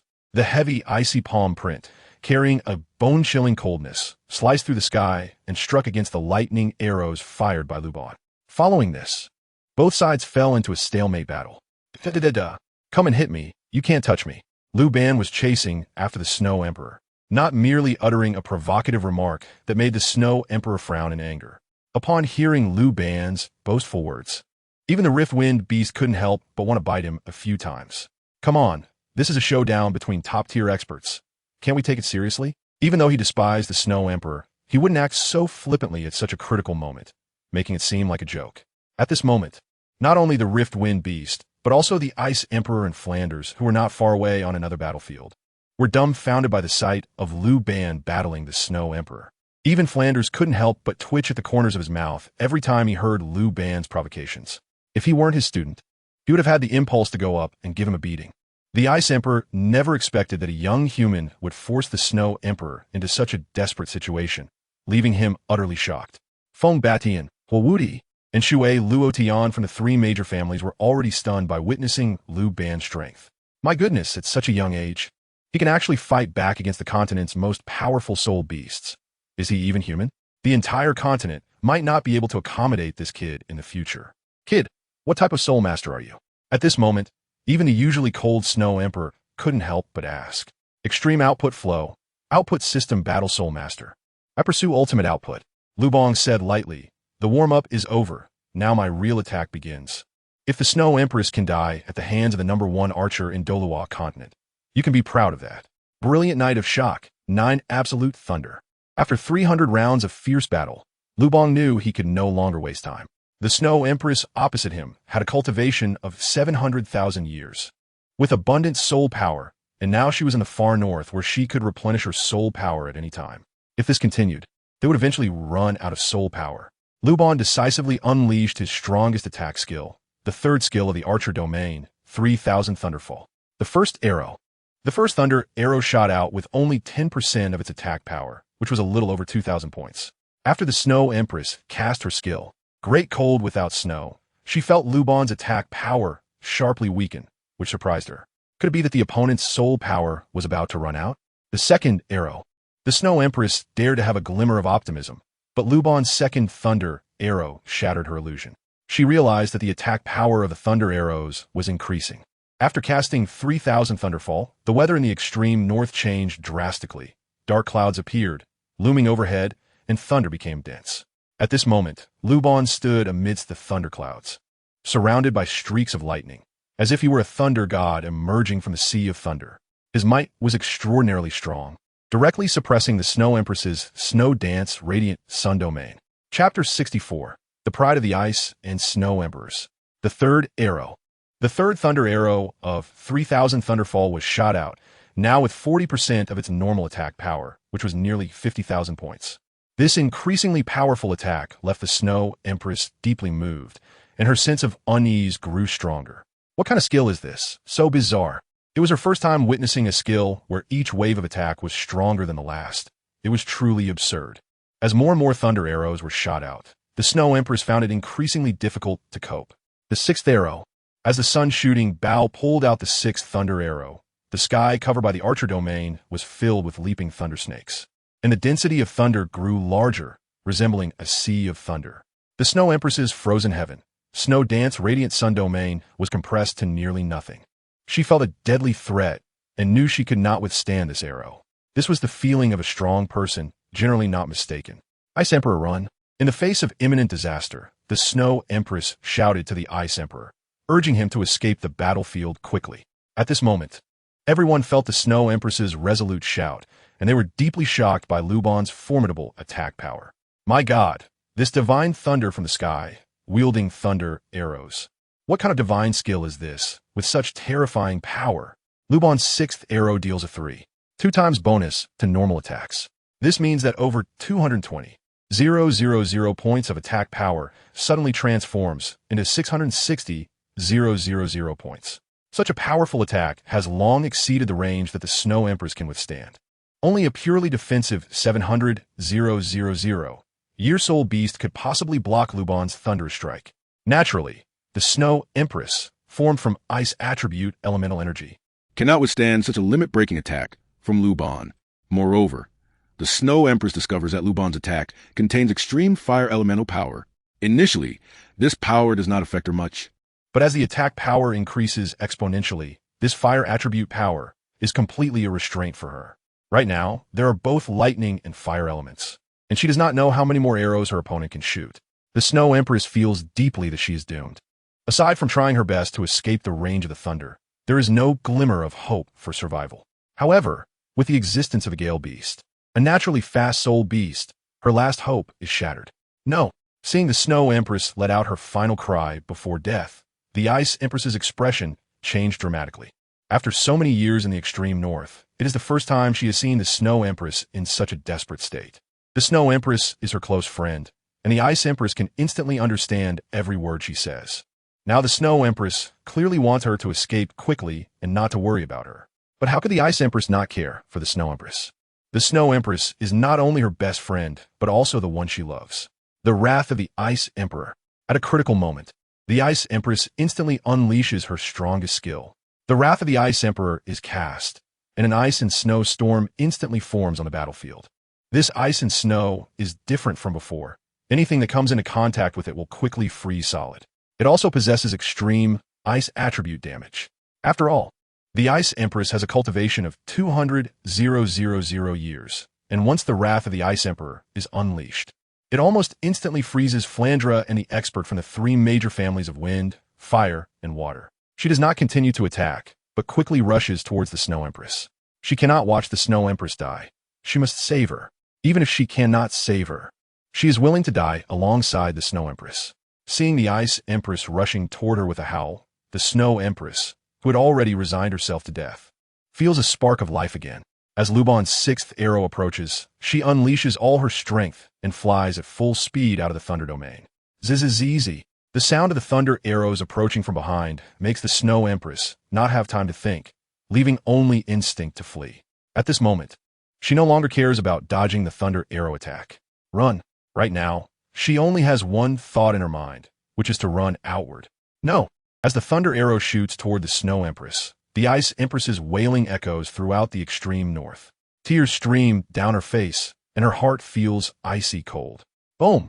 Feeling the thunder arrow approaching from behind, with a loud rumble, the Snow Empress knows it's over.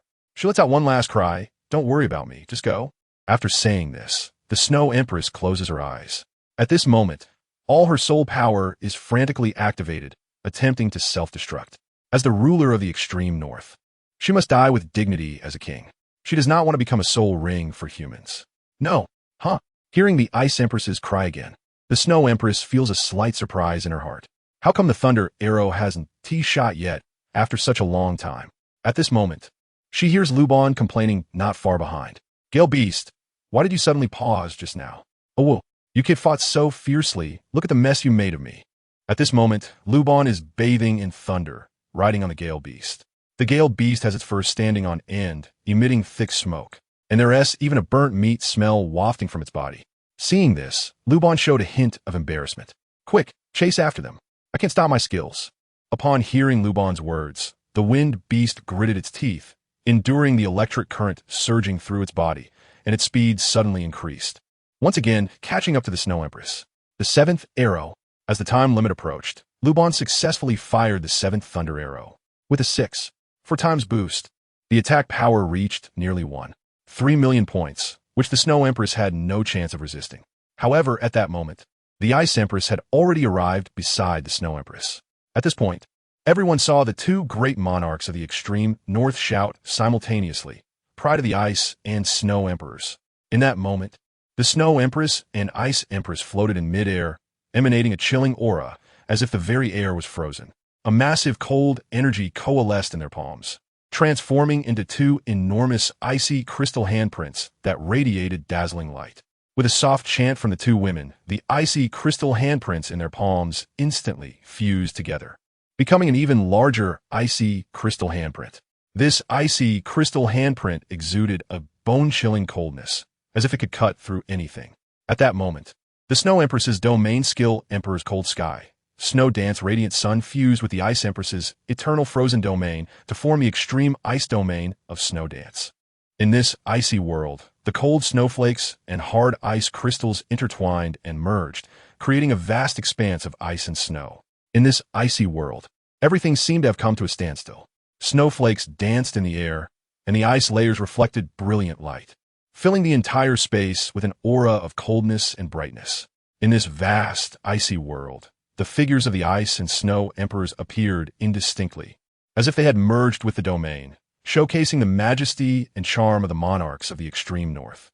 With the enhancement of the extreme ice domain of Snow Dance, the power of the icy crystal handprint formed by the pride of the ice and snow emperors increased several times, and its size grew even larger, charging toward Luban's seventh thunder dragon arrow like a mountain. My god, it's actually a fusion skill. At this moment, the elders of the three major families, including Wind Dominance, Fire Invincible, and Water Luo, were stunned by the powerful offensive from both sides, their mouths agape. Their faces were filled with shock. They had seen many soul fusion skills among soul masters, but this was the first time they had witnessed a skill fusion among soul beasts, especially one between the two great monarchs of the extreme north. Chapter 65. Dreaming Ice Silkworm, the Snow Empress, with a cultivation of 700,000, and the Ice Empress, with a cultivation of 400,000, fused their skill pride of the Ice and Snow Emperors, which was incredibly powerful. Even the top-ranked Title Douluo among soul masters would find it hard to survive this attack. Yet, this thunderous and heaven-defying strike was faintly weaker than the seventh thunder arrow shot by Luban. If the methods of the Ice and Snow Emperors had shocked everyone, then what Luban displayed at this moment made the experts from the three major families begin to question their lives. Come on, he was just a level 50 Soul King. If one didn't know better, they might think he was a limit Douluo. The Wind Beast also saw the fusion skill of the Snow Empress and Ice Empress for the first time, feeling an immense shock in its heart. If the pride of the Ice and Snow Emperors were to strike it, it would surely perish. At this moment, everyone saw the icy crystal giant palm formed by the pride of the Ice and Snow Emperors, with snow white and emerald green colors merging. The upper part of the icy crystal giant palm was snow white, while the lower part was emerald green, with the two distinct colors blending at the palm's center. It transformed into two yin-yang fish, resembling the Tai Chi symbol. The yin-yang fish connected head to tail, merging into a circular Tai Chi pattern, and the palm's center instantly formed a vortex that resembled a black hole, creating a powerful sucking force. Where it passed, not only the snowflakes, but even the light was devoured. At this moment, Luban's seventh thunder arrow transformed into a thunder dragon, charged toward the palm center, aiming for the swallowing black hole. Crack, crack, crack. At the moment of collision between the two formidable skills, the audience heard the sound of the void shattering. Then they saw the icy crystal giant palm become covered in cracks, and in an instant, it completely shattered. Both the Snow Empress and Ice Empress simultaneously spat out blood, their faces as pale as snow, looking even whiter than the color of ice and snow. Although their fusion skill, their strongest strike, managed to withstand Luban's seventh thunder arrow, they were severely injured and had no strength left to counterattack. Why are you so foolish? The Snow Empress looked at the Ice Empress beside her, sighed, her eyes filled with pity. Without you by my side, living is so boring, there's no fun. The Ice Empress smiled faintly, revealing a touch of sorrow yet calmness. Facing death, there was no fear in her expression. To die together with the Snow Empress. The Ice Empress instead showed a hint of contentment. In the sky of the extreme north, the Ice Heavenly Woman and the Ice Emerald Emperor Scorpion stood proudly, facing death head-on. One was noble and stunning, the other enchanting and cold. That regal aura was moving. Their determination evoked a sense of shared sorrow, a feeling of melancholy rising in their hearts. The Ice and Snow Emperors exchanged a glance, instantly understanding each other's thoughts. The remaining soul power within them suddenly erupted. Self-detonation. They were going to self-destruct. At this moment, the elders of the Wind, Fire, and Water clans cried out in alarm. They were going to use their deaths to express their will, to show humanity how a true monarch should die. Luban's arrow, the 8th thunderbolt, was drawn on the bowstring, but it remained unshot for a long time. He felt that even the ice and snow of the extreme north were lamenting. Boom! At that moment, the earth suddenly trembled violently. The Snow Emperor, the Ice Emperor, and Atai were coming, with a resounding roar that echoed through heaven and earth.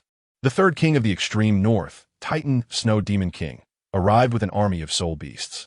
Humans, my queen of the extreme north, cannot be insulted. Everyone turned to look and saw vast numbers of soul beasts surging towards the Snow Emperor's palace like a tide. Leading them was a giant over 100 meters tall, his towering figure resembling a majestic mountain, giving a strong sense of oppression. His skin was a light blue, as if covered with a layer of ice crystals, emanating a faint blue glow. His ice-blue eyes were deep and cold, as if they could see through all illusions. A mane of white hair flowed behind him, contrasting sharply with his ice-blue skin, appearing quite imposing. The muscular lines on his robust body were clearly visible, each muscle seemingly containing incredible strength. His arms were thick and powerful, his hands enormous, with long and strong fingers, each covered in ice-blue scales that shimmered with a cold light. The battle between Luban and the Ice and Snow Emperors created a huge commotion, naturally attracting the attention of the soul beasts in the extreme north. Upon learning that human experts had banded together to attack the Snow Emperor, the soul beasts of the extreme north quickly rushed over for support under the leadership of the Titan Snow Demon King. Seeing the towering figure appear like a mountain, Luban and the others immediately recognized the identity of the newcomer. After all, before the action, the Rift Wind Beast had already informed them of the detailed information about the 3 great kings of the extreme north. Atai, why are you here? This matter today is between me and the Rift Wind Beast. You shouldn't get involved. Upon seeing the Titan Snow Demon King arriving with the army of soul beasts, the Snow Emperor frowned tightly, her eyes filled with deep concern. The strength of Luban and the others far exceeded her expectations, and she did not want the soul beasts of the extreme north to suffer heavy losses because of her. Snow Emperor, Bing Bing, not only Atai but even I, Tianming, have come. As soon as the Snow Emperor finished speaking, a loud voice echoed across the battlefield. At this moment, everyone saw a plump, round, and jade-white ice silkworm soul beast lying on the giant shoulder of the Titan Snow Demon King. Hiss! Such a large ice silkworm. Feng Batian, Huowudi, Shui Luotian, and others were astonished at the sight of Tianming's ice silkworm, which was over 10 meters long and had a waist circumference of more than 1 meter. Typically, ice silkworms are only the size of a finger, but the one before them seemed to have evolved to an extraordinary level. How many years of cultivation would it take to grow like this? Tianming, what chaos are you trying to cause? Upon seeing Tianming's ice silkworm arrive, the Ice Emperor said coldly, this dead ice silkworm was originally meant for her to break through her cultivation, but unexpectedly, it had taken a liking to her and would confess its feelings every time it saw her, making her quite displeased. Although Tianming's ice silkworm had nearly 1,000,000 years of cultivation, its strength was still quite weak. In the extreme north, the ice silkworm lineage was the lowest tier of soul beasts and was food for their ice and jade emperor scorpion clan. Naturally, she looked down on a weakling like Tianming. I'm here to save you, of course. Tianming's ice silkworm pretended to be serious. After all, it was a soul beast with nearly 1,000,000 years of cultivation and had exceptionally strong mental power. It had clearly observed the previous encounters between the ice and snow emperors and the humans. It was also it who had reported to the Titan Snow Demon King, allowing them to bring so many soul beasts for support. Hearing what Tianming's ice silkworm said, the Ice Emperor rolled her eyes, while the Snow Emperor also curled her lips, feeling quite disdainful. Rift Wind Beast, how about we make a deal? Tianming's ice silkworm ignored the doubts from the Ice and Snow Emperors and directly negotiated terms with the Rift Wind Beast. I know your 400,000 year deadline is approaching and that you want to drag the Snow Emperor down with you. How about this? I have a way to help you continue to survive, as long as you can put aside your grievances with the Snow Emperor. How? Upon hearing this, the Rift Wind Beast disdainfully roared. Little ice silkworm, who do you think you are? Survive? A little ice silkworm dares to fool me. Dying alongside me is a blessing for the Snow Emperor and her companions. The Snow Emperor must die today. The Rift Wind Beast coldly snorted, speaking with a firm attitude. As for what Tianming's ice silkworm said, it didn't believe a word. It had a bad impression of the soul beasts of the extreme north. Rift Wind Beast, if anything happens to the Ice and Snow Emperors, None of you will leave the extreme north alive today. The Titan Snow Demon King threatened with a fierce expression. Today, we will exhaust the lives of all the soul beasts in the extreme north to wear you out. Ugh! Hearing the Titan Snow Demon King's words, a chorus of howls erupted from the entire battlefield. Ice bears, snow leopards, snow wolves, Titan snow demon apes, and countless soul beasts filled the area. The momentum was overwhelming, clearly indicating a tendency to go to war at any moment. A bunch of rookies, feel free to try, the Riftwind Beast said coldly, showing no fear of the Titan Snow Demon King's threat. It was well aware of Luban's strength and knew that even if surrounded by the soul beasts of the extreme north, he could safely fight his way out. Regardless, it had already sentenced the Snow Emperor to death in its heart. Seeing the Riftwind Beast's obstinate and unyielding demeanor, Tianming's ice silkworm turned to look at Luban. Now, all the problems lay with this human boy in front of them. Human boy, the reason you came to help the Riftwind Beast is because he promised to sacrifice. Am I right? Luban nodded upon hearing this, not denying it. Such matters can be understood by anyone with a bit of sense. The Riftwind Beast doesn't recognize the heavenly dream ice silkworm, but as a traverser, Luban knows it very well. He wanted to hear what the heavenly dream ice silkworm had to say.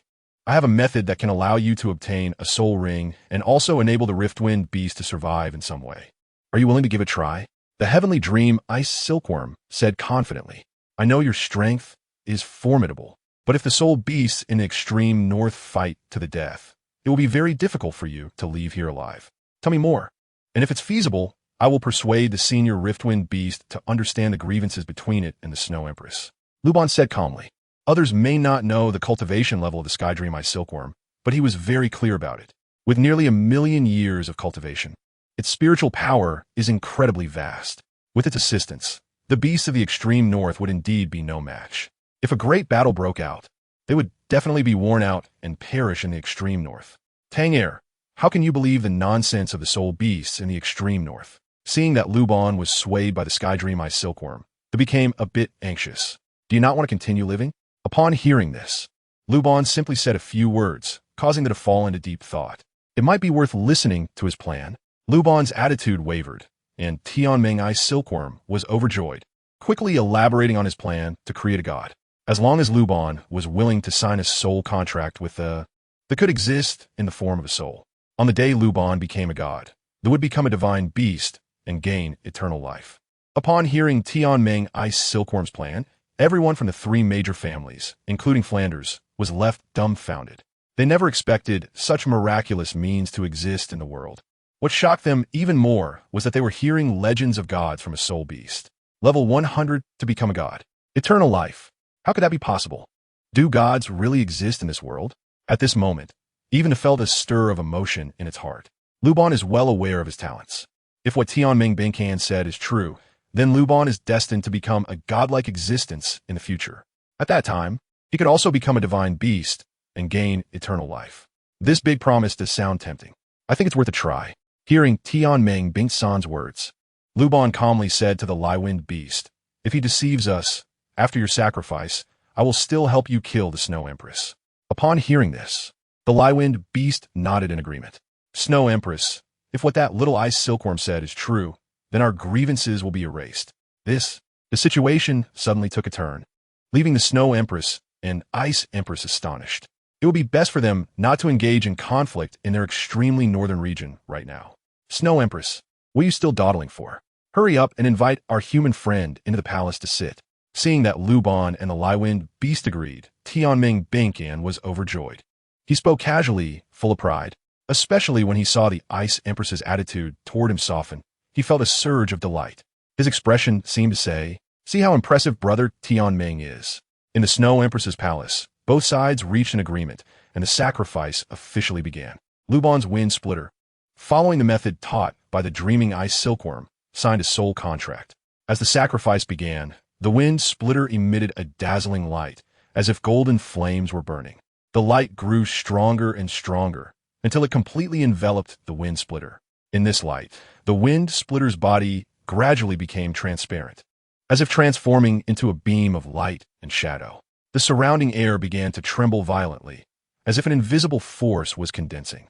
A powerful wave of energy was released from the wind splitter, causing everything around it to shudder. This energy wave was filled with wildness and unruliness, as if it wanted to swallow the entire world. Finally, when the sacrifice was complete, the wind splitter transformed into a red beam of light, soaring into the sky. That beam was like a brilliant star, illuminating the entire northernmost sky. Subsequently, the beam gradually disappeared into the air, leaving only a ring of red light hovering in the air. This ring radiated a warm glow, as if it contained the soul and power of the wind splitter. It slowly floated down, coming to Luban's side, and gradually merged into Luban's body. In that moment, the power and soul of the wind splitter completely became one with Luban, becoming a part of him. Luban sat cross-legged, surrounded by one yellow, one purple, one black, and two red soul rings swirling around him. Then, at the spot where this body had disappeared, a dazzling light burst forth, blinding everyone around. As the light slowly stabilized, everyone finally saw a gleaming soul bone. From its appearance, it seemed to be a left leg bone. That was a soul bone of 400,000 years. At this moment, seeing the soul bone produced from the sacrifice, everyone present gasped in shock.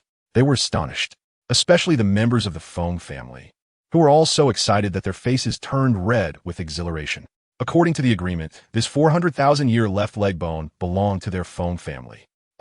Just as everyone was excitedly exclaiming, Luban, who was absorbing the soul rings, suddenly let out a painful scream, startling everyone.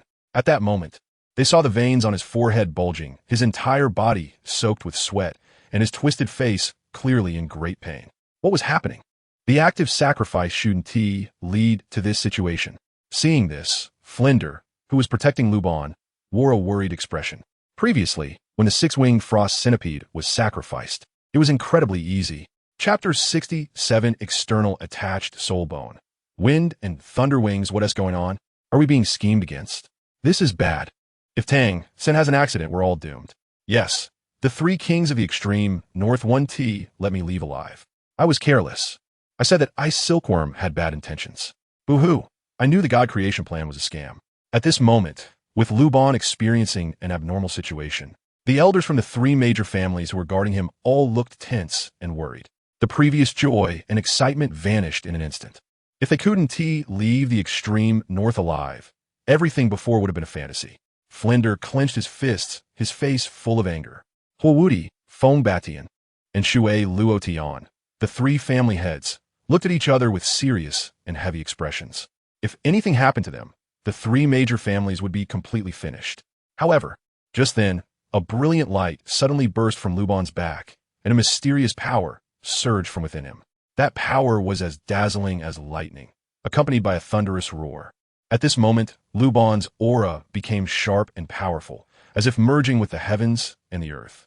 Then, a pair of gigantic wings unfolded from Luban's back, as if formed from the forces of wind and thunder, shimmering with brilliant light. The shape of the wings resembled those of a majestic eagle.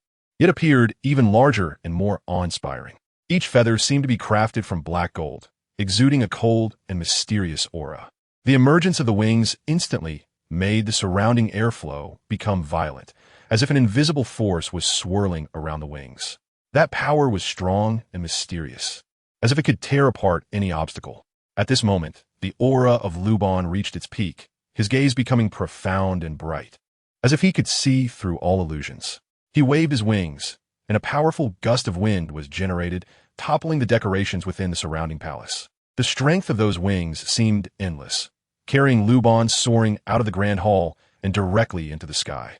What is this? Luban's sudden action once again shocked the entire audience. The elders of the three major families were left stunned, their mouths agape, their faces filled with disbelief. Flander, Fongbatian, Huowudi, and Shui Luotian hurriedly rushed out of the main hall to investigate the situation. An external soul bone? This human kid truly has extraordinary luck. As soon as Flander and the others came out, they encountered the rulers from the extreme north, including the Ice Emperor and the Dream Ice Silkworm, who were waiting outside the hall. The Dream Ice Silkworm gazed up at Luban's dashing figure in the sky and couldn't help but exclaim, "An external soul bone?" Upon hearing the Dream Ice Silkworm's words, Flander and the others' pupils constricted, their faces filled with shock. My goodness, Luban unexpectedly possesses an external soul bone. External soul bones are a miraculous existence, even rarer and more precious than the 6 major types of soul bones. If the probability of obtaining the 6 major types of soul bones, limbs, head, torso, is 1 in 10,000, then the probability of obtaining an external soul bone is 1 in 10,000 of that 1 in 10,000, making it incredibly rare. Unlike the 6 major types of soul bones, external soul bones can evolve with the host cultivation. After thousands of years of development, a ranking called the Soul Master Dream List was created, where external soul bones have consistently held the second position. Their value is only second to the nearly impossible 10,000-year soul rings. Now Luban unexpectedly possesses an external soul bone, and it is a flying type external soul bone of 400,000 years. It's truly a shocking and incredible event. Seeing Luban gain such a powerful tool, the Ice Emperor and the Ice Empress had complicated expressions. The sudden emergence of such a monstrous talent among humans is not good news for them, the soul beasts. If this golden-clad youth were to unleash a massacre on soul beasts, there wouldn't be a single soul beast on the continent that could stop him. Ice Emperor, are you worried about the soul beasts of the extreme north? The dream ice silkworm raised its body, lifted its head, and its big eyes sparkled with wisdom. Noticing the Ice Emperor's furrowed brows, it immediately understood her thoughts. Do you have a way to deal with it? The Ice Emperor asked calmly, seeing the dream ice silkworm's fearless demeanor. It's simple. As the saying goes, heroes have a hard time getting past beautiful women. I say you should just marry this human youth in front of you. The dream ice silkworm chuckled foolishly. That way, I could be with my favorite Bing Bing. As soon as the dream ice silkworm finished speaking, it felt a chill all around. Its body slowly became encased in ice, unable to move. Then it heard the Ice Emperor and Ice Empress exclaim in unison, looking for death. Next, the dream ice silkworm was predictably struck by a joint attack from the Ice Emperor and Ice Empress, and its screams echoed throughout the extreme north. The soul beasts in the area trembled in fear. Meanwhile, in the air above the Ice Emperor's palace, Luban spread his black golden wings and danced gracefully in the air at high speed. He opened his personal information panel. Host, Luban soul weapon. Luban no. 7 soul weapon talent. Archer domain, resist aura, invincible shark cannon, 3,000 thunderfalls, aptitude. Innate full soul power, leveling up, soul power, 60-100 soul rings, yellow, purple, black, red soul bone, wind thunder wings soul skills, attack, 700, attack, 1350, attack, 9,000, fire attack, 100000, wind attack, 350000, items, Game Boy skin, jungle knife, storage bracelet. As expected, this time the sacrifice of the split wind beast actually granted him the external soul bone, Wind Thunder Wings.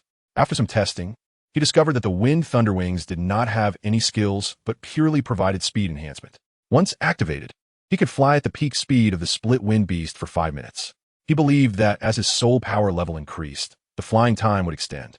In addition to awakening the external soul bone, his soul power level also rose by 10 levels, going directly from a level 50 Soul King to a level 60 Soul Emperor. Indeed, a soul beast with 400,000 years of cultivation brings immense rewards. Besides the increase in soul power, the 5th Soul Ring, as expected, remained a purely offensive soul ring, adding a 35,000 attack power boost to his normal attacks. Moreover, normal attacks currently also carried wind attribute damage. The Dream Ice Silkworm's plan to create a god was completely successful. The split wind beast had not completely disappeared. Luban found that at this moment in his spiritual sea, a small black cat with bull horns was sleeping, clearly the split wind beast. I heard that there are many soul beasts in your extreme north. How about this? Arrange for me 2 pieces of 10,000-year soul bones. After testing the Wind Thunder Wings, Luban slowly landed in front of the Ice Emperor and stated his conditions. He had promised to give the Fire Clan and the Water family a piece of 10,000-year soul bones, so they had to come from the extreme north.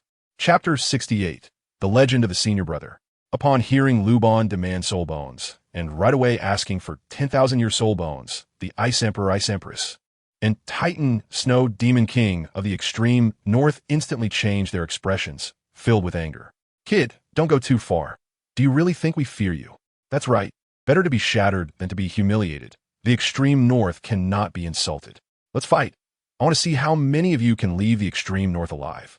The extreme north is the territory of their soul beasts, and they will never submit to humans.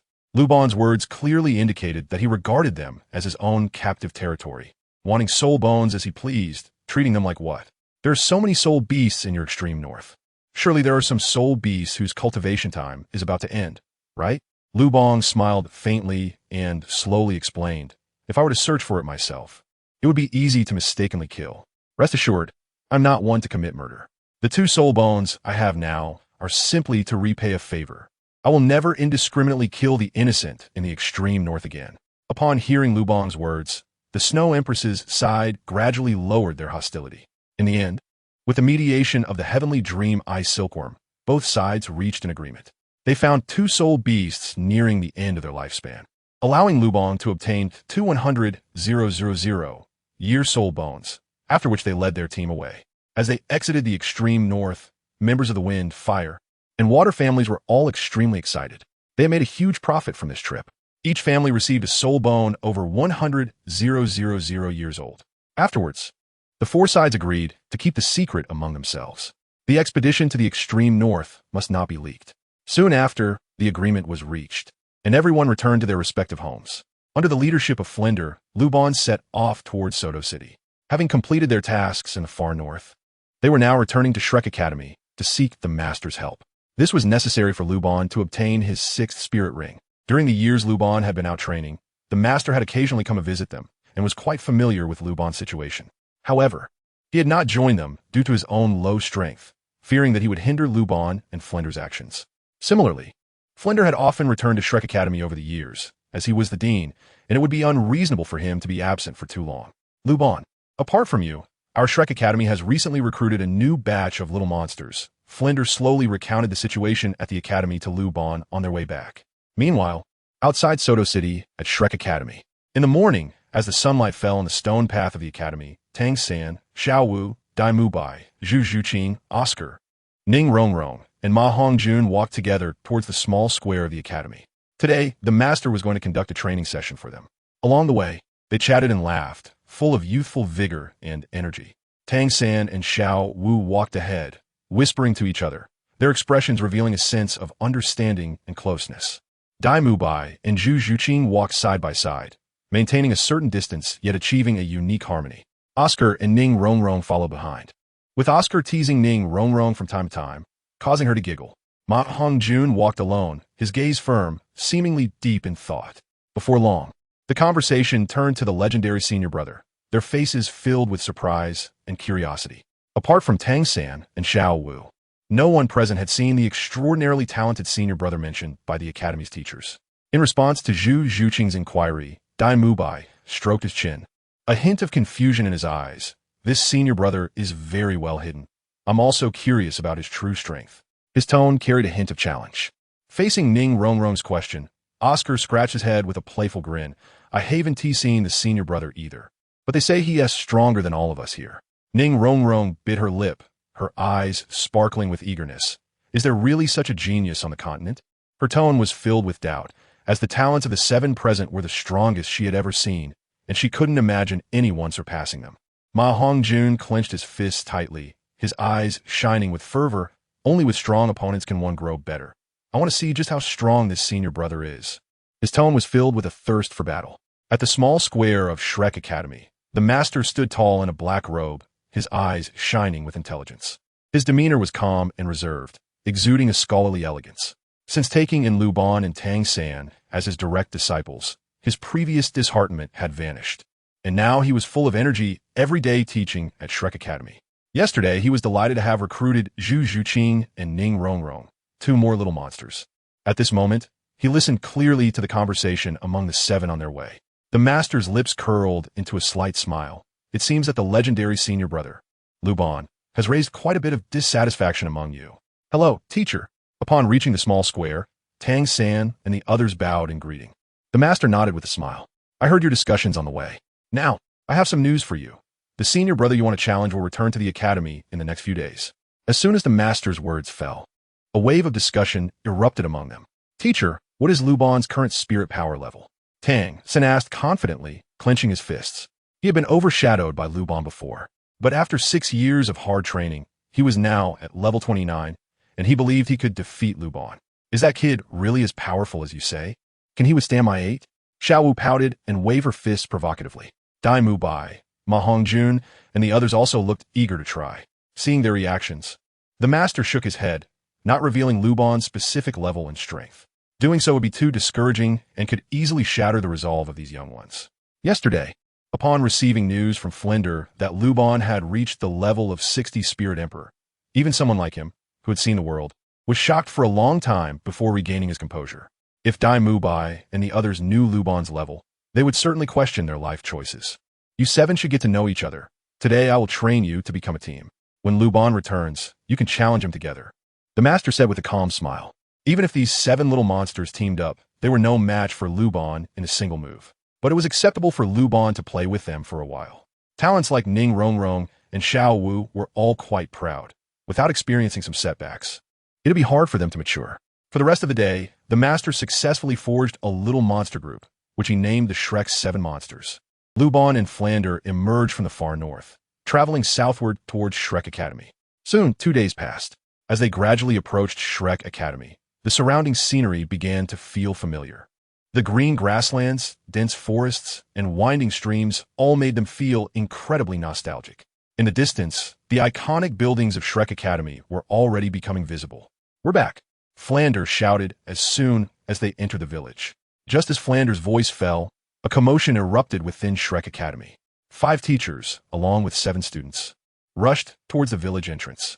They saw a middle-aged man wearing black-rimmed glasses walking towards them with a handsome young boy. 6 years had passed since Luban went out for training, and he had transformed from a 6-year-old child into a dashing young man. His large, dark eyes sparkled brightly, like stars in the night sky. "Flander, Luban, you two have finally returned." Vice Dean Zhao Wujia ran up excitedly, his face filled with joy. Upon seeing Luban, he felt eager to challenge him and see how much his strength had grown. "Hello, teachers." As the master approached, Luban greeted him and the other Shrek Academy teachers. The master smiled and nodded, then briefly introduced Luban to Dai Mubai, Oscar, and others. "Xiao San, Xiao Wu, and all the junior brothers and sisters, hello." Luban smiled and waved at Tang San, Xiao Wu, and the 7 others. After not being around for a few years, the Shrek's 7 monsters had indeed gathered. As a traveler, Luban recognized Dai Mubai and the others at a glance. Tang San had grown up. He no longer had the cuteness of his childhood. His blue hair fell naturally, with sword-like brows and starry eyes, and his face was as beautiful as jade. He wore a blue outfit and had the 24 Bridges Bright Moon Knight at his waist, adding a touch of heroism compared to before. Xiao Wu looked even more charming than in Nodding City. She had a slender figure, fair skin, and a pair of big, sparkling eyes with long eyelashes fluttering like butterfly wings. With 2 cute rabbit ears on her head and dressed in a pink skirt, the hem swayed gently with her movements. Dai Mubai was tall and handsome, with golden long hair flowing in the wind. His sharp, unusual gaze revealed a wild aura. Busy Dai Mubai. Zhu Zhuqing had a tall figure and a delicate appearance, with black hair cascading like a waterfall behind her. Her black eyes were cold and determined, with a high nose and elegant lips. She wore a black bodysuit that showcased her exceptionally full and proud figure, which was not in line with her age. Oscar's large peach blossom eyes were particularly striking, filled with curiosity and cleverness, and a playful smile was on his lips. On the side, Ning Rongrong was beautiful and charming, with exquisite features and big, affectionate eyes. She had a graceful figure, with long hair cascading down her shoulders, wearing a blue long dress adorned with intricate patterns, exuding a noble aura. The chubby Ma Hongjun stood out with his round body, dark skin, and fiery red hair that was dazzling like flames. "Luban, you finally returned." Seeing Luban, Tang San smiled and stepped forward, giving his shoulder 2 friendly punches. "Luban, let's spar." Xiao Wu also joined in, waving her small fists, directly placing them in front of Luban, showing off her bravado. Dai Mubai and the others, unfamiliar with Luban, smiled and nodded in response. Following that, accompanied by everyone, Luban and Flinder entered Shrek Academy. In the principal's office of Shrek Academy, Master Zhao Wujia, Xiao Xian, and 3 other teachers gathered. Currently, besides Master and Flinder, the others still did not know about Luban's strength. Therefore, everyone was very curious. After all, Luban had an innate spirit power of level 20, which shocked everyone when he first entered Shrek Academy. Now 6 years had passed, and they were eager to know how much Luban had progressed. "Luban, there are no outsiders here. Release your spirit rings, no need to hide," Master said with a faint smile, his face full of pride. Over the years, he had often visited Luban, providing him with a lot of guidance in his cultivation. He was quite amazed by Luban's unconventional cultivation method of leveling up through battles with spirit beasts. Over these years, after proposing the 10 core competitiveness theories of martial spirits, he had published another 10 theories, which had now evolved into the 20 core competitiveness theories of martial spirits. Despite facing ridicule from the spirit master community, Master did not care at all, because Luban was right in front of him as a living example. Once Luban became famous on the continent, those who mocked him would realize how ridiculous they were. As soon as Master finished speaking, Luban released his martial spirit. Martial spirit possession. 5 spirit rings, 1 yellow, 1 purple, 1 black, and 2 red, slowly rose from his feet, swirling around his body. The vibrant colors illuminated the entire principal's office in a dazzling array, like neon lights flashing. 10,000-year spirit rings? Hiss. Seeing this, Zhao Wujia, Xiao Xian, and the others each took a sharp breath. They exclaimed in disbelief. Oh my god! The 3rd spirit ring is actually a 10,000-year black spirit ring, and the 4th is a 100,000-year red spirit ring, which every spirit master dreams of. How is this possible? It felt like a dream, too fantastical to be real. Wujia, you don't need to compare yourself with little Luban anymore. You're not his opponent now. Flinder glanced at Zhao Wujia and said with a smile. Upon returning, he clearly saw the eager look on Zhao Wujia's face.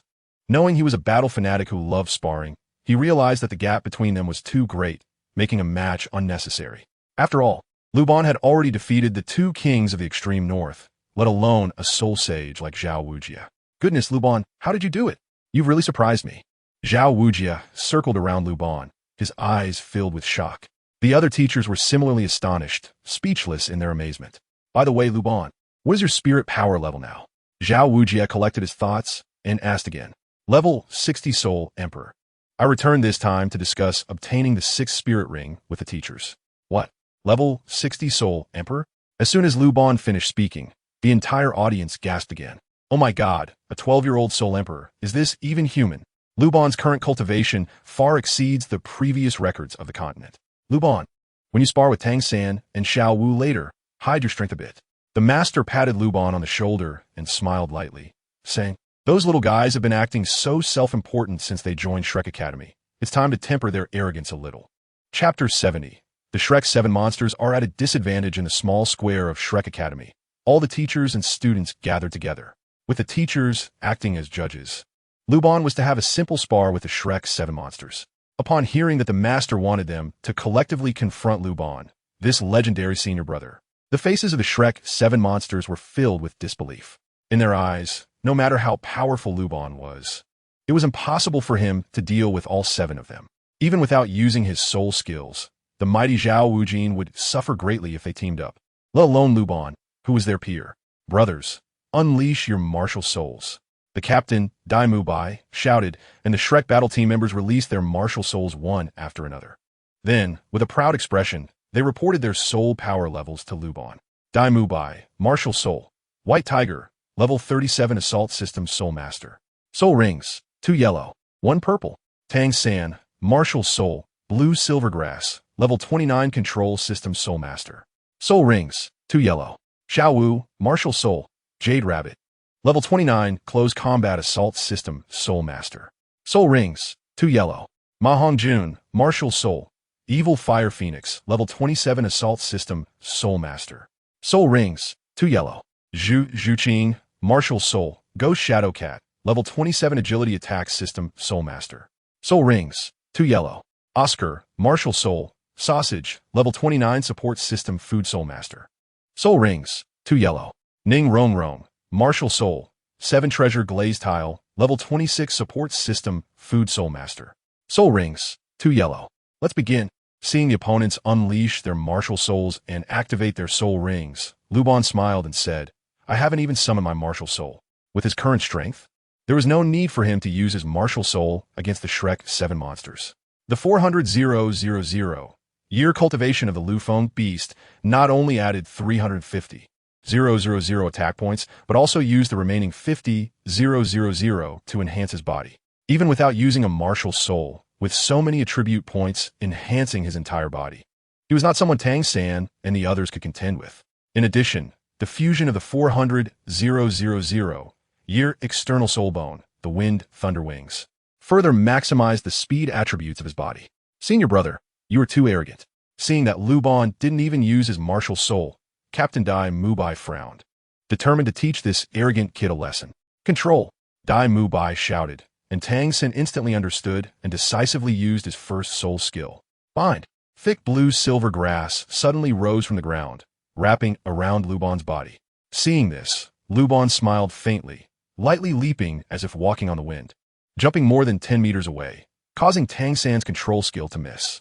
The Shrek's 7 monsters were all surprised. They were well aware of Tang San's blue silver binding, which was almost instantaneous, and generally, soul masters couldn't dodge it. They didn't expect it to be ineffective against Luban. Charge. The control type soul master lost control, and Dai Mubai directed the agility type soul masters to attack. At this moment, Luban's speed was beyond imagination. They needed Yu Xiaogang to restrict his speed so that Tang San could unleash his control skills. Ghostly Sting. Yu Xiaogang, understanding the plan, directly used her first soul skill. As an agility type soul master, her speed doubled instantly as she sprinted toward Luban. With her ghostly spirit cat martial soul activated, her fingernails elongated and hardened like steel, glinting coldly as they aimed at Luban. However, just as she was about to make contact, Luban's speed surged again. With a light leap, he shook Yu Xiaogang off. Yu Xiaogang chased after him again, but Luban dodged once more, and it was clear he wasn't even using his full strength. The Shrek's 7 monsters wore serious expressions. Luban's speed exceeded their expectations. Support. At a critical moment, Dai Mubai signaled the support-type soul masters to follow. Ning Rongrong held up the shining 7-treasure glazed tile and began to chant, 7 treasures, 1 word, speed. Ning Rongrong activated her second soul skill, and a beam of colorful light shot from the 7-treasure glazed tile, landing on Yu Xiaogang and increasing her speed by 30% instantly. Yu Xiaogang moved lightly, as fast as lightning, darting like the ghostly spirit cat, but unfortunately still couldn't restrict Luban. On a small square, Luban's body floated unpredictably like willow fluff in the wind, making it hard to grasp. Every time Yu Xiaogang was about to collide with him, he would accelerate. This made Yu Xiaogang anxious. Brothers, don't hold back. Let's go together. In that moment, Dai Mubai understood that only by attacking together could they limit Luban's speed. Otherwise, they wouldn't be able to touch him at all. After Dai Mubai spoke, Tang San, Xiao Wu, and Ma Hongjun surrounded him from 4 directions, while Ning Rongrong and Oscar provided support from behind. First soul skill, Phoenix Fire Line. Seeing Luban flying toward him, Ma Hongjun decisively used his first soul skill, spewing a stream of scorching flames to block Luban's path. White Tiger Light Wave. Seeing Luban being obstructed, Dai Mubai decisively used his second soul skill, shooting a milky white energy ball toward Luban. The ball moved extremely fast, almost instantaneous within effective range. Luban couldn't dodge in time and met it with his fist. Blue Silver Binding. Taking advantage of Luban's speed dropping, Tang San unleashed his control skill again. This time, it hit. Strands of blue silver grass shot up from the ground and quickly bound Luban's body. Watch me. Seeing Luban restrained, Xiao Wu's expression brightened, and she rushed forward. Second soul skill, Charm. She made flirtatious gestures at Luban and blew him a kiss, causing him to enter a brief state of confusion. First soul skill, Waist Bow. Xiao Wu's body twisted like a water snake, wrapping around Luban. As she activated the waist bow, her waist strength doubled instantly, becoming resilient and powerful like a bow, directly launching Luban into the air. Then, she began her explosive 8. 7 treasures, 1 word, glass. Ning Rongrong simultaneously activated the 7-treasure glazed tile to boost Xiao Wu. At that moment, the Shrek's 7 monsters unleashed their strongest combination attack. First throw, HM. Second throw, HM. Third throw, Ha. Fourth throw, Hey. In midair, the Shrek members felt goosebumps as the violent rogue rabbit unleashed her moves. So Bruntel, Sophius. Fifth throw. Just as Xiao Wu was about to execute the 5th move of the 8, she saw Luban suddenly regain his awareness in midair and smile mysteriously at her. You all cooperate quite well. Not bad. This battle ends here. With that, Luban grabbed Xiao Wu's ankle and directly threw her away. Not good. Everyone be careful. Dai Mubai exclaimed in shock, trying to warn them. But unfortunately, the disparity in strength was too great.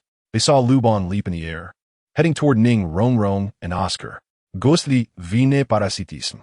Tang San thought to use his second soul skill to restrict Luban's speed, but was shocked to find that the parasitism had no effect on Luban at all. Luban approached, and with a gentle 2 punches, rendered Ning Rongrong and Oscar powerless in battle. Chapter 71. The Master's Inner Demon. As soon as Luban made his move, the three of them lost their combat effectiveness. The moment Xiao Wu was thrown out, Tang San used Ghost Shadow Phantom to catch her, and upon discovering that she wasn't seriously hurt, he let out a long sigh of relief. On the other side, Dai Mubai and Zhu Zhuqing stood facing each other, their gazes firm and passionate. Dai Mubai's figure flickered and transformed into a white shadow, quickly rushing towards Zhu Zhuqing. His eyes sparkled with a sharp light, as if he wanted to cut everything apart. Zhu Zhuqing's figure resembled a black lightning bolt, swiftly meeting him. Then the two extended their hands, intertwining their fingers tightly together, and the surrounding air was instantly gripped by an invisible force, while a powerful energy slowly gathered between them. The two figures intertwined in midair, and a strong wave of energy erupted instantly. A gigantic white tiger phantom emerged in the air, a majestic beast with pure white fur and black stripes. Its purple eyes seemed to burn with a cold flame, exuding endless majesty. The nether white tiger, Dai Mubai, and Zhu Zhuqing shouted in unison, utilizing their martial soul fusion skill. An 8-meter-long, 2-meter-high, giant white tiger pounced towards Luban. Haha, the white tiger you fused into is so cute. Upon seeing the nether white tiger, Luban burst into laughter. He then condensed his soul power into a large piece of red cloth. Waving it at the nether white tiger repeatedly, while others were fighting bulls, he was fighting tigers. His appearance looked quite irritating. The onlooking Master Flander and other teachers were all astonished, their mouths twitching. Come on, can you not make scene? This is a martial soul fusion skill. Can you at least show some respect? Afterwards, the nether white tiger kept pouncing towards Luban, but each time it was dodged. About a quarter of an hour later, Dai Mubai and Zhu Zhuqing exhausted their soul power and the match came to an end. The entire sparring session ended in a complete defeat for the Shrek 7 monsters. They couldn't even force Luban to use his martial soul, let alone catch up to his speed. Alright, today's sparring ends here. Mubai and Tang San. You 7 performed quite well. Your coordination was already quite harmonious from the beginning. After the sparring ended, the master gave a brief summary. The battle with Luban left a huge shadow over the Shrek 7 monsters, making them realize that there are heavens beyond the heavens and people beyond people. At the same time, they fully acknowledged the status of Master Luban as their senior brother. Shrek Academy President's Office. Master Luban, Master Flanders, and the others gathered to discuss Luban obtaining the 6th spirit ring. According to the information they received from Fombatien, it is highly likely that the Blue Lightning Tyrant Dragon family possesses a purely offensive ultimate attribute spirit beast. Since the master hails from the Blue Lightning Tyrant Dragon family, it is essential for him to be informed and take the lead on this matter. To their surprise, Fombatien had actually been to Tianchi Lake. Upon hearing Flanders' account, the master exclaimed in astonishment. Tianchi Lake is the ancestral land of the Blue Lightning Tyrant Dragon family, and very few outsiders are permitted to enter. To gain access to Tianchi Lake, one must either be a direct descendant of the Blue Lightning Tyrant Dragon family or obtain approval from the Elder Council. Given Lu Ban's current situation, he can only enter the lake with the Elder Council's approval. However, considering his current status in the Blue Lightning Tyrant Dragon family, it is nearly impossible to persuade the Elder Council to allow an outsider into the ancestral land. The master fell into deep contemplation, feeling conflicted. Unless she and I appear together, it might be possible to convince the Elder Council to approve Lu Ban's entry into Tianchi Lake. Seeing the master's turmoil, Flanders instantly understood who she represented. Xiaogang, it's been 20 years. How long do you plan to keep avoiding this? Flanders nudged his eyes and couldn't help but sigh, urging him to consider. Let me think, the master said sadly as she walked out of the office. Flanders gestured for Lu Ban to follow, suggesting that sometimes Lu Ban's words carry more weight than his own, as the master's direct disciple. That night, the autumn wind howled and the maple leaves fell. The master stood under the night sky, looking up at the stars, constantly reminiscing about the past. Tears occasionally rolled down her cheeks. Luban approached the master and draped a cloak over him, quietly standing by his side. The master's eyes carried a hint of deep sorrow as he slowly began to recount his past heartbreak to Luban. He closed his eyes, seemingly reminiscing about those painful days. Taking a deep breath, the master tried to calm his emotions, a glimmer of tears forming at the corners of his eyes. I once tried to escape, to free myself from that relationship, but the determination and persistence of Erlong made it impossible for me to forget. The master fell silent for a moment, as if organizing his feelings. It's been 20 years, and I've been avoiding her, steering clear of any meetings. He looked at Lubong, a trace of confusion in his eyes. If you were me, what would you do? Lubong listened quietly to the master's narration, feeling the deep pain and helplessness. Master, life is only 100 years. It passes in the blink of an eye. Why care about others' opinions? If it were me, I would follow my own heart. Not care about others' opinions? Follow my own heart? Hearing his disciple's words, the master suddenly realized, and a glimmer of light sparkled in his eyes. Indeed, he had lived so repressively over the years because he cared too much about others' opinions, wanting to prove himself to his family and outsiders. Sighing, the master felt that he was even less open-minded than a child. Time passed, and in the blink of an eye, a night had gone by. The next day at dawn, the master packed his belongings and went to find Flandra. What are you doing? Seeing the master's demeanor, Flandra was startled, thinking that he had said something wrong last night and that the master was going to leave Shrek Academy. What do you mean? I'm going to find her, the master said in a deep voice, feeling that every word carried immense weight. What? Upon hearing this, Flandra's eyes widened in disbelief, his face filled with incredulity. You've thought it through? Lubong is right. Life is only a mere 100 years. It will soon pass. Why care about others' opinions? After being enlightened by Lubong yesterday, the master felt a huge weight lifted off his shoulders and was extraordinarily relaxed. All right, let's set off. Seeing the master finally let go, Flandra was overjoyed. He hurriedly prepared the luggage, knowing well where Lu Erlong was staying. A day later, in Tiando City, Master Lubon and Flander arrived at the entrance of a college. Above the grand gate, more than 10 meters high, were 8 gilded characters. Blueba Advanced Soul Master Academy. On either side of the gate stood 2 massive stone-lined statues. The lions were majestic, with sharp eyes, as if guarding everything within the academy. Their presence added an air of solemnity and grandeur to the entrance. It was indeed an Advanced Soul Master Academy within the Heaven Do Imperial City, capable of overshadowing the entire Shrek Academy just by its entrance. Chapter 72. First meeting with Lu Erlong stop. Outsiders are not allowed to enter the academy. As Flander walked confidently toward the Blueba Advanced Soul Master Academy, he was quickly stopped by a security guard at the entrance. We are friends of your dean, Lu. We have business to discuss, Flander explained casually. However, the guard smirked mockingly. Sir, please come up with a better excuse. People like you come in every day. Hurry up and leave, or don't blame us for being rude. Hearing this, Flander's brows furrowed in displeasure. Just as he was about to get angry, Master placed a hand on his shoulder from behind. At that moment, Master took out a token from his storage soul tool bracelet that gleamed with a metallic luster. The token was pentagonal, palm-sized, and appeared very sturdy and durable. On the front of the token was a complex pattern composed of various elements, including a sword, a hammer, a crown, an incomplete human figure, a dragon, and a chrysanthemum. Upon seeing the token, the guard's forehead instantly broke out in a cold sweat, his face turning pale. The elder token of the spirit hall? Seeing the 6 patterns on the token, the guard was filled with terror. He had only seen such tokens in books, belonging to a legendary existence, and never expected to see one in person today. I was blind and did not recognize your greatness. I beg your pardon, esteemed sirs. The guard was so frightened that he knelt down, bowing his head in apology. Can we enter now? Master said lightly. Then he raised his leg and stepped into the Blueba Academy gate.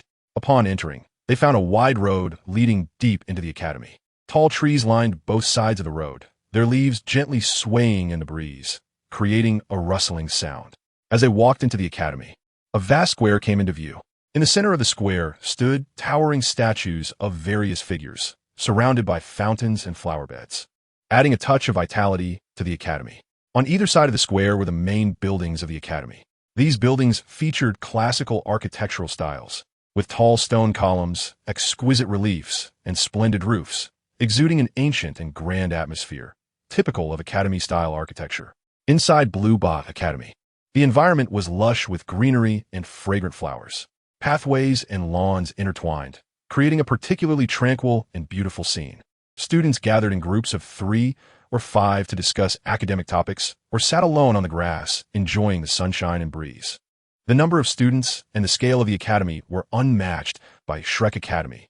The entire academy seemed to be nestled within a forest, with only a few buildings visible, surrounded by dense greenery that stretched as far as the eye could see. Passing through the square and surrounding buildings, Luban and the others made their way deeper into Blue Ba Academy.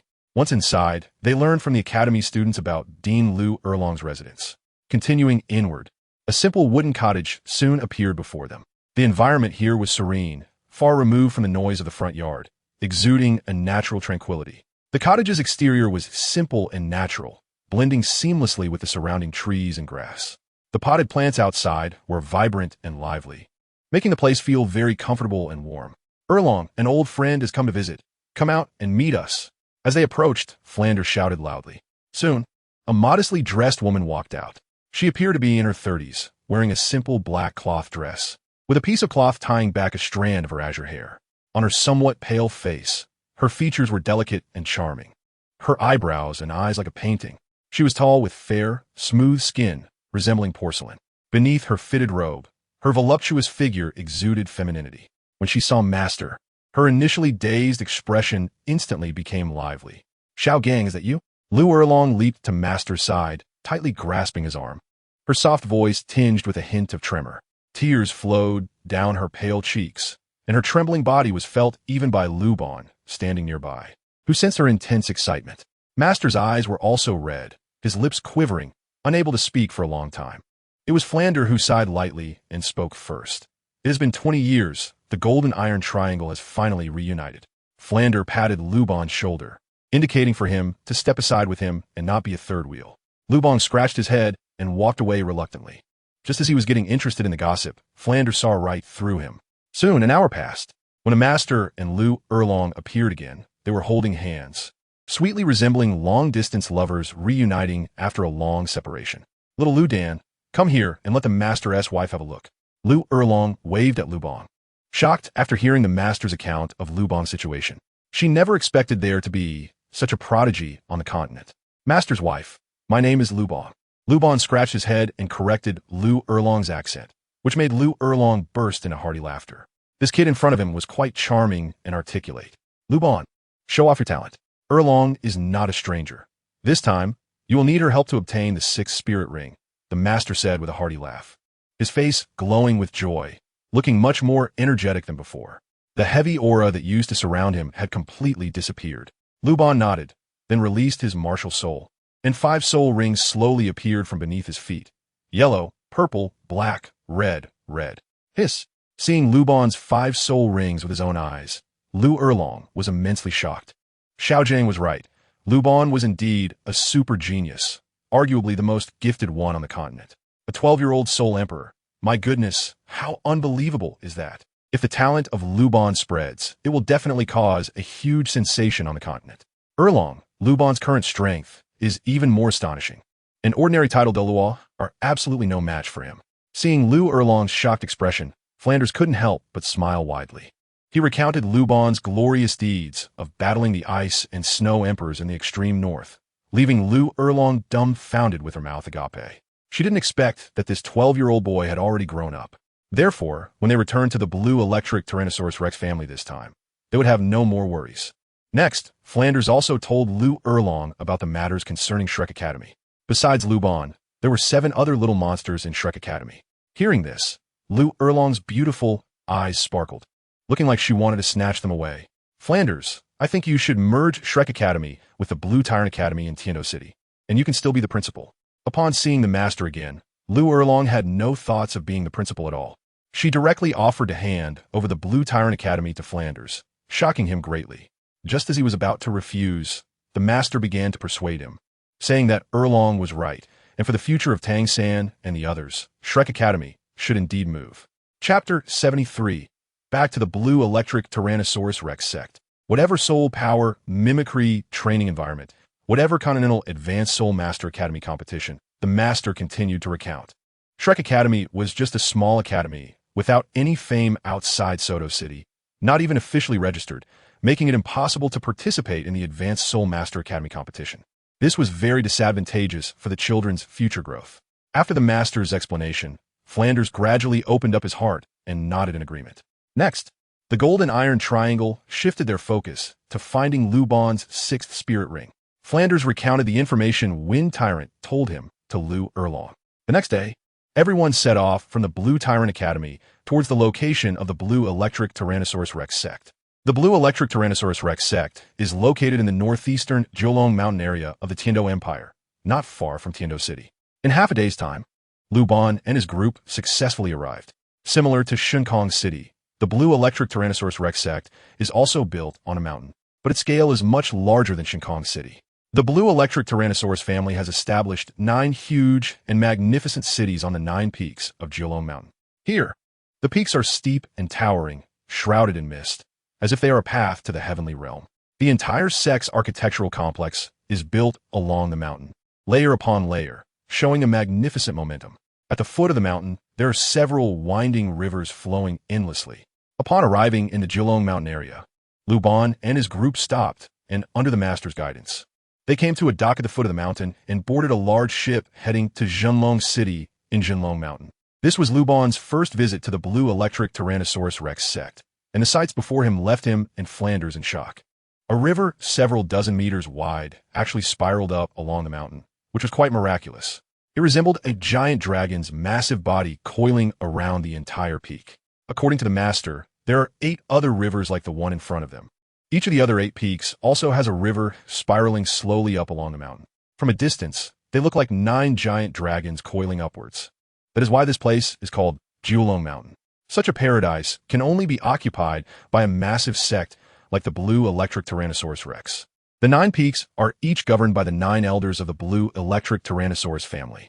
Among them, Zhenlong Peak and Zhenlong City are the residents of the family head and also the administrative center of the entire Blue Electric Tyrannosaurus sect. Zhenlong City is the largest city among the 9 cities. It took an hour by boat to go from the foot of the mountain to the top. When they reached the peak, the dock was bustling with people. After getting off the boat, the master took the lead, guiding Luban and the others into Zhenlong City. In the Zhenlong City Lord's mansion, the Yu family courtyard, in the main hall, the master knelt down on both knees before a middle-aged man sitting in the main seat. This man is the current patriarch of the Blue Electric Tyrannosaurus family, Yu Xiaogang. He is also the father of Master Yu Xiaogang, looking tall and strong, but actually over 70 years old. His skin has a deep bronze color, as if it has been tempered by the years, exuding a stable and dignified aura.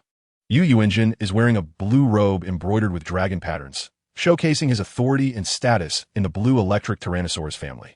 A golden belt is tied around his waist, embedded with a blue gemstone that sparkles brilliantly.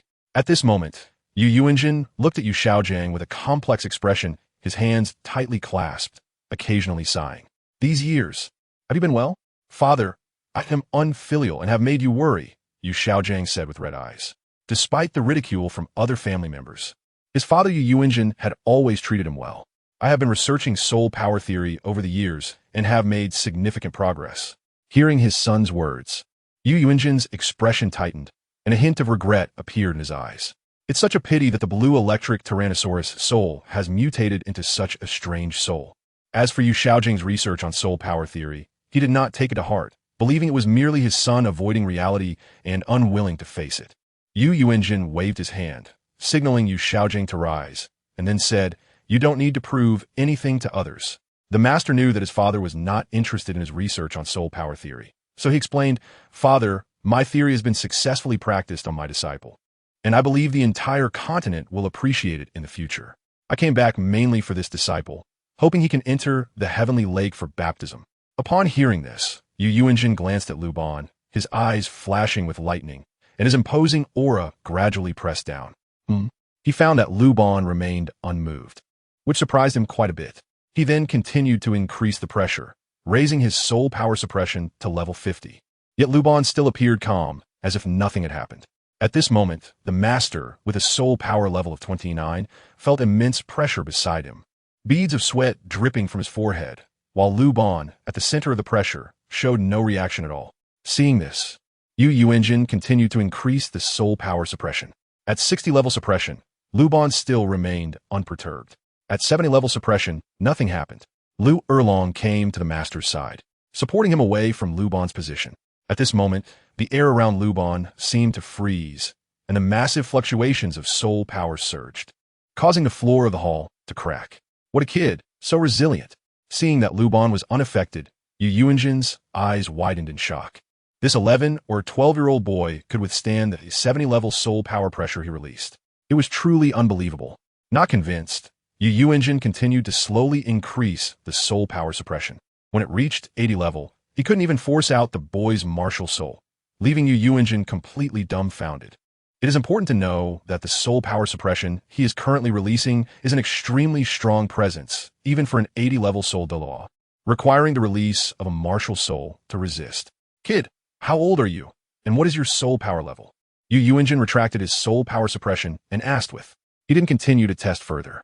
If this peak Title Douluo at level 96 unleashed all his soul power and still couldn't be suppressed, it would be a huge embarrassment. Seeing Luban hesitate, the master gave him a look, indicating that it was okay to speak plainly. Luban then clasped his hands and bowed, saying, Senior, I am 12 this year. A 60-level Soul Emperor. 12. 60-level Soul Emperor? Upon hearing Luban speak, Yu engine, who was sitting upright in the main seat, was shocked, his eyes wide open, filled with disbelief. Release your martial soul and soul rings. Let me see. Knowing Yu engine's identity, Luban no longer concealed it and directly summoned Luban number 7. Martial soul possession. Below his feet, 1 yellow, 1 purple, 1 black, and 2 red soul rings slowly rose, swirling around his body. The dazzling light illuminated the entire hall in a colorful splendor. Chapter 74. The Elder's Conditions, Red 100,000-Year Soul Rings. Or 2. Second Soul Ring 1,000 years. Third Soul Ring 10,000 years. My God, what an extraordinary soul ring configuration. When Yu engine saw Luban release his martial soul and showcase his soul rings, he was stunned, his mouth agape, his face filled with disbelief. He was speechless for a long time. A 12-year-old soul emperor was already shocking enough. But now seeing Luban's 5 soul rings, Yu engine was completely taken aback. How is this possible? Even he, a peak Title Douluo, does not have a 100,000-year soul ring. His 9th soul ring is still a black 10,000-year soul ring. But this young boy suddenly appeared with 200,000-year soul rings, which was a bit hard to take. The key point is, how could he, at such a young age, withstand the energy shock brought by the 100,000-year soul rings? This left Yu engine puzzled. Father, I hope you won't leak out information about Luban's talent. Seeing his father so shocked, the master felt a sense of relief. Although Luban's strength was very strong, he had not yet reached an invincible level. He still needed to develop quietly.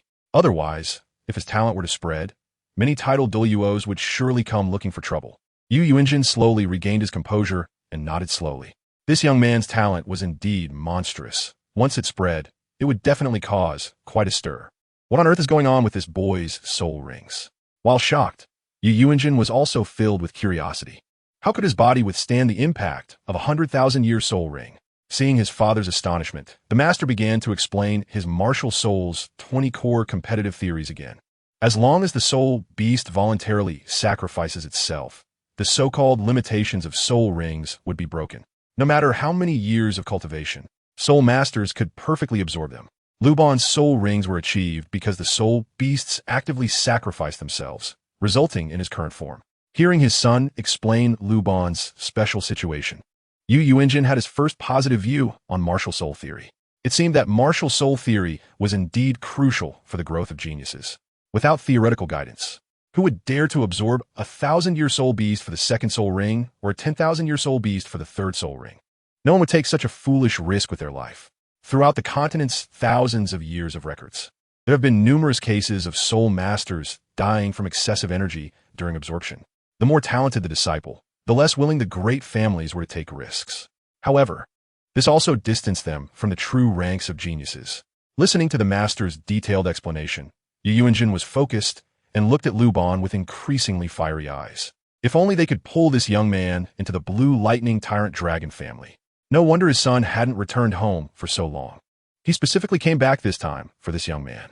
He would definitely do the same. For outsiders, entering the heavenly lake for baptism is extremely difficult, unless they can become disciples of the blue lightning tyrant dragon family. Yu engine glanced at Luban, his eyes spinning with wisdom. The master noticed this thought in his father's eyes and instantly understood. Father, Luban will not join any family. No family has the strength to make him pledge loyalty. The master shook his head and smiled bitterly, explaining, Luban's current strength can definitely crush the entire blue electric Tyrannosaurus family. For a strong person, the most important thing is to dislike being constrained. Luban is the same. He will definitely become a figure that everyone on the continent looks up to in the future. How could he casually join a family? It's important to know that joining a family on the continent means being bound by its rules. Take the blue electric Tyrannosaurus family as an example. Their family rules are numerous and quite complicated. Master hasn't returned for such a long time, and a large part of the reason is because of this. Senior, apologize. I am used to being free and unrestrained, and I'm not accustomed to being constrained by family rules. Please forgive me. Luban followed the master's words and expressed his apologies. Is there really no other way? As long as I can enter Tianji Lake, I will owe your blue electric Tyrannosaurus family a favor. In the future, if I encounter danger, I can help 3 times. Hearing Luban say this, Yu Xiaogan's heart was already filled with joy, but he still maintained a thoughtful demeanor on the surface. In front of Luban, this promise, if made by another genius, he wouldn't care at all. It's laughable. Their blue electric Tyrannosaurus family is the second-ranked sect on the entire continent, second only to the Haotian sect. How could they care about the words of a talented young boy promising to take action? However, Luban is not ordinary. His promise is taken very seriously by Yu Xiaogang. It's no joke, possessing 2 10,000-year soul rings, a 12-year-old soul emperor, destined to be the top expert on the continent in the future. Making friends with him in advance would greatly benefit the blue electric Tyrannosaurus family. After hearing Luban's promise, Yu Xiaogang pondered for a moment and proposed a new plan. There are other ways, as long as the 9 elders of the blue electric Tyrannosaurus family agree. Kid, I have high hopes for you. From now on, just follow my arrangements. Yu Xiaogang already had an idea in mind. In the main hall of the True Dragon City Lord's Mansion, the 9 elders gathered. The blue electric Tyrannosaurus sect is located in the Jiulong mountain area, with 9 peaks, each guarded by an elder. These 9 individuals and their descendants are all direct disciples of the blue electric Tyrannosaurus family. On this day, the sect leader, Yu Xiaogang, issued a summons to convene a meeting, informing everyone of the master's return with his disciple. The master's disciple wants to enter the heavenly pool lake for a baptism. Upon hearing the master Yu Xiaogang's name, although many elders did not show it on their faces, they were secretly disdainful. After so many years, that useless person actually knows to come back. It's one thing to return. He even brought back an outsider and wants to enter the heavenly pool lake for a baptism. Has he been kicked by a donkey? I really don't know what he's thinking. That kid's talent, I've seen it. He is somewhat stronger than our family's peers. Upon hearing Yu Xiaogang say this, many elders immediately became displeased. How can a disciple taught by a useless person be compared to the younger generation of the blue electric Tyrannosaurus family? Since the sect leader said so, as long as Yu Xiaogang's disciple can defeat my Zixia Peak's pride, I will agree to let him enter the heavenly pool lake for a baptism. The third elder's words were indeed reasonable. I, from Yuchuan Peak, feel the same way. That's right, I also want to see what kind of disciple Xiaogang can cultivate. As long as he can defeat my Qingyun Peak's genius, I will agree. Haha, it's been many years since the sect leader praised someone like this. My Yaoguang Peak disciples also want to see what a true genius is. I have no objections either. As long as Xiaojing's disciple can defeat the genius of Tianji Peak, I will agree to let him enter the heavenly pool lake for a baptism. The 9 elders quickly responded to Yu Xiaogang's words. Everyone's opinions were surprisingly unanimous. They all wanted to witness the so-called genius mentioned by Yu Xiaogang. In fact, in their hearts, this should be a Yu Xiaogang giving face to his son Yu Xiaogang and saying so on purpose. Chapter 75, Battle with the 9 Mountain Disciples. They knew very well what level Yu Xiaogang was at. The top beast martial soul of the blue electric Tyrannosaurus turned into a pig. His innate soul power was not even level 1, and he would never reach level 30 in his lifetime. He was ridiculed and bullied by his peers and then couldn't bear it, so he ran away from home. Soon, rumors spread about some core competitiveness theory of martial souls, claiming to conduct research on martial soul theories, which was truly ridiculous. This time, Yu Xiaogang returned to the family.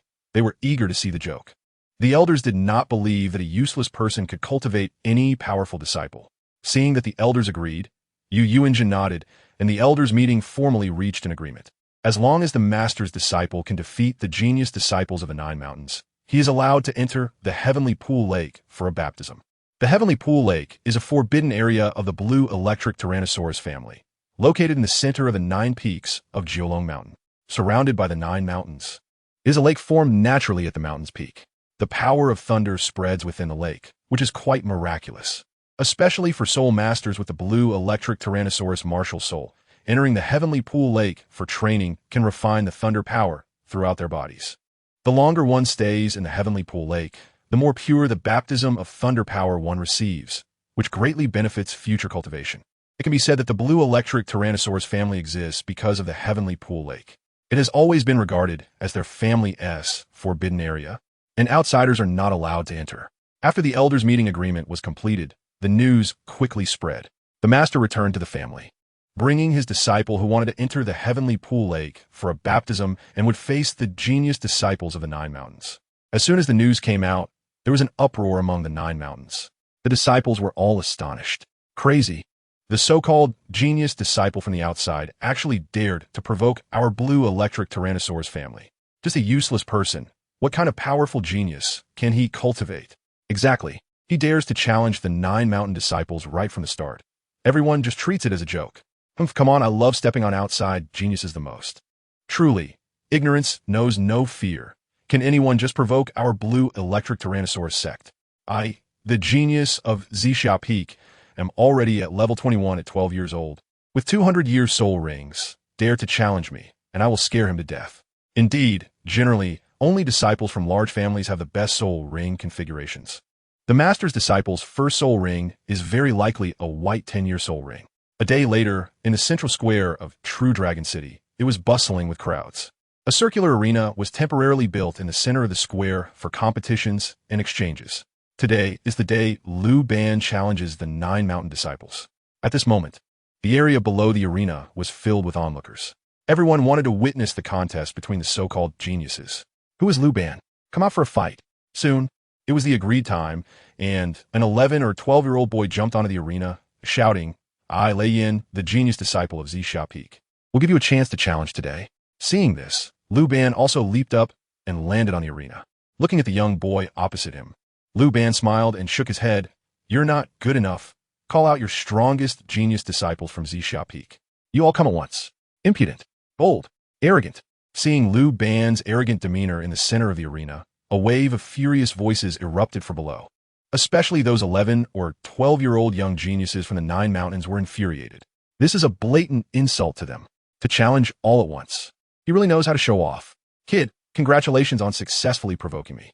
Upon hearing this, Lei Yan's face turned cold, and he said in a deep voice, "Just wait and see if I don't beat you to the point where you can't take care of yourself." As he spoke, he directly activated his martial soul. Martial soul possessed. 2 yellow 100-year spirit rings slowly rose from his feet, circling around his body. Lightning snakes danced all over him, and blue lightning flashed in his eyes. In an instant, with the blue electric Tyrannosaurus Rex martial soul activated, Lei Yan's appearance changed dramatically. A powerful aura was released from his body, instantly filling the air. As the aura spread, the lower-ranked disciples around felt an invisible pressure, making their breathing heavy. Then, a dazzling light erupted from Lei Yan's body, radiating strong dominance and authority.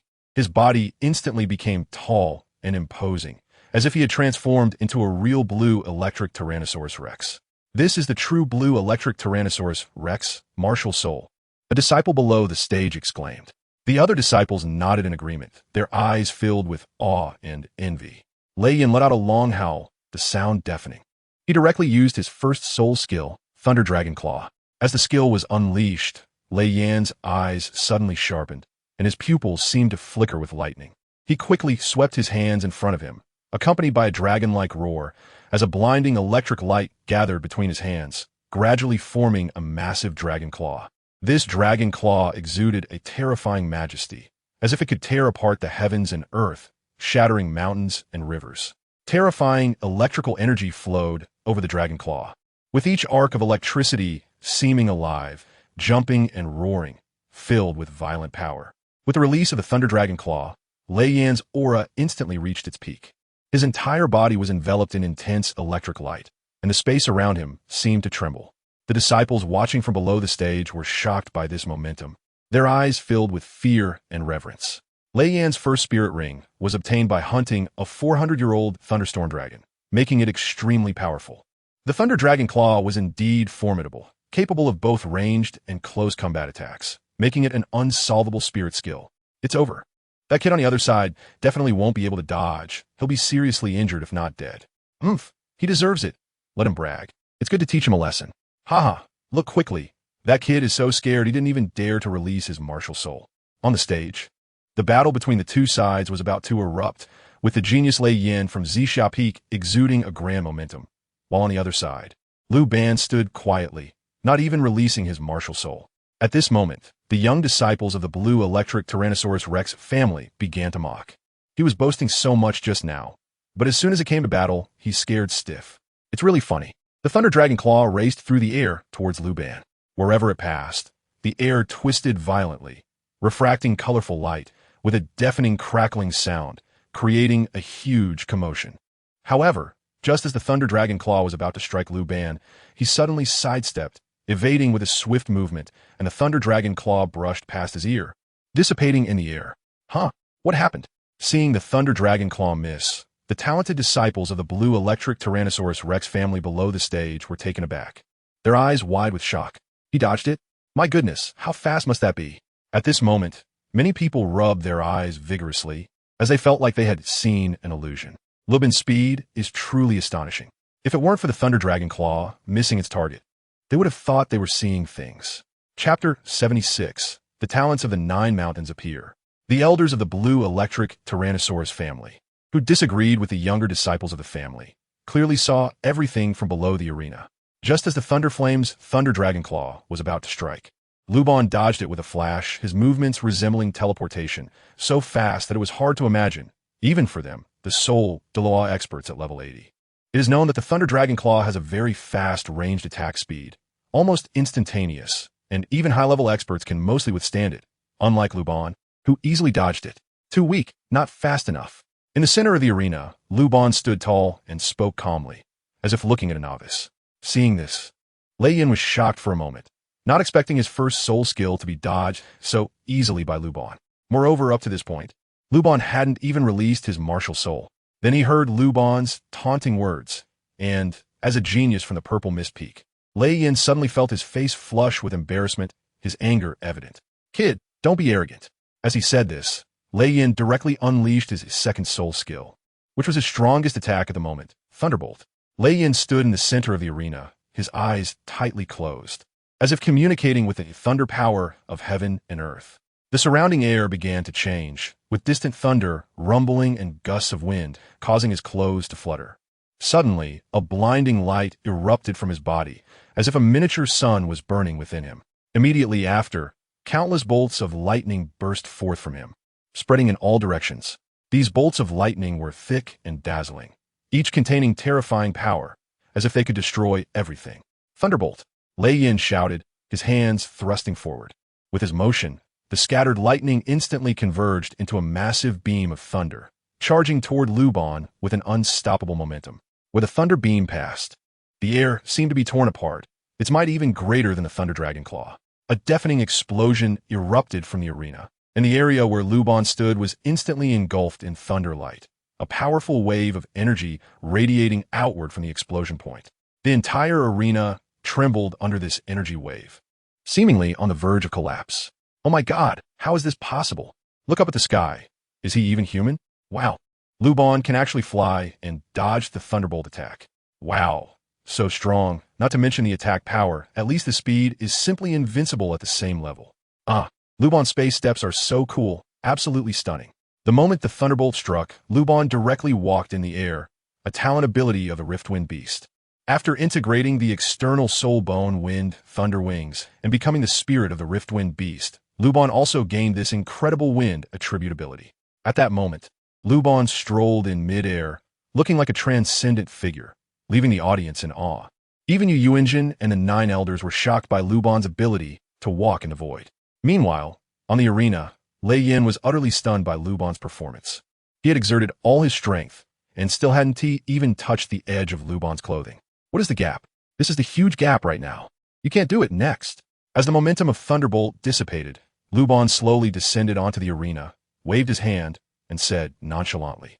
Hearing this, Lei Yin's face turned red, knowing that even if he continued fighting, it would end like this, and he could only jump down from the arena in shame, disappearing into the crowd. Yuqing Peak's Lei Yuer come to challenge. The genius of the Purple Mist Peak had failed, and a girl about 12 or 13 years old jumped onto the arena from Yuqing Peak. The girl had a single ponytail and looked exceptionally capable. Dressed in purple, she exuded an air of nobility. Lei Yuer stepped onto the stage, introduced herself briefly, and immediately released her martial soul, activating 2 yellow 100-year soul rings. This instantly caused the genius disciples below to scream in excitement. Lei Yuer had innate soul power at level 9, making her one of the top geniuses at Yuqing Peak. Without wasting words, Lei Yuer began to unleash her soul skills, determined to deliver a fatal blow to Luban. She had watched the earlier battle between Lei Yin and Luban and knew that Luban was very strong and incredibly fast, which was just perfect since her specialty was speed. First soul skill, Thunderwing. Lei Yuer stood tall, her eyes sparkling with thunder-like light. She took a deep breath, quickly forming seals with her hands in front of her chest, followed by a low shout, Thunderwing. In an instant, the air behind her seemed to be torn apart by an invisible force, and a pair of massive thunder wings slowly unfolded. These wings were composed of countless small arcs of electricity, each flashing with dazzling light, with violent thunder power leaping upon them. The moment the wings unfurled, a powerful wave of energy radiated from Lei Yuer, spreading outward. As the wings flapped, thick bolts of lightning erupted from them, spreading in all directions. The onlookers could only see flashes of lightning-like figures darting through the air, each flash accompanied by deafening thunder and a brilliant lightning glow. Many young geniuses couldn't capture Lei Yuer's exact position, only seeing afterimages left in the air. Second soul skill, Thunder Fist.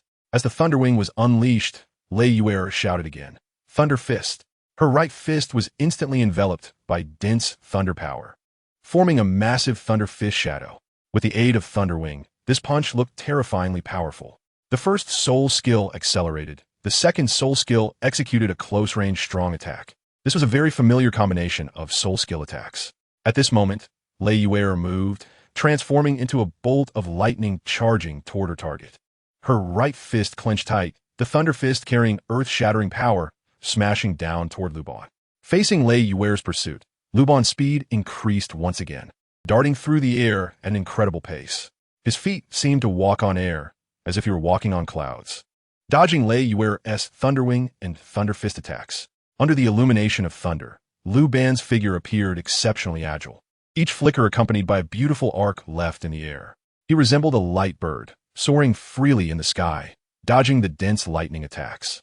The violent power of the thunder wings spread in the air, each bolt carrying destructive force. Yet, it seemed Luban had mastered the speed of the wind, managing to evade the deadly attacks at the last possible moment. Thunder Yuer's thunderous fists were terrifying with every strike, as if aiming to tear the air apart. However, Luban seemed to foresee the trajectory of Thunder Yuer's attacks, always appearing at another position at critical moments, perfectly dodging the seemingly lethal thunderous punches. Chapter 77. All of you are useless. The two moved with incredible speed, performing a miraculous chase in the air. Their figures traced elegant arcs, moving so fast that it was difficult to keep up. This extreme speed was hard for ordinary people to capture, their agility surpassing the limits of humanity. Huh? What? How is this possible? As the blue electric Tyrannosaurus spectators watched, they found Luban's speed increasing, realizing he hadn't exerted himself much in the previous battle. His current speed was more than double what it had been during the fight with Lei Yin. Yet even so, the talented observers saw Luban still appeared relaxed. In contrast, Thunder Yuer was becoming more and more strained as time went on. One battle, don't run. Thunder Yuer bit her lip, feeling humiliated and angry. After chasing for so long, she hadn't even touched the corner of Luban's clothing. Just when she was about to catch up, he suddenly increased his speed right in front of her, leaving her behind. Occasionally, he would smile wickedly, which made Thunder Yuer furious, gritting her teeth, wishing she could eat Luban. Little girl, speed is a part of strength. If you can't catch me, it just means you're not strong enough. Luban smiled indifferently, looking at him with a very annoying expression in Lei Yuer's eyes. Kid, you're not a man. In the end, Lei Yuer couldn't help but curse loudly and then jumped off the stage. The two sides chased each other for a quarter of an hour, and with both of Lei Yuer's major soul skills activated, her soul power was naturally depleting quickly, and she could no longer hold on. Damn, is it possible to operate like this? Luban was caught off guard by Lei Yuer's sudden shift from passive to active. He never expected this little girl to be so confidently unapologetic about her defeat. In the end, she even blamed him, showing a clear attitude of being unconvinced. Kid, don't be arrogant. The heavenly dragon of Jinlong Peak is here to challenge you. As Lei Yuer stepped down, a powerful shout echoed throughout the arena once more. A boy around 13 or 14 years old stepped onto the stage. Yu Tianlong, dressed in a thunder battle robe, looked quite impressive, and his proud demeanor clearly indicated that he was a talented prodigy praised by many. As Yu Tianlong entered the stage, the young disciples watching from below erupted into another round of screams. At 13, he possessed the blue electric Tyrannosaurus Rex martial soul and was a level 29 assault system soul master. Not only was he ranked among the top in Jinlong Peak, but he also held a high position among the younger generation of the entire blue electric Tyrannosaurus sect. He was at least in the top 5, so his popularity was significantly greater than that of Lei Yin and Lei Yuer before him. Although Yu Tianlong spoke arrogantly and had an air of pretentiousness, he still took the time to introduce himself seriously to Luban, showing clear quality. This boisterous demeanor made Luban feel no animosity towards this somewhat delusional boy. First soul skill, Thunder Dragon Arrow. Yu Tianlong closed his eyes, took a deep breath, and slowly mobilized the immense soul power within him. His body seemed to transform into a vortex of soul power, where powerful energy gathered and spun. As Yu Tianlong focused his mind, the soul power began to flow gradually within him. They resembled winding streams converging into a wide river. The power contained within this river seemed capable of destroying everything in the world, instilling fear in those who beheld it. Yu Tianlong formed hand seals, each movement filled with strength and rhythm. His body appeared to merge with the soul power of the world, and as he moved, the spiritual energy began to change.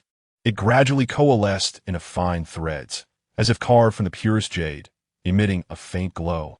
These threads gradually gathered together to form a massive dragon-shaped arrow. It flowed with a gentle golden light, resembling a thunder dragon coiling within Yu Tianlong. With a low shout from Yu Tianlong, this enormous arrow shot out from his body in an instant. It broke through the air's barrier, producing a deafening roar. The sound was like a dragon's roar, shaking the hearts of all who heard it. Second soul skill, Thunder Tracking. The moment the Thunder Dragon arrow was unleashed, Yu Tianlong simultaneously activated his second soul skill to lock on and track. The first soul skill was for attack, while the second was for locking. It was yet another combination skill. The two worked seamlessly together, leaving the opponent with no way to evade. They could only take it head-on. As thunder tracking was used, the Thunder Dragon arrow seemed to come to life, automatically tracking Luban. It shot through the sky like a silver arrow, heading straight for him. Wherever it passed, the air seemed to ignite, radiating a strong light.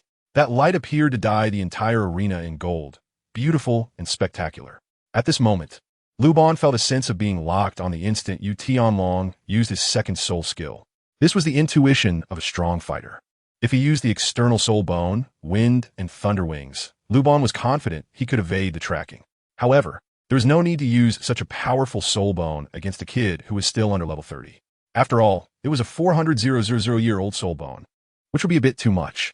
Seeing the Thunder Dragon arrow approaching, Luban did not use aerial movement to evade this time. Instead, he stood proudly on the stage, bracing himself to take the hit with his body. His actions left the onlookers in shock. The timid young boys and girls below had covered their eyes, unable to bear to watch. Not even using their martial souls to defend, they were bracing themselves to take the strongest attack from their opponent. If it were them, they would surely be in danger. This guy had some guts. Many peered through their fingers, secretly watching to see how badly Luban would fare. At that moment, as Luban braced himself to take Yu Tianlong's Thunder Dragon arrow with his body, the 9 elders of the blue electric Tyrannosaurus family shook their heads and sighed. They thought to themselves how reckless the young people were, completely unaware of the danger. The Thunder Dragon arrow was not a joke, and once hit, it would either result in death or serious injury. However, what happened next left everyone utterly speechless. As the Thunder Dragon arrow made contact with Luban's body, it vanished as if a mud dragon had entered the sea or raindrops had fallen into water, flowing back into 100 rivers, completely disappearing. Aside from creating shallow ripples of electricity around Luban's body, it did not cause any further disturbance. Gasp! At that moment, the entire audience collectively inhaled sharply. Everyone rubbed their eyes, their faces filled with disbelief, internally exclaiming, "How is that possible?" Seeing that his strongest attack had been taken by Luban with his body, Yu Tianlong was left dumbfounded, standing there in shock. Damn, how are we supposed to fight now? After Yu Tianlong, other top prodigies from Yuheng Peak, Qingyan Peak, and other main peaks came out to challenge, and without exception, they all suffered crushing defeats. They were even worse off than Yu Tianlong and Lei Yuer. completely dominated by Luban, who didn't even treat them as worthy opponents. Is this what the so-called genius disciples of the Blue Electric Tyrannosaurus sect are like? After a series of matches, Luban stood proudly in the center of the arena, surveying his surroundings with a faint smile. That smile revealed a hint of disdain, quite evident. You bunch of trash dare to say my master is useless? In my opinion, all of you here are the useless ones. Chapter 78. The Thunder Team was dominated useless. All of you are useless. What a piercing statement. And now Luban returned all of it to his master. At this moment, the talented youths of the Blue Electric Tyrannosaurus family felt their faces tremble, filled with shame and anger. Their strength was lacking, yet they were helpless. In their eyes, Luban in the arena was absurdly strong. Up until now, he hadn't even activated his martial soul and had continuously defeated the many geniuses of the Nine Mountains. That figure standing on the stage was like a mountain pressing down, creating immense pressure. Seeing their juniors being reprimanded by Luban to the point of not being able to lift their heads, the 9 elders looked heavy-hearted and displeased. They never expected this junior to be so powerful, single-handedly suppressing their family's geniuses to the point where they couldn't even raise their heads, which was truly unbelievable. They had made promises before and could no longer backtrack, especially with so many people from the entire sect watching. Luban usually has a low-key and gentle personality, well understood by the masters. He speaks softly, like a spring breeze, always appearing as a refined gentleman. However, today he has changed his demeanor, making bold claims with a clear intention to help his teacher regain face. At this moment, the master's eyes are red with excitement, feeling deeply moved. Lu Erlong senses the master trembling all over and holds his hands tightly to provide comfort. Flander watches the arena with a silly grin, feeling very gratified to have such a student like Luban in his life. The results of this competition quickly spread throughout the Jiulong mountain area, causing widespread discussion among the people. When the news reached the Thunder Advanced Soul Master Academy, the students were all furious. That kid Luban is too arrogant. He must be taught a lesson. That's right, he actually said that the geniuses of Jiushan are trash. It's truly infuriating.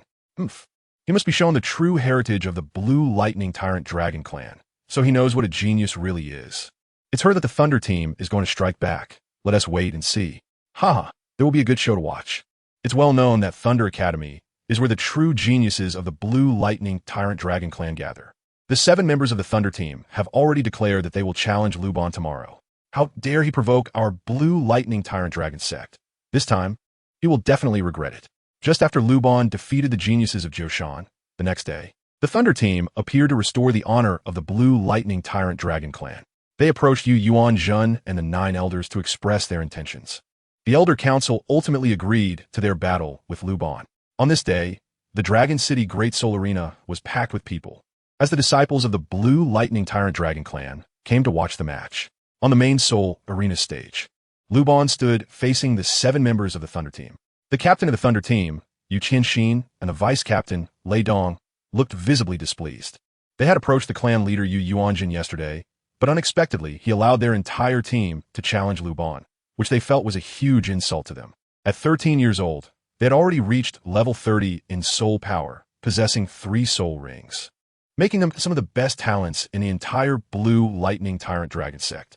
Today, they were being sent out as a whole team to deal with a boy who looked younger than them. Wasn't he that humiliating? Luban, hurry up and release your martial soul. We'll give you 3 moves, or else when we make our move, you won't have any chance left. Yu Qianxin said with flowing long hair. Upon hearing this, Luban smiled faintly and said, "All right, I'll play with you for a bit." Saying this, Luban released his martial soul, Luban number 7, using the auditing skin of the gaming kid to disguise the soul rings as having 3 rings, 200-year yellow soul rings and 1,000-year purple soul ring. Clap, clap, clap, clap, clap. Luban controlled his power and shot out 7 soul power light balls in quick succession, directly hitting the members of the Thunder Team. Yu Qianxin and the other 6 from the Thunder Team knew that Luban's strength was not to be underestimated, so they did not let their guard down. Although they allowed Luban 3 moves, their martial souls had already been activated. When the light balls came flying in, they tried to take them head-on with their bodies, resulting in a massive shock that sent them flying backward, nearly causing them to fall off the soul fighting platform. The crowd watching was stunned. Goodness, the Thunder Team almost got wiped out due to a careless mistake. Yu Qianxin and the other 6 were equally shocked. Luban's casual strike nearly ended the battle. Defense. When Luban's second attack came, the Captain Yu Tianxin could no longer remain calm and shouted urgently. The defensive Soul Masters of the Thunder team immediately activated their soul skills to defend. Thunder Armor. The second soul skill, Thunder Armor, was unleashed, and each member of the Thunder team donned a shiny layer of Thunder Armor, significantly increasing their defensive power. At the same time, the defensive Soul Masters stood at the front, forming a defensive formation. They barely managed to withstand Luban's second casual strike. Support. Although the defensive Soul Masters had blocked Luban's second basic attack, their bodies were heavily impacted. It felt as if their internal organs were being hammered, leaving them feeling extremely heavy and their faces flushed. Seeing this, Captain Yu Tianxin decisively ordered the support-type Soul Masters of the Thunder team to act when Luban's third attack was imminent. Otherwise, they might not be able to withstand this blow. They had allowed Luban 3 moves, but they could not attack within those 3 moves and could only defend. If they had no chance to counterattack and lost, it would be a huge embarrassment for the Thunder team. Thunder Scepter, second skill, Control. As the support-type Weapon Soul Master unleashed their second soul skill, the defensive power of the Thunder team increased by 30%. With the combined effect of the Thunder Armor, they barely managed to withstand Luban's third casual strike. After the 3 moves passed, Yu Tianxin and the others looked grave, their hearts filled with shock. They never expected Luban's attack power to be so formidable. He could force out their strongest defense without even using a soul skill, which was truly unbelievable. Luban, what type of soul master are you? Yu Tianxin tried to calm his emotions and asked. Output type Battle Soul Master.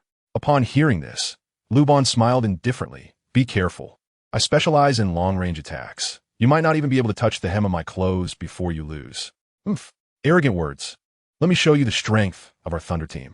Yu Tianxin was quite displeased to be looked down upon by this younger boy, and after 3 moves, it was time for the Thunder team to demonstrate their true strength. With that, Captain Yu Tianxin gave the order, and the Thunder team unleashed their strongest attack. Control. Charge. All-out attack. Support. The vice-captain of the Thunder team, Lei Dong, a control-type Battle Soul Master, was the first to strike, followed by the agility-type Battle Soul Masters launching a charge. The 3 powerful attack-type Battle Soul Masters, led by the captain, followed up with their attacks. The support-type Weapon Soul Masters quickly advanced with the protection of the defensive Soul Masters, continuously releasing support skills to enhance their power. Chapter 79. Breaking into the Heavenly Pool Lake. Thunderline Entanglement. Vice-Captain Lei Dong activated his first skill, sending a thunder line to entangle Luban's body. Then, he unleashed his second and third soul skills to control and restrict Luban comprehensively. Lei Dong's martial soul was Thunder Spider, and his second soul skill was Web Binding. In an instant, a rich energy aura filled the air, as if an invisible force was continuously gathering. As the skills were activated, fine silver webs were released from the Thunder Spider martial soul. These webs appeared to be woven from the most resilient metal, emitting a faint silver sheen. They spread through the air, quickly enveloping the entire battlefield. The webs swirled in the air like mysterious charms, radiating powerful energy fluctuations. Since Luban was already restricted by the Thunder Line, the webs almost instantly covered the target, followed by a surge of powerful binding force being unleashed. Under the influence of this force, Luban appeared to be unable to move, as if pressed down by an invisible mountain. The moment the web of binding struck Luban, the third skill, Thunder Cage, was unleashed.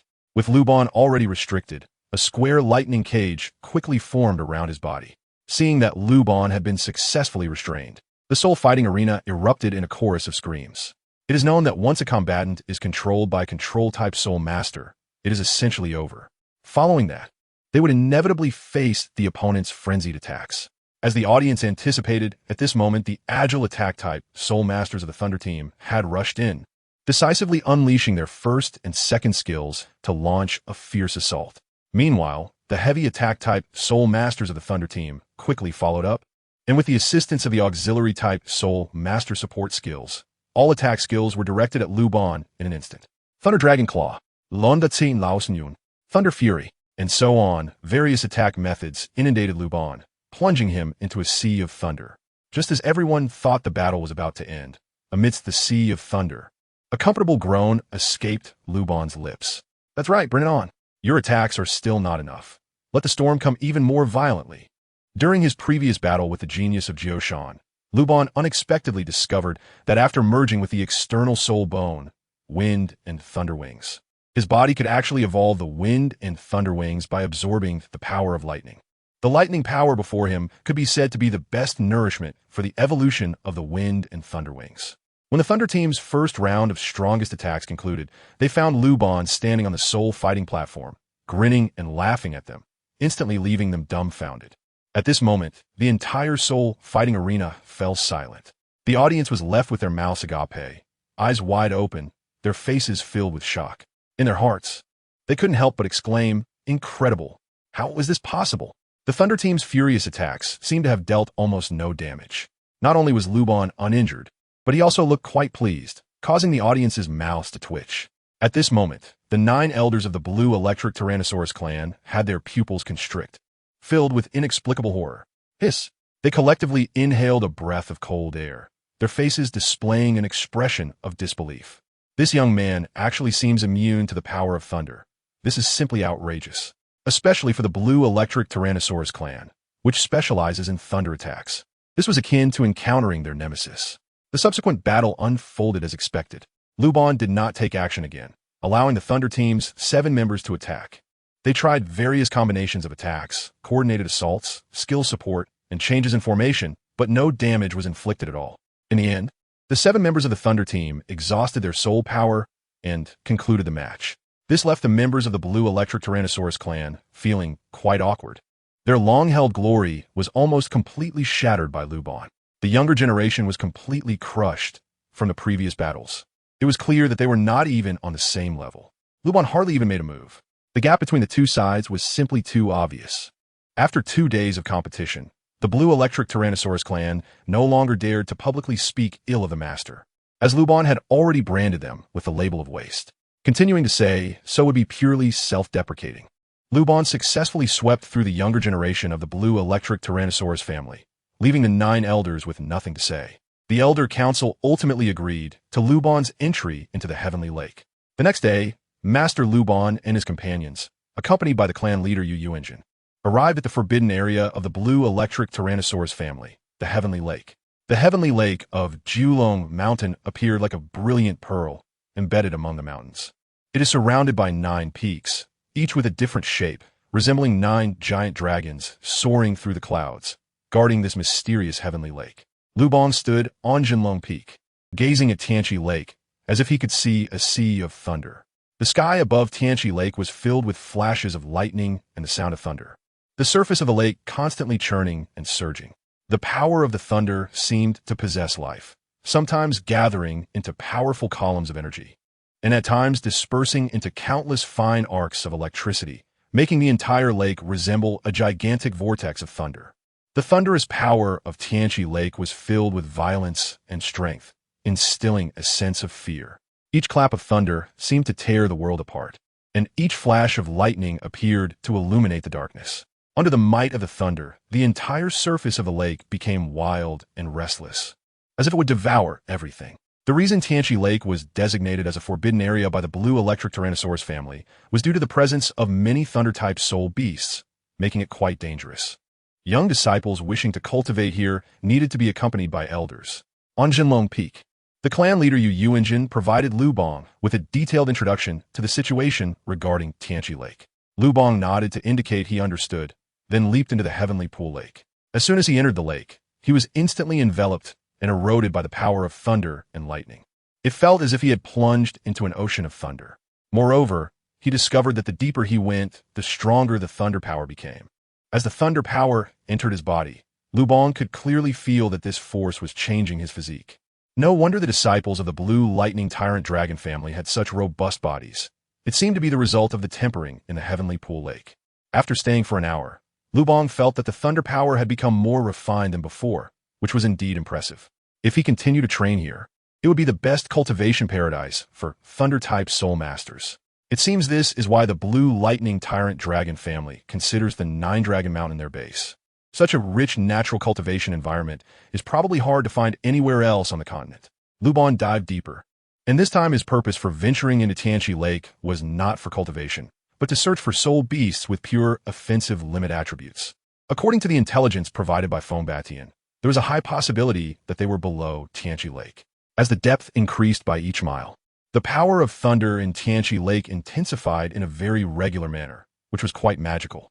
This regular stratification phenomenon ignited Luban's passion, making him aware that the bottom of Tianqi Lake was definitely not simple and contained great secrets. Perhaps this time he could encounter extraordinary opportunities, just like he did in the Fire Clan's inheritance site before. Luban's feeling became more and more pronounced as he descended deeper. Chapter 80. Encountering a Giant Dragon. As Luban continued to dive, the lake water became increasingly cold and the pressure grew stronger. He pressed on deeper, and the thunderous power at the bottom of the lake became more intense, as if he were in a world of thunder. As he descended further, the surrounding light grew dimmer, but with his powerful soul force, he could still see everything around him clearly. Continuing deeper, after about a mile, Luban began to encounter more and more soul beasts. These soul beasts radiated with lightning, clearly being lightning-type soul beasts. They had various forms and differing levels of cultivation, but all emitted a powerful, thunderous energy. The deeper Luban dives, the higher the cultivation level of the soul beasts he encounters. At first, he only encounters some simple fish soul beasts, with their cultivation generally within 100 years. He continues to dive to a depth of 10 miles. Various thunder-type, 1,000-year soul beasts begin to appear in abundance. Luban first encountered a massive thunder lizard, its body darting like lightning, continuously spewing electricity from its mouth. Unlike land lizards, these thunder lizards in Tianqi Lake had a shape somewhat resembling dragons, which was quite magical. Fortunately, Luban was now a level 60 soul emperor, possessing 5 extraordinary soul rings, and the aura he exuded was particularly astonishing to these 1,000-year soul beasts. Therefore, upon seeing Luban's arrival, they all retreated, not daring to disturb or obstruct him. In this way, Luban smoothly descended deeper into Tianqi Lake. As more thunder-type soul beasts appeared, the lake bottom became increasingly bright. These thunder-type soul beasts seemed like sources of light underwater, illuminating the lake bottom as brightly as daylight.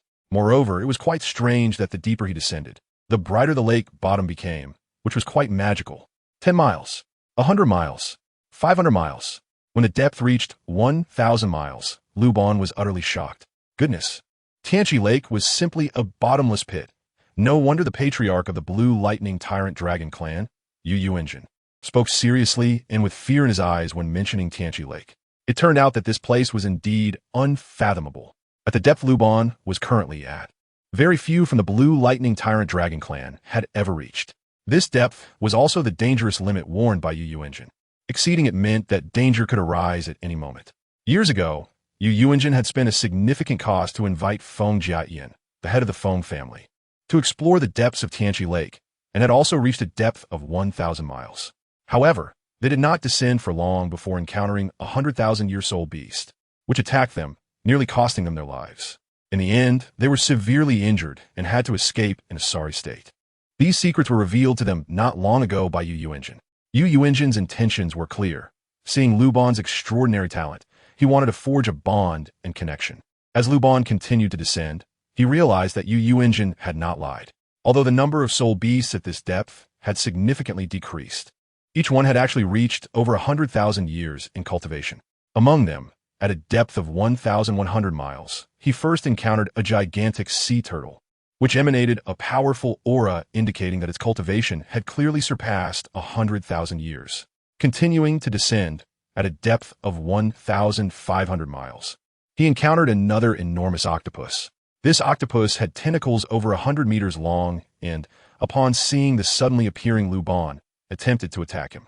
Luban, agile in movement, dodged its attack while releasing his soul power to scare off the octopus. From the previous attack, he could clearly sense that the Thunderhand octopus was about 150,000 years old in cultivation. If this were in the outside world, it would definitely cause a huge uproar. Continuing to descend at a depth of 2,000 miles, Luban encountered a Thundershark dragonfish with a cultivation of 200,000 years, which had a shark-like mouth and a very peculiar appearance. Fortunately, at this moment, Luban had already released 5 soul rings, successfully scaring the Thundershark dragonfish away. At 2,000 miles deep, the bottom was still not in sight, and Luban was astonished. The depth of Heavenly Lake had far exceeded his imagination. It was truly incredible. This place could very well be the deepest point on the continent. and he never expected Heavenly Lake to be so mysterious and strange. At this moment, Luban decisively used the external soul bone, Wind Thunder Wings, as he was unsure how much deeper it was below and needed to speed up. It should be noted that the consumption of soul power in Heavenly Lake was extremely fast, comparable to a battle of the same level. He couldn't hold out for long.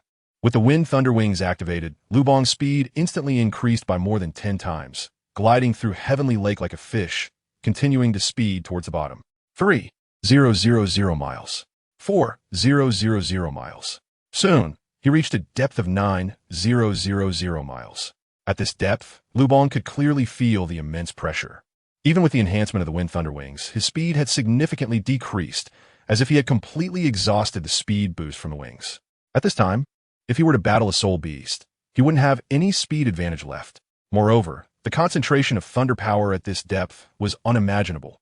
Previously, there was thunder mixed in with the lake water, but now it could be said that water was flowing amidst a sea of thunder. Howl! Just as Luban was astonished, a deafening dragon roar echoed from not far below.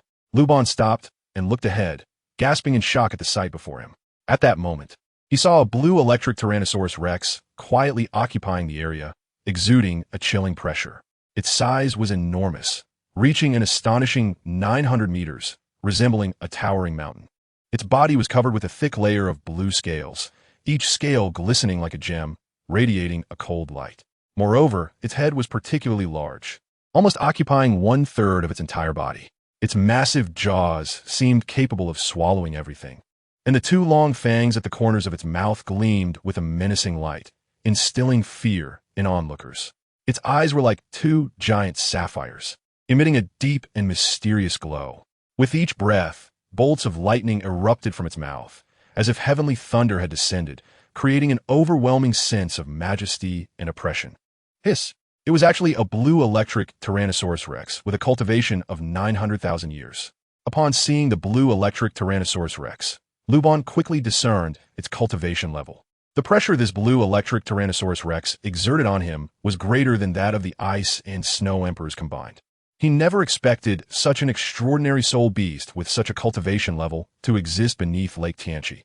If this were to spread to the outside world, it would surely cause a sensation across the continent. It is known that in the outside world, even soul beasts with a cultivation of 100,000 years are rarely seen, and they are considered legendary beings. Just like the Forest King, the Titan Great Ape, and the Forest Emperor, the Sky Blue Bull Python, in the Stardow Forest, they are rumored to be incredibly powerful, yet they only possess around 100,000 years of cultivation. Even so, the vast majority of Title Douluos are no match for them, let alone this blue electric Tyrannosaurus Rex with a cultivation of 900,000 years. Luban felt that even the deep-sea demon whale king, with nearly 1,000,000 years of cultivation, would not be his opponent. Chapter 81, Million-Year Soul Beast. Human, considering your hard-earned cultivation, leave quickly. This is not a place you can tread. Seeing Luban's arrival, the blue electric Tyrannosaurus opened its thunderous eye, which was as large as a window, and coldly warned him. Hey, old dragon, I'm just passing by. You're not my target, so don't worry. Luban waved his arm and smiled indifferently. Although the blue electric Tyrannosaurus Rex appeared to be an invincible giant in the eyes of others, it was nothing compared to him. With 5 soul rings enhancing his abilities, he had an attack power of 460,000 from basic attacks alone. Under the coverage of his marksman domain, that power instantly doubled, reaching over 900,000. Definitely not something this old dragon could withstand. Roar! Seeing that Luban was unfazed, the blue electric Tyrannosaurus Rex instantly became furious and roared in anger. The entire lake bottom was stirred up, becoming turbulent.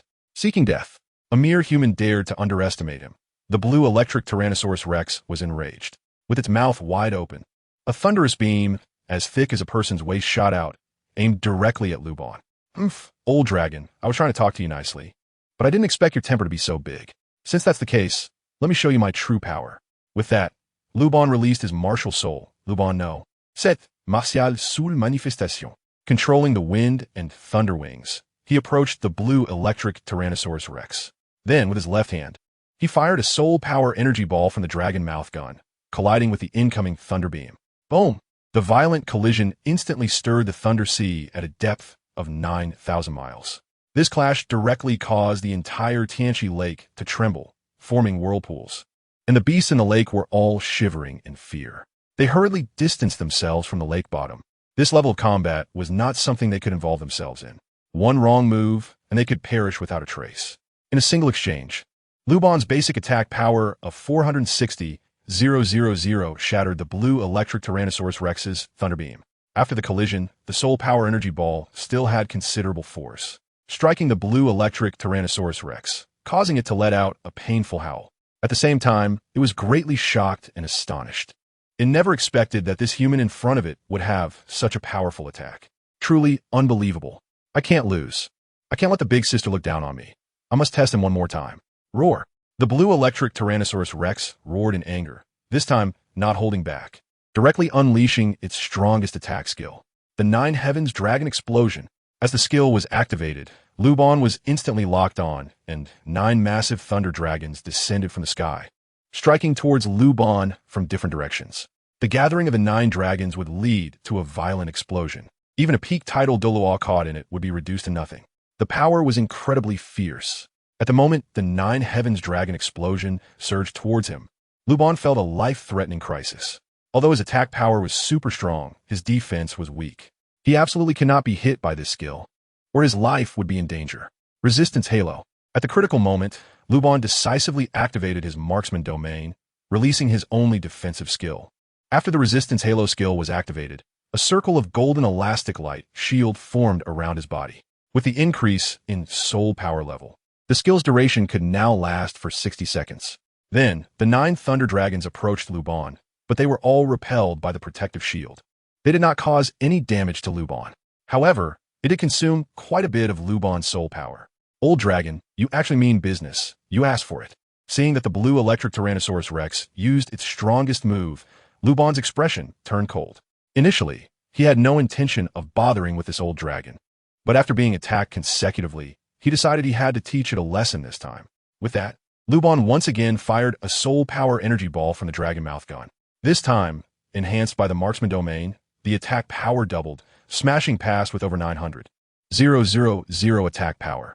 The blue electric Tyrannosaurus Rex felt its hair stand on end, sensing a tremendous life and death crisis. It quickly activated its defensive skill, Thunder Armor. Instantly, lightning surrounded its entire body, forming a heavy set of thunder armor, which managed to withstand Luban's casual strike. Big sister, save me. Seeing Luban's casual strike increase in power once again, the blue electric Tyrannosaurus Rex was shocked and terrified, quickly howling for help. After the previous testing, it was clear that it was not a match for this young man. Even a casual strike from him required it to use a skill to defend against. If the fight continued, it would definitely not stand a chance. Having lived for so long, the blue electric Tyrannosaurus Rex was still sharp-eyed. Realizing the situation was unfavorable, it immediately called for help. Just as it finished speaking, a little girl suddenly appeared, lightly tapping her finger, and a tiny golden thunder dragon, only the size of a palm, flew out from her fingertip, intercepting Luban's attack and successfully blocking the dragon mouth gun's basic attack. Seeing this, Luban was astonished. Where did this little girl come from? Such a powerful attack. A casual strike could actually match his attack power. Truly incredible. The girl before him looked only 7 or 8 years old, dressed in a green dress as if she had walked out of a forest like a little fairy. Her skin was as white as jade, her eyes large and bright like 2 brilliant stars. A thick mane of green hair cascaded over her shoulders, gently swaying with her movements. Although she appeared very petite, she emanated a powerful aura. Lightning danced around her, like a little princess surrounded by 1,000 butterflies in a graceful dance. Little girl, who are you and how did you get here? Luban tentatively asked, wanting to probe into the background of the little girl opposite him. Who are you? Why are you on my territory, and why are you bullying my little brother? The girl in green crossed her arms and angrily retorted. Upon hearing this, Luban was taken aback and a bit at a loss. How could this possibly be your territory? This has always been my domain. I've been living here for 1,000,000 years. I'm a boss here. The little girl lifted her head proudly. Luban was left dumbfounded, thinking, what does 1,000,000 years even mean? Is this little girl in front of me a spirit beast that has turned into a human? At this moment, Luban felt an inexplicable shock. Little girl, can you tell me what your true form is? The little girl had just revealed herself, and the blue electric Tyrannosaurus Rex quickly transformed into human form as well. Seeing the little girl opening her mouth to speak, he hurriedly stepped forward to cover her mouth. Big sister, this human here doesn't come with good intentions. He's definitely got his eye on you. The blue electric Tyrannosaurus Rex urgently advised, as his big sister had been living at the bottom of the heavenly pool for many years, unaware of the treachery of the outside world. This human kid in front of them was so powerful, daring to venture alone to the bottom of the heavenly pool, clearly with ulterior motives. Chapter 82. The sixth soul ring. It's fine. Here, I am the boss. He can't defeat me. The little girl waved her hand, confidently saying, her face showing a proud demeanor. Just as the blue electric Tyrannosaurus Rex was about to say something else, he was shot a glare by the little girl and fell silent. Then, the little girl beckoned to Luban with her finger and smiled, Kid, come, I'll take you to see my true form. Hee, just don't cry when the time comes. After saying that, the little girl leaped and vanished in an instant before Luban's eyes. By the time Luban caught sight of her again, she was already a mile away. Hiss! Luban was secretly astonished. The speed was astonishing, comparable to teleportation. The little girl before him could move so quickly at the bottom of the lake, which was 9,000 miles deep, truly unbelievable. At this speed, even if Luban's legs were smoke from running, he couldn't catch up with her. No wonder the little girl was so confident. No matter how strong Luban was, if he couldn't touch her body during a battle, what use was that? Soon, Luban came to his senses and followed the little girl as they continued to swim towards the lake bottom. After diving down to about 10,000 miles, Luban finally saw the underground rocks. At that moment, Luban was deeply shocked, not only because of the extraordinary depth of Tianqi Lake, but also because of the truly astonishing sight before him. At this moment, he saw that the bottom of Tianqi Lake was deep and mysterious, like an ancient secret realm that had been sealed for a long time. In this forgotten corner, there stood a thunder-type plant, proud and upright, its appearance truly breathtaking. It was at least the most spectacular plant Luban had seen in years. It was tall and straight, with a lush crown, and every branch seemed to be sculpted by lightning, emitting a faint blue glow. The trunk was dark brown, covered with intricate patterns that seemed to record its history of enduring countless lightning strikes. Each pattern was deep and powerful, like ancient runes, containing the strength of lightning and the resilience of life. Most astonishing was that around the crown of the thunderstruck wood, there were raging bolts of lightning swirling. These lightning bolts resembled silver dragons, freely weaving between the crown, producing deafening roars. Every flash of lightning seemed to illuminate the entire lake bottom, allowing one to feel the shock and majesty of heaven and earth. This is my true form, a million-year thunderstruck wood. How about it? Beautiful, right? At the bottom of Tianqi Lake, the little girl stood on the thunderstruck wood and said proudly. At this moment, even the previously domineering blue electric Tyrannosaurus Rex lowered its proud head in the face of this unparalleled thunderstruck wood, its eyes filled with awe and admiration. My goodness, it really is a million-year plant-type soul beast. Luban arrived at the bottom of the lake and was shocked to see the stunning appearance of the lightning-struck wood.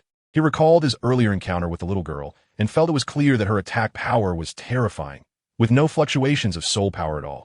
She was likely a pure, attack-oriented, limit-attribute soul beast. Thinking of this, Luban's eyes burned with excitement.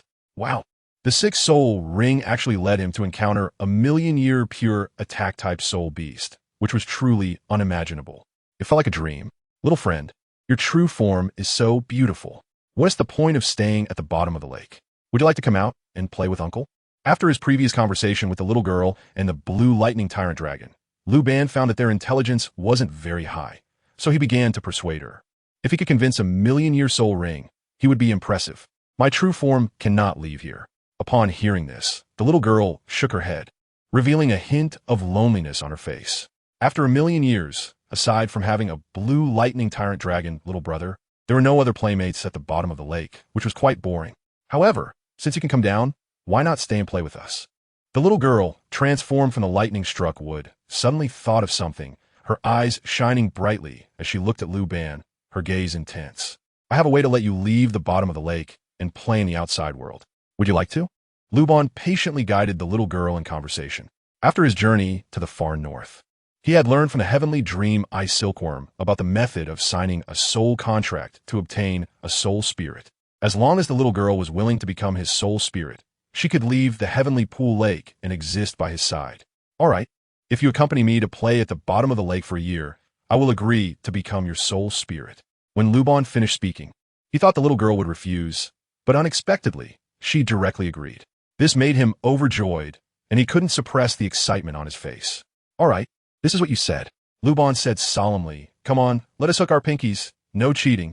As he spoke, Luban and the little girl hooked their pinkies, completing the simplest yet most precious agreement. For the next year, Luban stayed at the Blue Electric Tyrannosaurus clan, entering the Heavenly Lake every day to play with the little girl, which left the clan members astonished. They never expected Luban to come to their place and not leave. The Heavenly Lake was a core forbidden area of the clan, not accessible to ordinary people, yet Luban, an outsider, could bathe there every day. The young members of the Blue Electric Tyrannosaurus clan all expressed their envy and jealousy. Master Flander, Lu Erlong, and the others were amazed when they heard about Luban's experiences after he first emerged from the bottom of the Heavenly Lake. Luban, you weren't deceived, were you? You might have been played by that little girl. With higher soul beast cultivation comes higher intelligence. A million-year soul beast IQ is likely even higher than that of humans. So they suspected that Luban was being toyed with. Over the course of the year, as time slowly passed, Flander couldn't stop talking. Even Master and Lu Erlong found it hard to believe. Soul beasts are known for their pride, and the chances of them voluntarily sacrificing themselves are almost non-existent. Yet unexpectedly, due to a few words from Luban, a million-year plant-type soul beast was willing to sacrifice itself, which sounded unbelievable. Time flowed, and soon a year had passed. One day, Luban returned to the bottom of the Heavenly Lake and found the Thunderstrike wood. Thunder, our agreed date has arrived. So soon? The little girl exclaimed in surprise, not expecting time to pass so quickly. No, I haven't played enough. How about you play with me for another year? Hearing this, Luban's forehead was instantly covered with black lines. Good grief, as Master and the others worried, the little girl had indeed broken the agreement. Really, Luban, if you play with me for another year, I will definitely become your spirit and follow you outside. Seeing Luban's displeasure, the little girl came closer, shook his arm, and with her big, blinking eyes, looked innocent, expressing that she hadn't had enough fun and wanted to play more. The sincerity in her eyes softened Luban's heart, and he nodded in agreement. For a million-year soul ring, even 3 or 5 years would be worth it. Chapter 83. The king's 9 trials begin. Time flowed swiftly, and soon another year had passed. When Luban once again mentioned the agreement to the Thunderstrike wood, unsurprisingly, she changed her mind again, wanting Luban to play with her for another year, which made Luban grit his teeth in anger. Good grief, could he really be played by a little girl? If this got out, his lifelong reputation would be ruined. Being taken advantage of by a little girl for 2 years and ending up with nothing to show for it made Luban feel a bit ashamed. But at the bottom of the Heavenly Lake, using force was not an option. Over the 2 years, Luban had sparred with Thunder, within her attack range. The Thunderstrike wood was naturally no match for him. However, the key issue was that at the bottom of the lake, which was thousands of miles deep, he couldn't catch up to her speed. Even if he wanted to resort to forceful intimidation, it wouldn't work. After hunting soul beasts for so long, it was the first time Luban felt so embarrassed. At this moment, he found himself in a dilemma. This is really the last year. Luban, you have to believe me. The Thunderstrike would comforted Luban again, her eyes filled with sincerity, speaking as if it were all true. Luban gritted his teeth one last time and agreed again. Just like that, another year passed. Luban is now 15 years old, having grown into a handsome young man. When he entered Tianchi Lake again and found the Thunderstruck wood, it was no surprise that the other party had changed their mind once more. After 3 consecutive times, Luban could no longer endure it. His time was precious and could not be wasted. Alas, Lele, I didn't expect you to be like this. Brother Luban is very sad. At the bottom of Tianchi Lake, Luban sighed and made his final farewell. You won't see me again. I am leaving. Luban appeared very sad and resentful on the surface. But deep down he had cursed Thunderstrike wood dozens of times. Once his strength improved, he would definitely make her pay for this humiliation. Right now, he couldn't catch up, but today's humiliation would surely be repaid double in the future. Kid, take care. No need to see you off. Thunderstrike wood hadn't spoken yet, but the Blue Electric Tyrannosaurus guarding her beside her started laughing. Its face was filled with the expression of a small person who had succeeded, looking very sinister. Seeing Luban suffer, it looked extremely pleased. Luban shook his head, preparing to leave. He couldn't bear to stay here any longer. Damn it. Who would have thought he could be deceived for 3 years by a seemingly innocent little girl? What a shame. At that moment, Luban felt a chill in his heart and didn't know how to explain it to his master and the others. All right, Brother Luban, I promise you, is that okay? Seeing Luban stand up and head upstream, Thunderstrike would instantly blocked his way. Really? Seeing this, Luban was overjoyed. It's so boring here. I've played enough. It's time to go out and have some fun. the little girl said with a smile. Beside her, Blue Electric Tyrannosaurus looked pale. Boss, why are you thinking like this? Becoming a human spirit is no different from being dead. The little girl shook her head. I've made up my mind, little Blue. Don't persuade me anymore. In the future, when I'm not here, you take care of Tianchi Lake and make sure to protect our home. At that moment, Luban saw determination on the little girl's face and felt sadness and resilience from Blue Electric Tyrannosaurus. Let's begin. Thunderstrike would smiled lightly at Luban, signaling him to start the contract signing ceremony. Luban nodded and, following the method taught by the Heavenly Dream Ice Silkworm, presided over the ceremony. How? At the moment the contract was signed, the Blue Lightning Tyrannosaurus roared loudly, its voice filled with sorrow. Then, the entire heavenly pool lake seemed to boil, with waves surging from the bottom to the surface, and countless soul beasts began to wail.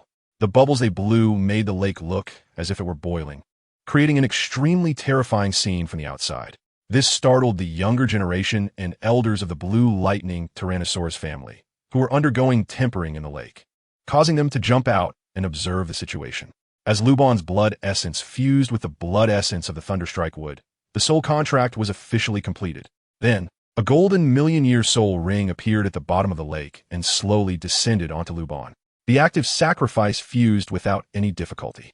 Now, Luban once again showed a painful expression. At the same time, the wind thunder wings behind him suddenly spread open, frantically absorbing energy. The wind thunder wings were an external soul bone born from the cracked wind beast, inheriting mainly the speed attributes of the cracked wind beast. This time, with energy absorption and evolution, the wind thunder wings began to develop towards the lightning attribute. Previously, the wings were wrapped in jumping thunder snakes, but now they had directly transformed into lightning dragons. The color also became brighter, resembling a pair of gigantic wings woven entirely from thunder. The million-year thunderstrike with sacrifice did not produce a soul bone. Rather, it was absorbed by the wind thunder wings, leading to a qualitative evolution of the wings. Once the soul ring was completely absorbed and the wind thunder wings completed their evolution, Luban let out a long breath, filled with joy. At this moment, he felt that all attributes of his body had undergone a significant evolution, marking a tremendous leap. The most notable change was his enhanced control over lightning elements. Now, staying at the bottom of the heavenly pool lake, he felt no discomfort, even without mobilizing his soul power. Bathing in the sea of thunder, he felt remarkably good. He opened his personal information panel. Host, Luban Soul Spirit. Luban number 7 Soul Spirit Talent. Archer Domain, Resistance Aura, Invincible Shark Cannon. 3000 Thunders, Qualification. Innate Full Soul Power. Leveling up in the wild, Soul Power. 70, 0, 100, Soul Rings. Yellow, purple, black, red, red. Gold Soul Bones. Wind Thunder Wings. Speed 1, 0, 0, 0, 0, 0, 0. Soul Skills. Attack, 700. Attack, 1350. Attack, 9000. Fire Attack, 100000. Wind Attack, 350000. Lightning Attack, 90000. Items, Gamer Skin. Jungle Knife, Storage Bracelet. Successfully acquiring the 6 Soul Ring brought significant changes to Luban's information panel. First, his soul power level increased by 10 levels, rising from Soul Emperor level 60 to Soul Saint level 70. The Soul Ring section now had an additional golden soul ring. Moreover, the Wind Thunder Wings underwent a qualitative evolution, completely representing speed and fused with the energy of the million-year Thunderstrike with Soul Bone, providing Luban with a speed bonus of 1 million points. Now, Luban's speed could be said to be unmatched across the continent, as 1 million speed points were no joke, approaching a godlike existence. At the same time, the 6 Soul Ring indeed brought a purely offensive soul skill, instantly increasing Luban's normal attack by 900,000 points. Furthermore, Luban's attack power now contained a large amount of thunder power, with fire attribute attacks, wind attribute attacks, and now added lightning attribute attacks. Luban's attack power could definitely be called the highest in the entire continent. Just as Luban completed the absorption of the 6th Soul Ring, a loud prompt suddenly appeared in his mind. Chapter 84. Continental Advanced Soul Master Academy Competition. Congratulations, host, for reaching Soul Power level 70. The King S Inheritance Assessment is now open. The assessment is divided into 9 levels, with generous rewards for each level completed. First level assessment. Win the championship in this Continental Advanced Soul Master Academy competition. Receiving the massive information suddenly appearing in his mind, Luban was greatly shocked. In his previous life's memories, the Shrek's 7 monsters had the Sea God's inheritance, and the Spirit Hall had the Angel 9 tests. He never expected to have the King's 9 tests now, which was truly incredible. This meant that his 7th soul ring had a clear path ahead. From what he knew, passing one level of the Sea God 9 tests not only increased soul power, but also rewarded a perfect soul ring. If a mediocre Sea God inheritance could be so powerful, then his King's 9 test reward would surely be even more extraordinary. This journey had truly yielded significant gains. Luban calmed his emotions and said goodbye to the blue electric Tyrannosaurus before leaving the bottom of Tianchi Lake. How did it go? Was it successful? As soon as he reached the shore, Master Flandra and the 2 dragons, Lu and Air, surrounded him with worried expressions. It had been 3 years, and they were starting to feel impatient. Luban nodded and said, "I have obtained the 6th spirit ring." As he spoke, Luban released his martial soul, and 6 spirit rings slowly rose from beneath his feet. Upon seeing the outermost golden spirit ring, the master and the others were stunned, gasping in awe. "Oh my god, it's actually a golden spirit ring." They only knew about the red 100,000-year spirit rings and had never seen a million-year golden spirit ring before. The 3 of them were extremely shocked, standing there in disbelief. It was an unbelievable thing for a million-year spirit beast to voluntarily sacrifice itself. If someone else said it, they would definitely not believe it. But Luban had repeatedly demonstrated this in front of them. It was astonishing. What about the spirit bone? What type of spirit bone was obtained this time? After coming back to his senses, the master hurriedly asked. According to his theory of the core competitiveness of martial souls, a spirit beast that voluntarily sacrifices itself, regardless of its cultivation level, will produce a spirit bone. Luban's previous experiences had already validated this theory, so this time, with a million-year spirit beast volunteering to sacrifice itself, there would definitely be a spirit bone born. This spirit bone is a bit special. It didn't appear separately but fused with my previous external spirit bone, the Thunder Wings, allowing the Thunder Wings to evolve. As he explained, Luban released the Thunder Wings, and the 2 enormous Thunder Wings looked quite spectacular, causing the master and the others to be amazed once again. What a monster! Luban is really lucky. The biggest weakness of his extreme output spirit master is speed, but now he truly gets what he needs. This time, the external spirit bone has directly evolved into a million-year one, and Luban's speed weakness no longer exists. With both speed and attack, who else on the entire continent could be Luban's opponent? After Luban successfully obtained the 6th spirit ring, the master and his group quickly left the Blue Lightning Tyrant Dragon family and returned to Shrek Academy. However, the current Shrek Academy was no longer the dilapidated school outside Soto City that was so poor it didn't even have a wall, but had moved to Heavendo City, merging with Lu Erlong's Blue Tyrant Academy. The new Shrek Academy was now many times larger in scale, and the number of teachers and students was no longer just a handful, as it had many more people like other advanced Spirit Master academies. One day, the master gathered Luban, the Shrek's 7 monsters, and several substitute students from the former Blue Tyrant Academy together. He explained the details of the Continental Advanced Spirit Master Academy competition.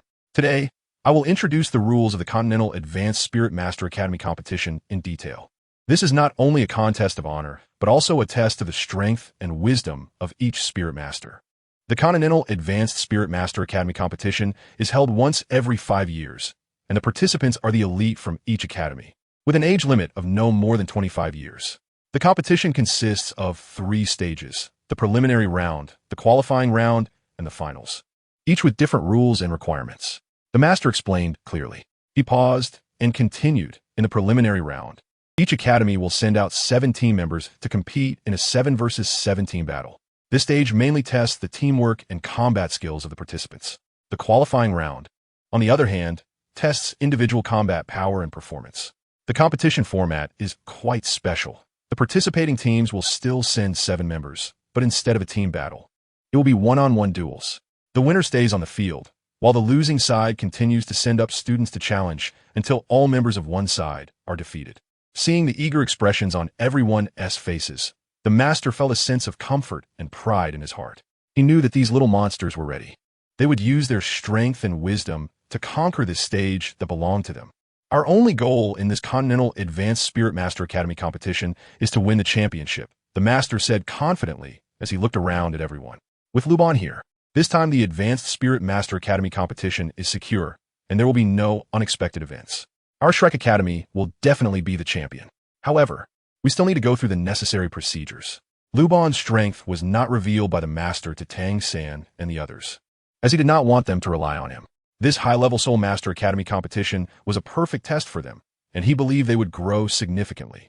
After the competition, these little monsters would be graduating.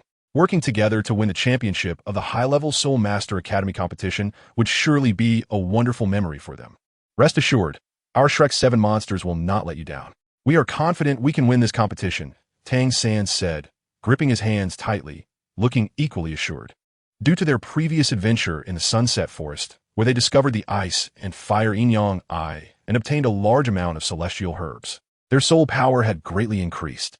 For instance, he had already reached level 41 at the age of 15, and as a control-type battle soul master, he was an extraordinary presence across the continent, especially after being tempered by the two celestial herbs, eight-pointed ice grass and fierce fire, apricot. His fourth soul ring successfully obtained a 10,000-year soul ring, which Tang San considered extremely impressive, one of a kind on the entire continent. Therefore, Tang San was brimming with confidence. A few days ago, when Luban returned, he sought to spar with him to showcase his astonishing fourth soul ring, but unexpectedly, he was stopped by the master. Little San, you're right. This time, our Shrek 7 monsters will definitely shock the entire continent, said the team leader, Dai Mubai, adding to Tang San's words. Now at 17, he had already reached level 44 as a strong attack-type battle soul master, and he could say that he was unmatched among his peers. He was absolutely confident that he could lead the team to victory in this competition. Hee Luban, this time you just need to tag along with us and don't need to take the field, said Xiao Wu, proudly lifting her head and teasing Luban while radiating confidence. Xiao Wu is right, big brother. You've been away from the academy every day. It's almost like you were being raised in the wild. Ning Rong teased, causing everyone to burst into laughter. After being blessed by the celestial herbs, their strength had greatly improved, and they believed that in this competition, there was no need for Luban to intervene.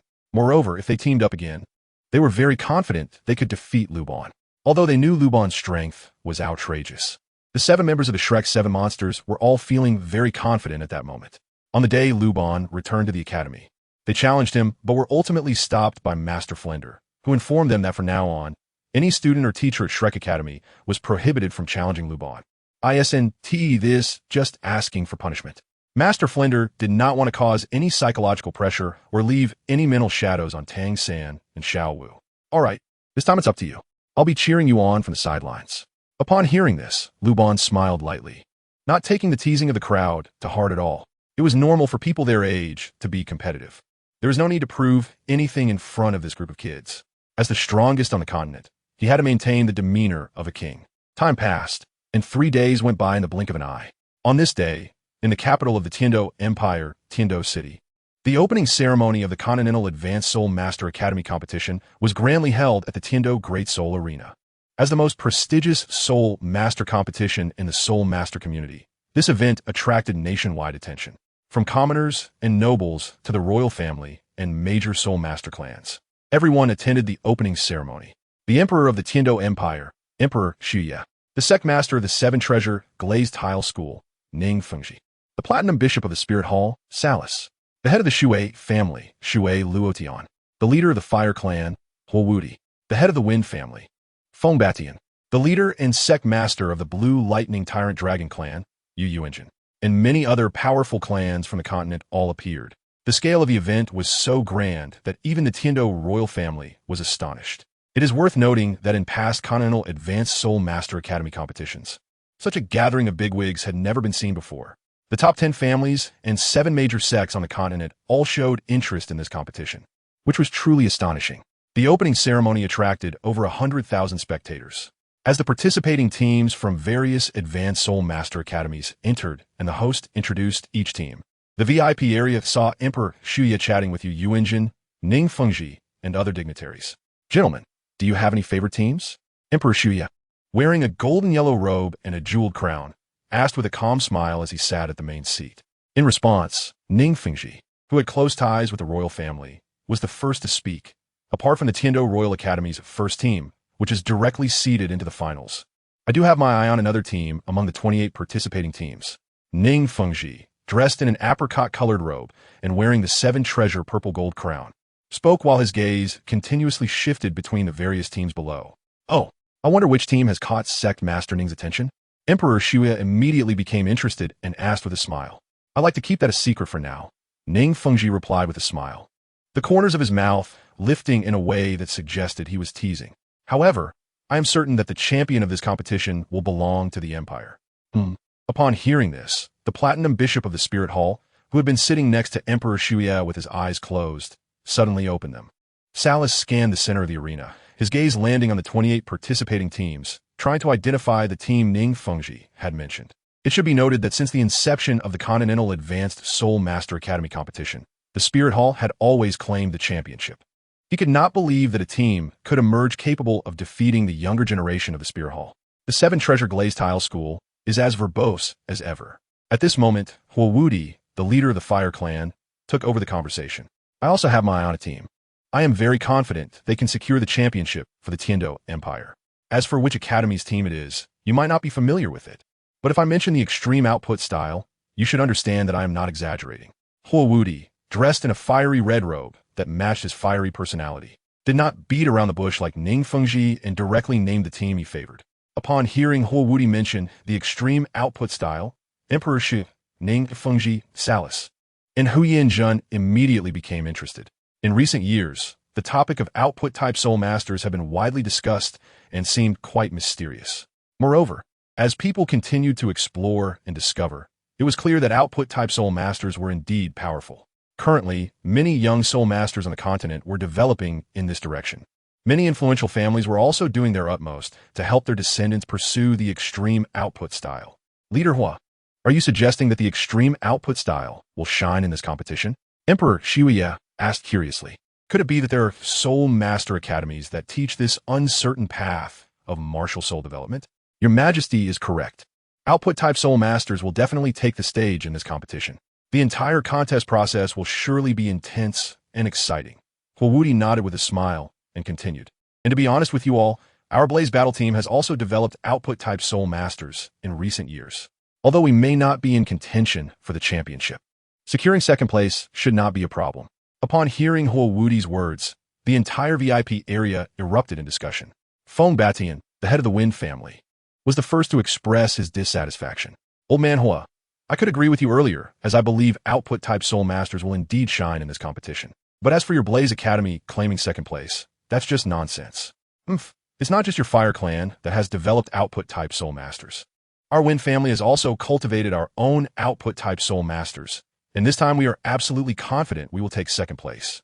Following Feng Batian, Shui Luotian, the head of the Shui family, chimed in, asserting that the Shui family also had their own output-type soul masters and that the strength of the Tianshui battle team had improved significantly from before, ensuring they would take second place in this competition. Seeing a crowd of influential figures from the continent now arguing over second place, Emperor Shuya looked bewildered. Good heavens, do those with output-type soul masters have such confidence? They don't even regard the Tiando Royal Academy's first team. Are output-type soul masters really that formidable? However, after dealing with these old-timers for so many years, Emperor Shuya knew they wouldn't speak without basis. Since they dared to say such things, they must have some backing. Chapter 86. Tang San feels capable again. So many top-tier forces, who had always been competitive with one another, were now voluntarily conceding the first position, which greatly surprised Emperor Shuya. May I ask which team is considered the first by you all? Emperor Shuya asked with a puzzled expression. As for the champion of this competition, let's not think about it. With that little monster around, no academy team can be a match. Indeed, that little monster is truly abnormal. The Shrek Academy he belongs to is destined to be invincible. Agreed, with that prodigy here. The other teams in this competition are merely here for play. Huo Wudi, Feng Batian, Shui Luotian, and others explained, leaving Emperor Shuya dumbfounded. Good heavens, this is too exaggerated. A prodigy, invincible. Is the Shrek Academy team really that formidable? Emperor Snow Knight followed the gazes of the gathered dignitaries and looked down at the stage, discovering a team dressed in shit green uniforms. He thought they were nothing special. At this moment, not only Emperor Snow Knight, but even Ning Fengji, the sect master of the Seven Treasures Glazed Tile School, felt a wave of surprise, realizing that the heads of the 10 great families shared his thoughts. They all had high hopes for the Shrek team, and judging by their expressions, they seemed even more confident than he was. He couldn't understand why. After all, the reason he had such confidence in the Shrek team was that his daughter, Ning Rongrong, was in Shrek Academy, and he was quite familiar with the 7 monsters of Shrek. Each of those 7 was a little monster with considerable strength. Moreover, Tang San was a dual spirit master. He had witnessed his incredible power firsthand during the battle with the 3 members of the Titan family. With him around, Shrek Academy had a great chance of winning the championship in this Continental Advanced Soul Master Academy competition. As for the so-called Big Brother mentioned by Ning Rongrong, he had never seen him and had only heard that he was even more powerful, but Ning Fengji was reluctant to believe it. Just as Ning Fengji and the others were astonished, the Platinum Bishop of the Spirit Hall, Salas, who had been indifferent before, could no longer contain himself and retorted. We at the Spirit Hall have been researching extreme output techniques for many years. I believe no one on the continent understands them better than us. This time, the Spirit Hall team will definitely continue to win the championship. Bishop Salas, the student surpasses the master. This time, your Spirit Hall is destined to be disappointed. Yes, after this competition, the entire situation on the continent will undergo significant changes. That's right, it's not that we underestimate the Spirit Hall team, but you simply don't know how strong the opponents are. At this moment, upon hearing the retorts from Huowudi and others, Salas's expression gradually darkened, and his face was filled with displeasure. He never expected that the 10 great families would dare to openly oppose the Spirit Hall. It was truly astonishing. Even Emperor Snow Knight and Ning Fengji were shocked by the 10 great families' tough stance. What was going on today? Why had they all become so bold? In the past, no one dared to openly disrespect Salas. After all, he was the Platinum Bishop of the Spirit Hall, holding a highly esteemed position. Just after Huowudi and Feng Batian finished speaking, Yu Xiaogang, who was seated in a high position, also spoke for the first time. What the heads of the families said is correct. The process of this competition will definitely be extremely exciting, but the outcome is already determined. Yu Xiaogang said calmly. As the sect master of the Blue Lightning Tyrant Dragon sect and a peak Title Douluo at level 96, he was now the most distinguished person present. His words had to be listened to carefully, even by Salas. Very well, then we shall wait and see. Salas is Nortev, believing that the golden generation of the Spirit Hall would surprise everyone. Soon, all 28 teams from the Tiando City competition area had entered, and the dignitaries finished their discussions. The host then invited Emperor Snow Knight to announce the opening of the competition. I, Emperor Snow Knight of the Tiando Empire, representing the Tiando Empire and the organizers of this competition, declare that the Continental Advanced Soul Master Academy Elite Competition is now open. After Emperor Snow Knight, Yu Xiaogang and Ning Fengji, as the leaders of the top 3 sects, each made a statement. After everyone had spoken, the host invited Salas to begin the draw for the first round of the preliminaries. In the first round of the preliminaries, Songhui Academy will compete against Zixing Academy. In the first round of the preliminaries, the second team of the Tiando Royal Academy will compete against Shrek Academy. The draw was soon completed, and the audience erupted in excitement, especially after hearing that the second team of the Tiando Royal Academy would face Shrek Academy. Discussions were rampant. They knew that Tiando Royal Academy, although it was the second team, it was still quite formidable, certainly not comparable to an ordinary team. Now, they were drawing a name they had never heard of, Shrek Academy, making them feel that the draw was somewhat suspicious. Looking at the shit-green uniforms of Shrek Academy, they felt like they had just come from some village. It was clear that the Tiando Royal Academy was trying to find a soft target to showcase their prestige. At this moment, upon hearing